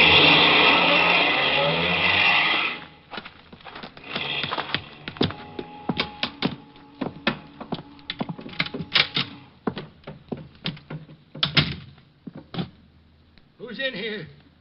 Who is it? Chick! I know you're here. I can smell your cigar smoke. Chick, please, I didn't tell the law a thing. Chick, say something. Honest, I didn't crack. Look, if you want to get rid of me, okay, but not the girl. Please, I swear I didn't say anything to anybody. I'm an old guy. Go ahead, knock me off, but don't do anything to the girl. Please, Chick. I'll peddle your stuff for the rest of my life if you leave the girl alone. Chick! Relax, Pop. What? You're not... No, Pop. Diamond. Didn't like to do it this way, Pop. But that cigar... The guy who saw you earlier came up to see me. Left me a cigar, too, along with a few bruises. Well, you just about know everything. Who's the girl you're protecting, Pop? I can't tell you that. Who's Chick? I can't tell you anything. Look, Pop, a cop's been killed. A great guy with a wife and kids. Now tell me, who's Chick? I ain't going to say anything. If the girl is a reason you won't talk, Pop, I'll find her. And if it's the last thing I ever do, I'll make you both sweat. Well, I'm on my way. Wait a minute, Rick. All right. Go on. Okay. If you'll give me your word, you won't say nothing about what I'm going to tell you. I give you my word about nothing yet, Pop. Now tell me, and if I think it should be kept quiet, that's the way it'll be. I got a daughter, Rick. What? That's right. Right after I went to stir, my wife had a baby. My wife died, and the kid went to live with relatives. Rich relatives. She's getting a good home and good schools. She doesn't know about you? Panhandling, no. She don't know about me, and she ain't going to. Go on. Only one guy knew about her. My ex-partner, Chick Russo. He got away when they picked me up, and after 15 years, he comes back operating again. The guy with the cigar, huh? Yeah. How did you figure? The stuff was in the pencils. He delivered to me, and I'd pass it. Why would you pass it? Chick had me over a barrel. He told me if I didn't play along with him, he'd tell my daughter who her father was. I'd do anything to keep from ruining her life. Now, what about Bill Walton? Well, he was going to grab Chick, but Chick shot him. That's why I came to see you. I didn't want no part of a cop killing, but I couldn't say anything then because I had the stuff on me and I wanted to dump it. I didn't want to go back to stir. Then Chick came to see you here, huh? Threatened you. Told you to keep your mouth shut? Yes. Told me in plain words that if I cracked, he'd kill my little girl and me. That's why I froze on you. You going to say anything? About your daughter? No, Pop. Oh, thanks, Rick. No, I don't care what happens. Well, I do. This guy's still loose, and he's done a killing. I want him. I don't know where you can find him. He never said. Well, maybe I can find him. Take off your clothes, Pop.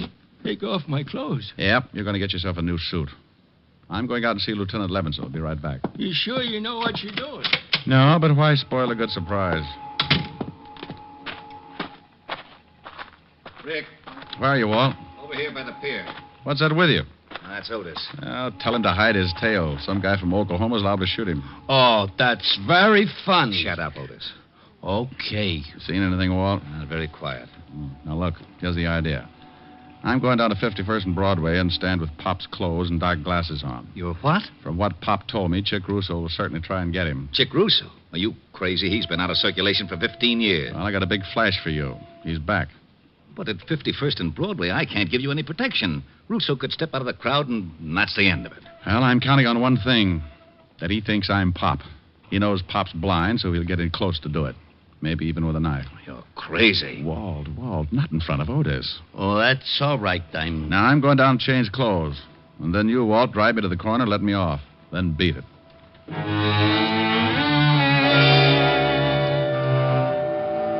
I left Walt then and went back to Pop's shack. We did a quick switch, and finally the dapper Richard Diamond stepped out complete with torn trousers, sweatshirt, and sneakers. I carried his cane with a white tip and kept his old hat pulled down over the dark glasses. Well, I'll be darned. Yeah, he looks just like the old man. Yeah, let's go, Walt. Otis, you stay here with Pop just in case our pigeon doesn't go for the bait. Oh, Lieutenant, can Otis.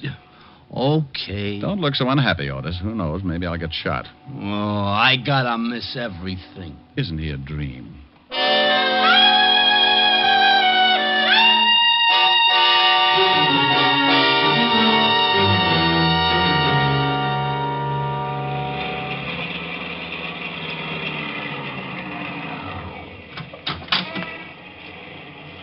Okay, here you are, Rick. Thanks, Walt. Say good night, Pop, real loud. Okay. Good night, Pop. Sorry if we caused you any trouble. Oh, that's all right, Lieutenant. Thanks for the lift.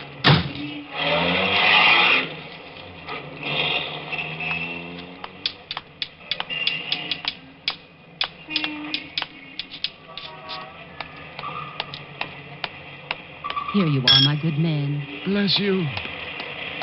Piker. Well, I stood there for 2 hours, getting a few dimes and selling a couple of pencils, but nothing happened. Now and then I'd pull my arm down against my side and feel a nice little 38 in the shoulder holster. I kept moving from one foot to another to keep my legs from going to sleep. I was getting a first-hand example of the tough role poor old Pop had to hold. By 10:30, I was ready to give it up. Then I spotted the cigar. Bless you. For what, Pop? Cops driving you to work now, huh? That's enough. I'll take your arm and you start walking. I'll lead you. Chick, is that you? Shut up. Walk.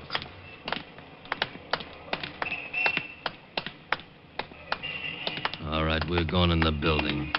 Down in the basement for a little talk.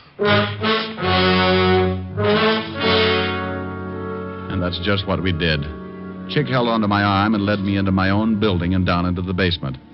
I could have taken him right there, but I kept remembering Bill Walton. So I let it go until just the right time. Okay, Pop. You know what's coming. Yeah, Chick. I know what's coming. Don't act much scared. I guess it ain't so tough for a blind man. You can't see it coming. You'd be surprised what I can see. What did I tell you? Busted my arm. You hit me with that cane like you could see you hit me. You go for that gun, I'll break your fat skull. You ain't Pop. No, Buster, I'm the fellow you gave the bruises to, just returning the favor. Boy, you dirty... Don't do it! Papa spank. My shoulder. All right. Now let's go back up where we can find a cop. Oh, no, you're not going to take me. Come back here, Russo. Stop, Russo. I've got a gun. Nuts to you, Shamus. Skeptic.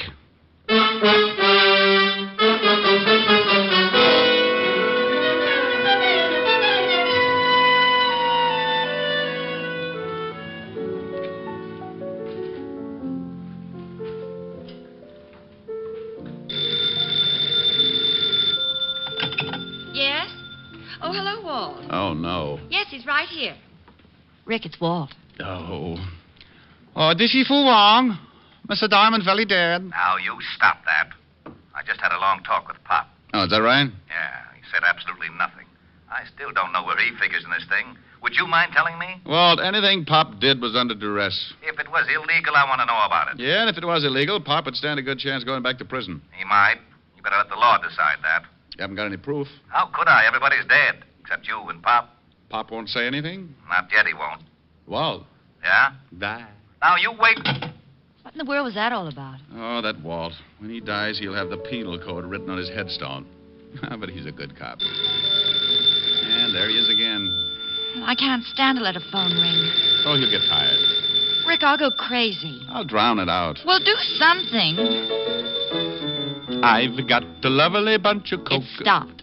Oh, good. Well, don't you stop. That was pretty. Well, all right. Oh, I've got a lovely bunch of cutie nuts. There they are standing in a row. Big ones, small ones, some as big as your head. Give 'em a twist, a flick of the wrist, that's what the showman said. Oh, I've got a lovely bunch of coconuts. Every ball you throw will make me rich. There stands me wife, the idol of me life. Sing and roll a bowl, a ball, a penny a pitch. Sing and roll a bowl, a ball, a penny a pitch. Sing and roll a bowl, a ball, a penny a pitch. Roll a bowl, a ball, roll a bowl, a ball. Sing and roll a bowl, a ball, a penny a pitch. Aye, there you are, my lad. Step right up here. I got a lovely bunch of coconuts. There they are, all up, stand up in a great big row. I got big ones and small ones, some of them as big as your blasted head. Yeah, you give 'em a twist and a flick of the wrist. Oh, what lovely fun. I've got a lovely bunch of coconuts. Every ball you throw will make me rich. There stands me wife, the idol of me life. Sing and roll a ball, a ball, a penny a pitch. Sing and roll a ball, a penny a pitch. Sing and roll a ball, a penny a pitch. Roll a ball, a ball, roll a ball, sing and roll a ball, a penny a pitch. Oh, my dear, how was that, honey? Oh, wonderful. Oh, darn. Yes, Walt. Helen, you put Diamond on the line. It's Walt, dear. Oh, never mind him. Come here, honey. Oh. Hello. Hello. Helen, did you hang up? Helen, put Rick on this phone. This is Fu Wong. Missy Diamond, not so very dead. Bye.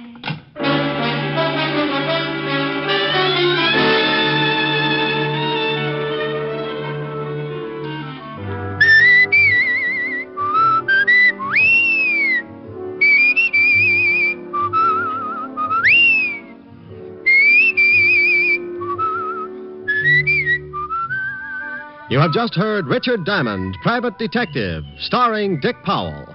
Ed Begley played Lieutenant Walt Levinson. Also in the cast were Wilms Herbert, Francis Robinson, Larry Dobkin, Ann Morrison, and Charles Seal. Music was under the direction of Frank Worth. Tonight's show was written by Blake Edwards and directed by Russell Hughes. Dick Powell currently may be seen in the motion picture version of the best-selling novel, Mrs. Mike. This is Eddie King inviting you to be with us next Sunday at this same time when we will again bring you Dick Powell as Richard Diamond, Private Detective.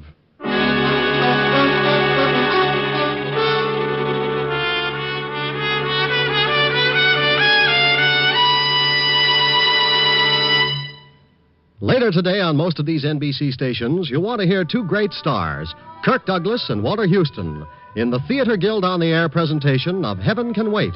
This is the comedy fantasy which you may have seen as the motion picture, Here Comes Mr. Jordan. It's a great comedy, yours for the listening, today on Theater Guild on the Air. And for another fine mystery program today on NBC, listen later to The Adventures of Sam Spade, as Sam slams his way through another of his amusing and mystifying capers. Hear the lovely duet from Madame Butterfly on Harvest of Stars, next on NBC.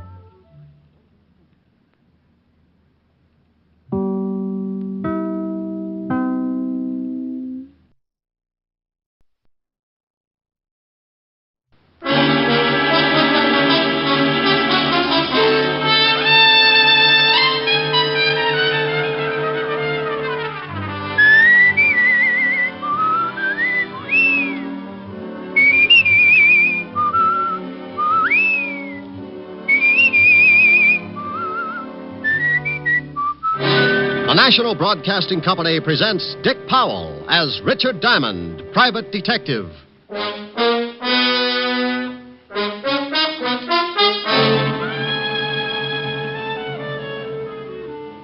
Mr. Diamond, the reason you're here is because I want someone to talk to the mayor. I don't know whether it was explained to you or not, but unless His Honor has done away with himself by noon, a lot of people are going to get hurt. Including yourself. Oh, that doesn't really matter. You see, in making my escape, a guard attempted to stop me. I had to kill him. Here's another exciting half hour with Richard Diamond, private detective, starring Dick Powell.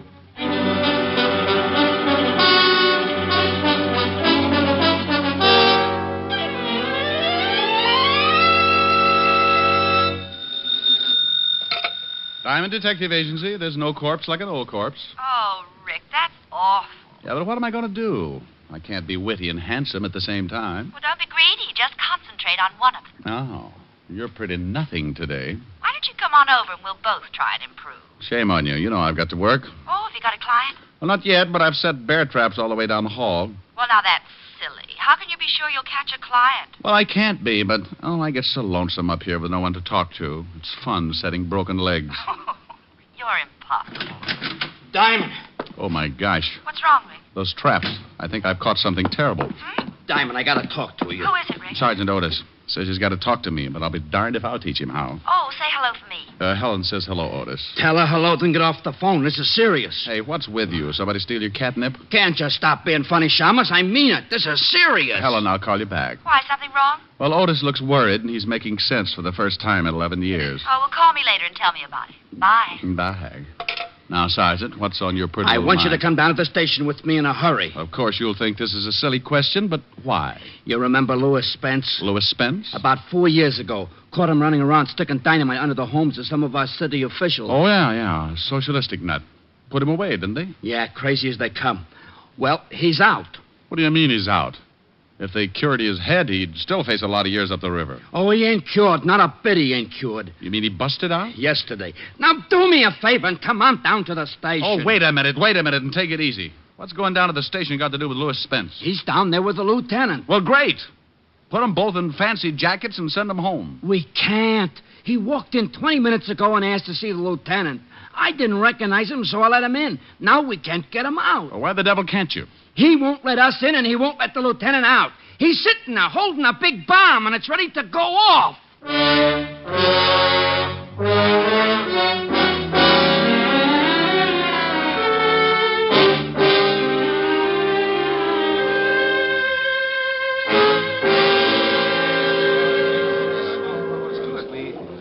Well, it looks like a convention. Everyone's trying to think of something to Well, do. why is Spence doing this? What's he going to do? Just sit in there? You'll really get a boot out of this, Shamus. If the mayor don't jump off the top of the city hall by noon, Spence blows up the whole 5th precinct. What? That's right. Hey, Otis, get Diamond in there. It's 11 o'clock. Hello, Charlie. Hello, Rick. What do you mean, get me in there? Didn't you tell him, Otis? No, I ain't had time. Well, come on. Why me? What do you want me in there for? Spence wants someone Levinson can give direction to. He says no cop. Levinson buzzed out and told us to get hold of you. Okay. Wait a minute. Talk to the lieutenant on the intercom. Spence won't know who's walking through the door and maybe blow the whole joint up. Otis, you amaze me. Oh, I ain't so smart. It was Spence's idea. Come on. Here. Go ahead. Walt? Rick? Yeah.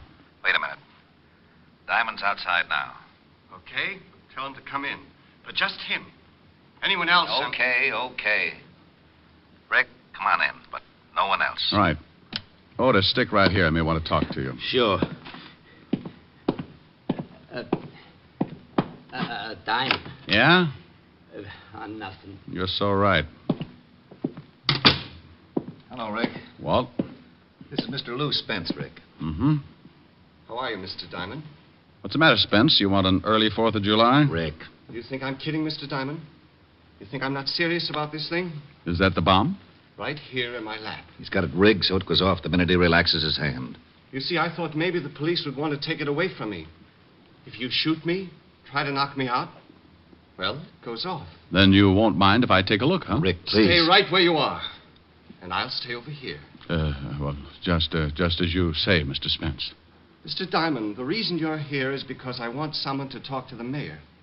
I don't know whether it was explained to you or not, but unless His Honor has done away with himself by noon, a lot of people are going to get hurt. Including yourself.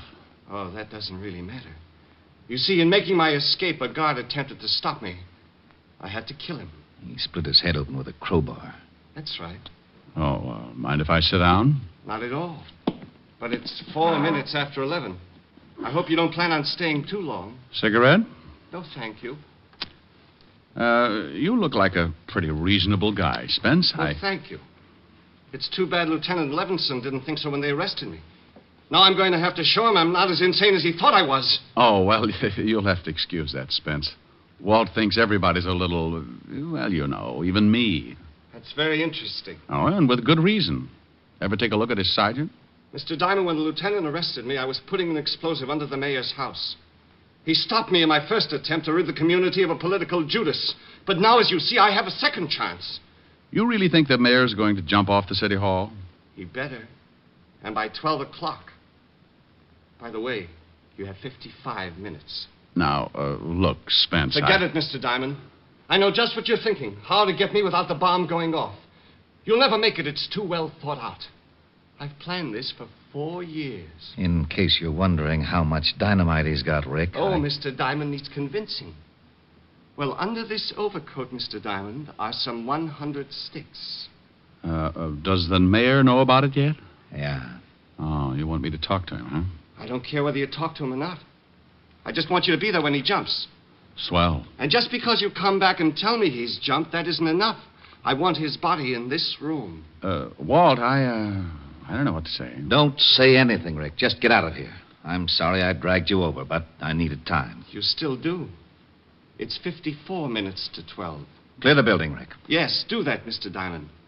I think the lieutenant is going to make a hero of himself. Look, Spence, I've got till 12 o'clock, haven't I? Unless someone tries to get me. Oh, good. Well, then sit tight, Walt, and give me till 12. Okay, Rick. I hope you spend the time wisely. I'm sure you'd rather see the mayor die than your best friend. Oh, Spence, if you forget about this, they'll probably just put you back. Goodbye, Mr. Diamond. 53 minutes. Okay. Walt? Go ahead, Rick. Like you said, 53 minutes. Goodbye, Mr. Diamond. Come back soon. Otis. Yeah? What's going to happen? Clear the building. Well, what about it, Rick? Lieutenant wants the building cleared. Okay, come on, you guys. Levinson says clear the building, so we clear the building. Good luck, Rick. Thanks, Charlie. Okay, what do we do? I don't know. What do you mean you don't know? It's 10 minutes after 11. In another 50 minutes, this whole building is going to get blown higher than a kite. Okay, do something. Huh? Well, go ahead. Well, You see, Otis, you're in just as tough a spot as I am. Yeah, but you're smarter than I am. You can usually come up with something. Well, usually my problems are a puzzle, Otis. Spencer's a problem and a puzzle. I don't know about guys like him. Well, for Pete's sake, who does? Well, that's an idea. Huh? Stay here and keep close to the intercom. Don't let the lieutenant get any crazy ideas. Hey, wait a minute. Where you going? You're acting screwy. Well, Otis, I'm going to go see someone who takes care of people who act screwy sometimes.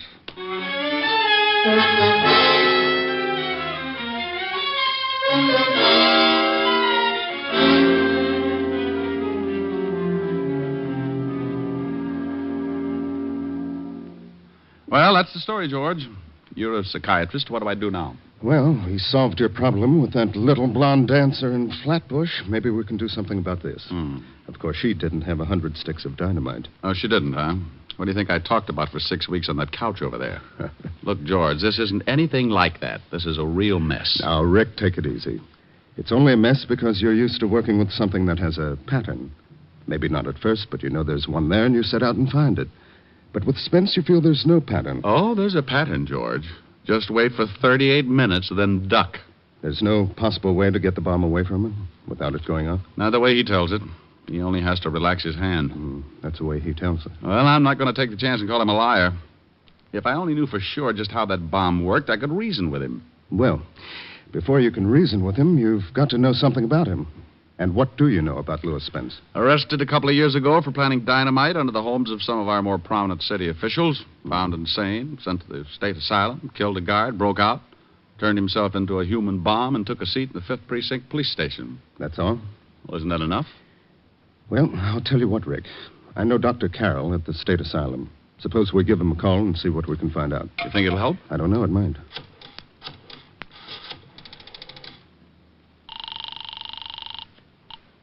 Long distance. Operator, this is an emergency. This is Dr. George Thacker, and I want to speak to Dr. Robert Carroll at the state asylum immediately. What was the name again? Dr. Robert Carroll. One moment, please. It'll be a minute, Rick. What time is it? 25 after. You got another phone here, George? Yes, I've got several lines in the other office. Good, I'll make a call. Let me know when you get Dr. Carroll on the line. Operator, would you please hurry? I hate the use of the expression, but this is a matter of life and death. You're on my line, Rick. Use the other phone.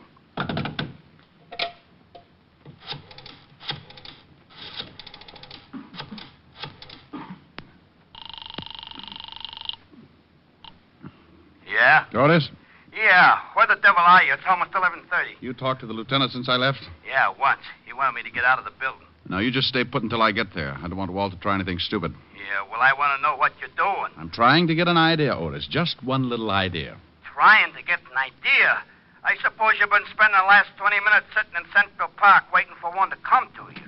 Rick, come in here and pick up the other phone. I've got Dr. Carroll on the line. Bye, Otis. I've explained the situation to him. I won't interrupt unless I think it's necessary. Fine. Hello, Dr. Carroll? Mr. Diamond? That's right. Now, Doctor, I really don't know what good this is going to do, but tell me everything you know about Louis Spence and as fast as possible. Well, first of all, he's an aggressive paranoic with homicidal tendencies. Mm-hmm. He feels persecuted by society, or rather by those who help to govern society. Why does he feel this way? He believes in a great many things, all of which he thinks himself capable of achieving. Paranoics are frustrated to a point where they perhaps imagine themselves as capable artists or great scholars, such as in the case of Louis Spence, society being his Judas-scope. Pardon me for interrupting, Bob, but don't you think Spence is capable of doing this sort of thing? Oh, absolutely, George. You see, he's doing this whole thing purely because he enjoys the agony of it, but he's nonetheless ashamed. But what about the mayor jumping off the city hall, Doctor? Just to be ridiculous for the moment. What if His Honor did jump?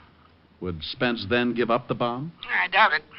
If the mayor jumped, it would give Spence a certain amount of satisfaction. But I still think he'd set the bomb off as a climax to his own cleverness and persecution. Pardon again, Bob. Any usual therapy that you used on Spence? Yes, as a matter of fact. Spence, as I've said, imagined himself a great talent.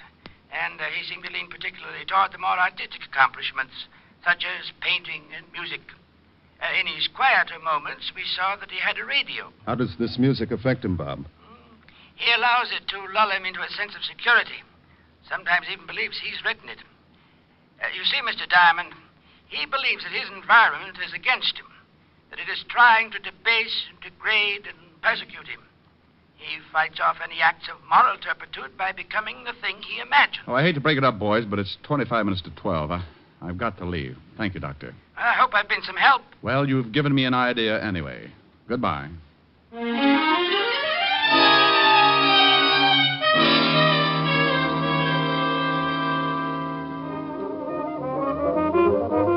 Miss.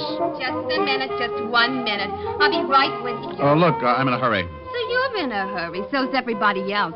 You'll have to wait until I'm through with this gentleman. Sweetheart. Now look. You look. Oh, a badge. Yeah, no, this is police business. Got to be in a hurry. Is that clock right? Yeah, it's 11:45. 16 minutes to. All right, 16 minutes. You want to split hairs? No, I want a portable phonograph and quick. Okay. Here's one right here on the counter. 3 speeds, interchanging. I'll take it. Okay, I'll go back to the storeroom and get you a new one. Forget it. I'll take this one. Look, mister, we got a policy here. I can't say you nothing off from the counter, supposing it don't work when you get it home. You'll hear about it? You see? That's just what I mean. Well, does it play now? Certainly, like everything. Listen. Oh, boy, that's Pete Rugelow's new arrangement. He's crazy. Okay.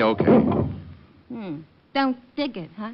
Give me a record by Debussy or Ravel. Oh, no wonder. Well, let's see. We got the Engulfed Cathedral by Debussy. No, something with a little more excitement. All right. I'll read him off. The Boosie or Ravel? Ravel. Mm-hmm. La Waltz, I guess. And we got Bolero. I'll take it. Which one? The Bolero. Okay. I'll have to play it for you. I've heard it. So what? It's another policy of the store. There might be an imperfection. Give me on... the record. Hey, don't get so grabby. Now, look, dear. You want me to have you locked up for obstructing justice? Huh? Well, unless you give me that record and this machine, this one right here, I'm going to snap the cuffs on you and haul you down to headquarters. Oh. You want me to do that? Well, you can't. All right. What's your name? Well, take the machine and the record. Thanks. And charge it to Lieutenant Walter Levinson, 5th Precinct, Homicide Division. If it works, you get paid. If it doesn't, don't even bother sending over a repairman.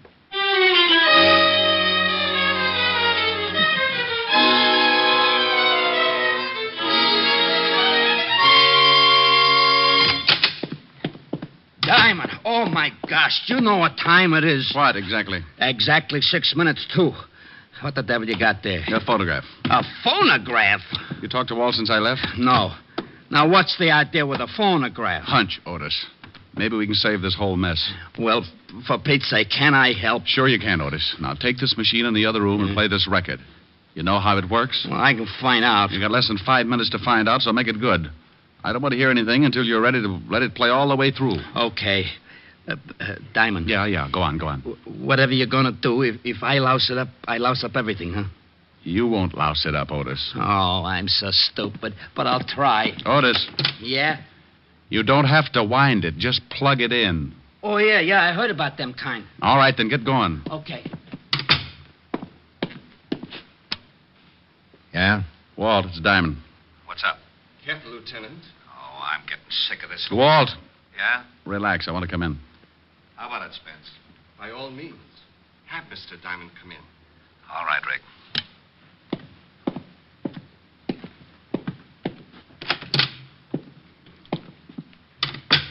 You have some news for me, Mr. Diamond? Well, in a way, yes. Mind if I sit down? Not at all. How do you feel, Walt? Dandy. I'm afraid the lieutenant is growing uncomfortable. It is getting late, isn't it, Lieutenant? Rick, I want you out of this building. This crackpot has been Oh, wait a minute now. What did you Wait call a minute. me? Now, look, I've taken what enough. What does it make now at 12 o'clock? Well, sure it does. Why? Because the mayor may jump. What? Yes, he's locked himself in his office. They can't get him out. He just may jump. Really, Mr. Diamond?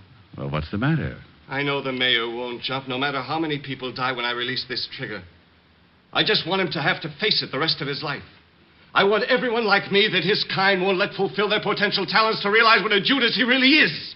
What all men like him really are. Well, you know, that makes sense. Don't try to get on the good side of me, Mr. Diamond. I know what you think about me. I know what you all think. It doesn't make good sense to you or anyone else. How could it? You don't understand those of us who have a truly great talent. Well, I'll buy that. I don't understand it. Of course not. Well, maybe he doesn't, Spence, but how do you know? Maybe I do. Stop playing, Mr. Diamond. Look at the time. 5 minutes. 5 minutes and I become a martyr. We'll all get blown to kingdom come. Rick, get out of here. All right, Spence, I'm going to prove you're wrong. Rick, for the love of... Shut up, Walt. All right, go ahead, Mr. Diamond. What are you going to prove? I'm going to prove that I know more about you than you think. Of course you know a lot about me. Criminals have records. Oh, I don't mean that. I mean more about yourself. What you think, your talents. What do I think, Mr. Diamond? You fool. How could you know what I think? Because a talent like yours is easy to spot. 4 minutes, Mr. Diamond. No, it's not hard to tell about people like you. People like me? What about people like me? Well, Spence, I meant that, well, there are not many of them. They're few and far between. They're gifted. What? Certainly. There's something you have that very few are lucky enough to be gifted with. Rick, please. Nearly 12, Mr. Diamond. I can tell that you are an artist, Spence. An artist? Yes, and a very good one. How do you know this? Very few people spot it. Do they, Spence? Very few. You surprise me, Mr. Diamond. He surprises me, too. Walt, keep quiet. Yes, Walt, keep quiet. It's 2 minutes to 12, Mr. Diamond. You can leave because maybe you have been honest with me. Perhaps you do recognize something that... What's the matter, Spence? Music. Music? I don't hear anything. Music. Beautiful music. Well, I don't hear a thing, Spence. Do you, Walt? No? Oh, you must hear it. It's beautiful. Don't you hear that wonderful rhythm? Now, you see, Spence, we're not as lucky as you are. No one is. This is my music. This is what I would write if it wasn't for the people who won't let me. What does the music sound like? Oh, poet's words. The power and strength of death. It makes you imagine things, doesn't it? Yes, oh, yes. You hear the music and you become powerful. Like making that bomb. Not just anybody could think of that. It takes genius. You understand. You do understand. Well, of course I do, but I am still amazed. There you sit with the power of life and death in your hands, and no one can do a thing. It must be wonderful. It is. Like the music, it's wonderful.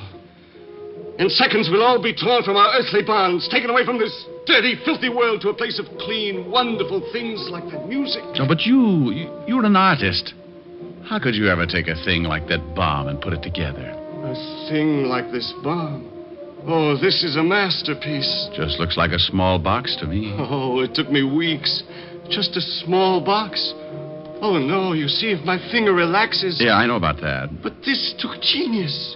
It's not just relaxing my finger. It's how I put it together so as to get the required result. It's like the hammer action on a gun, but it's reversed. Well, I'll be darned. You mean when you release your finger, that makes the hammer fall? I can see you appreciate things of genius. I wish you could hear the music, too, Mr. Diamond. You'd really appreciate that. It's so wonderful. Well, tell me more about the bomb.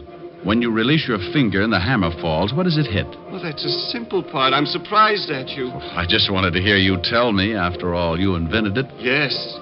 It strikes a cap. It's that simple. Simplicity can be beautiful. Don't you agree? Absolutely. Listen to that music. It builds and builds. Tell me, Spence, what would happen if something got in the way of the hammer? I mean, between the hammer and the cap. Nothing can. There's nothing big enough in the box that the hammer wouldn't tear right through. Simplicity, Mr. Diamond. I'd sure like to take a look at it. Of course. There's nothing you can do. So by all means, look. Well, you've got glass over the end of the box. That's right. See my finger on the trigger? If I release it, that hammer falls and strikes that cap. Why the glass? So I could look in when I set it and see that everything was all right. Oh, that's very clever. That music is getting so big, I can't think. What time is it? Plenty of time, Spence. Yes. When the music finishes. It's nearly done now. What? I thought you said you couldn't hear it. It's a phonograph from the other room, Spence. What? Tell me, Spence, what happens if I jam my hand through that glass between the hammer and the cap? What? That music! That music! Grab him, Walt, grab him. Let me go! Let me go! You don't understand. You cheated. You did lie. Let me go. Well, that does it. Otis, take him away. With pleasure. And you, Rick. Yeah? How'd you know that music would work? How'd you know you could stop that hammer? How'd you know you wouldn't... Oh. Did you hurt your hand? Well, of all the... Well, did you? No. Well, all right. You just bet it is. Goodbye.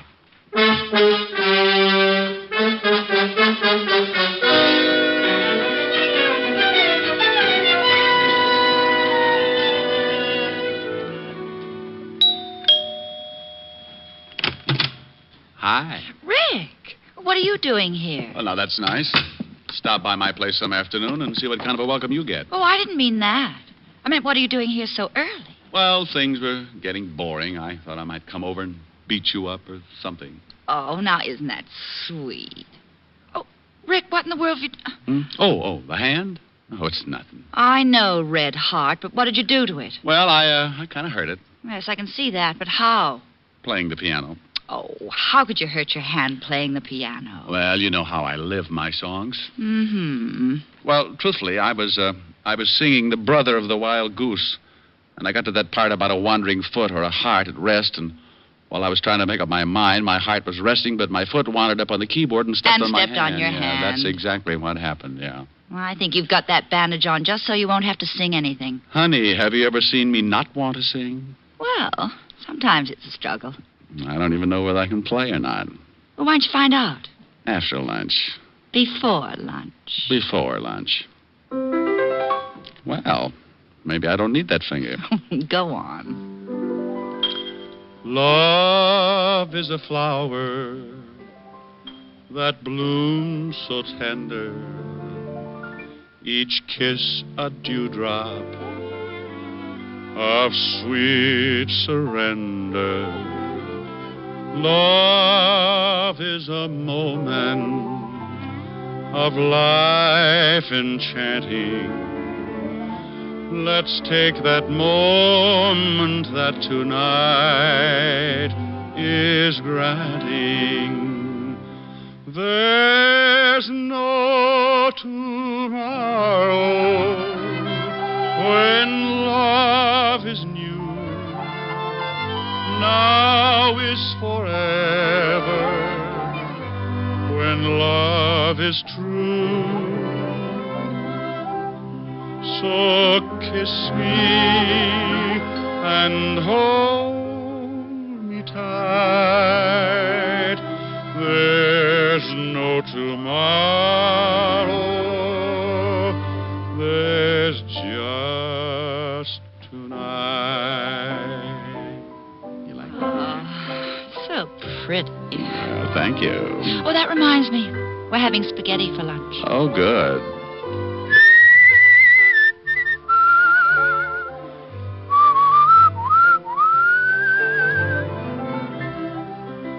So kiss me and hold me tight. There's no tomorrow. There's just tonight. That was nice. Now tell me, how did you hurt your hand? Simple. I was grabbing. Grabbing? Mm-hmm. Like this. Come here. Oh, Rick. Oh, of all times. Hello? Hello? Walt? Yeah, I just thought I'd call and... Oh, you did you? Well, you sure picked a nifty time to do it. Oh, did I bust up something? Yes, you did bust up something. Well, you don't have to get sore. Well, who's sore? I am. That's the last time I'll let you do me any favor. Okay. If that's the way you feel about it, goodbye. Goodbye. Well, what in the world was all that about? Oh, well, honey, you see, it's like this. Walt got in some trouble, and I helped him out of it. No, you see, I don't want him to feel obligated. But, well, that's not actually it. He doesn't want me to know how he really feels. What am I trying to explain it for? I don't understand it myself.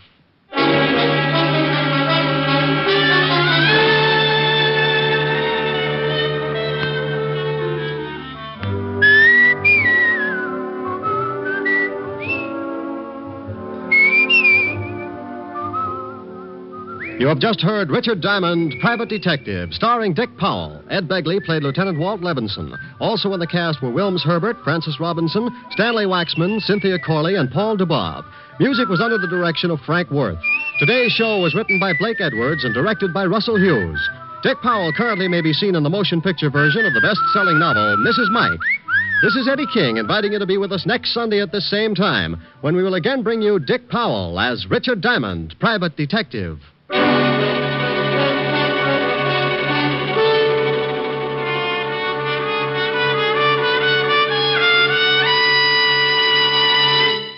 There's more great listening in store for you today on NBC. You'll hear the hilarious Phil Harris and Alice Faye show. And this evening on Theater Guild on the Air, Gertrude Lawrence and MacDonald Carey will star in Lady in the Dark. Next, hear guest star Deborah Alden on The Harvest of Stars on NBC.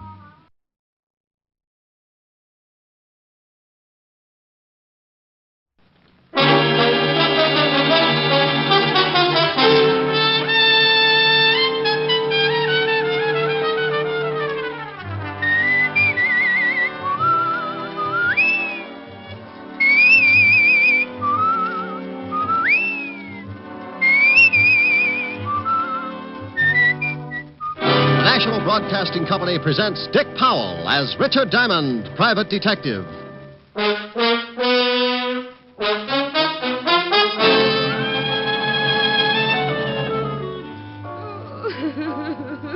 Oh, calm down, baby. Take it easy. It's all right now.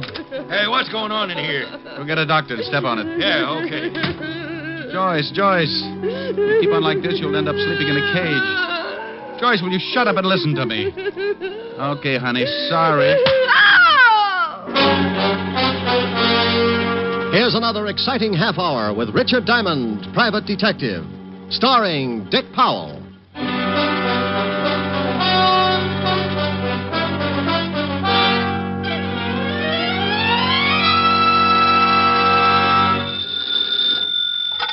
Diamond Detective Agency. Anything for the home. Reconditioned V2 bombs, complete with built-in seat for your mother-in-law's next trip.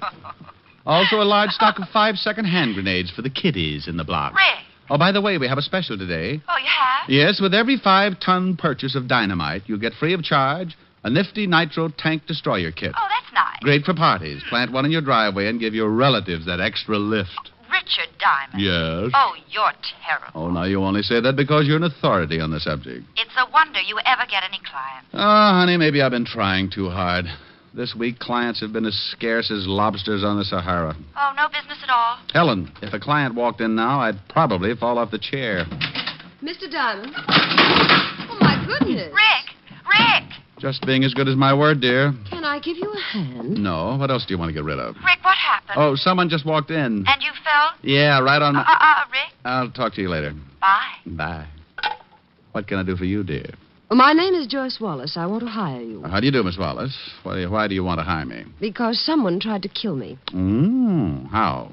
I was sitting in my living room. Someone took a shot at me through the window. Your new play opened last week, didn't it? You know who I am. Yes, I remember a number you did in tights. You got a pretty face, too.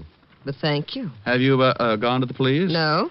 Well, baby, if someone's out gunning for you, the law's your best bet. I think you better go see them. I can't. All right, then tell me about it. Well, as you know, I'm an actress. If this got out, it would be all over the papers by tomorrow. You've had publicity before? Certainly, and some of it's been very bad. But this time, I can't afford bad publicity. Oh, well, go on. You see, my husband and I have separated. I'm trying to retain custody of our child. And the courts wouldn't like you getting shot at. Barton, it's my husband, will try just about anything to get the child away from me. You're married to Barton Webb. The playwright. Well, maybe he was the one who took the shot at you. I've thought about that, but it's a little hard to believe. Why? Well, we've had a fairly decent relationship up till 6 months ago. Honey, I've known guys who got mad and slit their wives' throats all in a matter of an hour or so. It doesn't take 6 months to build up to shooting. Well, that's why I want to hire you. I want you to find out. Can you think of anyone else who might like you better at the morgue? Well, I have people who don't like me, certainly. Certainly. Why do you agree so quickly? Sweetheart, look.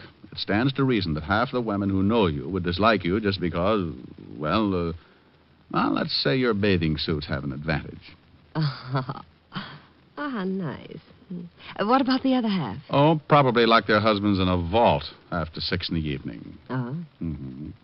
Well, if you take the job, we'll probably spend a lot of time together. Dear, I've got claustrophobia. If I get nervous, I'll just run my head into a wall or something. You're hired. You're jumping the gun. I get $100 a day in expenses. I have a check. I'll take it. There you are. I certainly am. Well, let's go. Where to? Your apartment. I want to look for the bullet. Good. We can have a drink.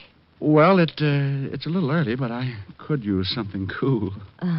Are you warm? I think so. I've smoked 3 cigarettes while we've been talking and haven't lighted one match.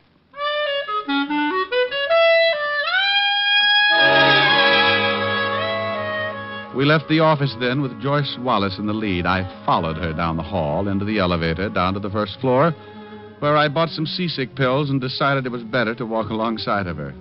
We grabbed a cab, and 20 minutes later, I was standing on a foot-thick carpet surrounded by a very cozy apartment. Cozy.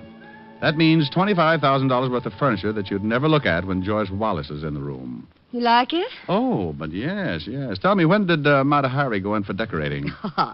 Would you like to see where the bullet came through the window? Well, it's right over here. See? Yeah. Mr. Diamond. Oh, yeah. Well, the bullet. Right through the window. I was standing over there by the sofa when I heard the shot. What are you doing? Well, I'm looking for the bullet. It's got to be around here someplace, unless you've already found it. Oh, no, I never even thought to look. Well, it should be in this wall somewhere. I'll fix us that drink while you're looking. Take your time. What do you like? Oh, any old thing with Hey, wait a minute. You don't know any midgets, do you? Whatever do you mean? Mind if I stand on this chair? Go ahead. Oh, I see it. The bullet up there by the ceiling. Yeah, that's what I meant about knowing a midget. Your window's right on the street. If an average man pointed the gun, he was either down on his knees or he was a pretty lousy shot. Can you pry it out? Yeah, I got it. Uh-huh. There you are. What are you going to do with it? I'll run it down to the 5th Precinct and have ballistics check on it. That means you're going to see the police. Well, honey, what else can I do? I don't think the Boy Scouts are equipped for that sort of thing. I told you I don't want the police brought in on this. Oh, they won't be. I've got a few friends who'll do the job, and that's that. Oh. Well, how about that drink? Oh, I'll take a rain check for later. Well, it's 4:30 now. I'll be at the theater at 6. If I don't get back here to you, I'll see you at the theater. That's the Strand. I'll leave word with the doorman. Tell me, dear, you don't do another number in tights, do you? Well, no. Why? Oh, well, it's just as well.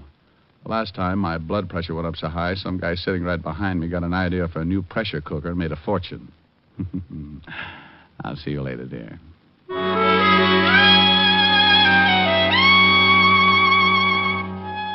She walked me to the door and said something about all work and no play, and then she stood on her toes and kissed me on the forehead. The kiss was effective, all right.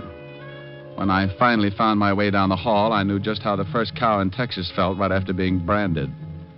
I got out into the fresh air, gulped a couple of lungs full, grabbed a cab, and a few minutes later I was walking into the squad room of the 5th Precinct Police Station.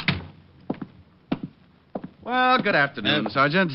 Oh, what do you want, Shamus? What do you want, Shamus? Oh, Otis. Oh, why don't you be happy? Conform. The worst has happened. They'll never send you back to the jungle. Ooh. The lieutenant in?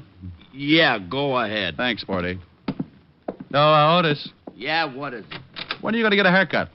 What's the matter with my hair? Looks like a mountain lion's been sleeping in it. Hello, Walt. Why don't you leave him alone, Rick? He's used to it. It'd drive him out of his mind if I walked in someday and didn't say a word. It would? Probably. Why don't you try it? Oh, you're as bad as I am. That's a horrible thing to say to me. And by the way, what are you doing down here, Rick? What's going on? I want a ballistics check on this bullet. Oh, you do, huh? Where'd you get it? What? That bullet. Well, what do you want to know for? Because I think you're trying to hide something. Now, why would I do that, Walt? Because that's the way you operate. Now, where did you get that bullet? What bullet? Now, you stop that. That bullet you got in your hand, that one right there. This one? Yes, that one. What about it? Where'd it come from? You want to know? Of course I want to know. Well, who can tell you better about a bullet than ballistics? Yeah. Otis. Yeah, Lieutenant. Get in here. What are you going to do? Find out about that bullet. You wanted me, Lieutenant? No. I just wondered if you guessed who it was on my private line. Take this bullet down to ballistics and bring me the report. Right. Thanks, Walt. I'll check with you later. Now, you wait a minute. There was something I was going to ask you. Yes? Well, I'll think of it later. Something about the bullet, Walt? Yeah, that was...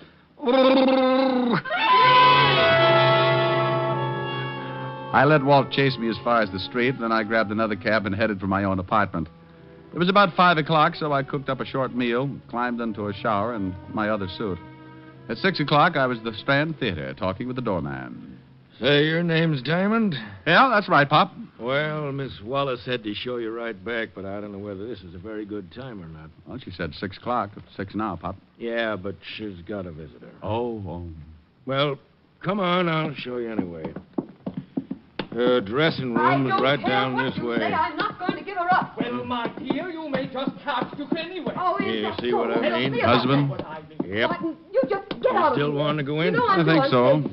You're just trying to upset me. I want to settle this thing once and for all. Good luck. Thanks, Pop. Well, I don't care. I'm just going to go ahead with my plans. You better answer the door, darling. Give your tonsils a rest. Hello, Joyce. Oh, come in, Mr. Diamond. Oh, he's a new one, isn't he? This is Mr. Diamond, and I have some business I want to talk over with him. Alone. Well, anyway, you look at him. It certainly would be foolish for me to argue the point.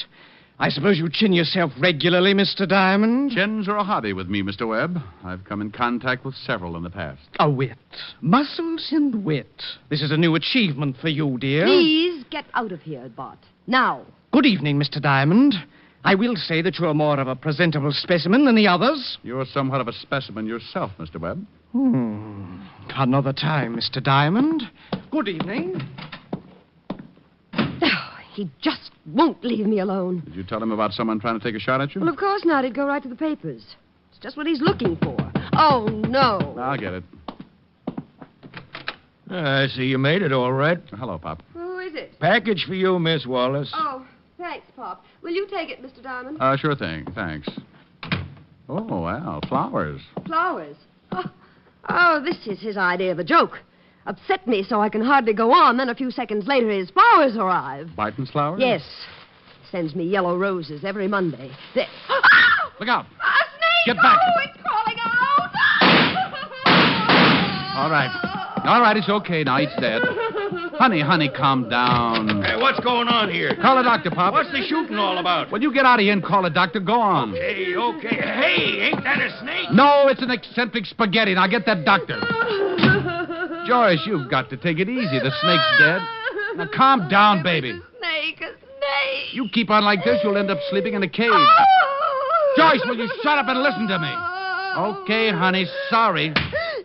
Like I said, sorry, but it's better if you sleep it off. I don't usually like to belt women, but this was one of those times when a case of nerves had to be turned off in a hurry. Like a leaky faucet. Pretty soon the tub runs over and something gets rusted.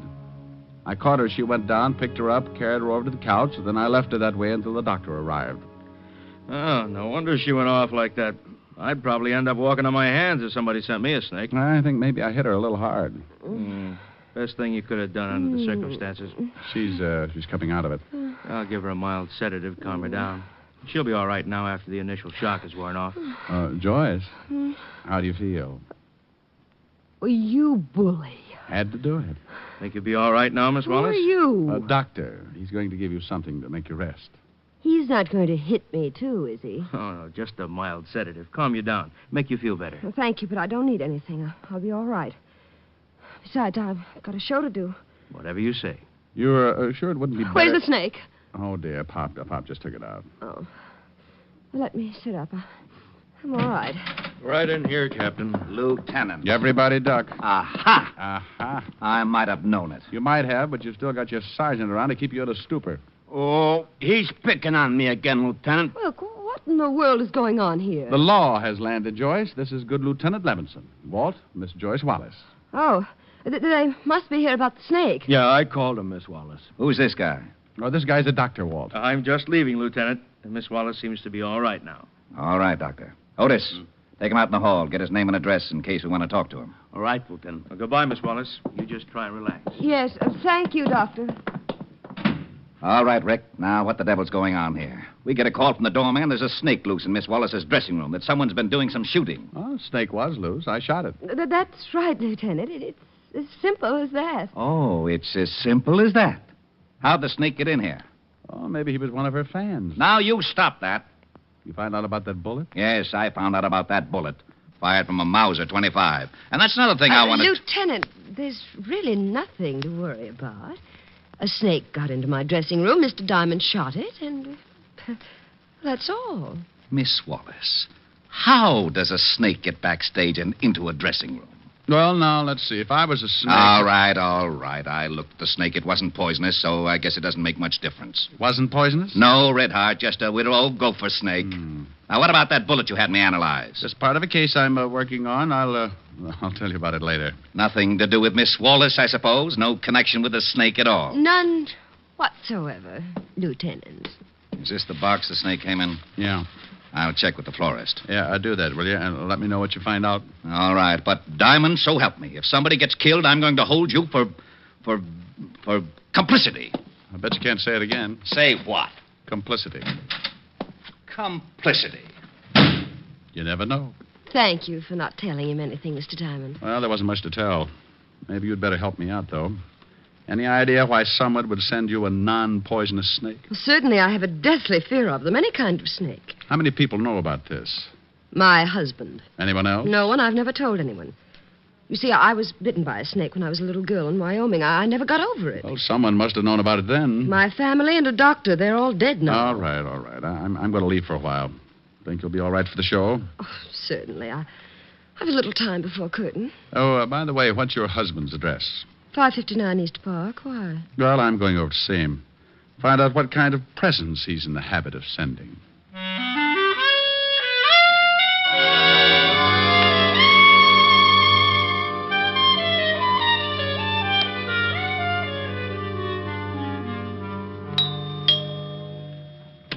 Yes?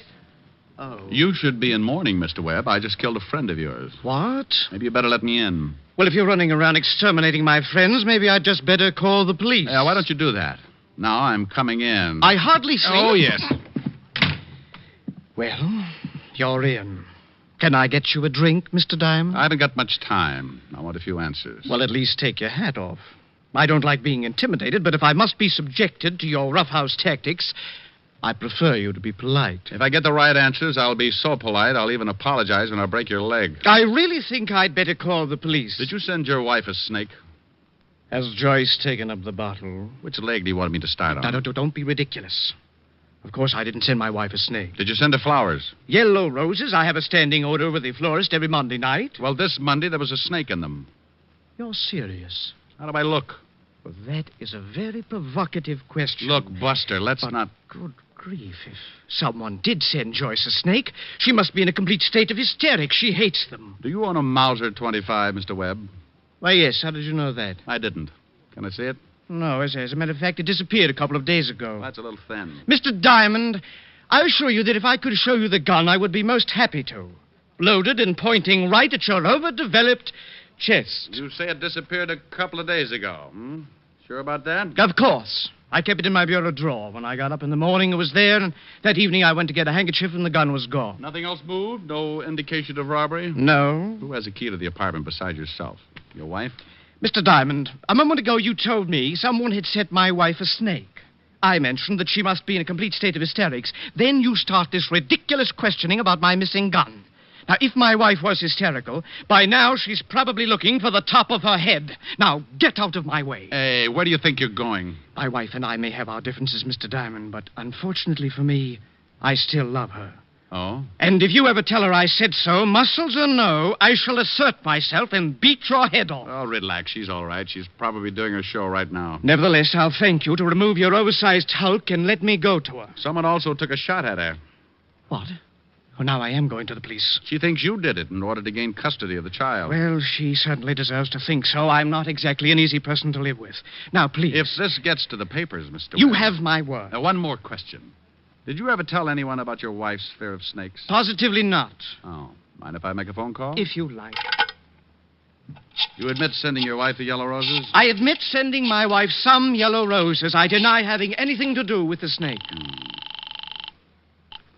Homicide, Lieutenant Levinson. What'd you find out about the flowers, Walt? Husband sent them, a Mr. Barton Webb. Oh, I'm with him right now. Good for you. But there's no possible way he could have gotten a snake in that box. The flowers were sent over by a messenger. The snake had to be put in between the stage door and her dressing room. Well, Pop, the doorman, brought him in. Maybe he did it. I'm going down to question him. Okay, Walt, okay. I'll keep in touch. Please do that. I couldn't stand it if everything suddenly started to work normally. Well, did you find out how I put the snake in the box, Mr. Diamond? No, but I'm still interested. I'll get it. Yes? Well, hello. Yes, dear. All right, I'll be right over. Leaving? Unless you'd care to wrestle. Stay as long as you like, though. Pour yourself a drink. The poison is in the red decanter.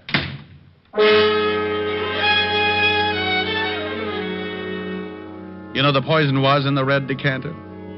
I stood there a minute, getting that lousy feeling again. The logical person to have fired the shot and sent the snake was Barton Webb. But my instinct said no. I remembered Walt had said he was going over to question Pop, the doorman at the theater, so I took off fast in the hope of beating him there.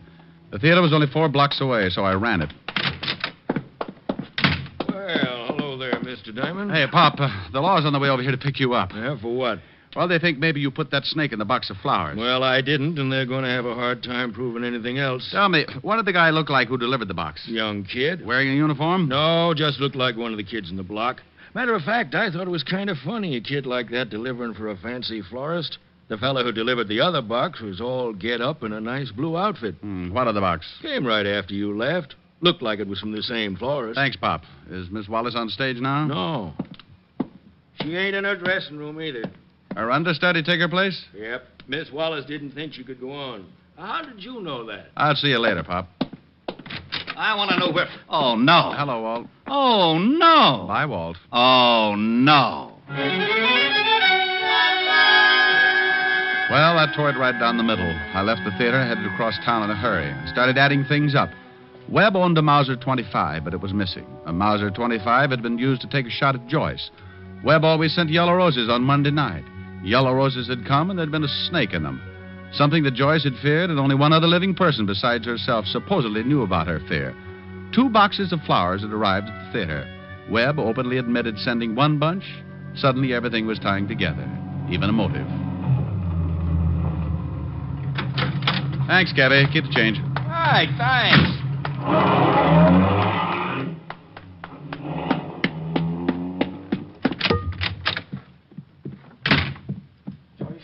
Joyce, now. Joyce, don't be a fool. I told you once, Barton, that I couldn't stand it anymore. Now get away from me. Get away. Help! Joyce, in the name... Stop! No, Come on, open up. Oh, shut up. Now, Joyce, for once, please try and use your head. Open it up or I bust it in. It won't do you any good. You can't intimidate me anymore. Okay, here he comes. Get away from me, Barton. Oh, good grief. All right, toss the gun over here. Over here. Oh, Mr. Diamond, he was going to kill me. Oh, dear. Mr. Diamond, Mr. Diamond. Yes, Mr. Diamond. You've ruined the door. He was going to kill me. Was he? Of course I was. Barton. Well, wasn't he, baby? Yes, of course. Of course. Good evening, Mr. Diamond. Looks to me like Joyce had the gun. Well, I was trying to protect myself. He threatened to kill me. It runs in the family. Instead of an anniversary, we have a funeral. The Webbs have always killed their wives. An old custom thought up by my great-grandfather. Barton, shut up! This gun is a Mauser 25. What did you expect? A crossbow? Who does it belong to? Me.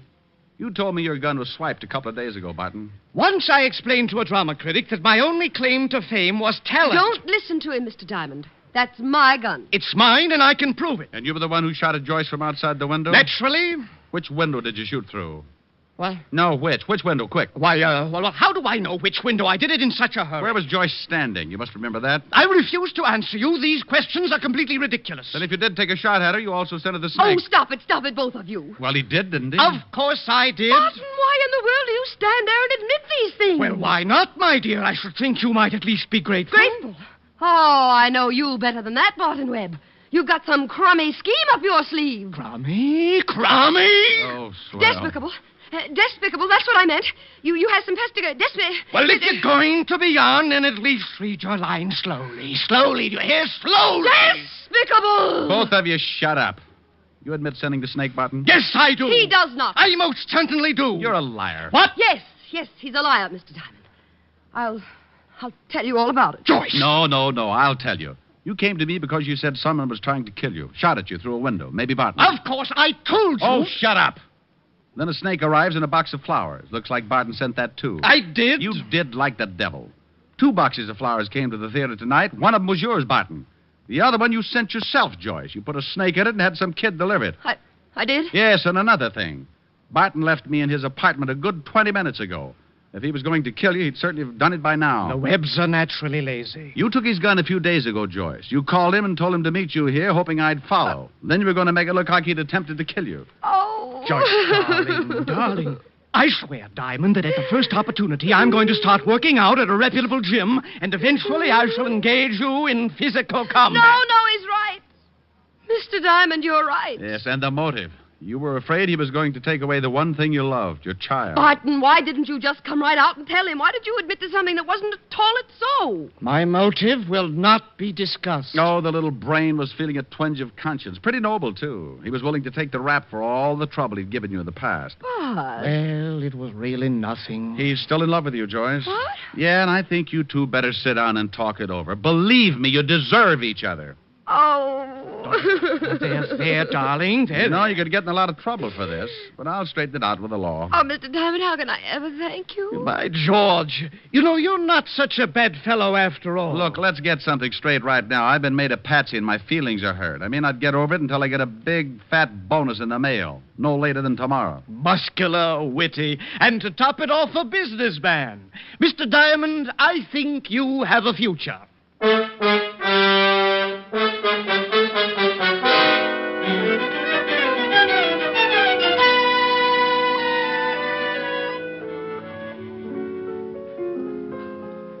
What's that you're playing, Rick? Oh, it's a new song, dear. What's it from? Show that opened last week. Oh, the one your client is in? Mm-hmm. She does it in one of those real tight evening gowns. You know the type. Mm-hmm. And so do you. Well, that's a pretty song. Well, let me hear it. Okay. Well, well, well, look who's here. I haven't seen you in many a year. If I knew you were coming, I'd have baked a cake, baked a cake, baked a cake. If I knew you were coming, I'd have baked a cake. How'd you do, how'd you do, how'd you do?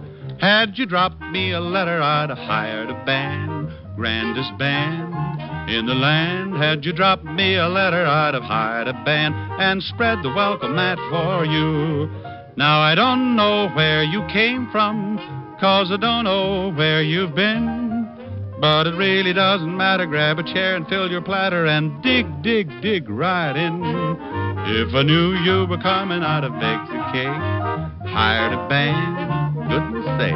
If I knew you were coming, I'd have baked a cake. How'd you do, how'd you do, how'd you do? Now I don't know where you came from, 'cause I don't know where you've been. But it really doesn't matter. Grab a chair and fill your platter and dig, dig, dig right in. If I knew you'd have come and I'd have baked a cake, hired a band, goodness sake. If I knew you were coming, I'd have baked a cake. How'd you do, how'd you do, how'd you do? Oh, how'd you do, how'd you do, how'd you do? Well, honey, how'd you like that? Well, I don't know why she has to sing that in an evening gown. Well, she doesn't have a very good voice, dear. Rick, I can't sing at all. Sweetheart, you could come on in a tent doing 12 courses of Down in the Canebrake, and the critics would lock Joyce Wallace in the zoo. Do you really think so? Let's go buy a tent. Oh, Rick, don't be silly. I couldn't wear a tent. Well, you could try. If it doesn't work, I know a camping spot in the Catskills. Oh, Rick. Thrifty Diamond. Yes, I know. Never waste a good tent.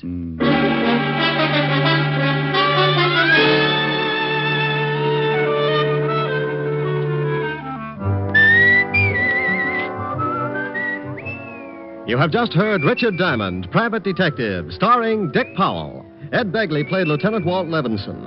Also in the cast were Wilms Herbert, Francis Robinson, Clark Gordon, Joan Banks, Jack Crucian, and Charles Seal. Music was under the direction of Frank Worth. Today's show was written by Blake Edwards and directed by Russell Hughes. Dick Powell currently may be seen in the motion picture version of the best-selling novel, Mrs. Mike. This is Eddie King inviting you to be with us next Sunday at this same time when we will again bring you Dick Powell as Richard Diamond, Private Detective.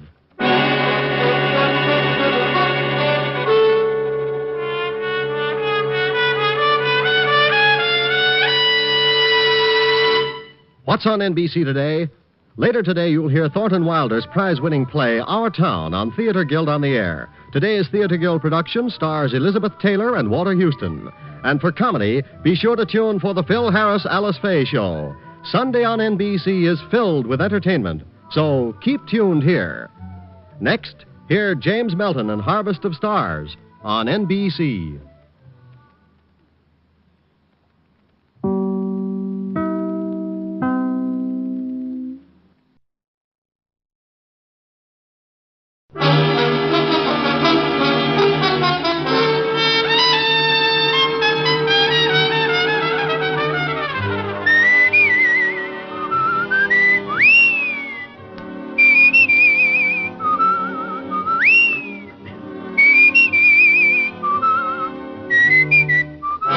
National Broadcasting Company presents Dick Powell as Richard Diamond, Private Detective.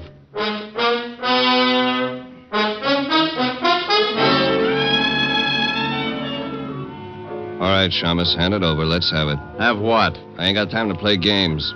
This time you gotta believe me. This time I'm unhappy, so hand it over. You're not making it very easy. I'm gonna make it a lot tougher. How much tougher can things get? You'd be surprised. I've waited a long time for this. Well, I guess everything comes to he who waits. You won't have to wait anymore. You know something? I don't mind killing you at all. Here's another exciting half hour with Richard Diamond, Private Detective, starring Dick Powell.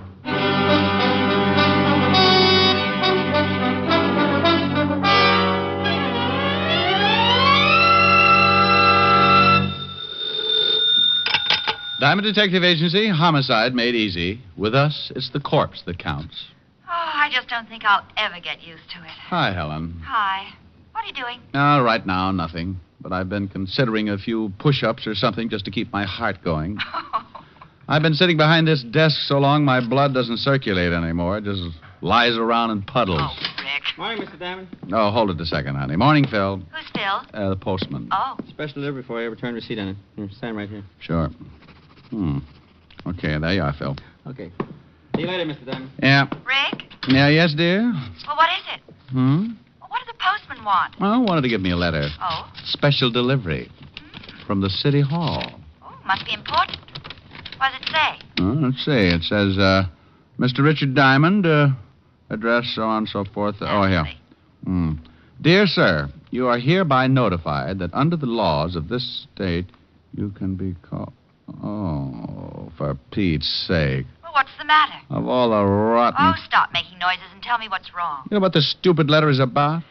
I've been trying to find out. I, honey, have got to report to the police commission and get examined. Oh, Rick, have you caught something? Dear, in this state, the commission can call in any private detective and give him a test to find out whether or not he can still qualify to keep on operating.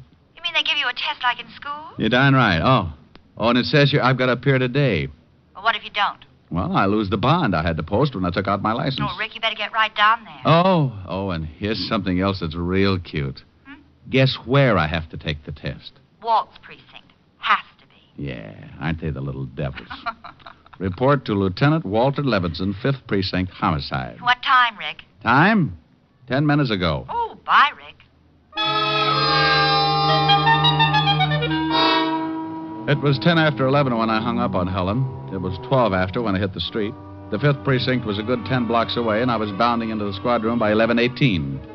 Needless to say, it put a horrible strain on several unused ligaments. 4 or 5 boys in my charming profession were there ahead of me. Well, boys, it looks like the commission's serious this time. When they start dragging in their pets, namely one Richard Diamond, you can bet the heads are going to start rolling. What if the heads do start rolling, Romero? You got a spare? That's very... Hey, Shamus, you're late. Well, Sergeant Otis, do you need a shave, or you've been sleeping with your head on a porcupine? I ain't got no time for your crummy jokes, Diamond. Take a seat and wait your turn. Thank you, Otis. By the by, you're the last on the list. That figured. Yeah, take a seat, Diamond. Last on the list, huh? Looks like you don't swing as much weight as you thought you did.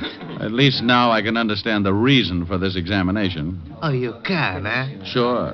Guys like you, Romero, would make it necessary to clean up any organization. Oh, I take it you don't think I'm a credit to the profession, huh, Diamond? Take it any way you like, but stick with the first guess.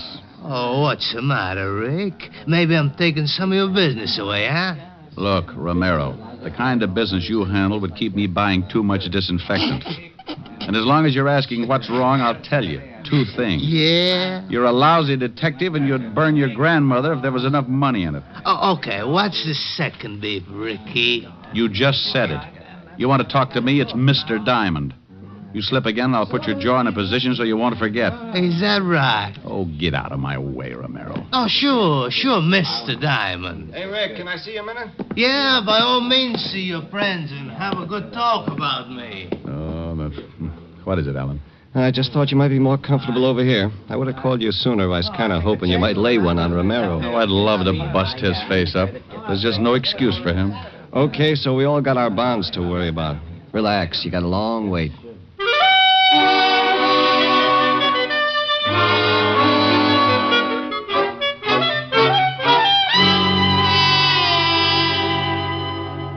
Okay, Diamond, it's your turn now. Not really. Go on in. Sorry you had to wait so long. Thank you, Sergeant Otis. You're very kind. If I'd waited any longer, I'd have been numb. And don't ask me where. Now, come in, Reg. Bring your slate pencil. Yeah. Sit down, Mr. Diamond. In a nice, soft chair? Oh, I'm afraid I couldn't do that, Lieutenant. I've gotten so used to that bench outside, sort of grown to fit it, you might say. Oh, now, Rick, I'm sorry, but there was nothing I could do about it. Mr. Diamond, Lieutenant. Huh? Oh, yeah. I hear you've been giving that to a lot of people lately. Otis tells me you and Pat Romero had some kind of discussion along those lines. Why doesn't the government stick Otis out on the beach somewhere and use him for radar? Let him look for flying saucers. Rick, there's no sense in acting like a child. The name is Diamond. Since when? Since 2 hours of solid sitting, Lieutenant. Okay, Mr. Diamond. Unfortunately, the commission set this thing up, Mr. Diamond. I had nothing to do with it, Mr. Diamond. As for your waiting, there's enough hard feelings about your relations with this department. If I put you at the head of the list, Mr. Diamond... shut up. Lieutenant. Lieutenant. Mr. Diamond. Mr. Diamond. That's better. It certainly is. Here's the first half of the examination paper. You'll get the second half later. Write the answers to these questions. How long have I got? Take your time. Still mad? Yeah. Oh. So for the next 30 minutes, I wrote. I wrote, and Walt stewed. It was something I could always count on with Walt, and being my best friend, he never had been able to get used to it. I looked up and caught him a couple of times, looking out of the corner of his eye to make sure I was getting them right. Don't misunderstand, Walt would never give me the answers. He'd just cough or blow his nose or something to show me I wasn't on the right track. Oh. Oh?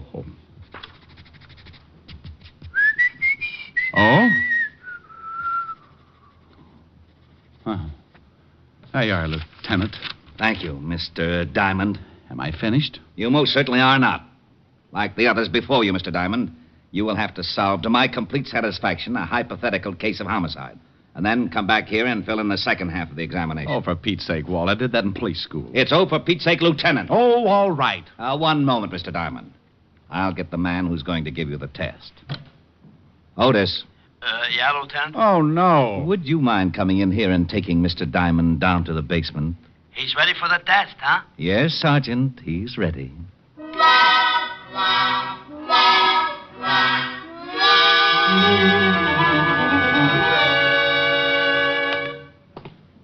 Now, there's a dummy in that room there, Diamond. You sure leave yourself wide open, Otis. Thanks. Now the dummy, or in this case, the victim, has been murdered. You will go in and try to solve the murder to the best of your ability. If you are intelligent and observing, you will locate the necessary clues which have been placed about the room. Go on in. How long have I got, Sergeant? 30 minutes, starting now. Go ahead in. Otis! Otis! Oh, now come on, Shamus. You ain't gonna tell me you solved it already. No, Otis, I ain't. But there's something I think you should know. Yeah, what? There are 2 victims in this room. And I hate to be the one to tell you, but I'm afraid one of them isn't really a dummy. What do you mean? One of them is a body, and it's very dead. Get the lieutenant.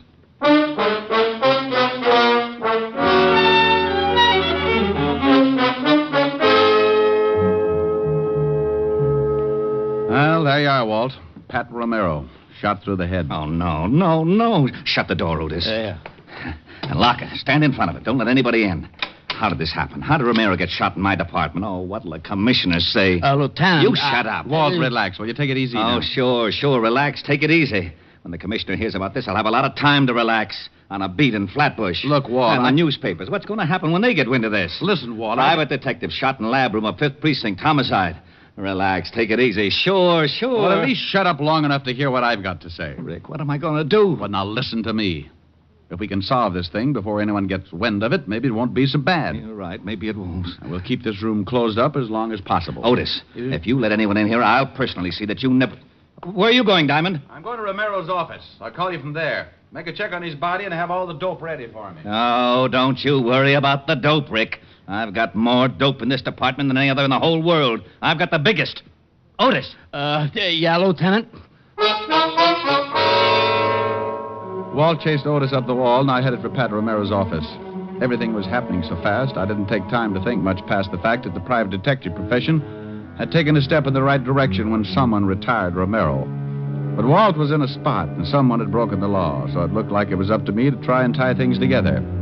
I got to Romero's building, went up to the 8th floor, tripped over a couple of rats having a nervous breakdown because they couldn't find their way out, found his office, opened the door, and started feeling sorry for myself right away. Oh. I never saw him. All I remember is something black and shiny in front of my face just as I hit the floor. When I tried to take a better look, the bright, shiny something kissed me right in the mouth, and I went to sleep the hard way. When I finally came around, it was like trying to tiptoe through an acre of beach balls. I stumbled a couple of times, spit out a little blood. Very little, because the way I felt, there couldn't have been too much left. When I finally got around to a normal way of thinking, I perceived two things. It was still daytime, and the office of one Mr. Pat Romero, deceased, was a wreck.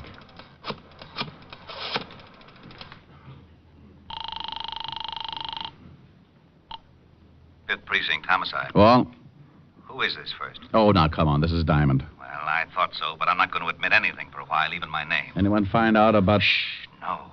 What did you find out? Well, I walked into his office and got my brains scattered. By whom? By whom? I don't know. I wish I did. I have a very sore head. Well, Romero was shot all right, but we can't find the bullet. Well, it's not a very big room. We'll find it, but in the meantime, here's something else. Romero had $10,000 in cash on him. New bills. Go ahead. That's all we've come up with so far. We'll have more to go on when we find that bullet. Well, maybe it's still in him. Went clean through. Messed up his pretty patent leather haircut. What? What do you mean, what? I said the bullet... Oh, never mind. Never mind, Walt. Bless your little pointed head. You just gave me an idea. About what? About the guy who worked me over a little while ago. Okay. Anything else? Yeah. Hurry up and find that missing bullet.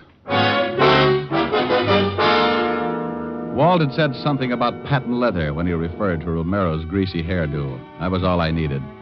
It opened a door someplace, and there, sitting with its legs crossed, was the biggest hunch I've ever seen. And it was wearing patent leather shoes.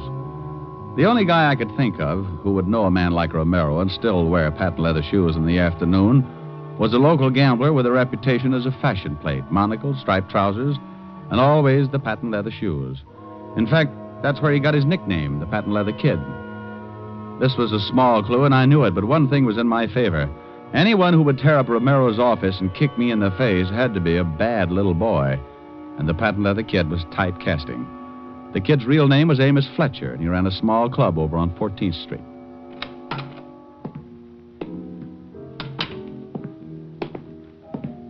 Oh, I'm sorry, my friend, but the... Well... Hello, Fletcher. I was going to say I'm sorry, my friend, but the place isn't open until 6. I got a few questions. Come back at 6. Fletcher, I'm a little unhappy right about now.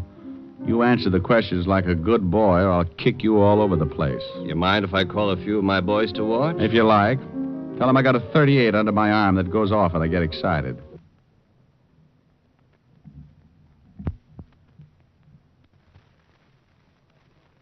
Got a few questions. Come back at 6. Fletcher, I'm a little unhappy right about now.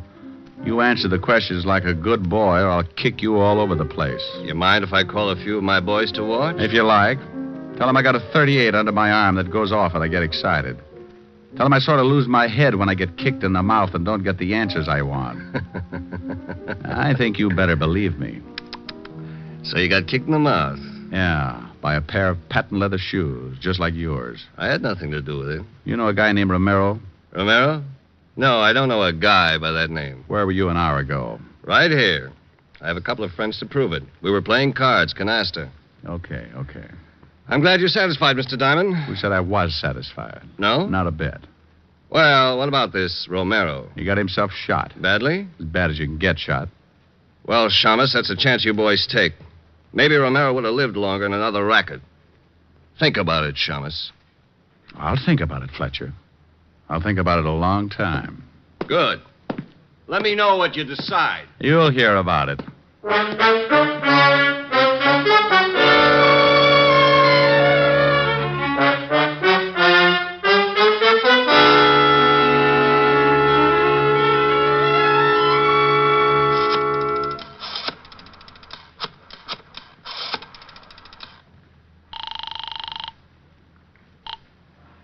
homicide, 5th Precinct. Walt, check and find out where Amos Fletcher does his banking. See if he's made any big withdrawals lately. Patent leather kid? What's he got to do with it? Just check. Okay. Now, what about the bullet? Have you found that yet? No. Oh, swell. Did you find anything else? A bunch of stuff in Romero's wallet. What? Oh, driver's license, social security number, some business cards. Card from a real estate office that might be important. Why should it be? A notation on the back. Says, call Miss Crockett about new lease. Date after that. Yesterday. New lease? Romero has an office. Wonder what this new lease is. Why don't you check? Crockett Real Estate, Lexington Avenue. Bye. Au revoir. What?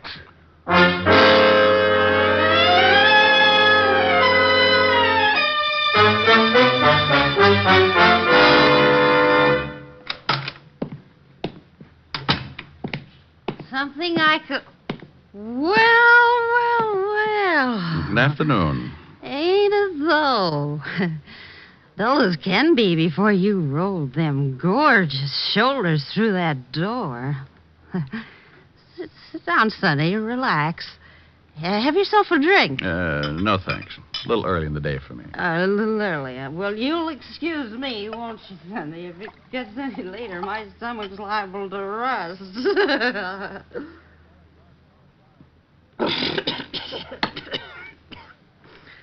Get it? Yeah, all over me. What's your name, Sonny? Gotta know, if I'm going to sell you some real estate. Play football in school, Sonny? Figures. Oh, look at them shoulders. Look, sweetheart. Huh? What did you say? I said, look, sweetheart. Oh. Why? No sense in raising all these goosebumps for nothing. Sweetheart, huh? Well, what can I do for you, Sonny? You want Madison Avenue at 50 cents a front foot? Hey, that's pretty good. Sure you won't have a drink, Sonny? No, thanks. I'd just like to ask you one question. Go right ahead, Sonny. You know, I may not look it, but I'm considered one of the best real estate agents in this state. Do you know a man named Romero? Sure, I know him. Did you just rent him some offices? Yep. Signed the lease yesterday. A whole new suit of offices over on 46th Street. 46th Street? Where on 46? Oh, right there. Say, are you a cop? What makes you think that? Oh, I don't know. Romero's offices are right across from the police station. The 5th Precinct. Sonny, you bother me. You're too nervous. Now, why don't you just sit down and get comfortable and we'll What talk... building are the offices in? Carson building on the 4th floor. But why don't you just take it easy, Sonny? Thanks, sweetheart. Oh, you devil, you.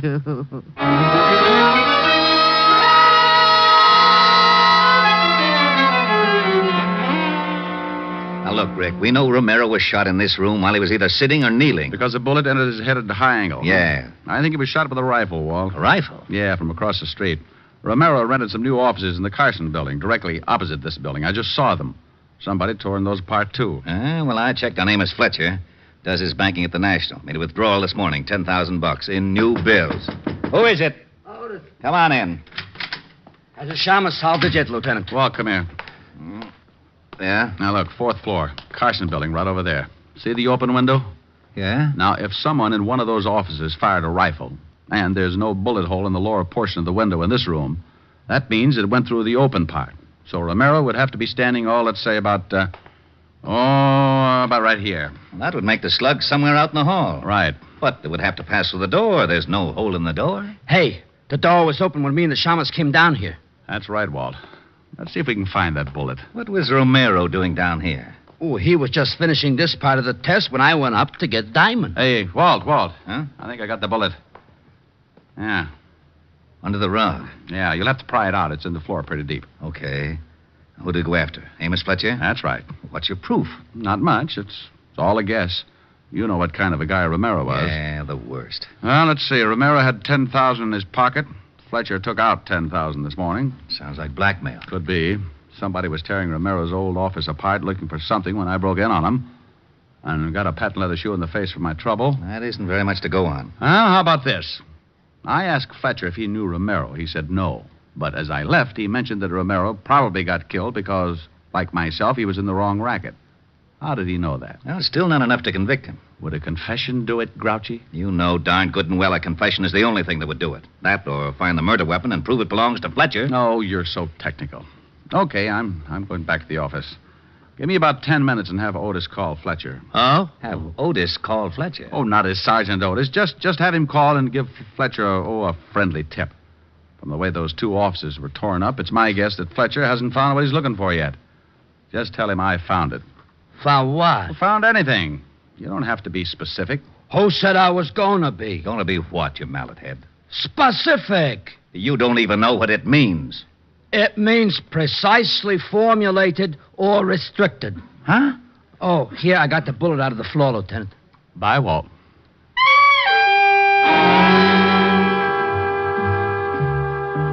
I left the precinct and headed back for Broadway in my office on the corner of 53rd. I knew that Amos Fletcher, the patent leather kid, was the boy we wanted. But whether or not he'd fall for the gag was a matter of luck. Luck is a big part of my business. So I went to my office and sat on behind my desk to wait. In case Amos Fletcher showed up, I wanted to be sure to be able to hold up my end of the conversation. So I took out my .38 and put it across my knees. Diamond Detective Agency. If you've slaughtered a dozen, no difference to me. 1 or 50, it's the same old fee. What kind of a remark is that, Shamus? What kind of remark did it sound like, Sergeant? I ain't got time to answer that. I called Fletcher. Good. What did you tell him? Well, I was pretty good, as a matter of fact. I disguised my voice like this, and I says, Amos Fletcher, and he says, yeah. So I says, just a little tip I thought you might want to know about. Richard Diamond has got that which you has been looking for. He found it in Romero's new offices. How was that, Shamus? Brilliant change of voice. You think it'll work? Put down the phone. You hear me, Shamus? You think it'll work? Hang it up. Hey, Diamond! Oh, that's better. All right, Shamus, let's have it. Have what? I haven't got time to play games. This time, you've got to believe me. This time, I'm unhappy, so hand it over. You're making it pretty tough, Fletcher. I'm going to make it a lot tougher. Oh. Oh, now, isn't that a pretty big gun to be carrying around? It's a little big, sure, but it does everything I want it to. Mm-hmm. A German Schmeischer, isn't it? That's right. Put a stock on it, and you could shoot it like a rifle. I'm going to count 3, and then I'm just going to shoot it.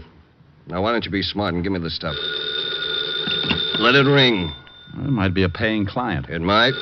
Let it ring. You shot Pat Romero from his new offices across the street from the 5th Precinct, didn't you, Fletcher? Is that what you say? Yeah. What was he doing, blackmailing you? You gave him $10,000 sometime today. You know, you're talking yourself right into a long box. Why did you shoot him in a police station? I paid him the $10,000, and he handed me the stuff, and I thought it was a McCoy. I went back to my office and started checking through this stuff. That phone's gonna bother me! There. You checked the stuff back in your office, and you found out it was phony. You got worried, went back to Romero's offices. He wasn't there. He was across the street in the 5th Precinct. You spotted him through the window and shot him. That's right, Shamus. I saw him talking to a cop and figured he might be spilling his guts. I waited until the cop left, and I nailed him. Now, give me the stuff. You'll have to believe me, Fletcher. I haven't got it. Don't give me that. I got a tip. Sure you did. That was Sergeant Otis from Homicide. You're crazy. Am I? He said, just a little tip I thought maybe you might want to know about. Richard Diamond has got that which you has been looking for. What did Romero have on you? Some records. You know something, Diamond? I don't mind killing you at all. Drop it, Fletcher. What? I got Walt. Fletcher. How is he, Walt? Pretty bad. I didn't know you had a gun, Rick. Neither did Fletcher. Diamond, Yeah? phone for a doctor. Hurry. I'll do it, Rick. Hey, who tore this phone out of the wall? Fletcher got tired of hearing it ring.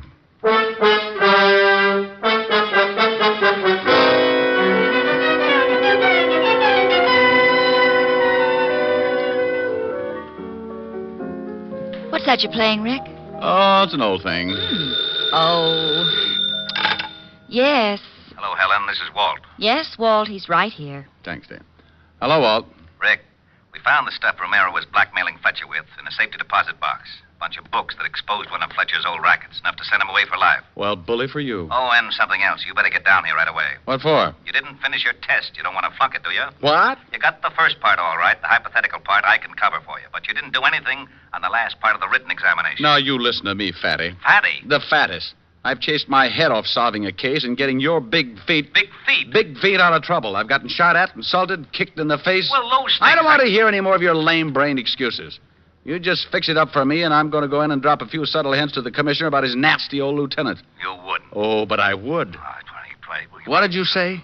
Oh, what am I going to do? What am I going to do? Take the test for me. Fill out the answers yourself. Cheat. Cheat? Cheat! But... Oh, that's what you always say. Now, what were we talking about? Oh, honey, you were asking me about this little old song. Pretty. What is it? Oh, well, give a listen. Oh, how I miss you tonight. Miss you when lights are low. Oh, how I need you tonight. More than you'll ever know. Each moment, though we're apart, you're never out of my heart. But I'd rather be lonely and wait for you only. Oh, pal, how I miss you tonight. Okay? Oh, it's very pretty. Shall I? Might as well. Yes. May I please speak to Mr. Diamond? Oh, my goodness, Rick. Walt? Yes, but look out. Oh, all right. Hello. You passed, Mr. Diamond, 99 out of 100. 99 out of 100, Which one did I miss? The last one. I knew you wouldn't care, so I let Otis fill it in for you. No. Yes, the commissioner wants to see you tomorrow morning. Why? What was the question? To what department does the cleanup squad belong? Well, what did Otis write for an answer? The Department of Sanitation. Tomorrow at 11, Rick. Au revoir.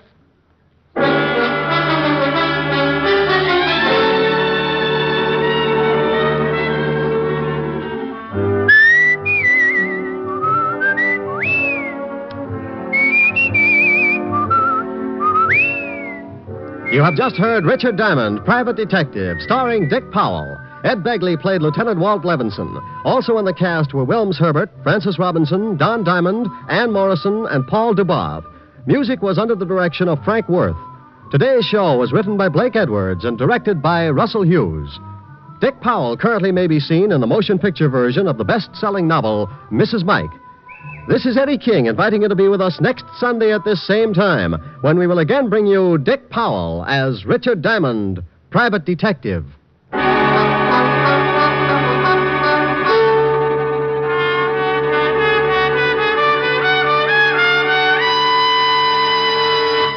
What's on NBC today?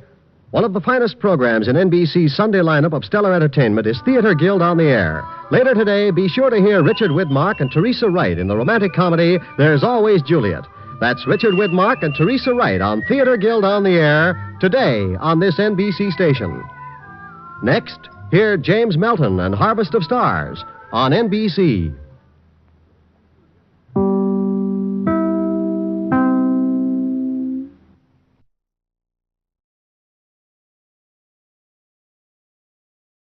Portions of the following program are transcribed.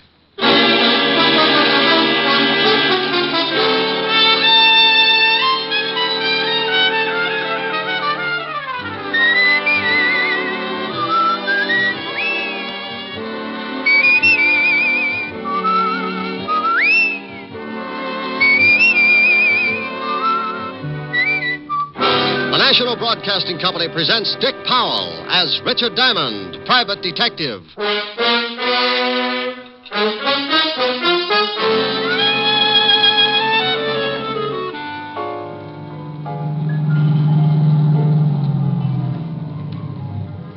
Roberts. Hello, Walt. Hi, Rick.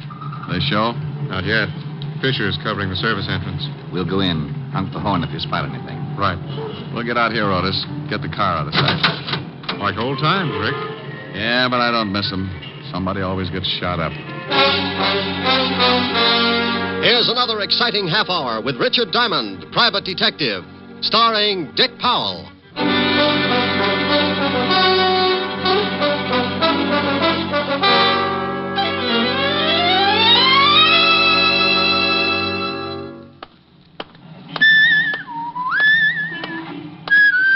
Hey, you, hold it.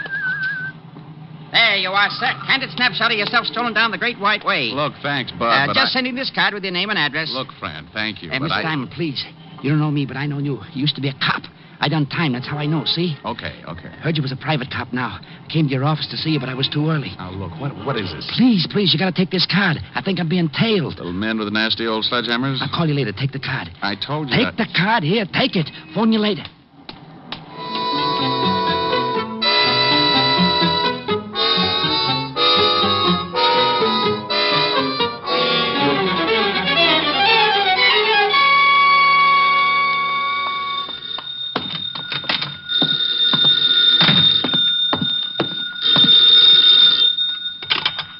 Diamond Detective Agency. Mary had a little lamb. She hit it with a stick. She could have gotten 20 years. Instead, she came to Rick. Oh, are you really that good? Well, I got the inside on who knocked off Cock Robin. Well, good for you.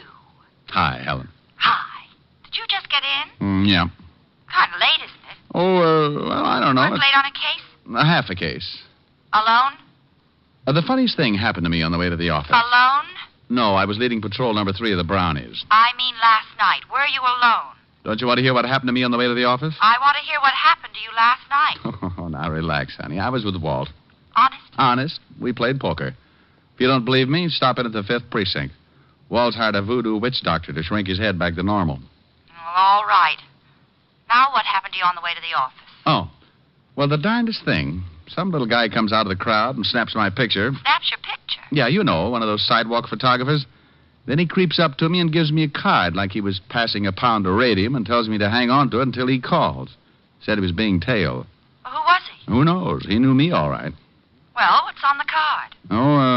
Nothing much. Got it right here. Just a place for your name and address. Well, you're supposed to send it in and get your picture back. That's right. Hey, wait a minute. What's the matter? Well, there's something stuck in the middle of the card. Didn't see it before. Well, Rick, hurry up. Find out what it is. Oh. Hey. Well, stop with the mystery. What is it? Oh, it's a negative. Small negative. Oh, we couldn't have developed your picture that quickly. No, it's too small to make out what it is. Hold it up to the light. Honey, I am. Just looks like a bunch of people on the street. Oh, why don't you have a print made of it? I got a better idea. Why don't you hang up the little old phone and give my friend, the frightened photographer, a chance to call? I'll call you later. Brute. That's later, dear. Bye.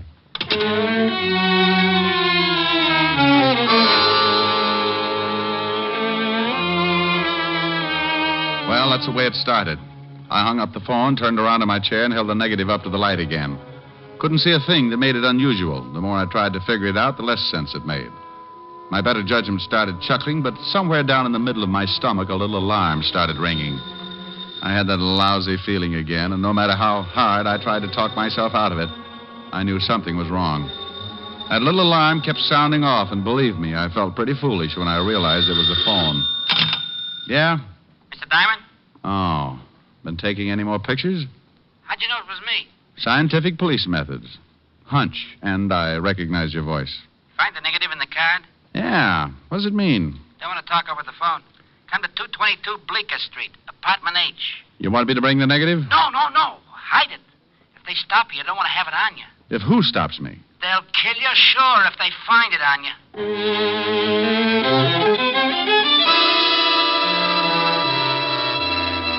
Well, one thing was certain. The little photographer sure knew how to get me interested.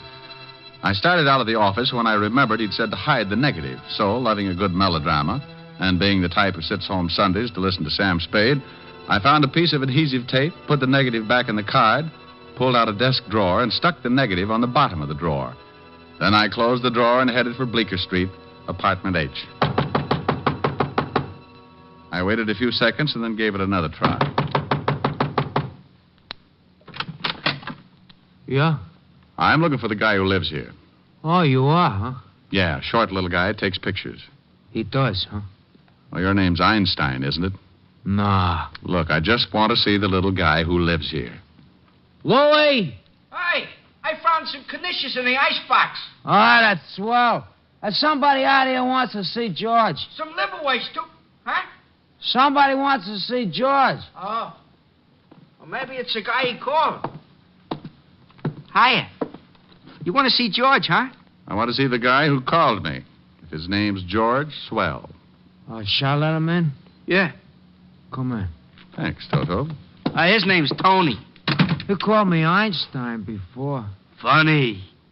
George is in the other room, right over there. Thanks. I seen you before. Goody. Used to be a cop. Yeah? Private eye now. Hey, what the... That's George. See the one you want? Name's Diamond, ain't it? Look, Dreamy. Is he sleeping one off? No, he's dead. Who killed him? I did? I helped. Okay, you helped. I wouldn't, Chalmers. Yeah, I got a rod in my pocket. Had it on you all the time. Pretty good, huh? He sees a lot of movies. I'll just take your gun, Chalmers. Be careful with the holster. I knitted it myself. Funny. You hungry, Chalmers? Not a bit. You, Tony? Oh, I'm starved. Put him to sleep while we have lunch, huh? Certainly. Hey, now... Louie. Huh? Let's heat them knishes. I like them that way. Yeah. I hope they're potato.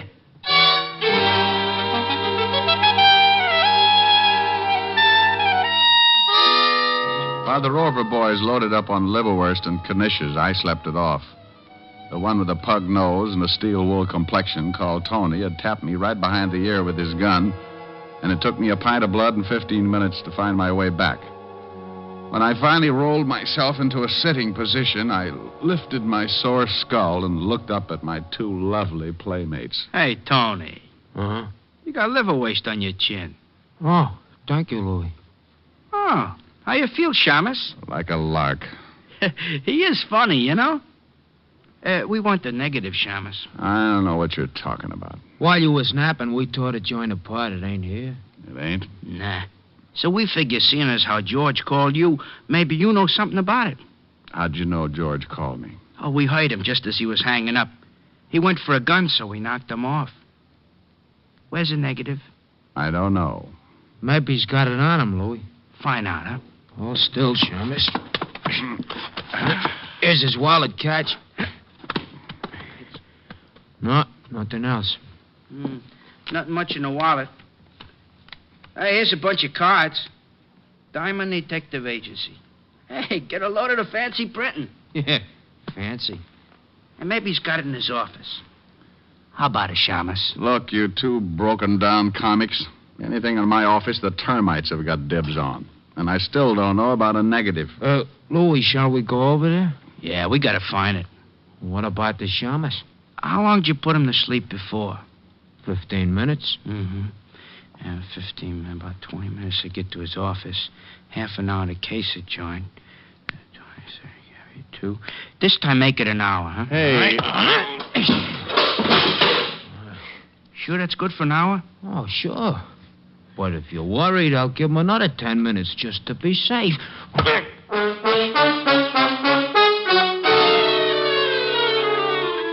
You know, it's little things like that that can get awfully monotonous. And if you're not conditioned, sometimes you end up with a few loose bolts. Tony was a man of his word, all right. An hour and 10 minutes later, I was stumbling around the room trying to comb the cobwebs out of my eyes. This also can be somewhat of a problem, especially when your eyes have come loose and rolled back in your head someplace. Well, I leaned over, shook my head a couple of times, got the eyes rolling around until I felt them drop into place, then I found my way to the phone.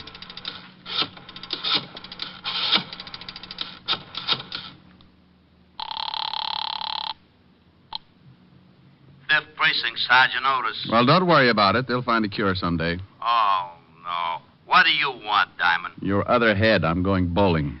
Someday, Shamus, Someday, Sergeant, you're going to find your true niche. And Ringling Brothers will have to find you a mate. Now, put the lieutenant on the phone. Oh, now, what do you want? How's your head? Don't you shout at me. Well, it's your own fault. Who in the world drinks old-fashioned stingers? I do, and I'm sorry. How do you feel? Numb. Now, take some orange juice, Tabasco, and 3 raw eggs. Walt, please. It's great. Makes you sick as a dog. Look, Walt, if my head is the wrong size, it's because it was beaten that way. Oh, no. Have you gotten kicked around again? I got so many Walts, I look like an advertisement for Puff Rice. What happened this time? Get over to 222 Bleecker Street, apartment H. Why? Because I got a little old corpse for you. Oh, not today. Not today, please. Take some orange juice, Tabasco, and 3 raw eggs. Weak mind, weak stomach. What's the police force coming to?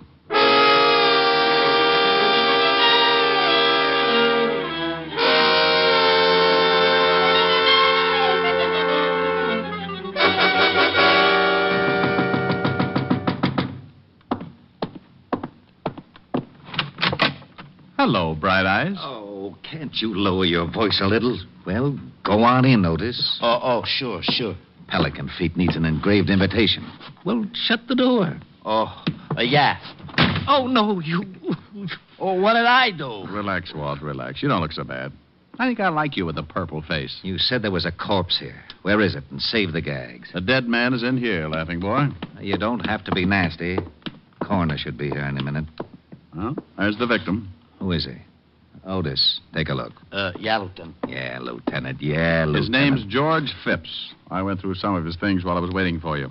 Here's his wallet. George Phipps? Let me get a better look. Know him? Get out of the way, Otis. But you said... Yeah, I know him. Ex-con. Got sent up just about the time you went on the force. He remembered me. What do? Drop circulars on Sing Sing?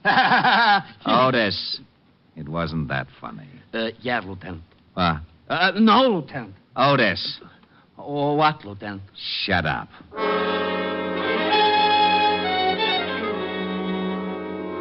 The rest of the boys from homicide finally arrived, along with the coroner, and I briefed Walt on everything that had happened up to that point. George Phipps had been shot in the back, and the boys found the slug on the other side of the room in the wall, so Walt asked for a complete report as soon as possible.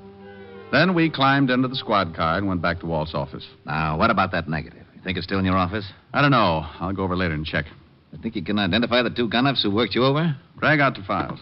Well, if these 2 guys knew George Phipps, maybe they did time with him. Could be. One's name was Tony, huh? Well, Tony Payton did time at Sing Sing, and he sounds like your description. This look like your boy? Let's see.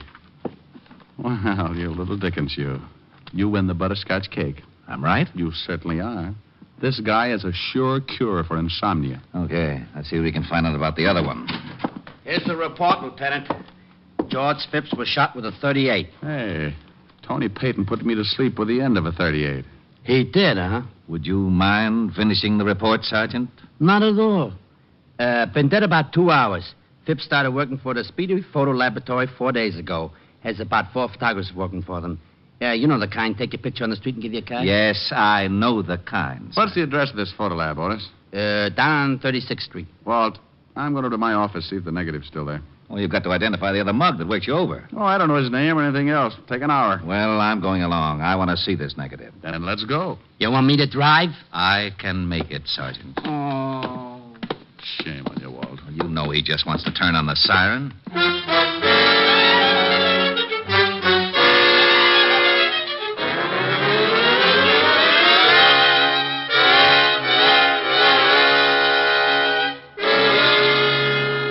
Well, the place is sure a mess. They really did a job in your office. Negative there? No, didn't think it would be. Swell. Now what have we got? Well, I don't know about you, but I've got an idea. You go on back to the station. I'll check with you. Where do you think you're going? To the Speedy Photo Lab. It's not quite 6. Maybe I can get there before the close. And what do you think you're going to find there? The negative's gone. Sure it is, but it was developed there. You think maybe there's a print? No, that picture was probably taken of somebody on the street. They don't print up those things unless somebody sends in the card. Somebody must have, so there's got to be a print. Phipps only worked for them for 4 days, so the picture had to be taken in that time. Yeah. Let me talk to Lieutenant Diamond. Sure, but who's there to show you how? It's for you, Walt. Oh, yeah? Nobody ever says hello. What? Oh, nothing. Yeah, I got something. We just got a report on a stiff in the river. Thought you'd want to go check. Oh, sure. In the river, huh? Yeah. Anything else? No, that's all. Well, good. I'll just go rent a little old rowboat and sail merrily up and down until I find the crowd. What's the address, you hornhead? 682 River Street. Thank you, Sergeant. What's the matter, Walt? I gotta go check on a homicide. Come on. It's on the way to the photo lab. I'll drop you off.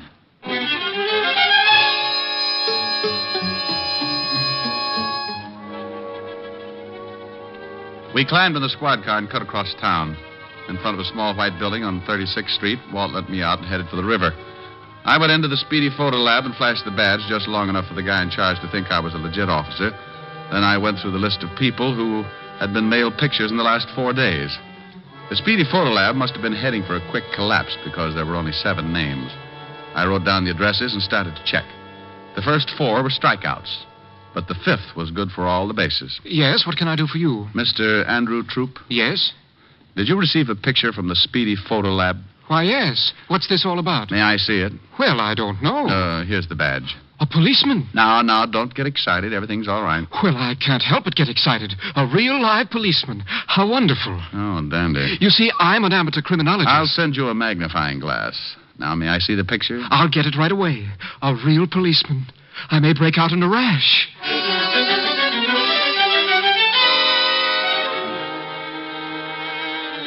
He got the picture all right, along with his correspondence course from the Find a Clue Detective School. And while he explained his advanced theories on police procedure, I took a good look at the snapshot. He was, of course, the reason for the picture. He was walking along toward the camera, puffed up like a park pigeon with his eye on some popcorn. But there in the background were my 2 sweet skull crushers, Tony Payton and his friend. But nothing seemed wrong. They were simply walking out of a building, one on either side of a short, stocky man with a large briefcase. Is that picture a clue of some sort? Well, I don't know. Do you mind if I take it with me? I'll see that you get it back. Not at all, not at all. I thought you policemen worked in pairs. Well, we usually do, but my partner got sore and gave me back my class ring, so we're not speaking. Goodbye, and thank you.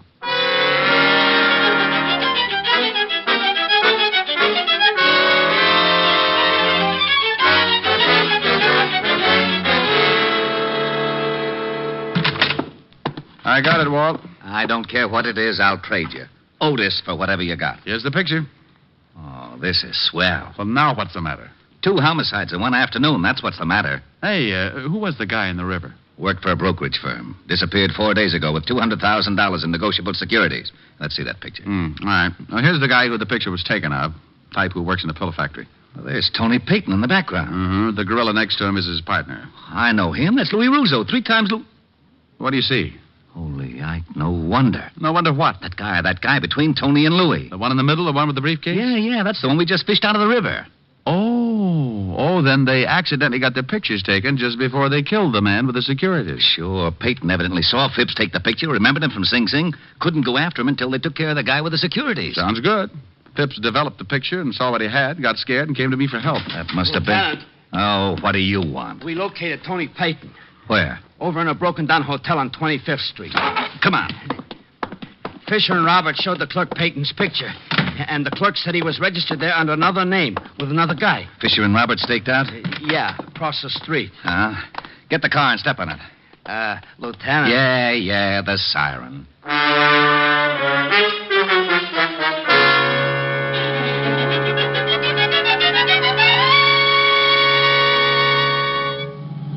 Here's Roberts parked up ahead. Pull up by him, Otis. Right. Roberts. Hello, Walt. Hi, Rick. They show? Not yet. Fisher is covering the service entrance. We'll go in. Honk the horn once if you spot anything. Right. We'll get out here, Otis. Get the car out of sight. Yeah. Like old times, Rick. Yeah, but I don't miss them. Somebody always gets shot at. Get going, Otis. Okay. Ready, Walt? Yeah. Let's go.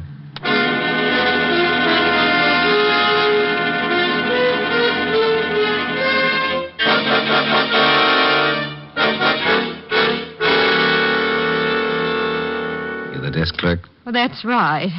There's not going to be any shooting, is there? Not if we can help it. How late are you usually on? Till midnight. Is there a room around here, a closet or something we can wait in? Oh, nothing close to the lobby. Look, if there's going to be any shooting... What about the elevator? Well, what about it? Can we turn the light off and wait in there?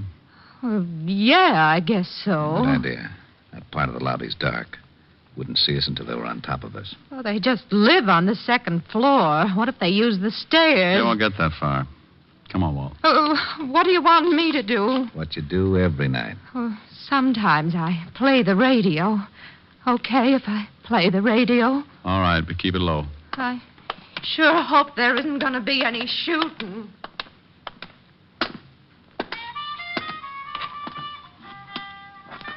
Where's the light switch? That's not it. Oh, where the... Okay.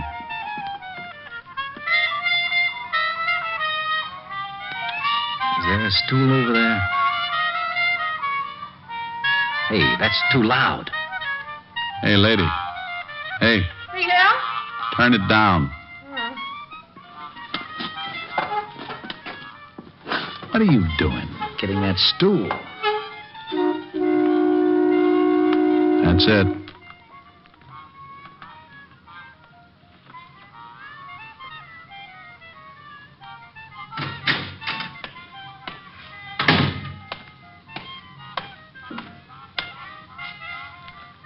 Tool, Huh?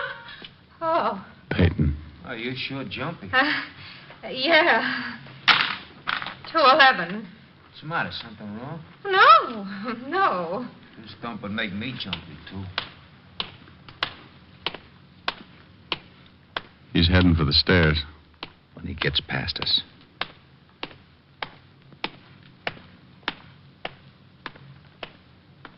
No. Hold it, Tony. Don't move an inch. Oh, the shamus. 38. Look, what is this? That's a bright remark. Where's your partner? You think I better make a guess? I'll make it a good one. Rick, not in front of taxpayers. I'm not a cop, and this guy gave me my lumps earlier. Now, where's your partner, Tony?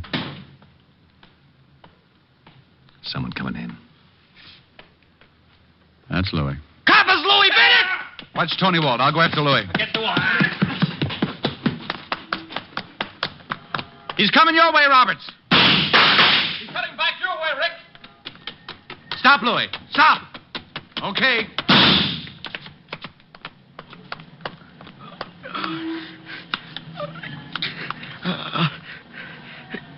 Get me to a hospital, will you? All right. Sorry about the horn, but he slipped past. Get him an ambulance. I'm going back in with Walt. Sure. Nice shooting.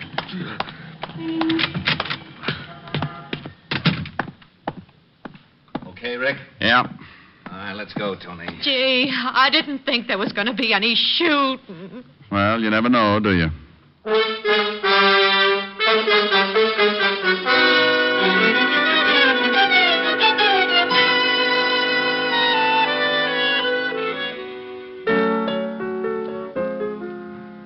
Rick, I'm getting a little tired of you getting your face all bruised up. You're getting a little tired. Well, you know what I mean. I worry. You worry and I ache. I'll trade you. If I could, I would. You little doll. I know you, but honey. I know. As long as we're going to give away your worry and my sore face, let's give them to someone who deserves them, Otis. Oh, now, he's got enough trouble of his own. Yeah. Have you ever seen those feet? There's not a shoe store in town that carries a size. Rick. It's true. He can only get one pair a year. Why only one pair? Takes 4 months just to lay the keel. Oh, there it is. Might as well answer it. Louis' pool hall. What? Louis' pool hall, snooker, billiards, and straight pool. Now, you stop that, Helen. Helen? Look, I don't know what you want, Mac, but the name's Gertrude. Now, don't give me that. When you picked up the phone, I heard a piano. Well, of course you hate a piano. What do you think this is, a crummy joint or something? We got high-class entertainment. Anybody that runs 8 straight billiards gets a free beer and a song. Oh, yeah? Well, Gertrude, would you mind telling me who does the singing? You mean you ain't hate? We got the world's greatest lyric baritone, Clyde Cat. He's crazy. Oh, now, for Pete. No, Clyde. Wait a sec. I'll get him to warble a number. Hey, Clyde. Yeah, Gordy? Flex your tonsils. Sure. The bird with feathers of blue is waiting for you back in your own backyard. You'll see your castle in Spain through your window pane. Back in your own backyard. Oh, you can go to the east, go to the west, but someday you'll come.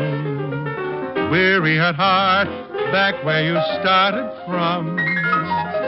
You'll find your happiness lies right under your eyes, back in your own backyard. There, you see what I mean? Now, look, I want to speak to Rick. Don't know him. Maybe he works in the bowling alley. Oh, you'll have to excuse me, Mac. My brother what runs the joint is real skinny, and some jerk just chalked up his head and is using him for a cue. Now, you wait a I minute. can't, Mac. I can't. He's liable to get a concussion. See you later. Why didn't you want me to talk to him? Well, do you really want to know? Yeah. Because I wanted you to hear exactly what you're beginning to talk like. I talk like that? Close. Oh, now, come on. I mean it, Rick. You associate with so many of the guys that talk out of the corner of their mouth that you're beginning to pick it up. Oh, well, honey, if you're going to get square on me. Now, do you see what I mean? Honey, if you're going to get square on me. Well, all right. You want a little proper diction, huh? Well, it certainly wouldn't hurt. Darling. Yes. Come closer. Oh, how nice. Oh, not that close, darling. You're fogging my glasses. Sorry. Nothing. Better? Much. Shall we? Love it. Oh, Ronnie. Oh, Cynthia. Hey, it works. I got to remember this.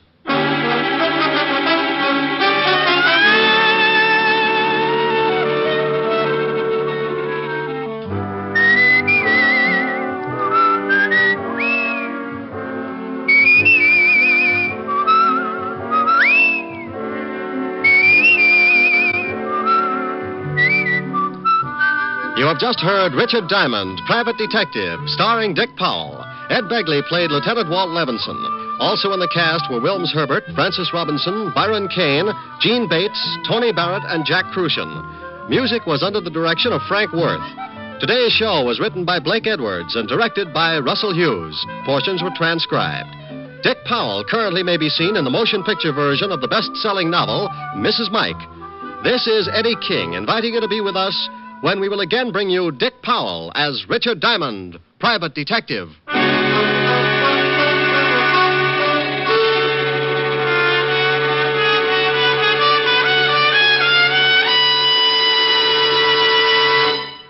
Here's an important time change reminder for Richard Diamond fans. This is the last Richard Diamond broadcast in this time period. Beginning April 5th, you will hear Dick Powell as Richard Diamond at a new time on Wednesdays. Check your local newspapers for the exact time, and be sure to tune for Richard Diamond on Wednesdays beginning April 5th. Next Sunday at this time, over most of these same stations, NBC will present Voices and Events, the exciting chronicle of today's happenings throughout the world. Tune here next Sunday for Voices and Events, and be sure to hear the next thrill-packed adventure in the life of Richard Diamond 1 week from Wednesday over most of these same NBC stations. Next, hear James Melton and Harvest of Stars on NBC.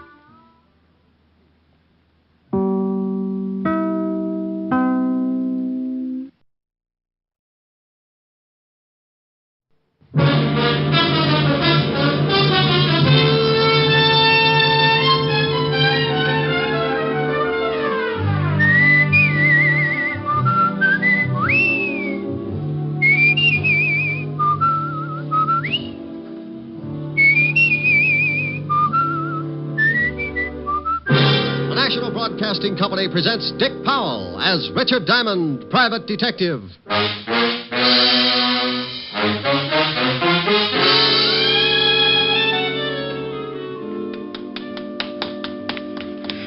Here it is. I've got it. Let me see it. Here you are. Oh, yes, indeed. My friend, you have just made us independently wealthy. Many men have died in the past because of this. And unless we're extremely cautious, you and I will be added to the already long list of its victims. Come, hurry.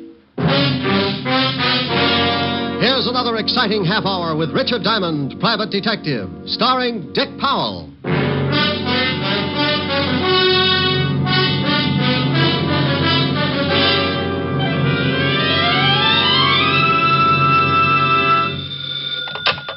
Diamond Detective Agency, where the blue of my eyes meets the gold in your wallet. Oh, that's pretty terrible. You may be right. You admit it. Yes, I've seen your wallet. Oh, Rick. Hello, Helen, baby. Hi. What are you doing? Oh, just finished cleaning out my desk. Oh, find anything interesting? Mm-hmm. Sam Spade. Guess he hadn't paid his rent. Oh, you're impossible. So, Sam. Well, I'm not going to try to keep up with this. Am I going to see you tonight? Oh, sure, darling. Wait a minute, honey. Company just walked in. Oh. Something I can do for you, my friend? Are you Richard Diamond? That's right. Client, Rick? No, I don't know, honey. I'll call you back. Please, Mr. Diamond. I haven't got much time. Okay, what's on your mind? This package. Here, take it. And keep it for me until... Hey, what's wrong? Hide it. I'm being followed. Hide it. Now, take it easy. What's the matter? Hey, fella, come on now. What's... Oh, swell.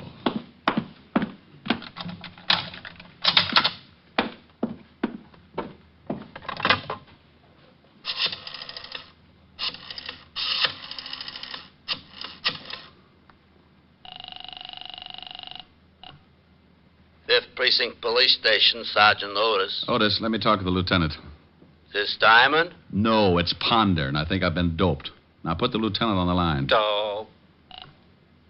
Homicide, Lieutenant Levinson. Walt, Rick. Oh, no, it's only 4 o'clock in the afternoon. Nobody gets killed at 4 o'clock in the afternoon. You better check up on your statistics. There's a guy in my office who makes a liar out of them. What? Yeah, lying right here in front of my desk. He's dead? Well, if he isn't, he's got a lazy heart. Maybe he just fainted. Maybe he's suffering from some kind of a shock. Maybe he's got some terrible disease, and he'll give it to you. Walt, if this guy isn't dead, he's sure going to have a hard time explaining the bullet hole in his back. Don't touch anything. Can't even scratch my head? Oh, you know what I mean. All I did was lock the door. Now get over here. Knock 3 times and say, Ricky loves Walter, and I'll open up. What did you lock the door for? Well, because this guy came in and gave me a... Gave you a what? Wait a minute, Walt. Come on, what are you mumbling about? Will you shut up? Someone's trying to get in the door. I'll see you when you get here, Walt. I have one of those locks that any skeleton key would fit, and that was exactly what my visitor was using. He opened the door. I moved back against the wall as the door swung in. My visitor was a young, well-dressed man, about 5 feet 8 or 9, red hair, nose full of freckles, and on top of the nose, a pair of black-rimmed glasses. There was a big bulge under his coat that he started reaching for just as I rolled his arm around behind him. You're backing me off! No, not yet. I still got a little way to go. No! Just making you more comfortable. Now, I'll take this big gun. It must weigh you down. You can't do this stuff. Oh, sure I can. See, I just twist a little. No! Just locking the door again. Now sit down in that chair. My arm. I'll be happy you still got it. Now, what are you doing patty-footing it around here, using a pass key to get into my office? I got the wrong office. Look, Sonny, you see that over there? What is it? It's a guy, and it's very dead. I'll send some flowers. Make it enough for a duet. Someone else gonna die? Someone else is going to get pretty close to it if I don't get the answers I want. Well, I'll see what I can find out. That's to see how fast you can talk. I don't have to talk to you. I don't have to talk to nobody. Want to bet? You're gonna be sorry for that. You're mixed up. Let me straighten you out. Now, wait a minute. Now, then let's have it. What were you doing busting in here? What do you know about the dead guy? I don't know nothing about him. What gave you the idea you could break into my office? I found out the door was locked. I didn't want to wait around in the hall. You got a permit to carry this gun? Well, of course I have. Let's see it. I haven't got it with me. Oh, well, then we'd better start at the beginning. Come on. Ricky loves Walter. Now open this door. I'll have Otis kick it in. Who's that? That's the law, Buster. Now, you stay put while I let the big fat policeman in. Come on, Diamond. Should I, Lieutenant? Oh, not with your head. Well, greetings. Come on in, Walt. I got somebody. Hey, what the... Oh, I had somebody. Some guy jumped through Diamond's window. It's 8 floors up. Yeah, but there's a roof only 1 floor below. Look out for the glass. There he is down there. Hey, you, come back here. He ducked behind that sign. Oh, just get off of my back. Oh, well, he's gone. That's that. What did he do? Busted into the office. Hey, is that dead guy over there? What does that look like, a bear rug? Oh, You think the guy who jumped out of your window has something to do with the dead man? I don't know. He had this gun on him. Well, why didn't you take a shot at him? Because if you'll notice, I've been holding it by the barrel. I wanted you to have the nice little old fingerprints. Oh. Yeah, oh. Why didn't you take a shot at him? Why didn't I? Yeah, Lieutenant, why didn't you? You shut up. Well, Walt? I don't know what he was, who he was, or what he'd done. Why should I take a shot at him? Lieutenant. Otis, I told you to shut up. Now, let's take a look at the dead man. Looks like he's been shot in the back. Yeah. You said he came in to give you something, Ray. That's right. This package right here. And what's in it? Oh, I haven't looked yet. Wrapped in today's newspaper. Well, what in the... Hey, some kind of doll or something. Looks like it's carved out of ivory. Funny-looking thing. Look at all those arms. Must be Oriental. You know what it is? No more than you do. The guy just came in and... It sounds like the wagon, Lieutenant. Yeah, when the coroner gets here, Rick, we'll go down to the office and see if we can get any identification on the guy who jumped out of your window. Okay. Here's a wallet off the dead guy. Now, let me see. Yeah, Lieutenant. Social Security card. Name's William Logan. Hey, here's something. Guy's a merchant sailor. Here's his card. We'll check these things. Look, Walt, you got to wait around for the coroner's report. I've got a date with Helen later, so I'll go over to my place and get cleaned up. Then I'll meet you at the station, huh? Okay. Hey, where are you going with that statue? Well, the dead man, William Logan, gave it to me to keep. That's evidence. It's also something from a client. Client? He give you a fee? No, but he wanted me to have this thing. It looks like he died trying to get it to me. So he's a client until I find out what this is all about. Ain't he noble? Noble schmoble. That thing is still evidence. I'll take good care of it. Now, Diamond, you come back here. Walt, what do I always say when I leave you like this? What? What do I always say? Why, bye? Bye.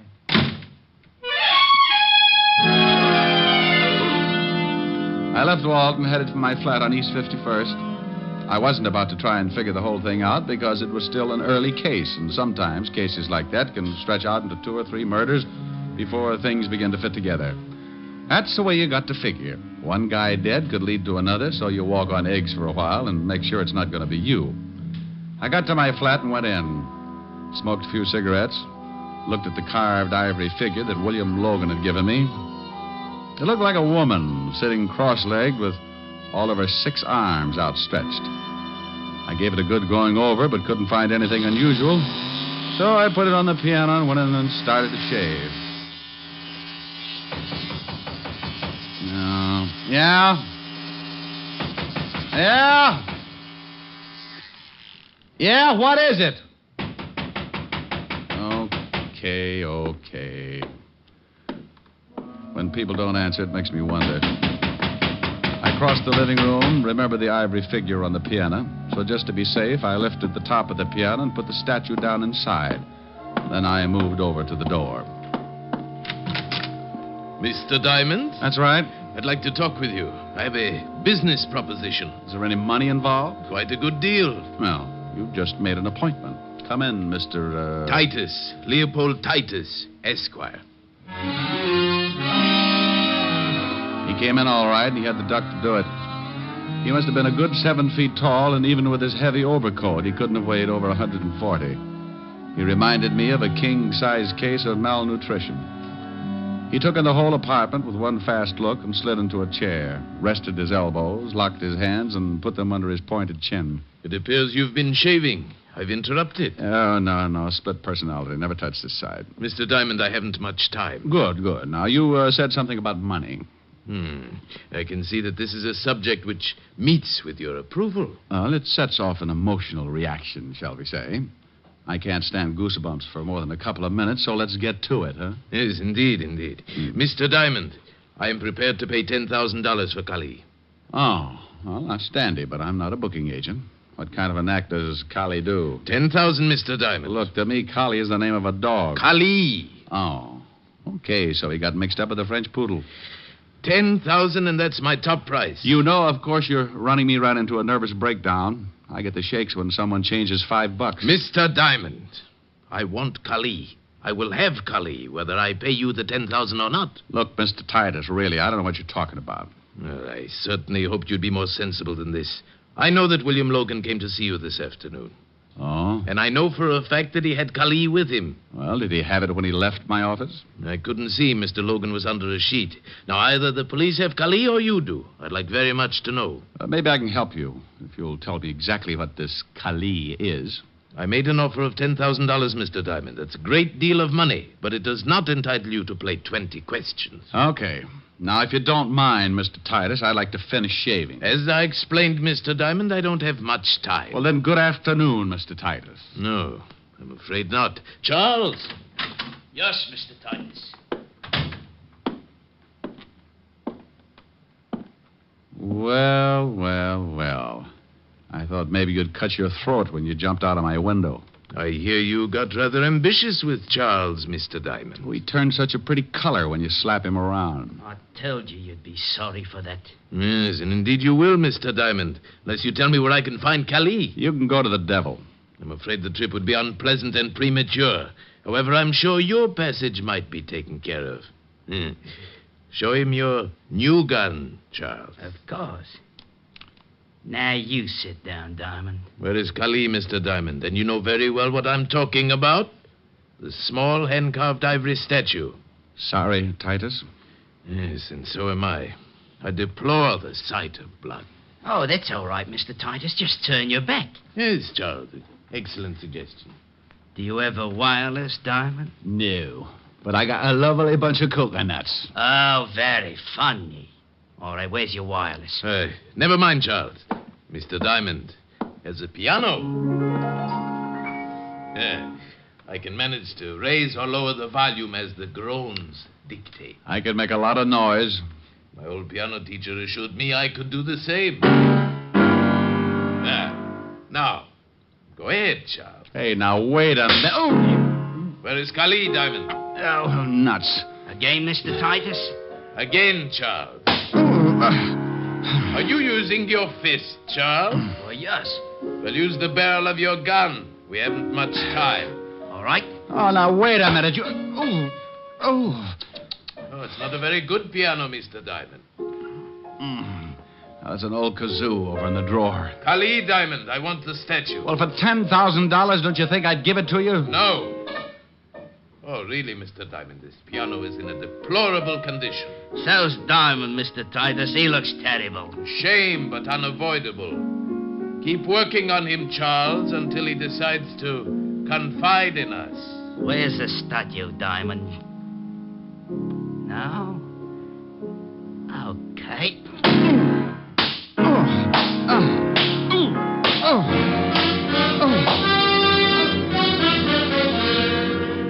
NBC is bringing you Richard Diamond, Private Detective, starring Dick Powell.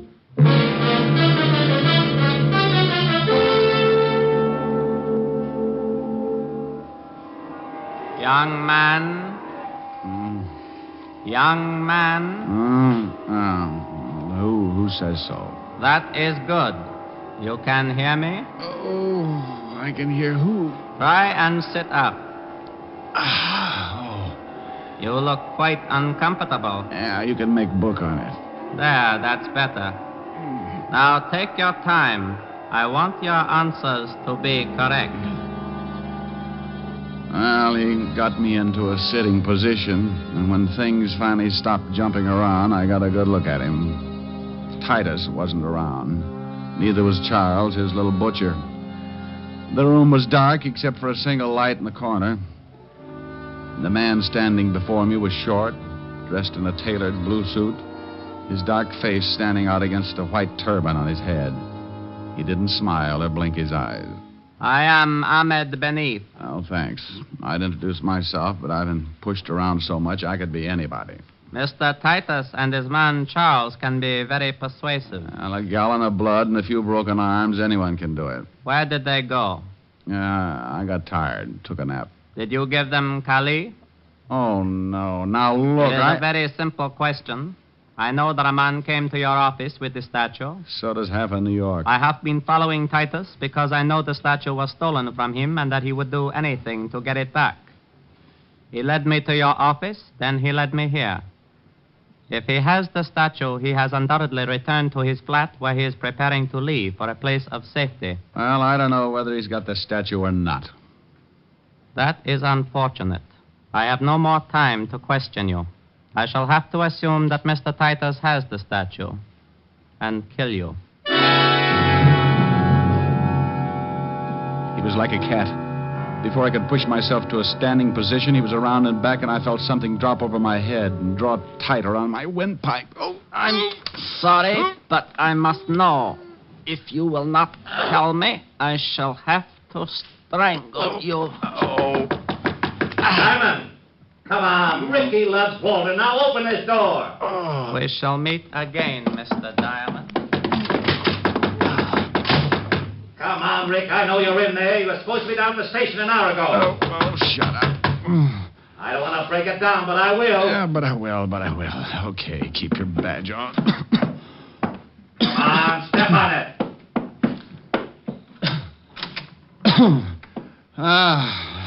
Well, Blue Eyes. Where's Diamond?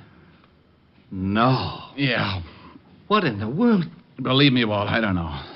You look awful. Yeah, I feel like I've been playing in a wind tunnel with blocks of cement. What happened? Look, before I go into it, tell me what you found out. We better take care of you first. Yeah, it'll have to wait. Things keep going on like they have been. It's only a matter of time until someone else gets killed. Now, what did you find out? Well, you know that gun you gave me? Yeah, the one I got from Charles. Is that his name? Yeah, what about the gun? It was the one that killed the guy in your office. That's why you've got to get down to the station and try to identify this guy from the gallery. By the time I do that, he'll be out of the country. How do you know that? Ahmed Benif told me. Who the devil is Ahmed Benif? Guy with a turban tried to strangle me. Now, don't you start that. I'm not starting anything. He beat it out the back. If you had knocked on that door, I'd have been strangled to death. He the guy who beat you up like this? No. Charles did. Because Mr. Leopold Titus, Esquire, told him to. Leopold Titus, Esquire? What are you trying to do? That's right. He was looking for Collie, and the first... Wait a minute. Collie? That's a dog. No, Walt, it isn't. It's an ivory statue. Oh, my gosh. Now what? Wait a minute. He's lost his mind. What are you doing in that piano? I'm looking for the statue. I put it in here. Please, Rick, slow down. Yeah, gone. Well, Titus has got it. He was playing the piano. Please, Rick, please. Walt, what did you find out about the dead man? William Logan? Yeah, what did you find out? He was a merchant seaman. Landed yesterday on the Queen of India out of Calcutta. Ah, thanks, Walt. Where do you think you're going? Check with the steamship company.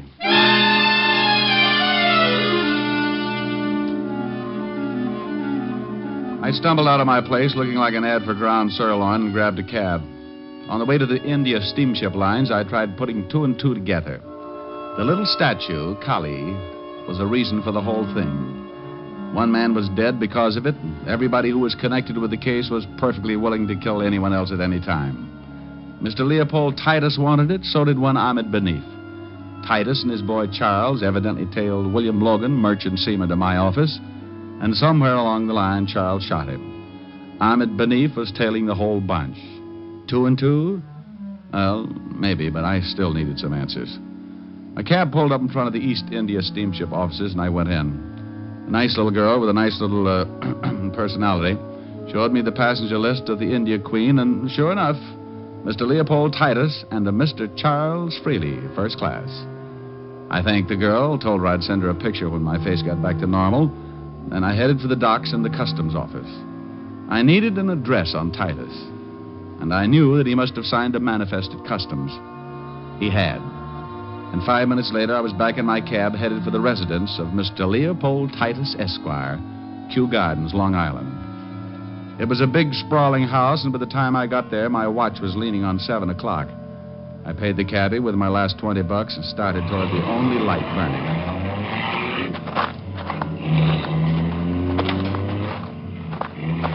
The light was coming from a downstairs room with tall French doors, so I went over the balcony and moved up for a better look. I got the look and went in fast. Titus! Mr. Diamond, I'm afraid you're a bit late. The place was a wreck. Titus was half sitting, half lying against the couch. There was blood all over him. Charles Freely was stretched out on the floor near the towering bookcases. He was looking up, staring, but not seeing a thing. Around his throat was a long, white length of cloth. Greed, Mr. Diamond. The price for greed comes extremely high, as you can well see. Ahmed Benif? Oh, you've met. Yes, Ahmed Benif. Quite as proficient with a gun as well as a strangling cord. I'll call an ambulance. No, Mr. Diamond. I'm having a twinge of conscience, so hear me out. You must find Benif and stop him. Does he have Kali? Yes, he has Mother Kali. Mother Kali? As she is known by her followers. Tugs, Mr. Diamond. Have you ever heard of Tugs? No, I haven't. What are they? A cult long since believed extinct in India. An army of assassins banded together under the guidance of Mother Kali. Assassins? Yes, Mr. Diamond. Trained in the art of strangling. Oh, yeah. Oh, yes. I read something about that in a history book. It was a long time ago. Correct. They were suppressed by the British in 1830. You're trying to tell me they've started all over again? Absolutely. What about that little statue? Belongs to the man who has reorganized the Tugs. A symbol of his leadership, passed down through generations from one leader to the next. And to a collector worth a fortune. And you're a collector? A businessman. But I know a great many collectors who would pay a sizable fortune to get a hold of that statue. And Ahmed Benif is one of those Tugs? Indeed he is. Where did you get the statue? Charles stole it for me from Ahmed Benif. What about William Logan, the merchant seaman? Board ship from Calcutta. Logan discovered its value and stole it from us. Indeed, Ahmed Benif is a Tug. The statue is his, passed down by his father and his father before him. I'll call the law. Mr. Diamond, please see that Charles is buried next to me. A mixed-up boy, but a good friend. Sure. Operator, Put give me... down the phone, Mr. Diamond. Put it down. Well, Benif, this isn't very smart, is it? On the contrary, Mr. Diamond, it is very smart. I have the statue. And now you are the only man who could tell the authorities that once again the Tugs are rising all over India. How did you know I'd be here? I did not know. As I was leaving, I saw your cab pull up. I listened to everything Mr. Titus had to say. I was surprised. I thought surely he would be dead by now. And now you kill me. Most assuredly. Ahmed couldn't see it because as he came closer to me, his back was to Titus. And Titus was pulling himself painfully across the room, trying to get to the dead body of Charles Freely. I didn't know what he was up to, but I had to give him time to make it. I deplore the use of a gun, but in some cases I'd rather strangle your victim. That is my religion, Mr. Diamond. Unfortunately, in some cases, I must take other steps. Well, you've sure taken some pretty big ones. I assure you it has been most necessary. All because of a little statue? All because of what that little statue represents. I rule the Tugs, Mr. Diamond, and Kali is a symbol of my leadership. As you have seen, I would do anything to retain its possession and keep faith with my people. So now, again, my time is short.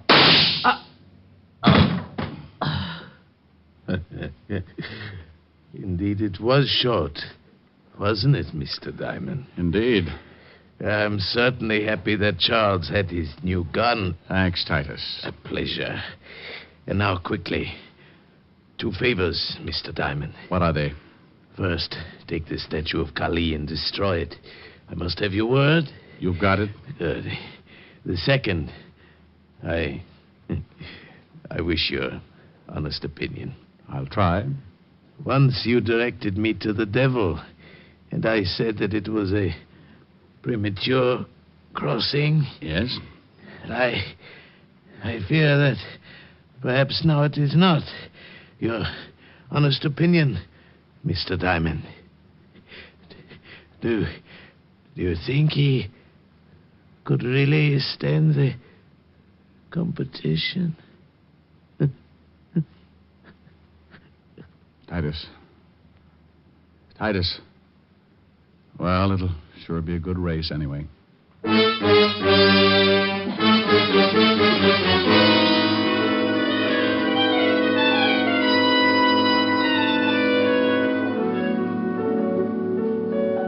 How do you feel, Rick? Oh, I don't know. Pretty good, I guess.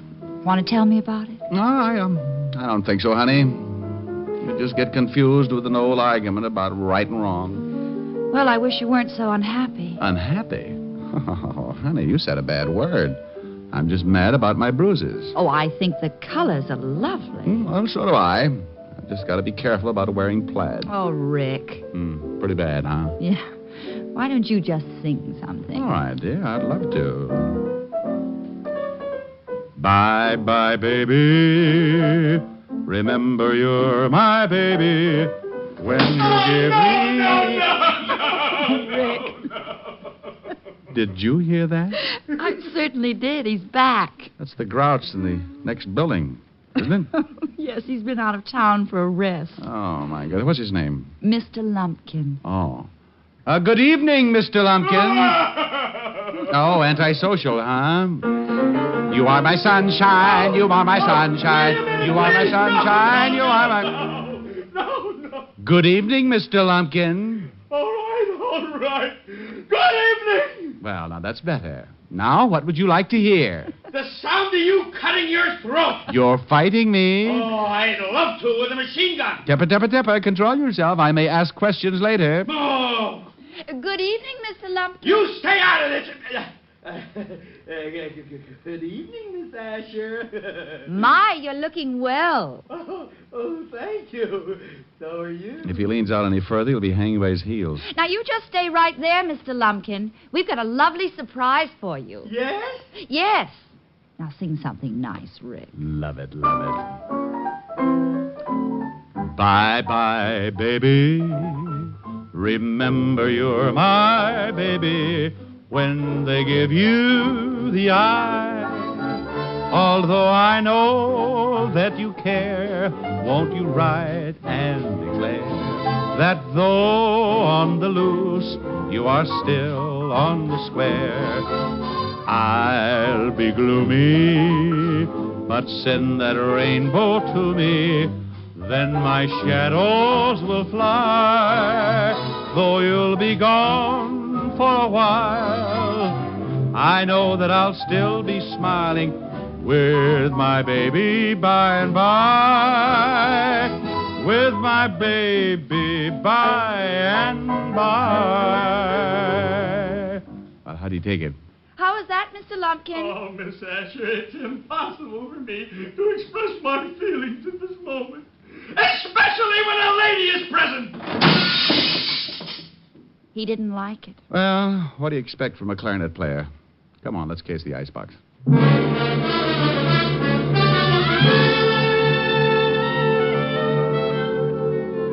You have just heard Richard Diamond, Private Detective, starring Dick Powell. Gypsy Rose Lee visits Duffy's Tavern tomorrow on NBC.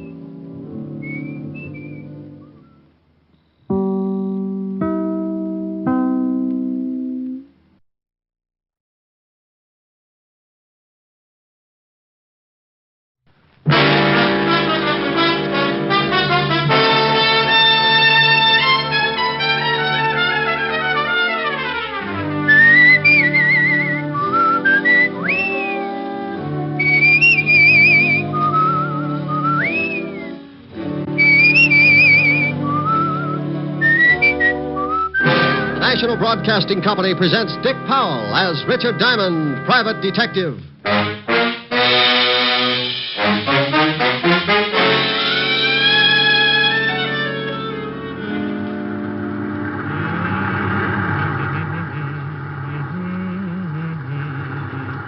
Hey, Ed. Huh? Stop the car a second, will you? What for? I thought I saw something lying back there by the road. So what? It's probably a dead dog. No, hold it. It's too big to be a dog. Oh, for Pete's sake. Where is it? Oh, it's right over there. Oh, yeah. Come on.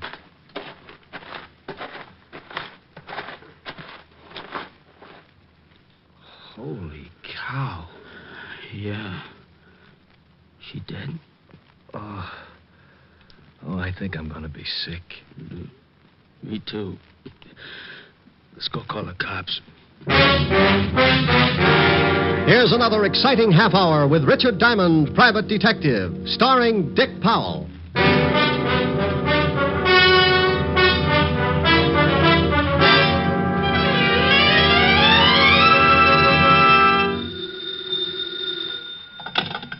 Diamond Detective Agency. If there's a corpse in your cellar and your nerves are a wreck, old Rick to the rescue if you write him a check. Oh, Rick. I don't know what I'm going to do with you. Can I make a suggestion? Please do. Feed me regularly, take me for walks, and be sure that you let me out nights. Some suggestion. You do that for a cat. Hi, Helen. Hi. How are you? No, I don't know. I think I'm a nervous wreck. What from? You remember when you said I ought to take up something to keep me busy in the office? Yes. You remember you mentioned knitting? Oh, no. Oh, yes. I've dropped more stitches than a cross-eyed surgeon. You idiot. I was only fooling. Well, don't laugh. I was making Francis a pair of screaming argyles. Keep with it, Strongheart. You'll win out. Ah, you're darn right I will. Oh, what I said. Darn. Get it? Helen, are you still there? Yes, Rick. Wasn't funny? No, Rick. Okay, come on over. Let's neck. Yes, Rick. Shame on you. Yes, Rick. I'll see you about 8. Oh. You don't sound very happy. That's such a long way off. Give you time to make plans. Bye. Bye. Now, let's see. I gotta take out 1, 2, 3, 5 rows. Yeah, what is it? Rick? Oh, how are you, Walt? Very unhappy. You should see me. I've got to take out 5 whole rows just to pick up one lousy stitch. What? Now, forget it. What are you unhappy about? I'll tell you about it when you get down here. Well, the 5th precinct's 20 blocks. Can't you give it to me over the pipe? I wouldn't ask you if it wasn't important, and I'd rather not say anything over the phone. Okay. Stop making like life-facing Portia. I'll be down as soon as I finish this heel. Heel? Yeah. If you must know, I've taken up knitting. Coming from you, I am unmoved. I don't care if you're building Sergeant Otis a fur-lined money belt. Get down here as fast as you can. All right, Walt. But you'll be sorry when it starts getting cold again, and I won't knit you a sweater to cover your rural blueberry. Oh, now you get over here. Bye, Walt. Getting Walt's goat was a sport with me. Whether he'd admit it or not, he got a kick out of it, too. Sometimes I wouldn't stay on the rib as long as I usually do, but that was only because Walt always starts sounding just a little bit worried. Then I know it's time to lay off and get serious. Now, don't misunderstand me. I never lay off entirely. And I never get completely serious. Those are 2 habits that don't help find the solution any quicker. They just fit you with a mess of ulcers, and you still end up too worried and too serious. I closed my office and headed for Walt's precinct. When I walked in, I spotted Sergeant Otis leaning back in his chair with his number 12s resting on the desk. Oh, hello, Sergeant Otis. Well, how's the big private detective today? Just fine, Otis. How's the flash of the 5th precinct? Just fine, Diamond. How's the big private detective today? You said that. I did? Yeah. Is the lieutenant busy? No, but he's happy. Why spoil it? Otis, when are you going to shine your buttons? What buttons? Oh, excuse me. Gravy stains. Oh. Hiya, Walt. Rick, why don't you leave that poor guy alone? After you leave, he comes running in and cries all over my desk. Otis? He wouldn't shed a tear if he was standing in an onion warehouse watching his grandmother set fire to herself. Yeah, well, give him a rest for a while. I got a big problem I want to talk to you about. All right, Walt, what's on your mind? Well, I don't know quite how to give it to you. It isn't strictly kosher for the police force to go around asking for help. Now, wait a minute. I don't want any apology routine. If you want a favor, you came to the right boy. You know that goes without saying. Yeah, I guess I do. But well, this is a pretty big favor, Rick. The commissioner's on my back, and so is everyone else that's got anything to do with this city's government. Oh, sounds rough. What did they do? Find out you were hiding a chimpanzee in a cop's uniform, calling him Sergeant Otis? Oh, now be serious for a second, Rick. All right, if you'll just get to the point. All right. I guess you've been reading about these homicides you've been having for the past 3 weeks. Oh, yeah. Pretty messy. Well, the powers that be say salve them or turn in my badge. Oh, well, now, wait a minute. Don't they know that this is the toughest kind of a killing? The killer's obviously got a lot of screws loose, and a maniac doesn't need a motive to kill. Don't those swivel chair bigwigs know that a crime without motive is the toughest job in the world to crack? Sure, they know all that, but the public and the press is yelling its head off, so the pressure's on. Yeah, well, what do you want me for? You've got one of the best departments in the state. When you were on the force, it was the best department in the state. Now, you stop that. Then stop twisting my arm. What do you want? I want help. I've got to crack this case by next week, or I'm out of my ear. You're the best detective we had on the force, and you're the best private gumshoe in the city. Well, now, that's real nice. Will you stop that clowning? Okay. What about these killings? Each time they find some dame looking like the last of a hamburger sale... Excuse me a second, Rick. Yeah? Lieutenant? No, this is Oliver Dragon. What do you want, mallet head? We just got a report from a guy out in the River Road. Another one of them butcher's killings. What? Yeah, some dame all hacked up and lying beside the road. Okay, get the car out. I'll meet you downstairs. Oh, did you hear that, Rick? Uh-huh. Well, come on. You want me along? Of course. I can brief you about the whole setup on the way over. I don't know whether it's such a good idea to get mixed up in this or not. Why not? Well, it looks like anybody who gets close to this killer doesn't have much of a future. Well, you can't live forever. Oh, now, aren't you the sweet one? No, that's not what's worrying me. Well, what is that? Now, when I go out, I want a nice, comfortable place to lie down in. The way this nut goes to work with a knife, I might end up in a meat locker.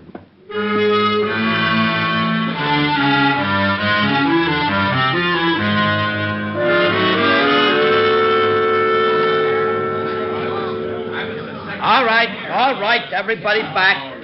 Go on through, Lieutenant. Show him your biceps, Otis. Ah, you comic. How did all these people get out here? This is 10 miles from anything. Someone must have heard me call the police. When I left the phone booth, the whole crowd followed me out here. Who are you? My name is Ed Cody. Me and my friend here found the body. Where is it? Right over here, Walter. How does it look? The way you thought it would. Now you see what I'm up against, Rick. This is the third killing like this in 3 weeks. Yeah. Oh, I don't feel too good. Let's walk over this way. Yeah. Cody, you and your friend come along. We'll want to ask some questions. Yeah, okay, Lieutenant. Well, whoever the guy is that's pulling these murders, he's a complete lunatic. Are they all like that, Walt? You should have seen the last one. Hey, how'd you guys happen to spot the body? Well, I saw it first, and I told Ed here. Yeah, we were just driving along when Mac spotted something lying beside the road. I stopped the car and we got out. When I saw what it was, I left Mac here and went back to town to call you. What's your full name, Mac? McCarthy. John McCarthy. Okay. What are you doing, Rick? Oh, looking at the road. That's your car up there, Cody? It's Max. I was just driving. Now, you went ahead how far before you stopped? Well, about 20 yards. You won't find much, Rick, even if the road is soft. Their car and then the other one would have blocked out the killer's tracks. Hey, maybe he didn't use a car. Maybe he walked her out this way and then killed her. No, this place is 10 miles from anything. He drove all right. This crowd has ruined any footprints for sure. Oh, here come the boys. Come on, Rick. As soon as they start examining things, we can get back to the station. Yeah, I want to go through the whole file in the last 2 killings. You won't find much. A change of reading never hurt anyone.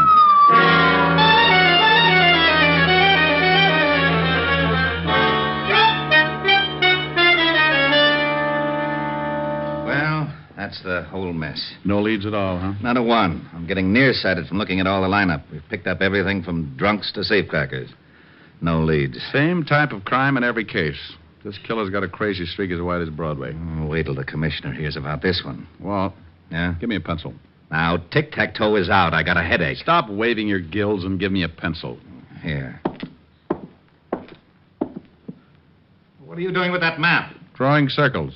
Now, you stop that. That's the scale of this city, and I don't want it loused up by your doodling. Look at that. So you make a dandy circle. Well, thanks. What's it for? How should I know? You drew it. Drew what? The circle. Wasn't that a little foolish? Of course it was. That's what I'm yelling about. Well, that's bad for you. What is? Yelling. I know it. I thought you said you didn't know. Know what? About the circle I just drew. What circle? The one on the map. That's what I was yelling about. Well, why? You didn't draw it. I know I didn't. You did. What for? How should I know? You're a policeman. What in blazes has that got to do with it? You were a rookie, weren't you? Of course I was. You worked your way up to sergeant and then head of homicide, didn't you? You know very good and well I did. Wasn't it a little tough? You bet it was. I pounded a beat for 4 long years. I did it by the sweat of my brow. Now, wait a minute. How did we get into this? You asked me about this circle I drew. I did? Yes, Walt, but you didn't know what it was for. Oh, yeah. Well, what is it for? For you. You like it? Ah, it's not bad. Oh, I knew it. I knew it. You lowlife, you conniving, dirty, underhanded louse. You always do this to me. I think you sit around nights and pull the wings off of flies. Moths. All right, moths.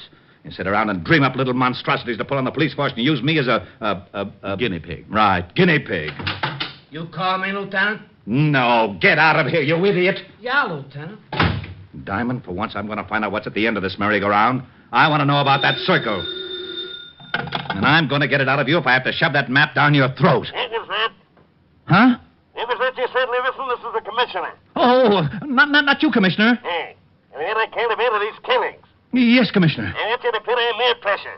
Yes, Commissioner. What have you done about the latest one? Well, I just went out and looked at the body. Well, that is my man. Yes, but leg enough. But... giving you fag, Annie. I have accent and plenty of it. But... Your motor's running. You shut up. Eh? Oh, no, Commissioner, somebody else. All right. But if I get some action in the next 24 hours, you're going to be plenty sailing. Yes, sir. Now get busy on it, and I'm not kidding. Get busy. Yes, sir. Who was it? I am not talking to you. Don't you want to know about the circle? No. Fine.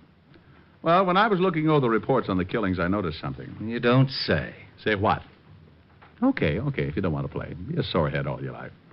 Well, I noticed that all of the killings, including the one we looked at this afternoon, were within at least 10 miles of each other. And the first one, this one right here, was exactly in the opposite direction from the last one. Bully for you. No, it's nothing. Well, using the first and last homicide for the edge of the circle, we find that the other killing also falls within the sphere. Okay, so what? Getting interested? Well, the girl this afternoon had been dead for about, 14 hours, wouldn't you say? Yeah, but the coroner can come closer. Well, about, anyway. In the other two cases, it says that both girls were killed about 3 in the morning. If the last one was dead 14 hours, she comes close to that time, too. Okay. What does that prove? Not a thing. But it's something to go on. This is a wild one, Walt. But let's say that our killer started off with his victim somewhere, within that circle. To drive 5 miles, half the distance of the circle, it would take him, about... 15 minutes. 15 minutes. Now, that means he left his starting point around 2:45.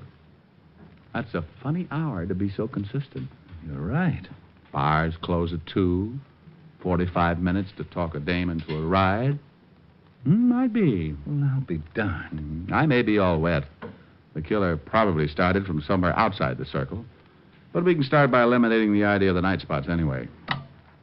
Yeah, Lieutenant. Send out a 508 and get everybody in here. I want to check on all the night spots from, 45th Street and Broadway at the center of the circle. From 45th Street and Broadway for 10 miles in every direction. Yeah, Lieutenant. Now, that means cafes, bars, bowling alleys, anything that stays open until 2 or after, and step on it. I hope we're right. So do I. I don't like walking on eggs. Then sit down. Who knows? You might hatch something. NBC is bringing you Richard Diamond, Private Detective, starring Dick Powell. Walt found out the name of the last victim, and the family supplied us with a picture. Her name is Martha Kirk, and they knew nothing of her whereabouts the night of the murder. You can't really appreciate a police department until you really see them in action. Inside of 2 hours, Walt had every dive, bar, and night spot in the 10-mile circle tagged. They spread out, one man to every 5 blocks, each with a picture of the 3 murdered girls. Because it had been my idea, Walt wanted me to swim with it and maybe sink. I took a little section from 48th Street to 46th Street, and by late afternoon, I'd covered most of the likely prospects. Yeah, you guessed it. The bottom of the barrel was coming up fast, and it was emptier than a ballpark during a thunderstorm. No one had ever seen the 3 victims. The last spot on the list was a bowling alley. I walked in and spotted a cocktail lounge, and when I climbed up on one of the stools, a bartender with a head that should have been out on the alleys walked up to me. Yeah, what'll it be? Oh, how about a glass of milk? Glass of milk? Think you can stand it? Well, if you're worried, water it a little. I don't want to pass out on you. I get him. He made it funny. So did your family. You're looking for trouble? Only if I get pushed. I'm looking for information. First door on the left. Yeah. Ever seen any of these girls before? What are you, a cop? Well, let's just say I'm nosy, and I've got a badge to keep me in the spirit of things. Oh, why didn't you say so? Let me see. All right. Here's the first one. No. I ain't never seen her. How about this one? And this one? No. Hey, wait a minute. Sure, I know. This one comes in here about twice a week. Was in last night. Gets lushed up and cries about how tough her family is on him. Let's see, her name is... Kirk? Yeah, Martha. Martha Kirk. Nice looker. She was. Huh? Did she ever come in here with a man? No, but sometimes she leaves with one. Same guy every time? Nah. Do you remember her leaving with a man last night? Hey, yeah. Come to think of it, she did. What time? About 2:15. We stopped serving at 2. Right on the dot, that we do. Oh, that you do, yeah. Okay. Think you'd know the guy if you saw him again? Sure, he comes in a couple times a week, too. I seen him pick up a couple of strays. I guess you call him a wolf. Yeah, with a hatchet. Huh? Forget it. Where's your phone? Right over there. Hey, here. Use a slug. It's on the house, officer. Thanks. I hope nothing's happened to Martha. She was a rotten drunk, but a wonderful kid. Oh, she was, huh?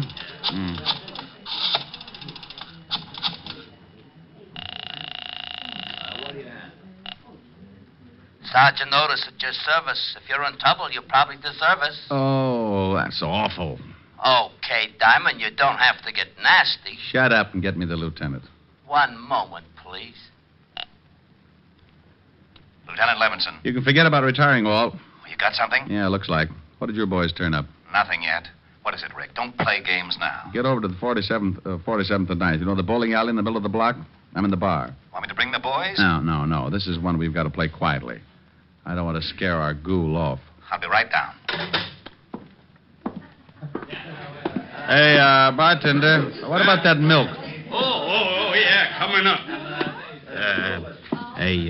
Is it going to be a pinch? There is, Buster. There certainly is. Walt romped in about a half an hour later, and he talked with the bartender. He finally looked satisfied. He had to, because it was the only lead that had turned up. We told the bartender to tip us if the guy showed again, and we sat down to wait. Maybe my rabbit's foot started thinking it was back with the quartet, because around 1 o'clock it started kicking. The bartender gave us a nod just as a big guy wandered in and sat down at the bar. He weighed in at about 220, and his clothes were sloppy. He ordered a drink and started eyeing a cute little number sitting at the other end of the bar. Let's take him. Now, hold it, Walt. He's making a pitch. What? The dame at the end of the bar. So he's making a pitch. What do you want him to do? Wait around till he takes her out of here? Maybe you'd like to help him sharpen his axe. Look, if you haul him in now, you'll have to beat it out of him. You want him to pick the dame up? Is that against the law? Arrest me. Oh, stop your clowning. You'd rather catch him with the goods, wouldn't you? Yeah, but... Now, don't start that again. You butted the commissioner to death. Just relax. Maybe you can pick up a few pointers. Our big boy moved all right up to the seat next to the cute little girl. She was under full sail and didn't seem to mind at all. He landed at 1:15. At 1:30, he'd established a firm beachhead, and by 2 o'clock, there was a flag raising. Okay, he scored. The joint's closing. And they're leaving. I'm going to tail him. How? He's probably got a car. He'd spot you sure if he takes her out to some lonely place. How do I know? You put in a call, throw a dragnet around this area for 10 miles. I'm not going to let you. If he gets away with that girl, he may kill her. Look, Walt, I promise you he won't get into that car unless I can stick with him. Come on, we'll both stick close to him until I can think of something. We followed the man and girl outside and walked a few yards behind, making like we had a little load on. They headed for a big parking lot, and that's when I got the idea. The parking attendant was just walking up to him when I stumbled forward. Hey, boy. Rick, what are you doing? Stay with me, Walt. Yeah, mister? Sonny, I'd like to have an automobile, please. Hey, just a minute. I was here first. Sure, honey. Don't let him get away with it. Yeah. Oh, look, old man. My friend here's late getting home, and he's got a wife that's 10 feet tall. You mind if I get my car first? No, go ahead. Someday. No, relax, honey, relax. We're going to take a little drive, huh? Yeah. Okay, mister, let's see your ticket. Well, I got it here someplace right in my pocket. Come on, we'll walk up. I know where the car is. Okay, but you got to have a ticket. Rick, what's going on? Keep walking. Hey, I thought you was loaded. Keep going with the police. You what? That's right. Well, what's wrong? Which one is that guy's car? You mean the guy back there with the dame? Yeah. Well, he gave me his ticket. Oh, it's right over there, the coupe. Rick. Come on. I'm going to climb in that trunk, and you're going to get in your car and tail us. But stay far enough behind so that he doesn't spot you. Okay, but I think you're crazy. Is the trunk open? Yeah. I'll get going. Well, they'll see me coming back. Well, then tell him you forgot something in the bowling alley. I passed out in my car. All right. And, son. Yeah? Don't let on that anything happened. We think that man is a killer. Oh. I squeezed into the trunk and waited. About 2 minutes later, the lovebird showed up and got in the front seat. Oh, very much. I rode like that for about 15 minutes, and it wasn't bad until we hit the dirt road. Then my inside started bouncing around like a pound of rice in a wind tunnel. We drove for about 10 minutes more and came to a stop. I raised the trunk just enough to get some fresh air and listen. I didn't want to climb out because they'd feel the movement up in front. I was sure they could hear my breathing. Oh. we'll be stopping for? I thought maybe that... Huh? I wanted to look at the pretty scenery. Well, how can you? So dark. It's pretty low. I can see you, baby. Dad? Mm-hmm. Wow. You're nice.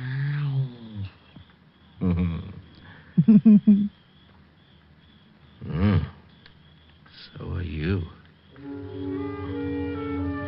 It went on like that for another 5 minutes, and I started thinking I'd picked the wrong guy. Then the conversation changed. What's the matter? What's so funny? Don't you know? No, and I don't like the way you're acting. Women. That's what's funny. All the same. Huh? Like my wife. She was like all the other women. Hey, let's get out of here. You're talking funny. Funny, yeah. See a man and you like him, any man. You're all alike. Now you stop that. I just came along Now because... come here. No! You let me go. You ain't no different. Come here. No!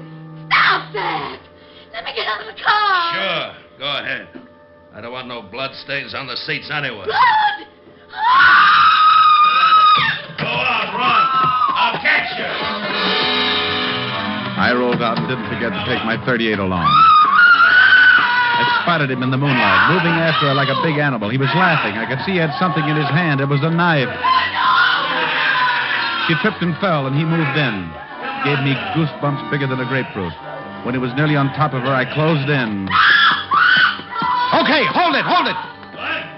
No! You shut up. Drop the knife. I'll kill her. I'll kill her like the rest of them.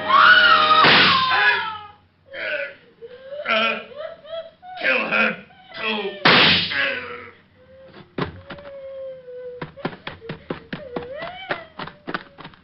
You all right? Oh. I'm glad you got here. All right, now just take it easy. It's all over. It's all over. Are you sure you're all right, honey? You know something? No, what? I think that man is crazy.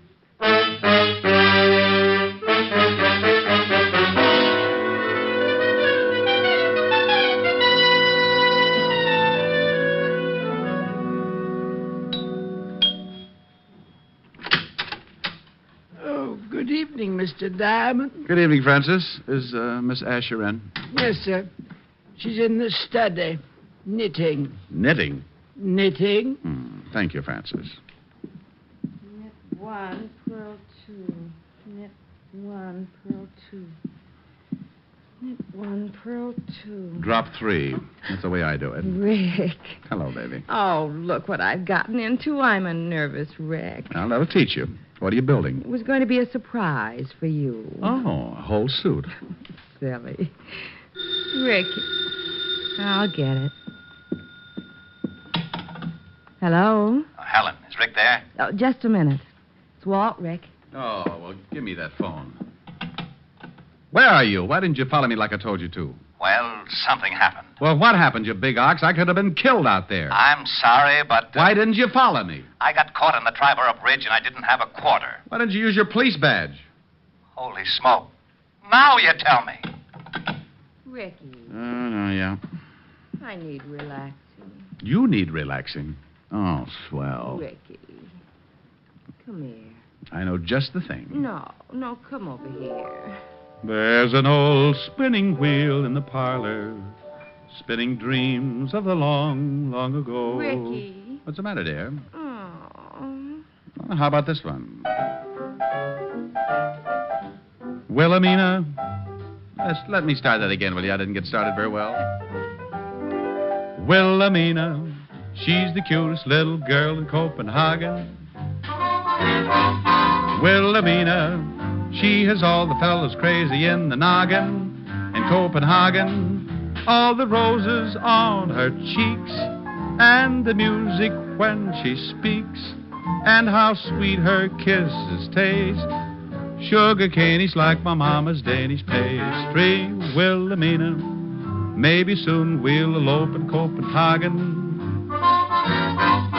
Wilhelmina, we'll share everything, including my toboggan. In Copenhagen, all the other girls say no, but Wilhelmina, she says nine. All the boys call Wilhelmina Willie, but I call Wilhelmina mine. Well, now, how did you like that, huh? Well, it was wonderful, but where did the orchestra come from? Oh, the orchestra? Did you like it? Mm-hmm. No, don't knock it. Rick, Hmm? I told you I needed relaxing. Oh, well, how's this? Rag mop.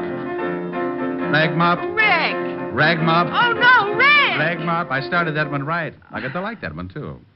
You can sing later. Oh, all right. Now, what is it, little baby? Come here.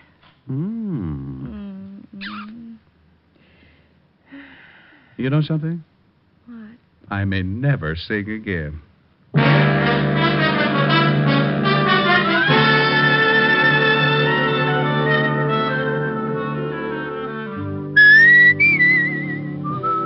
You have just heard Richard Diamond, Private Detective, starring Dick Powell. Lieutenant Levinson was played by Ed Begley, who soon will be seen in the MGM production Stars in My Crown. Also in the cast were Virginia Delvey, Wilms Herbert, Lorene Tuttle, Bill Conrad, Peter Leeds, and Jack Crucian. Music was under the direction of Frank Worth. Tonight's show was written by Blake Edwards and directed by Warren Lewis. Dick Powell currently may be seen in the motion picture version of the best-selling novel, Mrs. Mike. Look for the private life story of Dick Powell, Pieface and the Private Eye, in the May issue of Movie Stars Parade on your newsstands now. This is Eddie King inviting you to be with us next Wednesday at this same time, when we will again bring you Dick Powell as Richard Diamond, Private Detective. Dimension X, from the annals of science fiction, a new radio series about men and science and a future destiny. Saturday on NBC, here, Dimension X.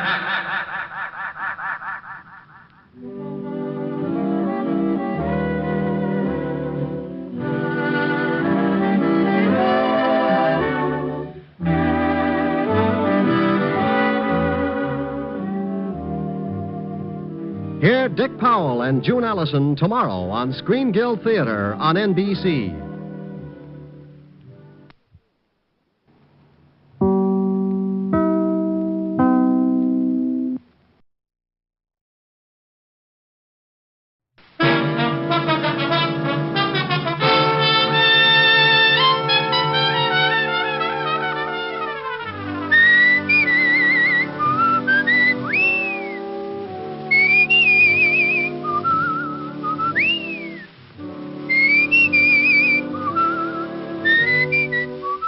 The National Broadcasting Company presents Dick Powell as Richard Diamond, Private Detective.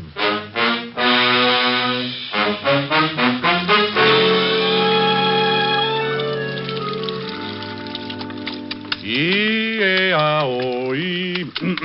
E-A-O-E-A.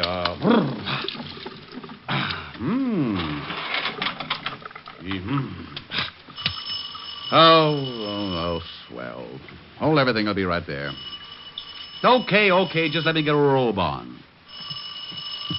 Coming. Yes.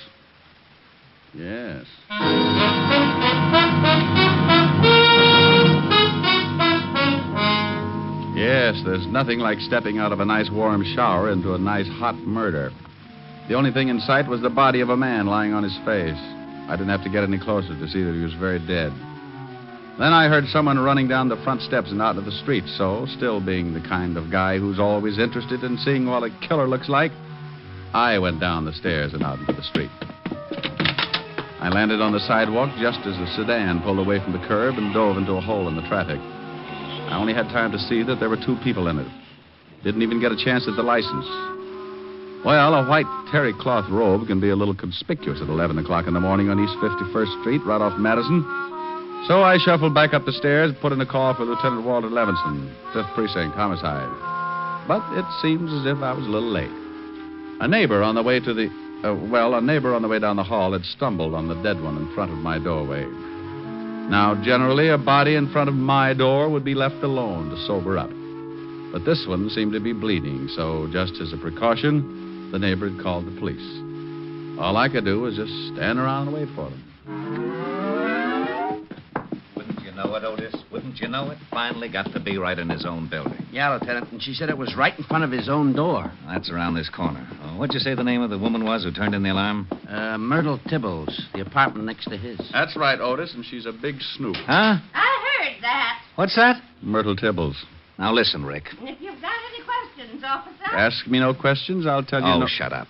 Otis, go question her. Me? Yes, you. Go ahead. I know plenty. I can tell you about that Mr. Diamond there. Lady, I know everything you're going to say, and a lot more. Oh? Then come in, Captain. Hey, did you hear that, Lieutenant? Get in there, Sergeant, and question the big lady. Yes, sir. Snoop, eh? Well, Rick?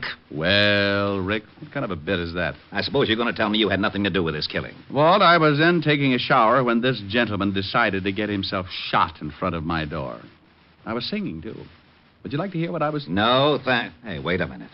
If you were in taking a shower, how did you know he was getting himself shot? He rang the doorbell first. Oh, sure. He wanted to let you know there was going to be a murder. Listen, Blubbermouth, I was taking a shower.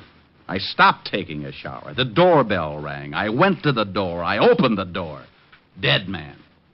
I ran down into the street after the killers. What about the shots? I didn't hear any. Must have used a silencer. Well, you say you ran after the killers. Was there more than one? 2. I don't know who pulled the railroad trigger, but I chased 2 people down into the street. Did you recognize them? No, they didn't leave any calling cards. Descriptions? Man and woman. Now, that's helpful. License number? Too fast. Got lost in traffic. In other words, all you noticed about them was a little less than nothing. I'm surprised you didn't forget and leave your head hanging in the shower. Yeah. Oh, now, by George, Lieutenant, that was a real dandy, that was. Oh, cut it out, Rick. Come on, let's take a look at the corpse. Well, have you forgotten? You just sent it in to question Myrtle Tibbles. Not Otis, I mean this one. You better be specific. I've known a lot of coroners to get pretty confused when Otis was covering a homicide. Some kind of a messenger. Yeah. Band on his cap says Speed Messenger Service. Here's his receipt book. Only one entry. Richard Diamond, Apartment E, 53 East 51st Street. Nothing else. Would you want any more? I'm honored. Now, what the devil could he have been delivering? The reason he got shot, probably. Huh? Yeah, Myrtle. Lieutenant. Yes, Sergeant. Go ahead and ask him, Otis. Oh, no. Yeah, young love. Myrtle, Miss Tibbles wants to know if it's all right if I stay for lunch. Why, I think that would be real nice, Sergeant. How long do you think it will take? How long, Myrtle? Not long. Well, that's fine.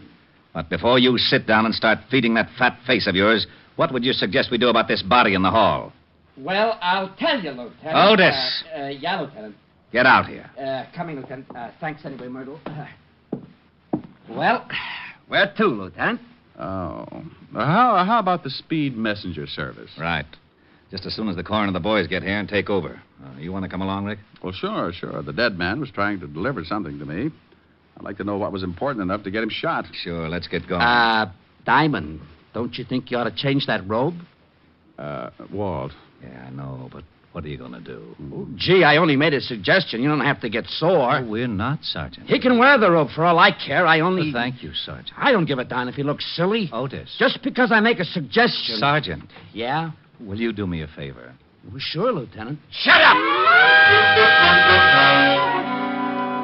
So while Walt tore Otis to pieces, I did a quick change. And when the coroner arrived, we climbed aboard the squad car and headed for the main office of Speed Messenger Service. While Walt was getting the address from headquarters in the car radio, Otis sneaked on the siren. So in less than 10 minutes, we pulled up in front of a building at 31st and West End Avenue and barged in. You on duty here, miss? Yeah. Trouble? What makes you think there's trouble? When a cop car pulls up in front and you two jump in here like a couple of bill collectors, it figures. Trouble, see? A woman's intuition. Wonderful, simply wonderful. Tell me, dear, did your service send a messenger over to 53 East 51st Street, Apartment E? About an hour ago. Why? What was he supposed to deliver? I don't know. I don't remember that good, see? Oh, well, try. I don't get this. What's wrong anyway? Well, dearie, your messenger ain't anymore. Yeah, shot to death. What? Now try to remember what it was Mr. Cartwright! Hey, sister. Well, let her get Cartwright, Walt. Maybe he can tell us something. Yes, now what in the world? Mr. Cartwright, Johnny, he's dead. Dead? The Those are police officers, see? They said he was shot to death. No, just be calm. Let me get this straight. But I told you, see, it's Johnny. All right. Now go in the back. Get a drink of water or something. Yes, sir, but I just can't believe it. I am Mr. Cartwright, gentlemen. Well, that's nice. Are you in charge here? I am the manager. Now, what is this about one of our messengers being dead? That's right. You any idea what he was delivering to 53 East 51st this morning? Well, why, no, but it should be in our record book. You'll have to forgive Miss Ogilvy. She gets very emotional. Does she? Well, let's see the record book. Oh, it's right here. Here you are. Now, let's see. There. It was the first delivery this morning, as you can see.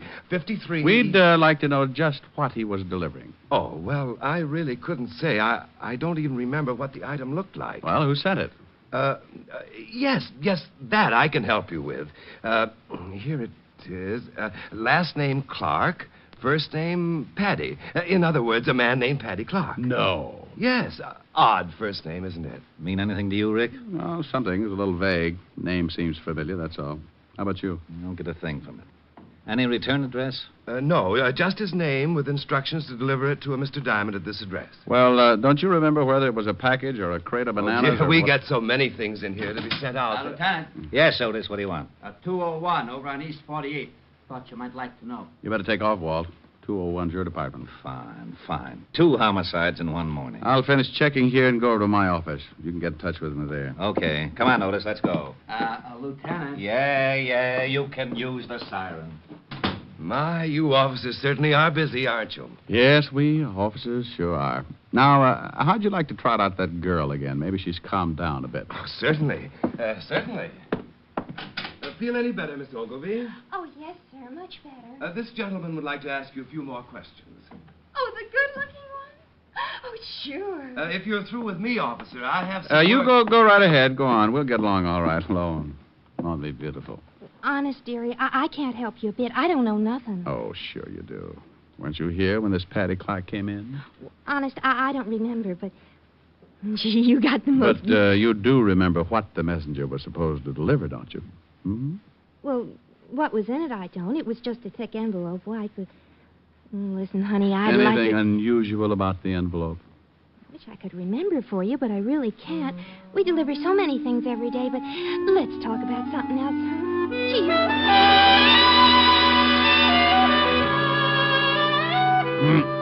Well, after all, there was no reason in the world why she should remember one particular envelope, so...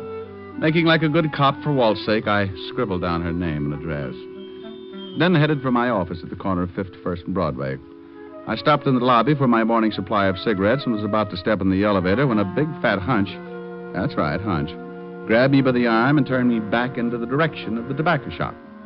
That's the place I've been stopping at every morning for the last 6 years.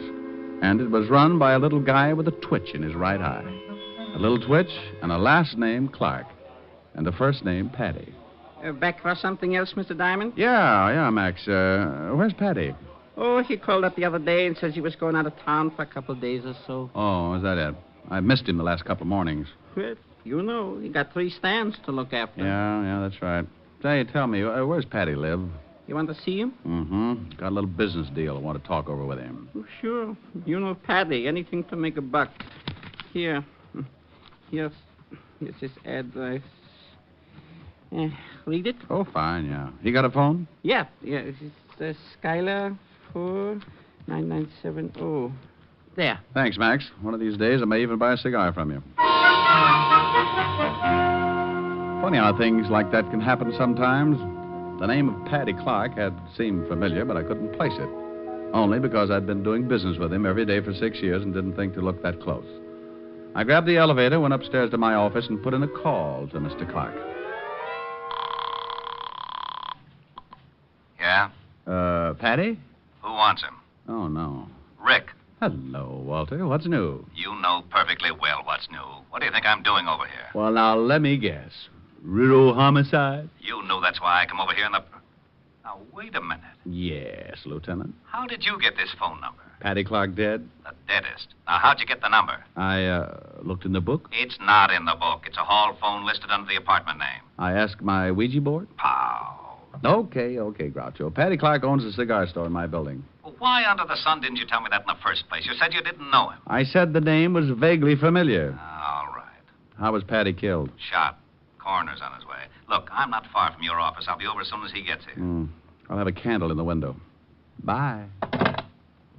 To the happy people.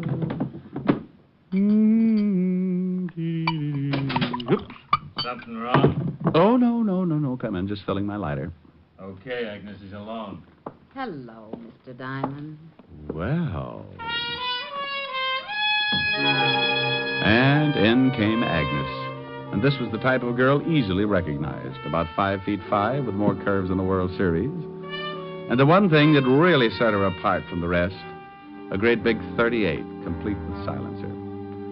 Her boyfriend took out a cute little .45 and leaned against the door, while Aggie swayed over to my desk like a mull cobra. All right, Diamond. Let's have the envelope. Honey, could you point that thing the other way? My skin is beginning to crawl out of my shirt.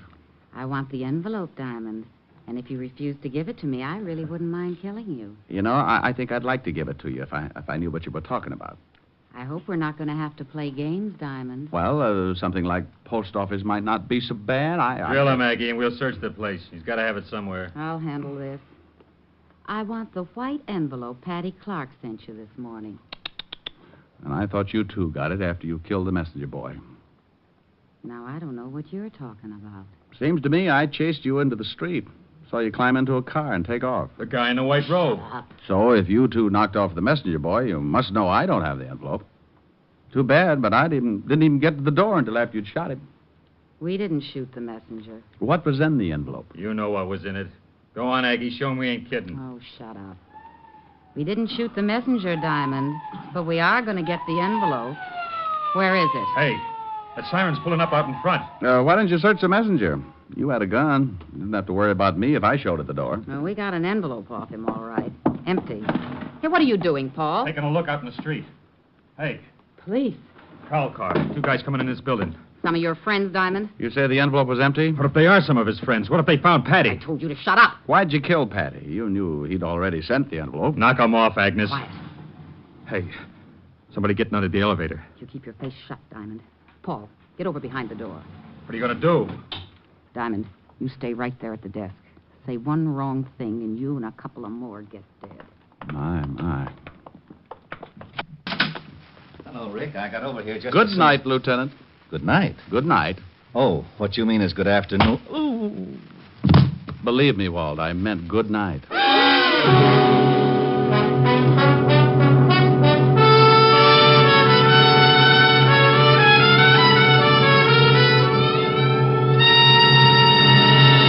NBC is bringing you Richard Diamond, Private Detective, starring Dick Powell.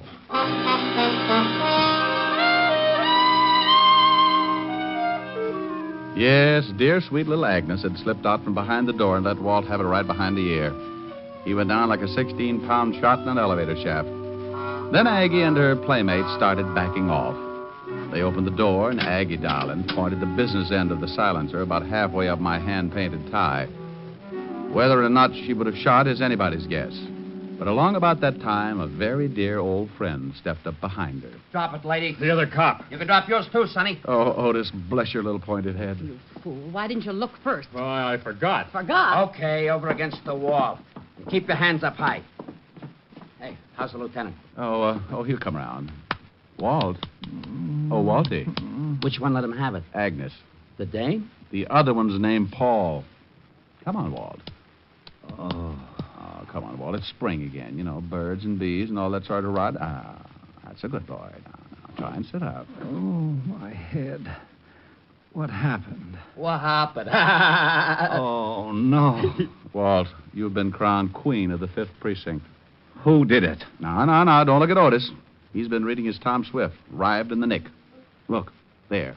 Huh? Them? Them. And Otis? Saved the day. What did he do? Wander in without his collar and scare them to death? Agnes, she's the one with the sweater. Agnes crowned you. Look, where did these two figure, huh?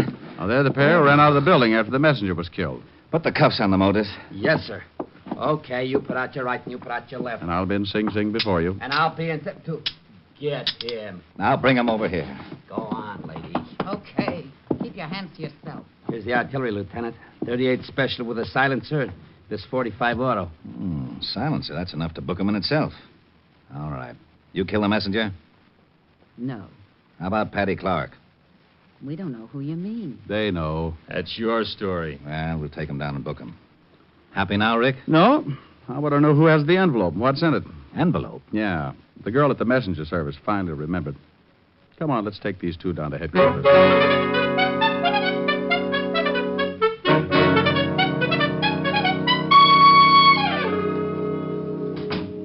Well, they're still not talking. Did you find anything in the files? Both have records. Guy's Paul Barrows. Agnes is his wife. One conviction apiece, May 1938, suspicion of passing counterfeit money. Uh-huh. Convicted, did time, parole.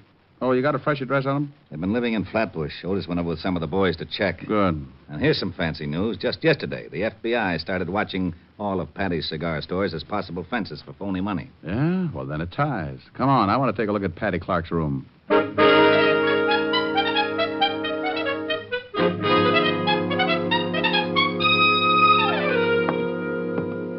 Patty was lying right there beside a couple of bags he'd packed for the trip. Oh? 4 slugs in the chest, no struggle. Anybody in the building hear the shots? No, and the 38 your little girlfriend had wore a silencer, remember? When did the coroner say Patty was shot? About 6 this morning. What's that? Oh, a little address book. Patty must have used the speed messenger service more than once. Look, see here? Here's the address and phone number. Now, Walt, let's go over and take a look at Agnes and Paul Barrow's place in Flatbush. See what Otis has found out.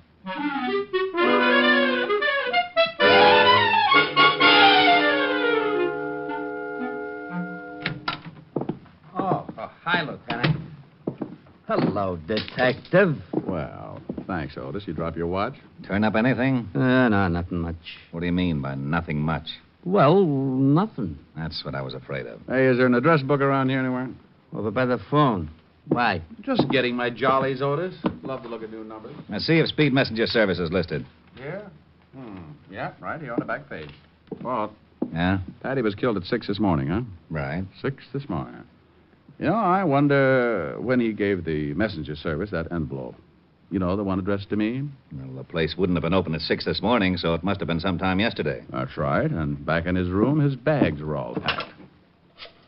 Well, I think he wanted to make sure he'd be out of town before I got that envelope. I'm way ahead of... Hello, Henderson? Levinson. Plan any plane or train reservations for Patty Clark? Well, if you didn't, I'll show you where I keep that bottle of lighter fluid in my office. Does that include me, too, Diamond? There's only one bottle, Otis. Rick, Patty had tickets for a plane to California and then a boat to the Philippines. Well, I'll lay you even money that Agnes and that Paul character didn't knock off the messenger or Patty Clark. What? All they wanted was that envelope. Envelope? That's why they came after me, and Patty didn't have it. No? Then who has? Otis, stop sneaking up. Now, Rick, what about the counterfeiting angle? Otis, go over and check on the speed messenger service. See if anybody could have pilfered that envelope and put another in its place or something. And be sure to call me. Why don't we do that? On account of we're going back to the precinct and talk to Agnes Barrows.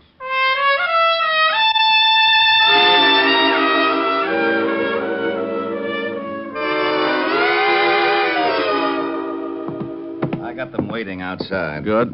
And here's something you like. Ballistics says the .38 your Aggie was carrying is not the gun that killed Patty Clark or the messenger. Swell. Okay, show them in. Hello, Aggie, darling. I'm sorry I didn't shoot a hole in your head. Isn't she a doll? What do you want out of us? We ain't got nothing to say. We'll see. Now, we know that Patty Clark was fencing counterfeit money for you two. Now, ain't that peachy? Walt, get the phone. Yeah. Hello? Lieutenant, I'm down to Speed Messenger Service. Well, congratulations, Otis. We thought you'd get lost. Walt, let me talk to him. Sure. Otis? Yeah? Mr. Cartwright there where I can talk to him? He's right here. He isn't? Yeah. No. He's right here. Well, if Cartwright isn't there, put the girl on. Cartwright is here. He's standing right next to me. She isn't? She? No, he. Cartwright say he. Can't you get anything straight? They've skipped? Huh? Whole place cleaned out? No, there's plenty of people. Oh, now, wait Hold the phone a second. They've skipped, Walt. I'll pull out a general. Skipped? Why, those dirty... Oh, shut up. Didn't you hear? Didn't you hear what he said? They skipped. How do you know? You're going to take his word? Henderson, put out a general on Cartwright and his girlfriend. That dirty, no-good, double-crossing Cartwright. Look, kiddies, that guy's framed you two from the very first. Why don't you talk? The state will make it easier for you. Agnes? I don't know. Sure, tell him. We've been getting the runaround ever since he got us in this deal. Hello? Okay. Okay. Hold it, Otis. But, I said hold it. Go on, Agnes. Well, I don't know whether Cartwright killed him or not, but Paul and me sure didn't. What about that envelope that Patty Clark sent to me? What was in it? Counterfeit dough. Some of the stuff we made with Cartwright. Why send it to me? Oh, because Patty got sore at Cartwright and wanted to blow the racket wide open. He was crazy to send it through the speed messenger service. Sure he was. Yeah, I think I get it now. When Cartwright found it out, he killed the messenger and had you two there just to make it look like you'd done it. Sure, the lousies. Otis. Hey, listen, how long can a guy hold Otis. You want to be a hero? Huh? How close is Cartwright standing to you at this minute? He's about a foot away. Well, just reach out and slap the cuffs on him. Really? Yeah, and something else, Otis. What? You may use the siren all the way home.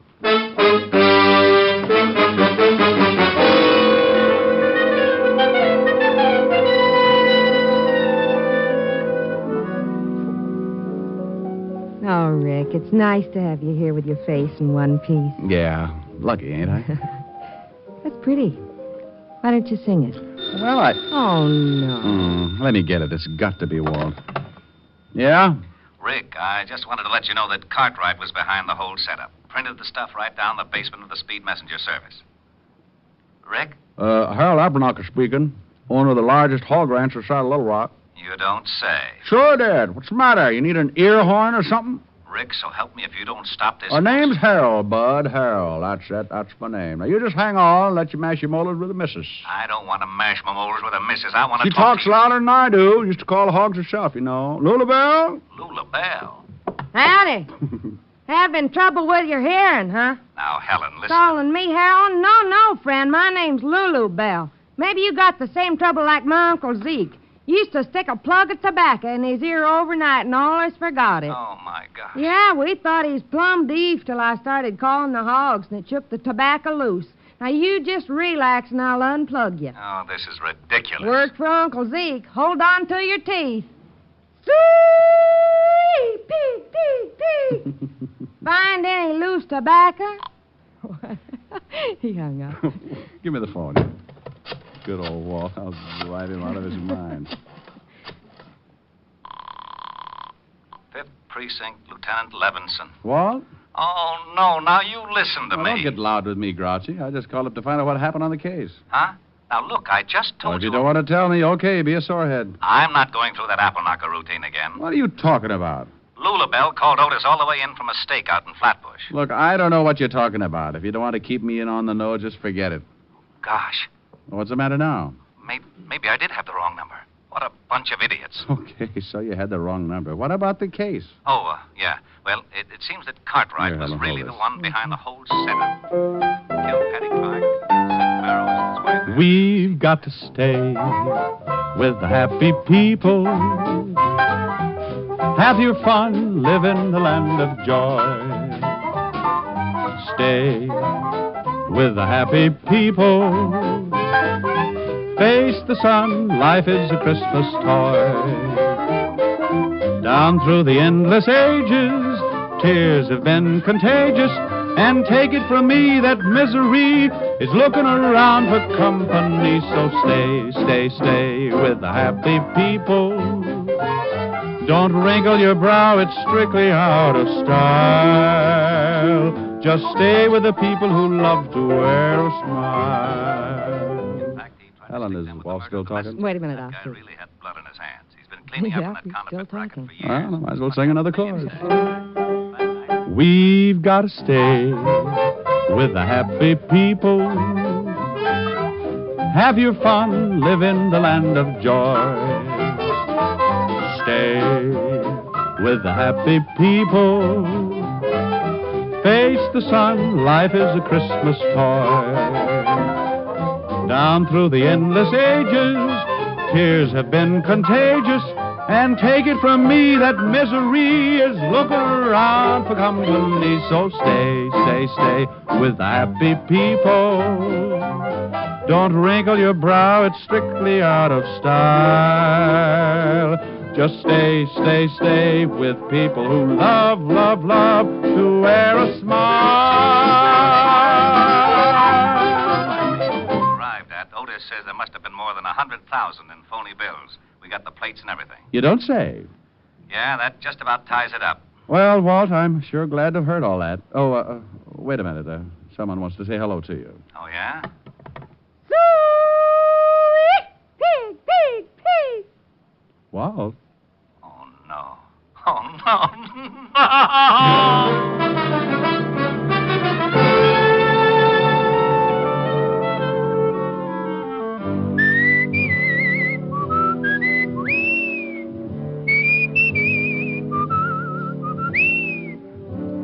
You have just heard Richard Diamond, Private Detective, starring Dick Powell.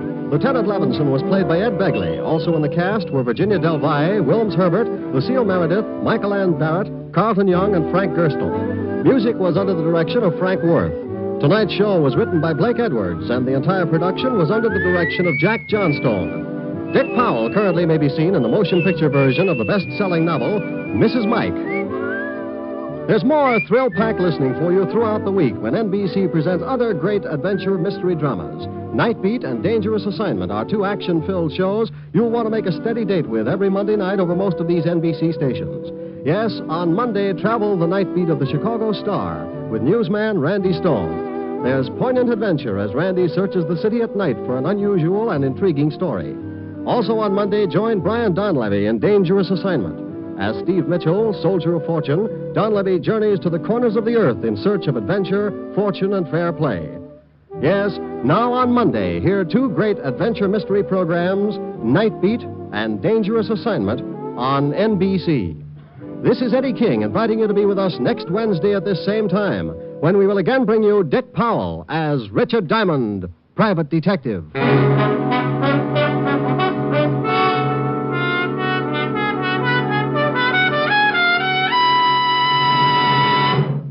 Screen Guild Theater stars Ginger Rogers tomorrow night on NBC.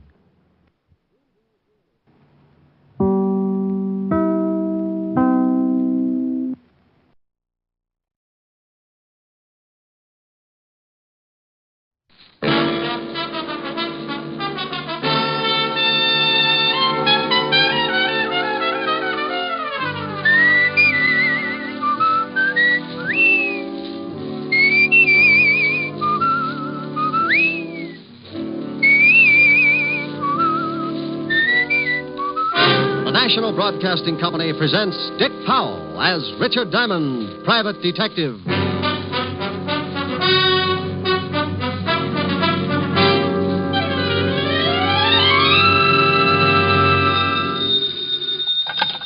Diamond Detective Agency, a corpse in every plot. Oh, Rick, that's awful. I know, Helen, but my sense of humor's out of gas. Aw, what's the matter? No business? Not for a week. If a client walked in now, I'd probably swear it was an hallucination and referred to Bellevue. Walt's been trying to get you. He called here about 5 minutes ago, said it was important. I just got in the office. I'll give him a call. Am I going to see you tonight? You know it. Me and my empty wallet will be glad to stop over for dinner. Well, I'll have Francis fix something healthy. Tell him to cook some money. I'll see you around 7 then. Don't forget to call Walt. Bye. Bye. That Irish eyes are smiling, sure it's flying on in May. Lieutenant Levinson, homicide. Oh, you want to talk to me, Fatty? Rick? How many people called you Fatty? Where the devil have you been? I called you at your apartment all morning. Helen just told me I slept late. Well, why didn't you answer your phone? Rent was due. Could have been a trap. Can you come down here? Well, if it's important, I can come down. But if a potential client gives up because he can't find me, I may have a crying jag all over your office. I'll stock up on hankies. I wouldn't ask you, Rick, but it is important, very. Well, don't sound like the last course of Gloomy Sunday. I'll be there. Relax. I knew Walt was on the level because every time he thought something was important, he came on in a higher register and began to sound like a harp. Well, I closed the office, set the bear trap in front of the door in case of a client, and left a box lunch.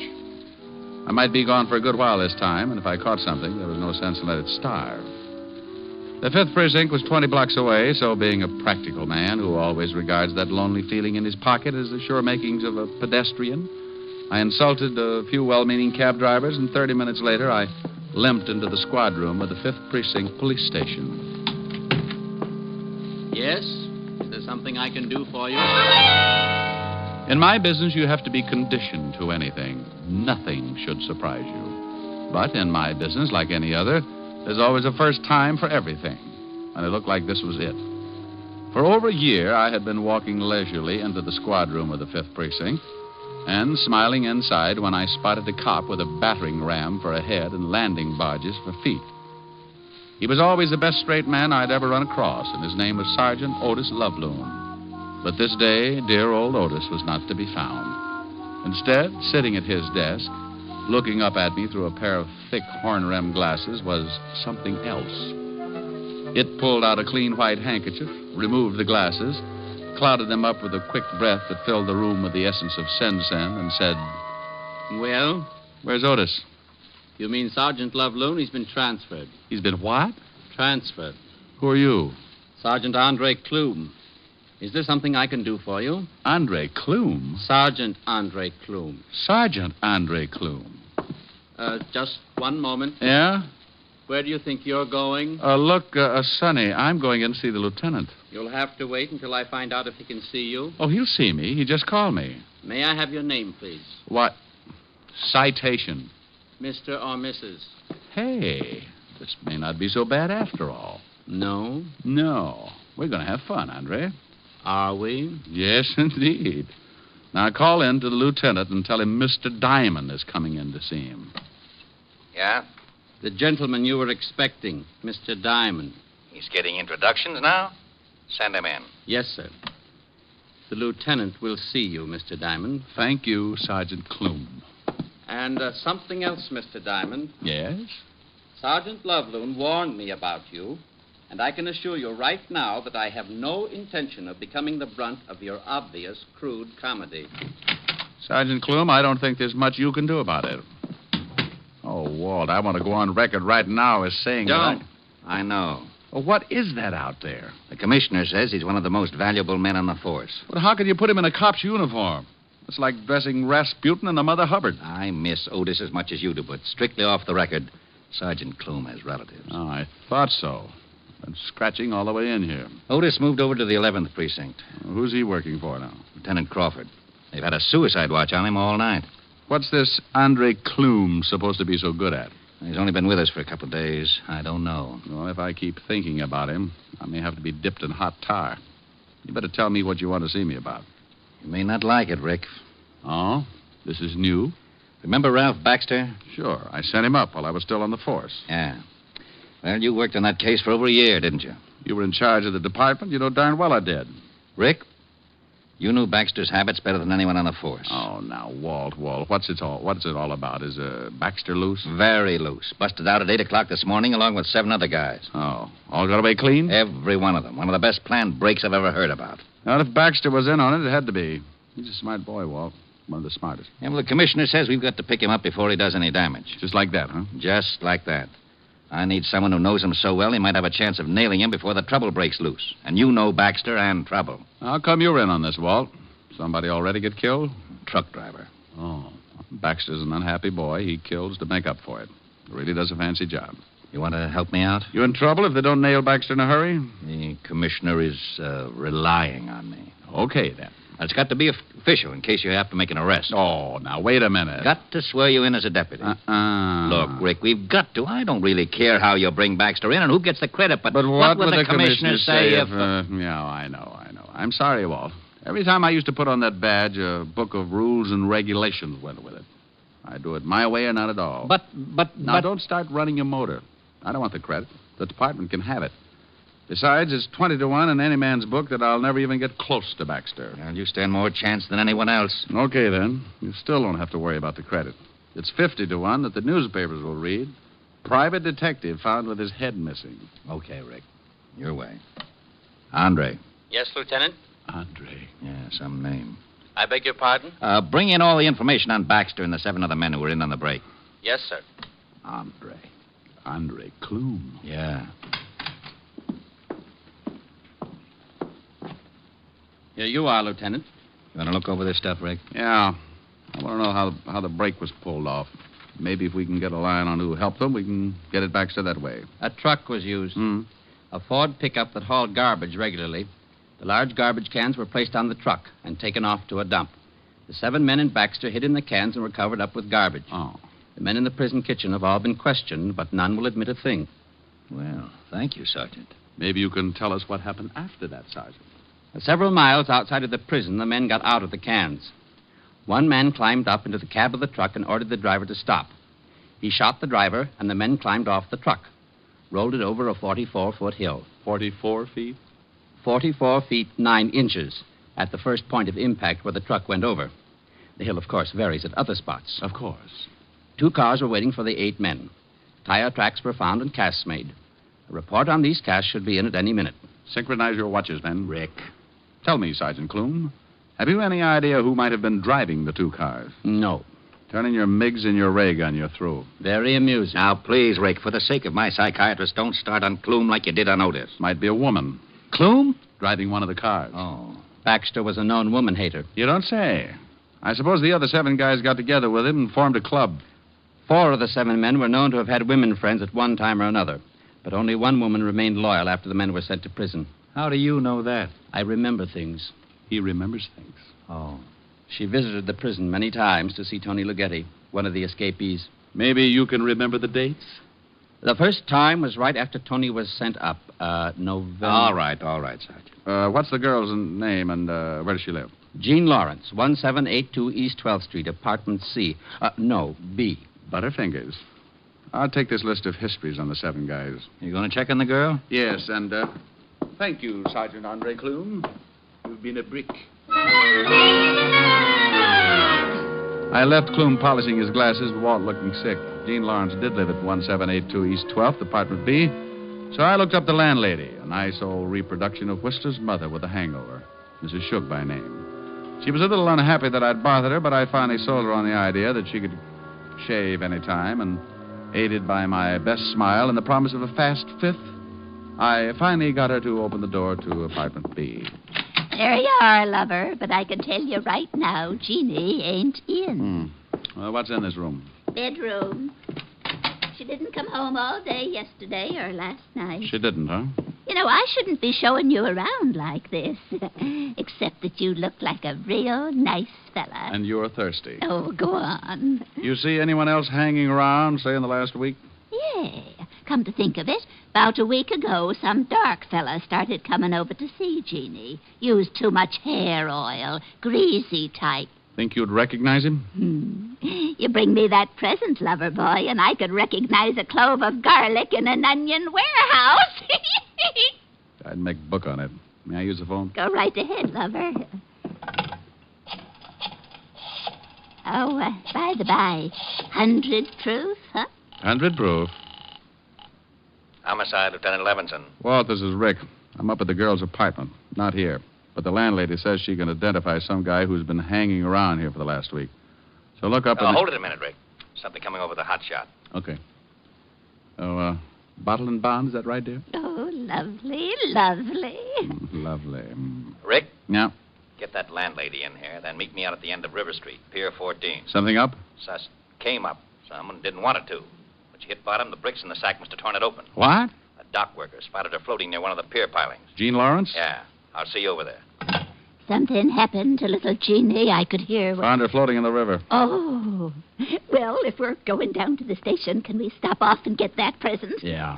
Bottled in bond, you promised. I grabbed a cab and took Mother McCrae over to the 5th Precinct, making one stop on the way for the promised present. I turned her over to the desk sergeant and took off for Pier 14 at the end of River Street. When I got there, I spotted the homicide prowl car and Walt standing near the ambulance. On the wooden floor of the pier, covered with a sheet, was the dead body of Jean Lawrence. The coroner had just finished his examination. Well, give me a full report as soon as I get at the lab, Lieutenant. This is a rush, Coroner. It always is. Oh, hello, Rick. Hi, Charlie. Shot twice, then thrown in the drink. Yeah, nice. Anything else? Book of matches in her coat pocket. Probably don't mean a thing. Lieutenant, we just got a report from the precinct. Hello, Diamond. Oh, good afternoon, Clume. You're looking fine. Oh, you'll be kissing each other on the cheek in a minute. What about that report, Sergeant? The landlady Diamond brought in 22 minutes ago has just identified a picture in the morgue as a man who had been visiting Jean Lawrence for the past week. Anyone we know? William Nash, alias William Barnes, alias Bootleg Barnes. Yeah. 5'11", black hair, brown eyes, slight scar. Oh, hold it. What about his record? 9 arrests, 2 convictions, robbery and assault. In the cafe business now at... Red Dot Inn? Yes, sir. Matches you found on the girl, Walt? Yeah, Red Dot Inn. Let's take a run over there.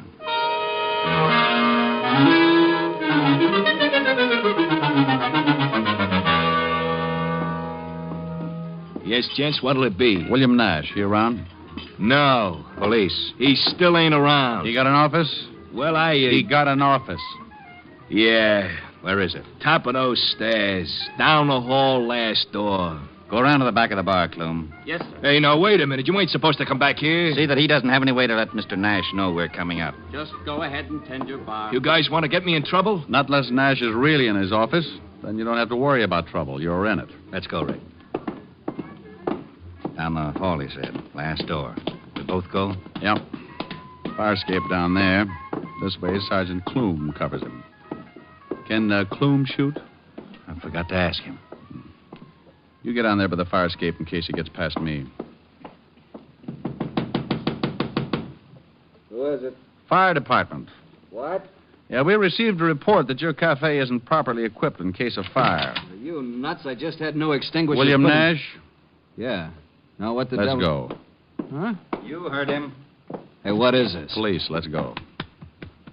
He's clean. All right, copy. You want to haul me in. What's the charge? Murder. Murder? Now listen, Start you don't... walking. Who's murdered? Jean Lawrence. Down the steps. I don't know any Jean Lawrence. Sure. Everything all right, Lieutenant? Go upstairs and watch this guy's office. Yes, sir. You need a warrant for this, you know. I'll get one. I tell you, I don't know any Jean Lawrence. My friend, I know a little old lady who thinks you wear too much hair oil. She's going to make a very big liar out of you.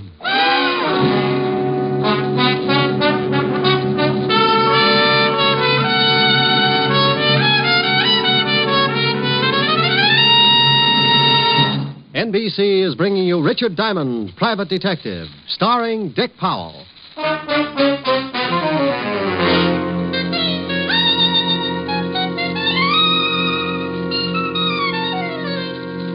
All right, Sergeant, get the lineup going. Yes, sir. Henry Phipps. Henry Phipps, alias Henry Phipps. I ain't never seen a lineup before, lover. The man you identified earlier from the picture. See if you can pick him out. George Chalmers. No, ain't him. George Chalmers, alias George Lippert, alias Geo the Lip, charged petty theft. Ain't him neither. William Nash. That's him. William Barnes. All right, hold him. You sure that's a man who was calling on Jean Lawrence? Yep, that's him. Why don't he use bay rum on his hair? Nash. Yeah? Yes, Lieutenant. Yeah, Lieutenant. You know Miss Jean Lawrence? I told you I don't, Lieutenant. He sure is a lousy liar. All right, run him off. Step down. Hal Ennis. He killed Jeannie. We don't know. Yes, sir. He sure should use bay rum. Well, Walt and I and a couple of the boys took Nash downstairs and worked on him for about a half an hour before I got tired and decided to see what I could turn up myself. Nash still wouldn't admit he knew the dead girl, and we still weren't any closer to finding Ralph Baxter. I was pretty sure that Nash was connected with Baxter in some way, or he would have admitted knowing the girl and denied the killing. So I went back to the Red Dot Inn with a warrant to search Nash's office. Sergeant Andre Clume was guarding the door in the best prescribed manner. Legs spread, arms folded, back straight against the door. You're flat. Mm-hmm. What? Oh, Diamond. I have absolutely no excuse. I'll understand if you report me to the lieutenant. No one could get by, could they? Not without waking me. Then you did what you told to. You guarded the place. But there is no excuse for falling asleep on duty. Unless you get tired. Now, forget it. I got a warrant here. Let's give this office a going over. And that's exactly what we did. We took the place apart, piece by piece. And I have to go on record by saying that Clume really knew his business. He didn't miss a thing. This might be important, Diamond. What is it? Bills to William Nash from the garage. Let me see. Nick's Garage, 13th Street. 1,000-mile service on both cars, $14.90. Parking space rental on both cars, $25. 2 cars. May not mean a thing. I'll check it anyway. 2 cars were used in the escape, Diamond. Now, don't get excited. You stay here. I'll call you from the garage. I left Clume and went over to Nick's Garage, looked up the owner, and he showed me the 2 cars, both sedans. 48 Chrysler and a new Hudson. Nick told me that both cars had been taken out the night before and returned early that morning. He said that Nash had driven one and the girl the other. So I put in a call to the Red Dot Inn and Sergeant Clume. Yes, the lab has 2 good casts of the tire prints. Well, put in a call to the lieutenant and tell him to get right down here with him. I hope you'll forgive me being a little premature, but... You already told him to come down. Yes. Tell me, Sergeant, you don't know anything about the 5th at Hialeah, do you? 1 by step up in 1 and... Goodbye, Sergeant.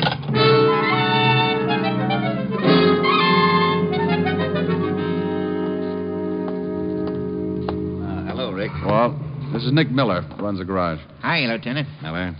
How about the cars? This one and that one. Hold this cast. I'll try the other one. Okay. Fit? No. Those tread prints on that can supposed to fit the treads of one of these cars? You hope so. How about that one, Walt? Like a glove. Try your cast on that car.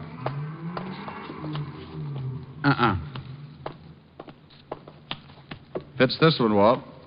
Rick, both of the cars were used in the getaway. What happens now? Go back to headquarters and tell Nash we got him dead to rights. We'll sweat him till he cracks. I got a better idea. Turn him loose. What? Nash knows that it's only a matter of time until we turn up his evidence anyway. And he knows something else. He knows Ralph Baxter. He knows if he spills anything, Baxter will kill him sure. But we'll promise him protection. Against Baxter? Baxter'd get him if it took 10 years. Not if we get Baxter first.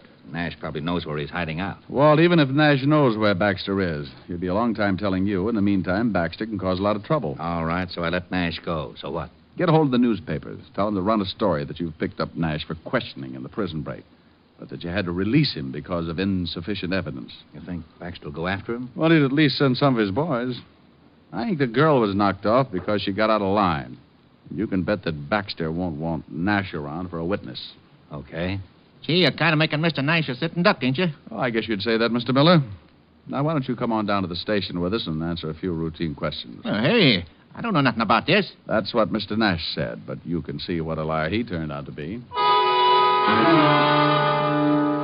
We went back to the precinct, and the garage owner was held for questioning. In the meantime, 2 men were sent to the home of William Nash, and the phone tapped. 2 other men took their places on a stakeout at the Red Dot Inn, another pair at the garage. The garage owner was cleared of any suspicion and told to go back to work, but warned not to say anything. About 4 in the afternoon, a call came over the hot shot at the 5th precinct. My name is Barton. I've just been robbed. Where are you calling from? I own the Rome jewelry store. 3 men came in and tied us all up. They stole over $100,000 in gems. Anyone hurt? My clerk, he's still unconscious. All right, what's the address? Corner of Wilmot and 21st Street. It looked like just a routine robbery at the time, so the robbery detail took over. Walt released Nash and called the papers. Around 4:30, Walt got a call from robbery. Levinson. Jennings, Walt. Those guys that held up the jewelry store over on Wilmot Street. The owner just identified one of the hold-up men, Tony Lughetti. Oh, thanks. Rick, Tony Lughetti, one of the guys that busted out with Baxter, has been identified as one of the hold-up men in the jewelry store. Now it starts. The gang had gotten away clean. No trace except a cab driver who spotted a green sedan in front of the jewelry store. 3 men in it. We waited. Levinson. Sullivan. Nash just got a phone call. Man said he wanted to see him for the payoff. Said to meet him at the place. Nash left the house. Fisher's tailing him. Right. Nash just left the house. Got a call. Let's go. We piled into the squad car and headed across town in the direction of Nash's house.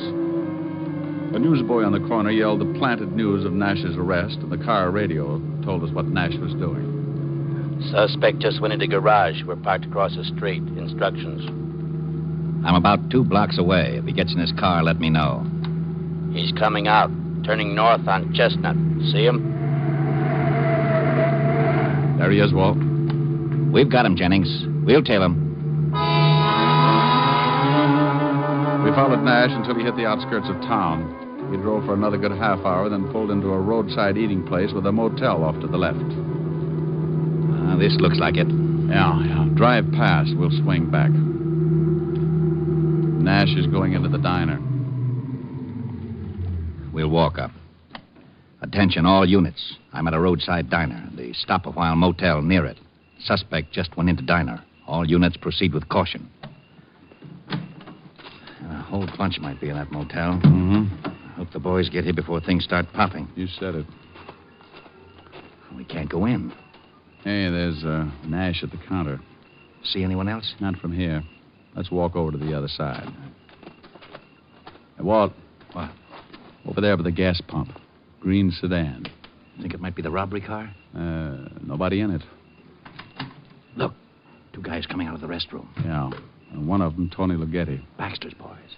I got a hunch Baxter's around. I got Tony's going in the diner. He's going in to pick up Nash. Probably going to take him for a ride. Let's take this guy before Ligeti comes out.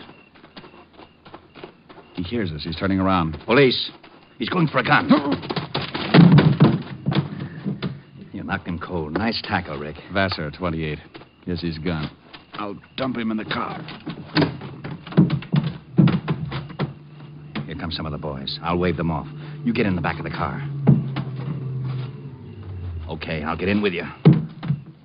I wonder where Baxter is. Can you look out that back window without being seen? Yeah. 2 more prowl cars pulled up. If the boys in the diner don't spot them. Nothing yet? No. Hey, here they come. Ligeti and Nash? Yeah, holy cow, the whole bunch. Is Baxter with them? Yeah, and 1, 2, 5 others. They've spotted the cars. They're headed for this car. You go out that side, I'll go out this. You're boxed up, Baxter. Look out, Rick!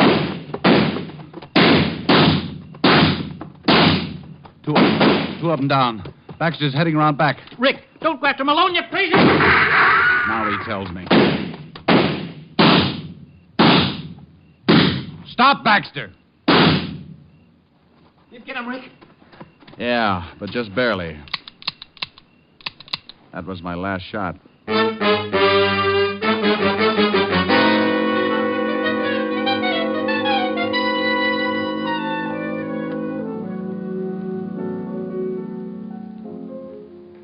How was the dinner? Oh, if I'd eaten any more, I'd need a new belt. You gonna tell me what you did all day and why you were so late?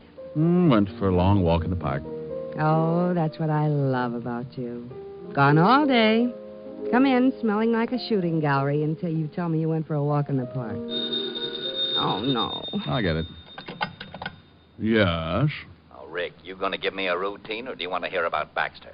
Oh, Harold Appleknocker's tired. Let's have it. Ligeti's dying in the hospital. 2 of the other boys died on the way. The guy you tackled is singing all over the place, and Baxter will have a quiet funeral tomorrow. The others we got locked up. Your boys all right? One of them got it in the leg. Otherwise, okay. You were right about the girl. Baxter killed her because he was afraid she'd talk. Seems she had a beef and walked out. Baxter got worried. Nash was to get his tonight, just like you figured. Okay, Walt, thanks. I'll talk to you tomorrow. And thanks, Rick. Sure. Well? Well? Wanting to know if his boys were all right. Now, Rick, you've been doing something exciting, and I want to know about it. Honest, baby. The park's very dull in the afternoon. Want to go stir up some action in it now? Good mood. Rick, why do you lie to me? Oh.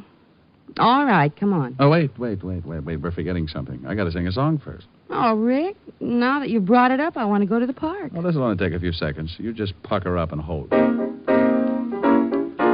Well, look who's here. I haven't seen you in many a year. If I knew you were coming, I'd have baked a cake, baked a cake. Baked the cake. If I knew you were coming, I'd have baked the cake. How'd you do? How'd you do? How'd you do? Had you dropped me a letter, I'd have hired a band, grandest band in the land. Had you dropped me a letter, I'd have hired a band and spread the welcome mat for you. Now I don't know where you came from, 'cause I don't know where you've been. But it really doesn't matter. Grab a chair and fill your platter and dig right in. If I knew you were coming, I'd have baked a cake. hired a band. Goodness sake, if I knew you were coming, I'd have baked a cake. How'd you do, how'd you do, how'd you do? Now I don't know where you came from, 'cause I don't know where you've been. But it really doesn't matter. Grab a chair and fill your bladder and dig, dig, dig right in. If I knew you were coming, I'd have baked a cake, hired a band. Goodness sake, if I knew you were coming, I'd have baked a cake. How'd you do, how'd you do, how'd you do? Oh, how'd you do, how'd you do, how do you do? Well, still puckered? Mm-hmm. Think you can hold it till we get to the park? Now, you see, if you're patient, I always make it up to you.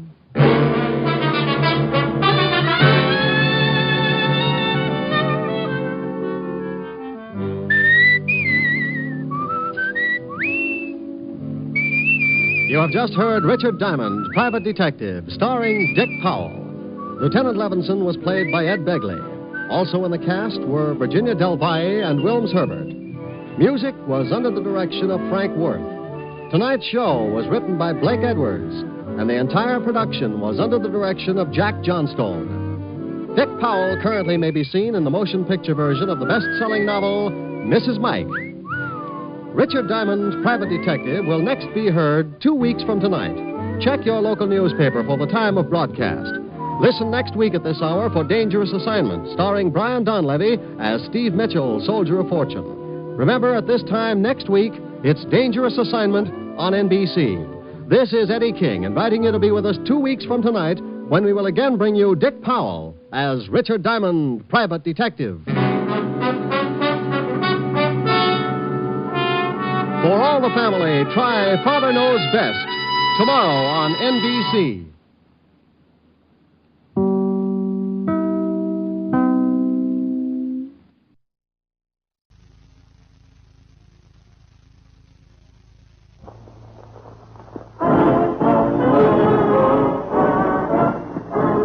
Listen, while the makers of Rexall drug products and 10,000 independent Rexall family druggists bring you Dick Powell as Richard Diamond, Private Detective.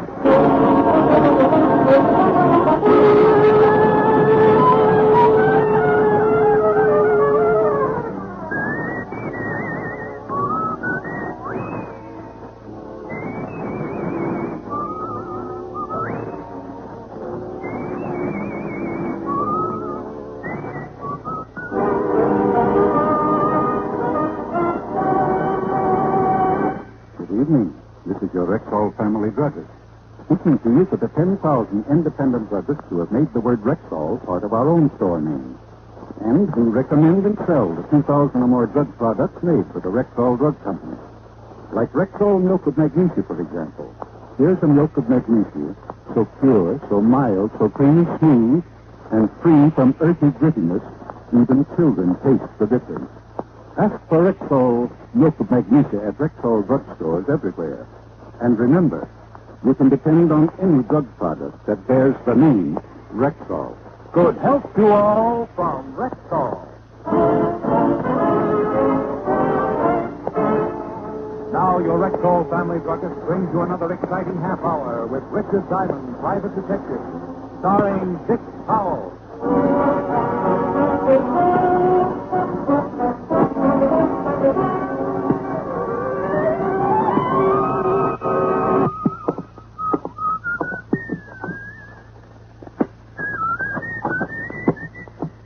Well, hello. Mr. Diamond? Well, depends on who you are and how you got in my office. I got tired of waiting in the hall, so I presented this scrum room with a $5 bill. So it cost you $5. $5 bill. So? My name's Roger Blake, Vice President of Intercontinental Indemnity in Bond. My company holds an insurance policy with... I don't know what you want, but doesn't a big company like yours have some pretty good insurance detectives? Yes, but none of them have been able to do any good. Oh, what's the problem? The jewels were stolen. That's a pretty good problem. The jewels were stolen from Mrs. Carter's safe some 3 months ago. Until yesterday, neither our men nor the police had a clue as to the thief. Thief? Only one? Only one that we know of. Last night, we got a tip that a certain man was responsible for the theft. That he knows where the jewels are hidden. Police been told? No, and for a very good reason. This man is being held in Havana, awaiting extradition this weekend. When he gets back, he's bound to serve at least 10 years, and We are due to pay off Mrs. Carter's policy by Monday noon of next week. And you want to know where he stashed the jewels before they put him away? Exactly. Now, let's see. This is Thursday. You haven't much time. Yes, we must hurry. It's reasonable to believe the jewels are someplace in Cuba. When they extradite him, he will leave and the jewels will remain behind. Oh, what's his name? William Carnes. Wanted in this state, 2 counts of forgery. Yes, that's the man. Now, what makes you think he knows where the jewels are? As I said, Mr. Diamond, a tip. My own source of information, and usually quite reliable. What do you want me to do? Do your utmost to find out where the jewels are before Carnes is extradited. When are they sending an officer down to pick him up? Today or tomorrow. You must beat them there. Well, then I'll have to get a search permit and ticket. You can take care of the permit this afternoon. As for the ticket, I have one here on the 6 o'clock plane. Oh, now, here, don't rush things. Maybe I don't like the job. I'll give you a $500 retainer now, and another $500 when you deliver the jewels. Oh, well, I'm always asking stupid questions. Several things to remember. My company wants credit for recovering the jewels. Of course. The police are not to be told, as they may cause delay. We haven't the time. Well, if this Mrs. Carter knows the jewels have been recovered, won't she be glad to give you an extension? No, indeed. She'd rather have the $800,000. Makes sense. Here's your return ticket. No, something else. If Carnes is taken away before you accomplish your mission, wire me at the plaza in Miami Beach. If you have the jewels, fly to Miami, where I shall meet you. If you don't succeed, may return to New York, and the incident will be forgotten. If I get the jewels, I'm to meet you in Miami? I'm leaving on a vacation, and I would like to return with the jewels myself. As I said... Your company wants the credit. Exactly. He paid me in 5 crispy $100 bills and left the office, so I left also. When a man like Roger Blake walks in, offers me the total sum of 1,000 iron men to locate $800,000 in missing jewels, things start confusing me. I have a habit of putting myself in a prospective client's place and then asking the simple question, why? I decided if I were Mr. Roger Blake, I might gladly pay $1,000 for a chance at an $800,000 jackpot. I headed for the 5th Precinct Police Station to do some checking. Oh, hello, Rick. Hello, Murph. Where's Otis? In with the lieutenant. I'm taking over for the next couple of days. Taking over? What's the matter with Otis? Oh, he's leaving town tomorrow morning. Extradition job. Extradition job? Otis? Otis. Wouldn't by any chance be Cuba? Certainly would. How'd you know? Well, he can't be going down there to bring back a criminal. Got to be a exotic gorilla or something. Somebody he can talk to. He in with the lieutenant? Yeah, go ahead. Let me know what you find out. Oh, what difference does it make? Who's going to believe it anyway? You don't have to speak the language, Hornhead. Somebody will be there to meet you. Oh, hello, Rick. Well, good afternoon, Lieutenant. How are you, Sergeant Loveloon? Como esta bueno, amigo? Oh, an accent from Old Castile. By way of explanation. Otis is going to Cuba. How did you find that? Murph told me. I'll have his badge. Outside of this office, it's to be considered nothing but an undergroomer. But I am going. Yes, you am. Walt. Don't look at me, Rick. It's the commissioner. I've sent the police psychiatrist up there to see him unofficially, of course. The old man told you to send Otis? Right over that intercom. Well, he must have given you a reason. That's like blowing up Boulder Dam to take a shower. Now, what kind of a remark is that, Chalmers? I've been trying to think of that all day. Otis, go home and start packing. I'm packed. You just found out about it this morning. How can you be packed? Walt, a package of 10 cent, a grocer Blue Jay corn plasters, and his book on 301 things a bright boy can do. He's packed. Okay. You leave tomorrow afternoon. Go get your papers. Right, Lieutenant. So, Who did you say he was going to bring back? William Carnes. You remember him. We got a tip he was hiding out in Cuba, and we had the authorities down there pick him up. They holding him in the jail in Havana? Yeah. Do me a favor, will you? Oh, damn. Check on a guy named Roger Blake. Supposed to be a vice president of a firm called Intercontinental in Bombay. Anything special? Oh, background, anything you can find out. I need it today. I'm sort of taking a little vacation myself, starting this evening. Yeah? Why don't you go along with Otis? Cuba's nice this time of year. You can help him keep his brains in one lump. Cuba sounds great, but you know me, Walt. Where would I get enough money to take a trip like that?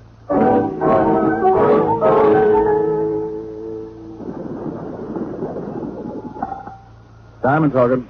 Walt, nothing wrong with Roger Blake, Rick. Hmm? The vice president of the bonding corporation, like you said, married once. Wife died 4 years ago. Has a brother somewhere in the West, William Blake. Nothing on him. What else? Well, let's say, vacations in Florida every year about this time. Used to be in charge of the Cuban office of Intercontinental, whatever that is. And you working for him? You're getting nosy now. Well, he's got a good record. Gambles a lot when he's down in Florida, but who doesn't? How about his financial statement? Not bad, not good. He's got about $15,000 in the bank. Okay, thanks. I'm in a rush, Walt. Well, have a good time. You'll hear all about it.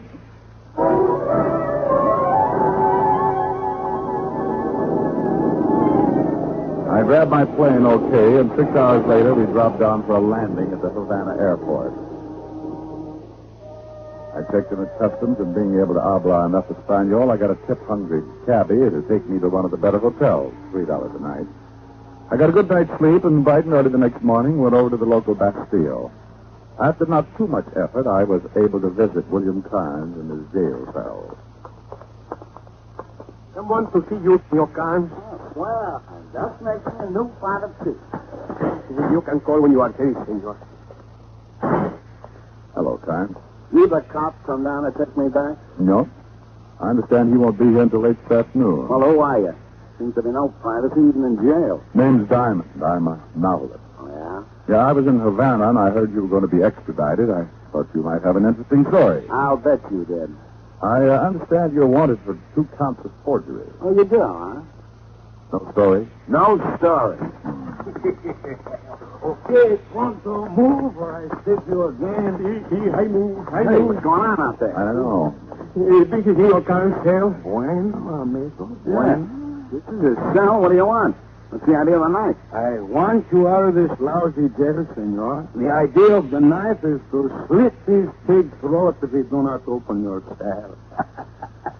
You will open it now? See, I open it. He held the knife at the jailer's throat while the door was open. He was dressed in what used to be a white Panama suit. He stood about 5 feet 4, weighing in around 200. On his feet, he wore sandals that looked like he'd stayed up nights drilling holes in them. On top of his head, covering his shaggy black hair, was a straw hat, and stuck in his fat lip was a long black cheroot. Between the smell of garlic and cigar smoke, I began to feel what it might be like to come face to face with a bilious dragon. Senor Carnes, vámonos. Who sent you? Hey, friend. You go now, pronto. So look, fella, You go too, senor. If I had time, I would let everybody out. I don't get your angle, but I'm not squawking, okay? Thanks. Then, now, you get in the cell, jailer.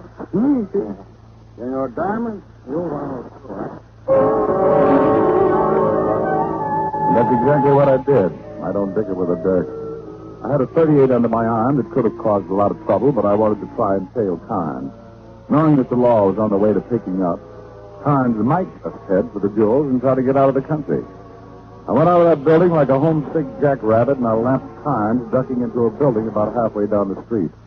The sign over the door read Eduardo's Havana Brooklyn Cafe. Made me feel right at home, so I slowed down to a sprint and went in.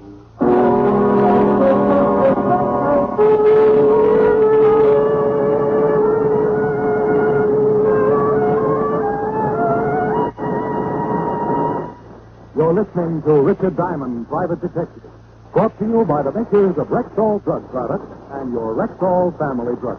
And here he is. Whenever warm weather rolls around, people start talking about air conditioning, and I start talking about the air-conditioned aspirin tablet. You mean Rexall aspirin? Exactly, ma'am. Well, why do you say it's an air-conditioned aspirin tablet? Well, it's the extremely low moisture content of Rexall aspirin that makes it break up so quickly. And in order to keep it that way, Rexall aspirin is compounded in specially sealed air-conditioned rooms, where the humidity and temperature are kept at ideal levels. That's one reason why Rexall aspirin, when swallowed with water, disintegrates even before it reaches your stomach. Well, that's good enough for me. And it's good enough for 10,000 independent family druggists, too. Quality like that is what we're talking about when we tell you can depend on any drug product that bears the name Rexall. Now back to tonight's adventure with Richard Diamond, Private Detective, starring Dick Powell. The bar room in Eduardo's Havana Brooklyn Cafe was small and dark. Carnes was nowhere in sight, so I walked over to a long bar and watched the lazy bartender move slowly up the counter with a wet bar rag. Something for you, Mac? Yeah. You American? Yeah. So I got sold on siestas. Where did the guy go who came in here just before I did? I didn't see no one. Now, look. A guy by the name of Carnes just romped in here, and he didn't go back out the front door. Are you going to tell me where he went, or I'm going to fix it up so you take your siesta early? You know, friend, I got a bunch of bottles back here. Good. Line them up. I'll see if I can shoot the corks out. You in, Mac. Carnes went to see Maria. She thinks in the evening. Door at the top of the stairs. I took off up the stairs like the V1 and didn't remember to knock at Maria's door. I went in, and there, standing in the middle of the room, was the best reason I could think of for upholding the good neighbor policy. Her south of the border, plus her north of the border. Wow, what gorgeous geography. Yes? Yes. Where's Carnes? Don't you think it would have been more polite to knock? Now, baby, I'm in a hurry. Sometimes I get so wound up I forget my manners. Now, where's Carnes? I don't know who you are talking about. Where did he go? Who, senor? Honey, now listen. I just had trouble with a bartender. He said Carnes came up here to see you. Okay, now I got you. I still need Carnes. So shall I start convincing you too? How do you propose to convince me? Well, right now, time's important. $500 worth sitting. For 5 C's, I might even become a bully and start twisting arms. I'm not going to tell you where to find Carnes. But as much as it hurts me, I'll have to twist your arm. You're not twisting very hard. Oh, well, my mind was on something else. My leg? No, it was about that $500 I was going to get for bringing in Carnes. Yes. I really don't need all. No? No. You like Carnes a lot? He was the best one around. Oh. Was. Oh, I could get along on half of the 500. I could get along on a lot less. Will you come back? Where can I find Carnes? You could leave the 250 now. Just to make sure you come back, of course. I could leave 100 just to make sure you give me the right address, of course.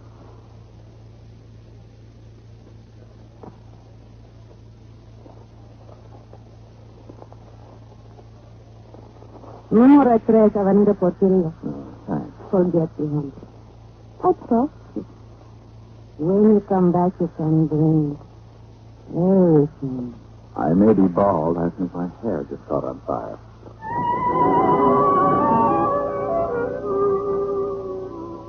I left before the room filled up with smoke and went down to the bartender again. He told me where to find Avenida Portillo. The back entrance to the cafe opened on it. It was a dead-end street. A half block down, I found a narrow tree, a hired building all slumped down. I quietly tried the door. Finding it locked, I not so quietly braced myself against the far wall and took off like an erratic car driver. I had to make it full the first time I hit it. It did, and I sprawled in just in time to see Carnes dive for a dresser drawer. He stopped cold and he saw the 38 in my hand. Okay, don't shoot. All right now, Happy Fingers. I won't unless you get too frisky. For a rider, you're carrying a funny tool. Yeah, and it writes in lead on all 6 cylinders. Where's the stuff? Now get with it. You know about Yes, I know about the jewels. Come on, now give. Well, can't we make a deal? There's 800,000 in ants, see? Right here in the depot. You can get at least 500 grand at a cent, and 250 is yours. Oh, my itching palm. Why did you think that to happen to me? Do not worry about it, senor. What is it? As I say, senor, do not worry about the jewels now. I and my 45 will take all the responsibility. Hand me your pistola, senor. Now, are you doing it? I don't get it. First you bust me on the stern, then you come in here. Oh, you got it now? He springs me and I bird dog him to the jewels. Well, I did not know what you would lead me to, senor, but I am one happy man. It turned out to be this. Pick them up and put them in my hat, senor. Fat boy, you said a friend sent you to get Carnes out. No, not my friend. Friend of Senor Carnes. I think he had good reason for wanting him out of jail, so I followed. I am smart, right? I'd be rich now. This yours, senor. Oh, here you are. Gracias. I don't think you should come after me for a while. You look pretty good, huh? Adios, senor, and once more, Doc. Carnes and I both went to the gun in that dresser drawer like a maid to the gin bottle. It was bargain day in Klein's basement until Carnes decided to pick up a piece of the metal bedpost and start me on the siesta habit.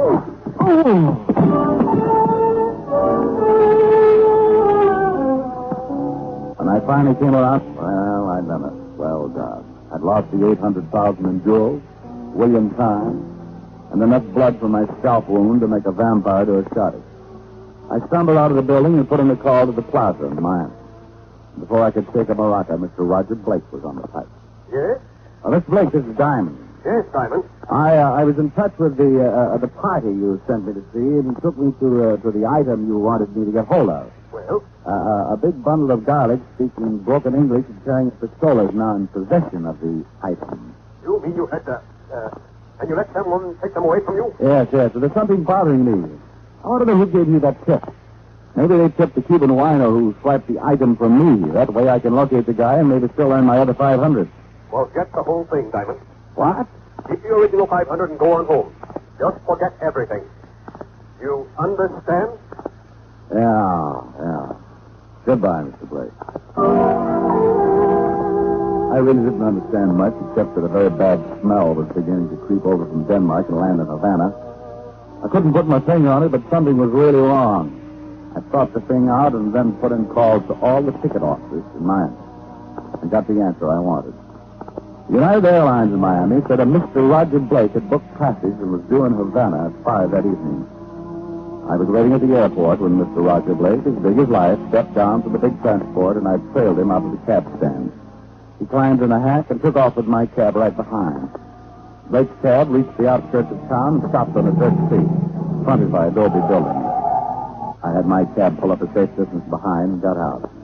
Blake went up to one of the buildings and knocked on the door. Someone let him in, and I went around back to find a way to get in. I found it in the form of an open window. I could hear voices coming from the front of the place. I'm serving a glass of tea, Senor Blake. Can I get you some Bacardi or something? You can stay right there and tell me where they are, Juan Guglielmo. I slipped quietly in and started moving in their general direction. It was thick dark. So I made like a bat, shooting the walls and hoping I wouldn't bump into something. Through a crack in the door, I could spot 2 people, Mr. Roger Blake and short, fat, and dangerous himself. I want the jewels, Juan. So do I, Senor, and I do not give them unless you want to pay me for it. I've already paid you well. To get Senor Carnes out of jail, okay, I did that. Well, I warn you. No, you do not warn me, Senor. I don't care of you. That's when I heard it. Some copycat who climbed in the same window I had was heading to the front of the house. While Juan and Blake continued to argue, I ducked into the shadows at the side of the door and waited. I didn't have to wait long till up snuck William Carnes, and in his hand was the .32 we'd wrestled over earlier. He poked the muzzle of the gun into the room and went in after it. Roger Blake turned to meet him, and for the first time I saw the gun in Blake's hand. They both froze, keeping their sights on each other's record. Juan took on a swamp alligator smile and sat down to watch. Well, William, I am so glad to see you again. I'll bet you are. Better drop the gun. My dear. He is your brother. Senor Carnes is your brother. We don't brag about it. Especially when one of us is a cheat. And the others are no good double-crossing louse. You get the police when I was in them. What do you say? Hey, if you're brothers, how come your name's Carnes and your name's Blake? I changed mine a long time ago when I got into some trouble. I didn't want to ruin my beloved brother's reputation. Senor Blake got a good reputation. He hired me to get you out of jail so that diamond fella could follow you. He said nothing about the jewels, but I knew Senor Blake when he used to work in Havana. You could not trust him. Rat. I hired one to do a job for us, see?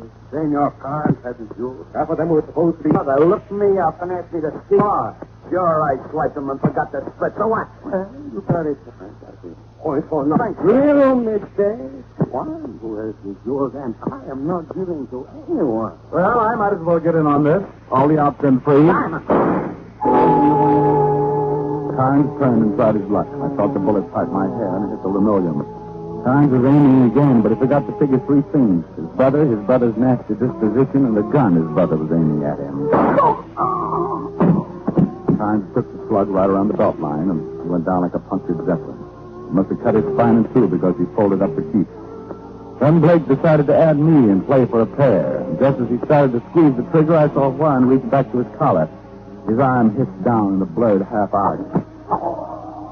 And before Blake could nail me, he was trying to squirm away from the 10-inch knife that made a gory pattern between his shoulder blades. I grabbed his gun quickly and covered Juan. They did not love each other, these two. I threw pretty good, eh? Yeah. Thanks, Juan. I suppose you're going to want the jewels, too, aren't you? That's right. Would you consider what you call the partnership? Afraid not. And the jewels? Turning him over to the constabulary. Oh, senor. That's the truth. Okay. And me? Well, you killed man. Well, I say you're alive.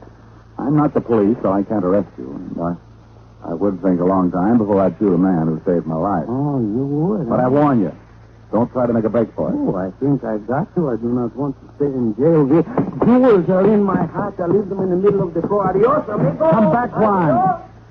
Stop her out. Miss. Well, Maria will understand.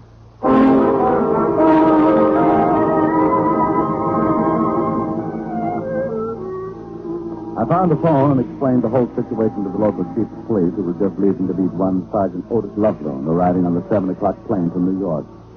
I ducked out because in my blood was the call of the wild goose, and in 20 minutes I was sitting in Maria's room over the cafe. I'm glad you came back, Lisa. I didn't get that extra 500. Oh, Jim, I'm really glad. Because you must have come back just because you wanted to see me. Well, yes, I had something to do with it.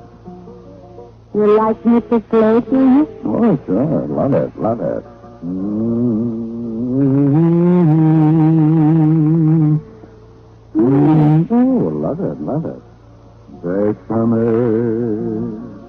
Bésame mucho. Each time I cling to your kiss, I hear music divine. Bésame mucho. Hold me, my darling, and say that you'll always be mine. This joy is something new, my arms enfolding you. Never knew this thrill before. Whoever thought I'd be holding you close to me, whispering it's you I adore. Dearest one, if you should leave me, each little dream would take wing and my life would be through. Bésame mucho. Love me forever and make all my dreams come true.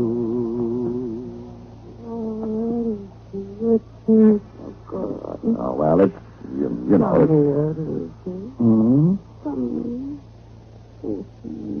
Oh, well, the reason for the ears twitching is quite interesting. It seems that when I was very young, There's not too much light in here. You see, I have a terrible fear of light. Masdophobia, they call it. Well, I... Oh, no. Come on, Tommy. Fire up. Oh, no. Otis. Who is it? I know you're in there. Let's rush you down. Goodbye, dear. Call him, will you? His name's Loveloon. You fire up, Simon. Will I see you again? Not if you don't call him. Goodbye. Goodbye.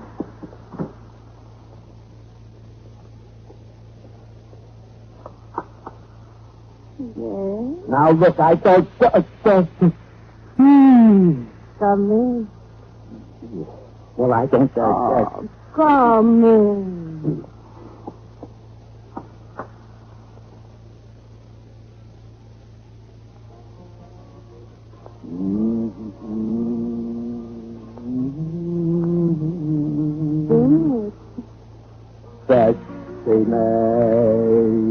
Sexy macho.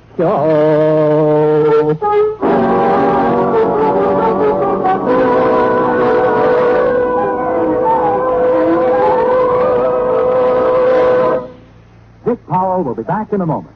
But now, once more, here's your Rexall family druggist. In a recent nationwide survey, American mothers agreed that every family medicine cabinet should contain a reliable, all-round mouthwash, gargle, and breath deodorant. And millions of homemakers choose Rexall MI31 to fill that need. Full-strength MI31 kills contacted germs in a few seconds, yet will not harm delicate membranes of the mouth and throat. Ask for Rexall MI31 at Rexall drugstores everywhere. And remember, you can depend on any drug product that bears the name Rexall.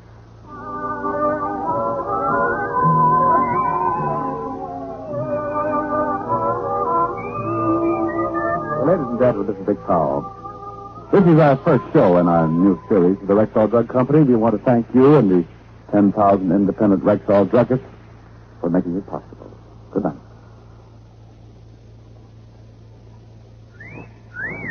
Hiya, beautiful. Get lost, Bristlepuss. You need a shave. But I have shaved. What else do you want me to do? Silly boy, she wants you to go Stag. Go Stag? But why? Because Stag is Rexall's exclusive line of men's good grooming aids. Like Stag brushless shave cream. No fuss, no massage, just smooth it on and presto, you get a clean, close shave. Your face stays smooth and whiskerless all day long. I'll do it. I'll go Stag. That's it. Join the Stag line now at Rexall drugstores everywhere. Yes, to make girls care. Go Stag.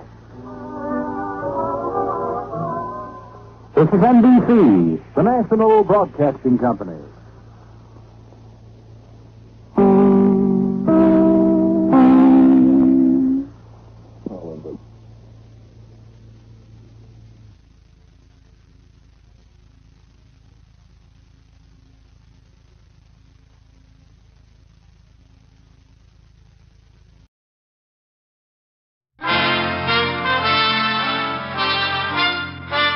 Listen while the makers of Rexall drug products and 10,000 independent Rexall family druggists bring you Dick Powell as Richard Diamond, private detective.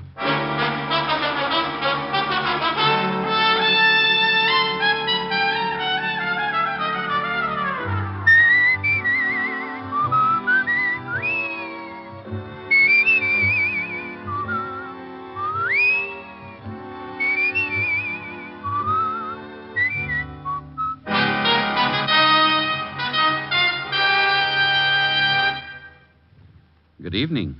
This is your Rexall family druggist, speaking to you for the 10,000 independent druggists who have made the word Rexall part of our own store names, and who recommend and sell the 2,000 or more drug products made by the Rexall Drug Company. Like MI31, for example, Rexall's popular mouthwash, gargle, and breath deodorant. Full-strength MI31 kills contacted germs in seconds. Its zippy, tangy quality leaves a happy aftertaste. For a reliable yet refreshing mouthwash, use Rexall MI31. And remember, you can depend on any drug product that bears the name Rexall. Good health to all from Rexall. Now, your Rexall family druggist brings you a transcribed half hour with Richard Diamond, private detective, starring Dick Powell. Dick's special guest star tonight is what was your name again? I'm sorry, but I really can't tell you. You can't tell me. Well, Rexall brings you Richard Diamond, starring Dick Powell.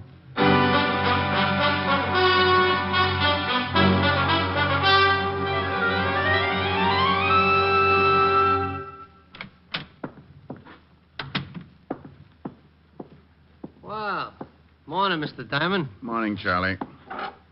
Oh, fix me something, will you? Like that, huh? You look pretty good. Oh, you should have seen me when I got up. Both my heads were hissing each other. I'll fix you my special. You snap right out of it. Well, take it easy. I tried snapping out of it this morning and scattered myself all over the room. You relax for a minute. Just getting to work? Yeah. Helen gave a party last night. I think it turned out to be the finals of the roller derby. Ever swallow a roller skate, Charlie? Once on a dare, a mouse. Oh. Sorry. Charlie! Gotta mix it. Oh, that's a horrible machine to have in a bar. Some poor guy's liable to end up with shell shock. Here. Hold your breath so you don't change your mind. What's in it? In your condition, that is a very touchy question. You just drink it, you'll feel better. Okay. No fudging all the way. Charlie. All the way? What are you, chicken? Oh, I knew it. You snitched this stuff from a fire extinguisher. Tastes terrible, don't it? What are you going to thaw me out with, a chisel? Now I know it ain't that bad. No? A mortician would pay good money for the formula. Well, look what came in the front door. Hmm? Oh, yes, sir. Pardon me, but I'm looking for someone. There's nobody here but me and Mr. Diamond. Here's a picture of him. Has he been in here? Oh, lady, a lot of people come in here. No, I mean this morning. Mr. Diamond's my first customer. Oh, Something wrong, miss? I've just got to find him. I don't know where to look. What made you think he'd be in here? I'm trying every place that's open. I lost him in this block someplace. Lost him? Well, he just disappeared. Who is he? My husband. Oh. I stopped to look at some hats in a window. I started talking about how pretty they were, and the next thing I turned around and he was gone. You called home? We're living at a hotel. He hasn't shown up there. I've called everyone I know in New York. You're from out of town? Yes. Oh, I'm so worried. Well, honey, from this picture, your husband looks old enough to find his way around. Why don't you go on back to the hotel and... You don't understand. My husband had quite a shock earlier this morning, and he was acting strangely. So you figure he might have gone looking for a drink? I don't know what I thought. It isn't like him to wander off like that. I'm so worried. Well, if you're that upset, why don't you go to the law? Missing persons. I thought about that, but I can't. You can't go to the police? I can't explain why. It just wouldn't be good. Would you mind a completely new remark? What? Haven't I seen you before, Miss... No. Nice name. Mr. Diamond sees a lot of people. Used to be a cop himself. Oh. Private detective now. Private detective? Seems to me I've seen your husband someplace before, too. Is this an old picture? Yes, I carry it around in my wallet. Are you really a private detective, Mr. Diamond, Miss... Like Sam Spade? Well, no. Sam drinks and runs around with women. I lead a rather sheltered life. Steady, Charlie. Mr. Diamond, I'm really frightened. I'm sure something awful's happened to my husband. Will you help me? I might, if you tell me two things. What are they? Why you can't go to the police, and if you can afford $100 a day in expenses. Oh, I can afford the money. You should have answered the first question first. Now I'm almost tempted to forget the last one. But I can't go to the police. Dear, when people can't go to the police, it worries me. Your old man got a record or something? A record? Well, I've seen both of you someplace. You sure you aren't working some kind of a racket? Oh, now, lady, take it easy. I lose my husband. I come in here for help, and you think I'm some sort of a criminal or something. Look, dear, I don't know what to do. I don't know where to go. I don't want to go to the police, and it has nothing to do with breaking the law. Shame on you, Diamond. Here, lady, here's a handkerchief. Thank you. Look, I'm sorry. No, you're not. You're terrible. Oh, please. Look, I'm in pretty bad shape myself. Okay, I'll help you. Wonderful, Mr. Diamond. Where can we talk? Hey, she turns him off like a hydrant. You'll help me? Oh, yes. $100 a day in expenses. Certainly. Get her. Yeah. You sure you didn't dip into one of Charlie's specials? I don't drink. This isn't drinking. It's like diving into an active volcano. Where can we talk? One of the booths. Good. I don't want anyone else to know about this. You mean after this build-up, I ain't even going to hear what it's all about? Come on, dear. Oh. Relax, Charlie. Have one of your specials. Who knows? You may be the first one to reach the moon. Is this booth all right, Mr. Diamond? Just fine. Now sit down, dear, and tell me all about it. Well, there's really not much to tell. I took my husband to an appointment this morning. What kind of an appointment? I can't tell you. And you can't tell me your husband's name? No. Not even his first name? Well, I guess I could tell you his first name. It's Richard. Richard? Yes. You can't tell me any more? No. You want me to find him, and you want me to trust you? If you will. Will you trust me? Yes. Then I'll try and find Richard, but I'll need some help. I'll try. No, please. I'll need some outside help. Who? A policeman. Oh, no, I told you. And I told you. You want me to trust you? Okay, that's what I'm going to do, but you got to trust me, too. But the police... If you and your husband aren't in trouble with the police, you got nothing to worry about. But the police... Not the police, a policeman. One man. But he'll find out why Richard disappeared. Well, don't you want to know why? I know why, but I don't want anyone else to know why. You don't want anyone else? You know why, but you... Oh, don't let me do this to myself. I just want to find him. Okay. I promise the policeman won't say anything.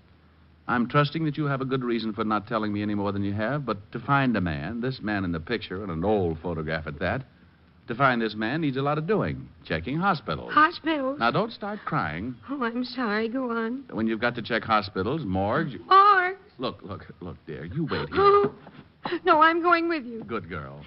Charlie, thank you for being so patient. A pleasure, miss. Shall we go, Mr. Diamond? Yeah. And, Charlie... Yeah? I'd like to thank you, too. Anytime. Your hospitality and good manners are only equaled by your loyalty and perspicacity. Huh? All in all, you've been a living doll.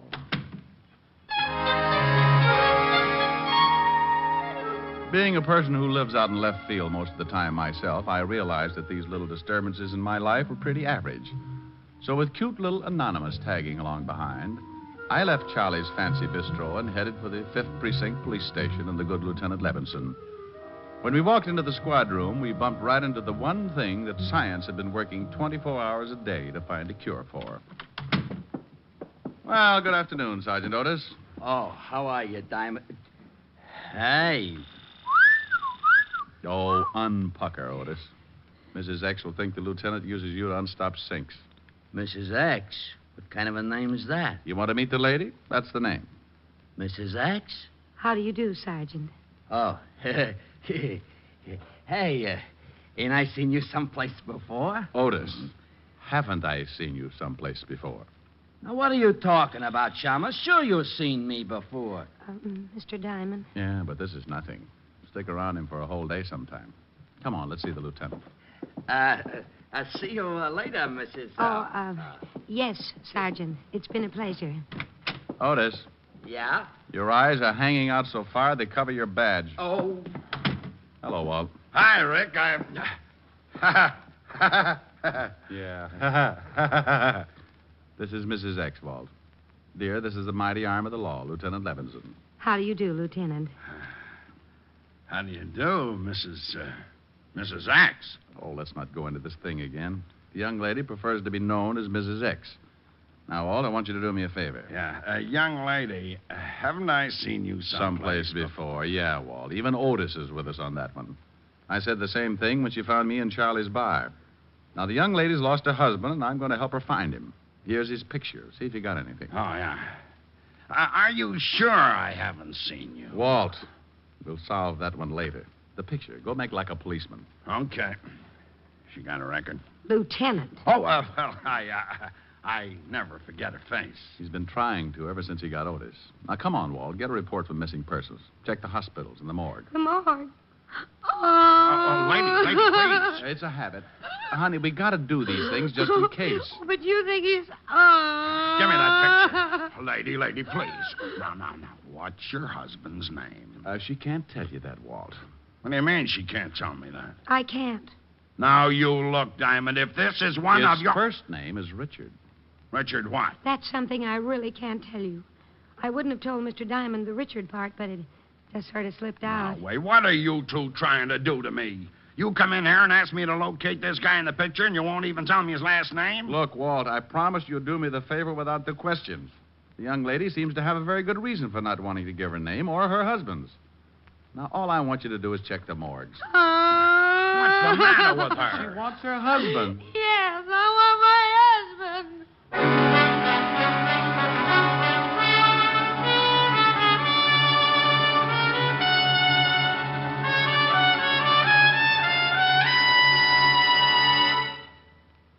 Before we continue with the adventures of Richard Diamond, private detective, here's your Rexall family druggist.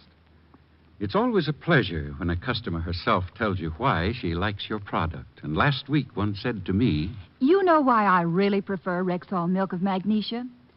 It's because one bottle won't be so thick I can't even pour it, and then the next one thin and watery. Somehow Rexall milk of magnesia always seems to be just right. Well, ma'am, that's because every bottle of Rexall milk of magnesia has to meet an exacting standard of viscosity, or it can't wear the Rexall label. What do you mean by viscosity? It's the degree of thickness or pourability in a liquid. Rexall conducts scientifically precise tests on every batch of Rexall milk of magnesia to be sure it meets this constant standard of viscosity. And that's not done just to please you with its consistency. What's much more important, it means you'll always get uniform dosage from every bottle of Rexall milk of magnesia. And I thought it was all an accident. Oh, no, ma'am. There are no accidents behind the fact. You can depend on any drug product that bears the name Rexall.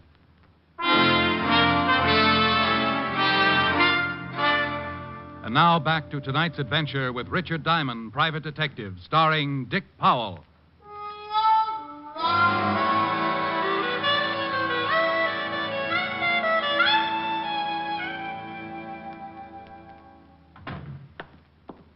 Well, I checked, and no one that looks like this guy is in any of the more usual places.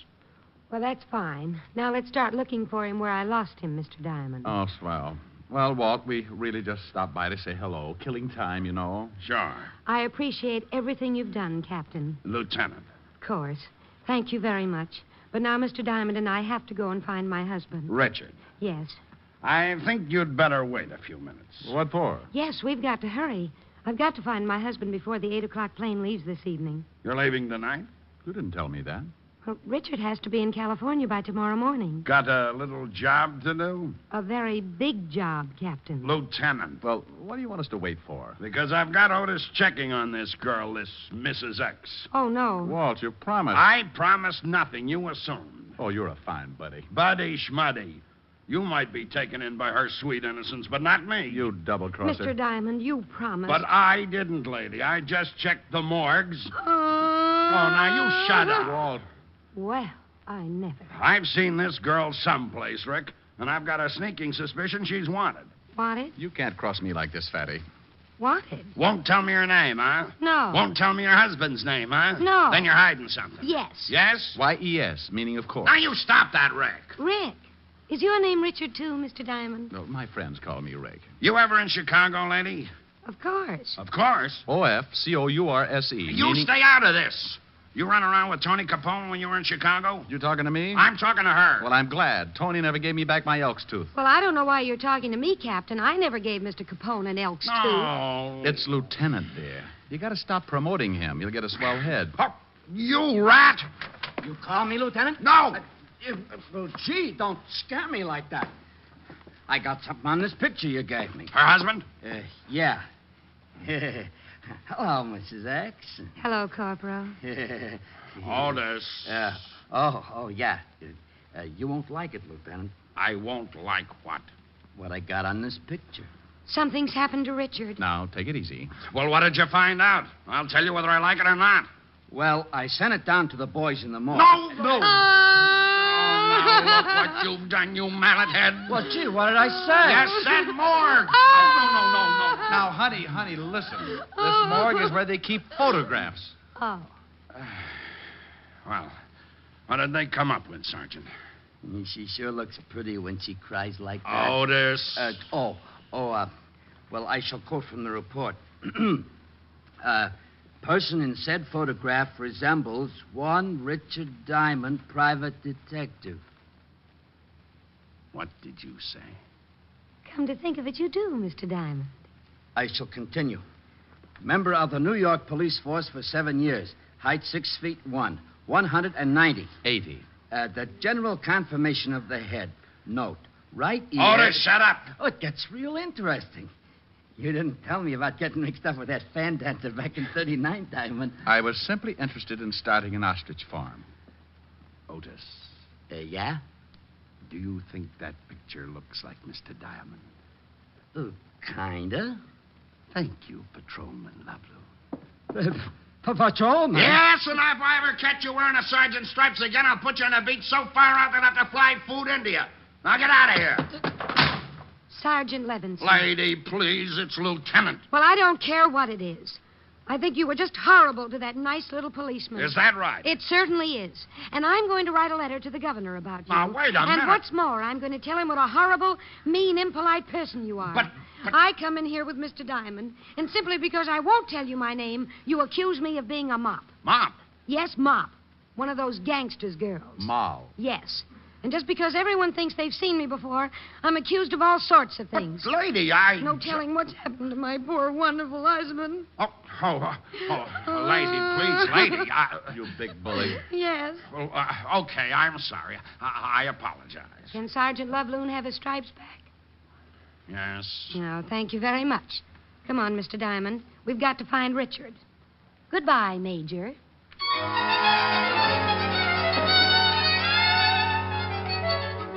Well, I was in it up to my neck. Any other time, a client like Mrs. X would have scared me right into 4 months of hibernation. But she was such a cute little screwball that I just had to go along with it. We took the picture that looked something like yours truly and started making the rounds. Starting with the last place Mrs. X had seen her husband, we showed the picture to every shop owner within a 4-block circle, but no one had seen him. Mrs. X kept checking with the hotel, making me stay at a good distance so I couldn't hear the conversation.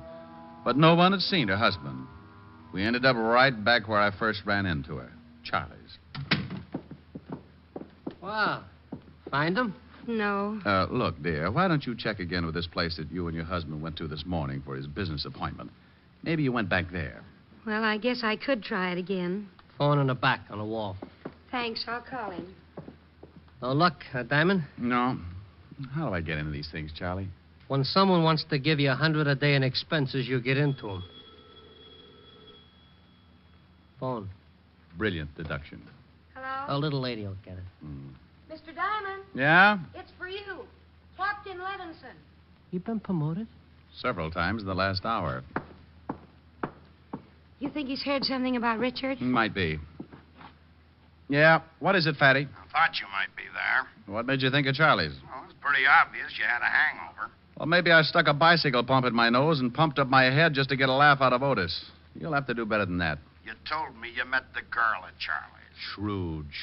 Is it something important? Honey, just relax. I'm getting to it. But if it's about Richard... The girl there? Yeah.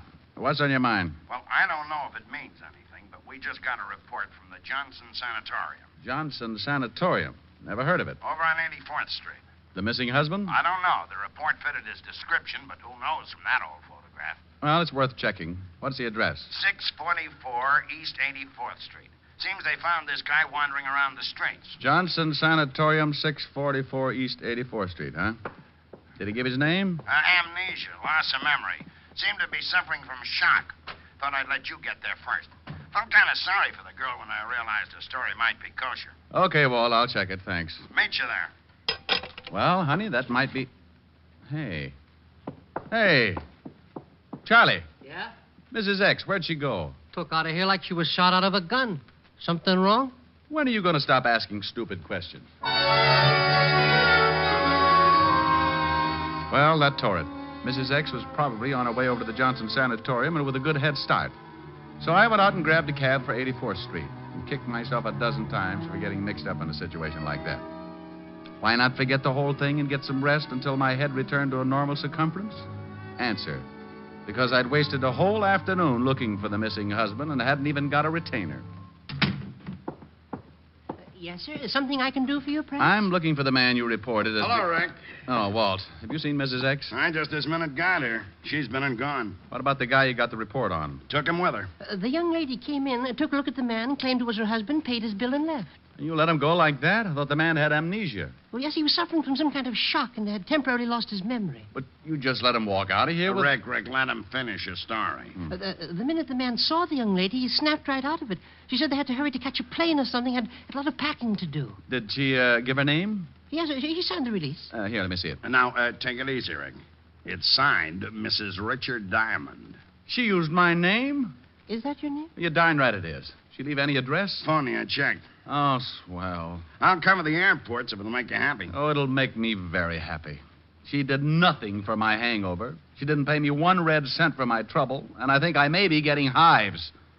Oh, I'm going over to Helen's and have a complete nervous breakdown.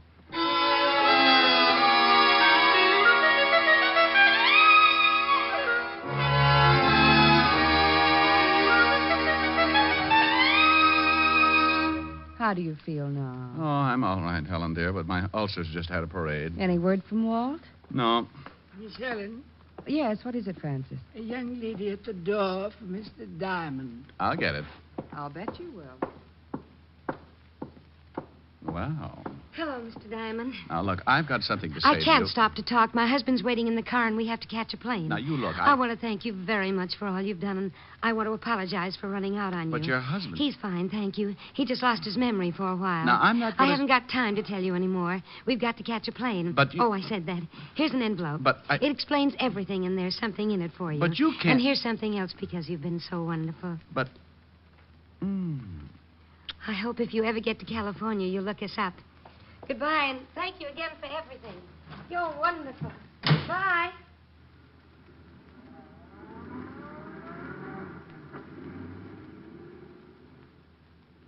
Well, Hmm? all right, Blue Eyes. What was that all about? Hmm? Oh, no, that was her. She. The girl. The girl. Mrs. X. What's that? Hmm? Oh, it's an envelope. Said it would explain everything. I hope it does, especially that fond farewell. Oh, that. She was just being grateful. Yeah. Go on, open the envelope. Pardon, Miss Helen. Now it's the phone. Lieutenant Levinson for Mr. Diamond. I better tell him about the girl. You'd better read what's in that envelope. Hello, Walt. Reg, that dame phoned Otis. Asked where she could find you. Oh, that's how she found the place. Yeah, the melonhead told her you might be over at Helen's. Gave her... She's been there? Just left. And she left an envelope that she said would explain everything. Well, what did it say? I haven't read it. Well, read it. I want to know what this is all about. So does Helen. Well, Well, $500. the explanation. what about the letter? Well, it says, Dear Mr. Diamond, I know that I've caused you a great deal of trouble, so I wish to take this opportunity to... To thank you for your patience and understanding. As for an explanation, well, here it is. But I count on your discretion and hope that you will keep my secret. This morning, my husband and I went to a doctor because I hadn't been feeling well. We discovered and were overjoyed to find out that I was going to have a baby. Immediately, I informed my husband that I had decided to give up working until after I had the baby. The realization that I wasn't going to make any more money for the rest of the year was too much for him. The shock made him lose his mind, and he just wandered off. Although he has recovered his memory, the thought of having to support us both for the rest of the year has left him nervous and despondent. So I'm taking him back to the coast to the family psychiatrist. I wish to thank you from the bottom of my heart for all your kindness and help. Signed, Sign who? Rick! Helen, what's wrong? He's fainted. What? He looked at the signature on the letter and just flopped over. Well, what about the signature? It's signed June Allison.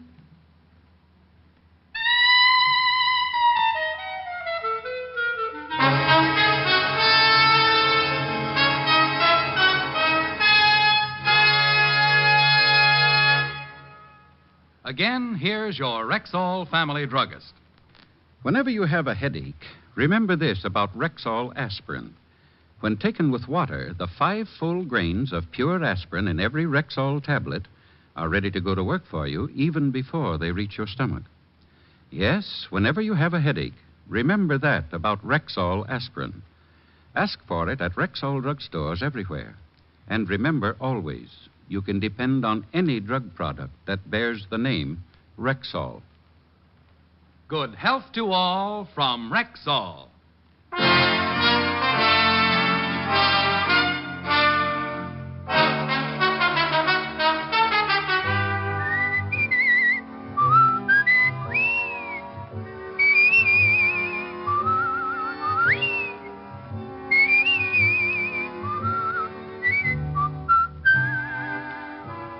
Richard Diamond, Private Detective, stars Dick Powell in the title role and is written by Blake Edwards with music composed and conducted by Frank Worth.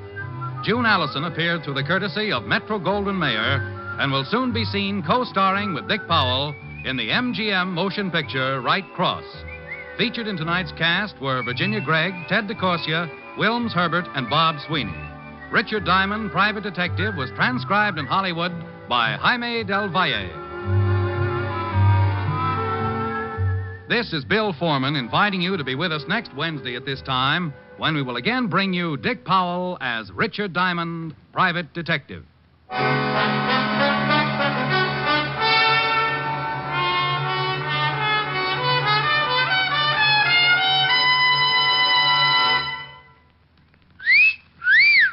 Hiya, beautiful. Get lost, Bristlepuss. You need a shave. But I have shaved. What else do you want me to do? Silly boy, she wants you to go Stag. Go Stag? But why? Because Stag is Rexall's exclusive line of men's good grooming aids, like Stag Brushless Shave Cream. No fuss, no massage, just smooth it on, and presto, you get a clean, close shave. Your face stays smooth and whiskerless all day long. I'll do it. I'll go Stag. That's it. Join the Stag line now at Rexall drugstores everywhere. Yes, to make girls care. Go Stag.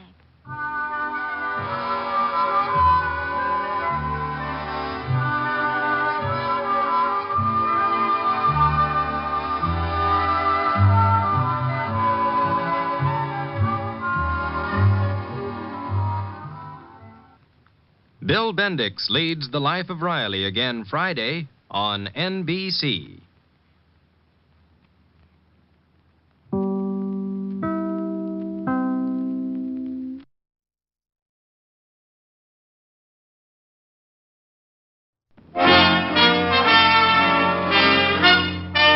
Listen while the makers of Rexall drug products and 10,000 independent Rexall family druggists bring you Dick Powell as Richard Diamond, private detective.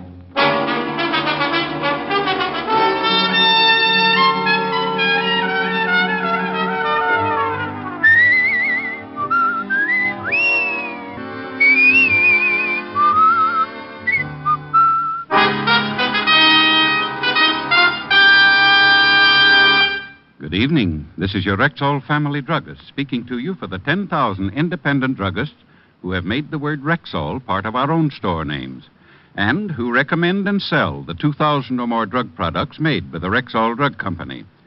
Like Rexall MI31, for example, America's popular all-round mouthwash, gargle, and breath deodorant. Full-strength MI31 kills contacted germs in a matter of seconds, yet will not harm delicate membranes of the mouth and throat. What's more, Rexall gives you a full pint of MI31 at the same price as smaller quantities of other leading brands. Ask for Rexall MI31 at Rexall drugstores everywhere. And remember, you can depend on any drug product that bears the name Rexall. Good health to all from Rexall. And now your Rexall family druggist brings you transcribed another exciting half hour with Richard Diamond, private detective, starring Dick Powell.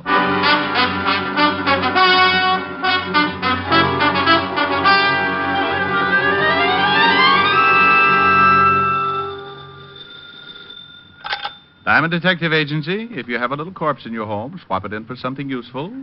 Mr. Diamond? Yes? I'd like to hire you, Mr. Diamond. Well, bless your little heart. $100 a day in expenses. My name is Raymond R. Waldron, attorney at law.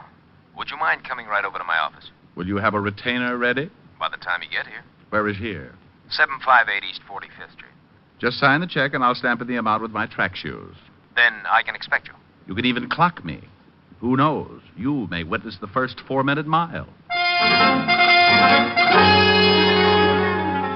I quickly bounded over to the sink, pulled out a bundle of soaking laundry, grabbed a straight razor that looked like it had been used to hack out shrapnel, applied the Brillo to my overnight beard, and 20 bloody strokes later I observed myself in the mirror. Wounded, sire, but not dead. By 11 o'clock, I was standing in the reception office of Raymond R. Waldron, attorney at law. I looked for the secretary, but none was to be seen. Then the door of Mr. Waldron's inner office opened, and a man about 6 feet tall, sporting a heavy black beard and thick horn-rimmed glasses, stood facing me. I suppose you're Mr. Waldron? Yes. Take this chair, if you will. Thank you. Now, what's your trouble? Oh, not mine. My client's. You see, I'm supposed to give you $100 as a retainer until you speak with my client this evening. Before you wave the bills around, tell me something about your client. My ethics get so double-jointed when someone shows me money. My client is a she. Well, you certainly present the beginning of an interesting argument. Her name is Miss Mary Bellman. Miss? 28, blonde, showgirl. Very attractive. So she killed 30 members of the volunteer fire department. I like tough cases. She's in fear of her life, Mr. Diamond, and since I'm her attorney, she called me and asked me to hire a good detective. You said Miss Bellum was in fear of her life. Somebody trying to kill her? I think it best to let Miss Bellman tell you. She has all the facts. Here's her address, and here's your retainer. She expects you at 8. It was close to 12 when I got back to the office and spotted my landlord nailing up my door. His eyes dropped blushingly down to his waist when he saw the 2 months' back rent in my hand, and he hurriedly explained his carpenter work on my door as a delayed April 1st joke. I paid him off as the last board fell and then left the building and went to my flat on 53rd Street to take it easy until that evening. By 7:30, I was dressed in my best suit, the gray one that stands out from the rest because the rest are one brown gabardine that even a starving moth would gag on. Suddenly, I remembered my dinner date with Helen, so I put in a fast call and told her butler, Francis, that I'd be a little late. Then, promptly at 8 o'clock, I walked up to the door of Miss Mary Bellman, prospective client.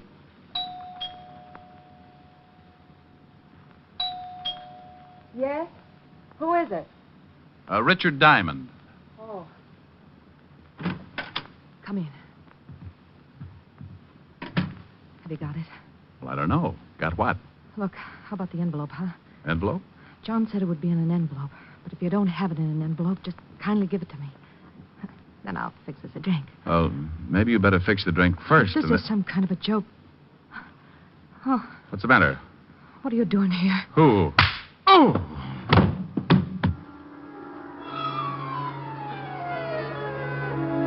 Everything happened so fast, I didn't even have time to guess what it was all about.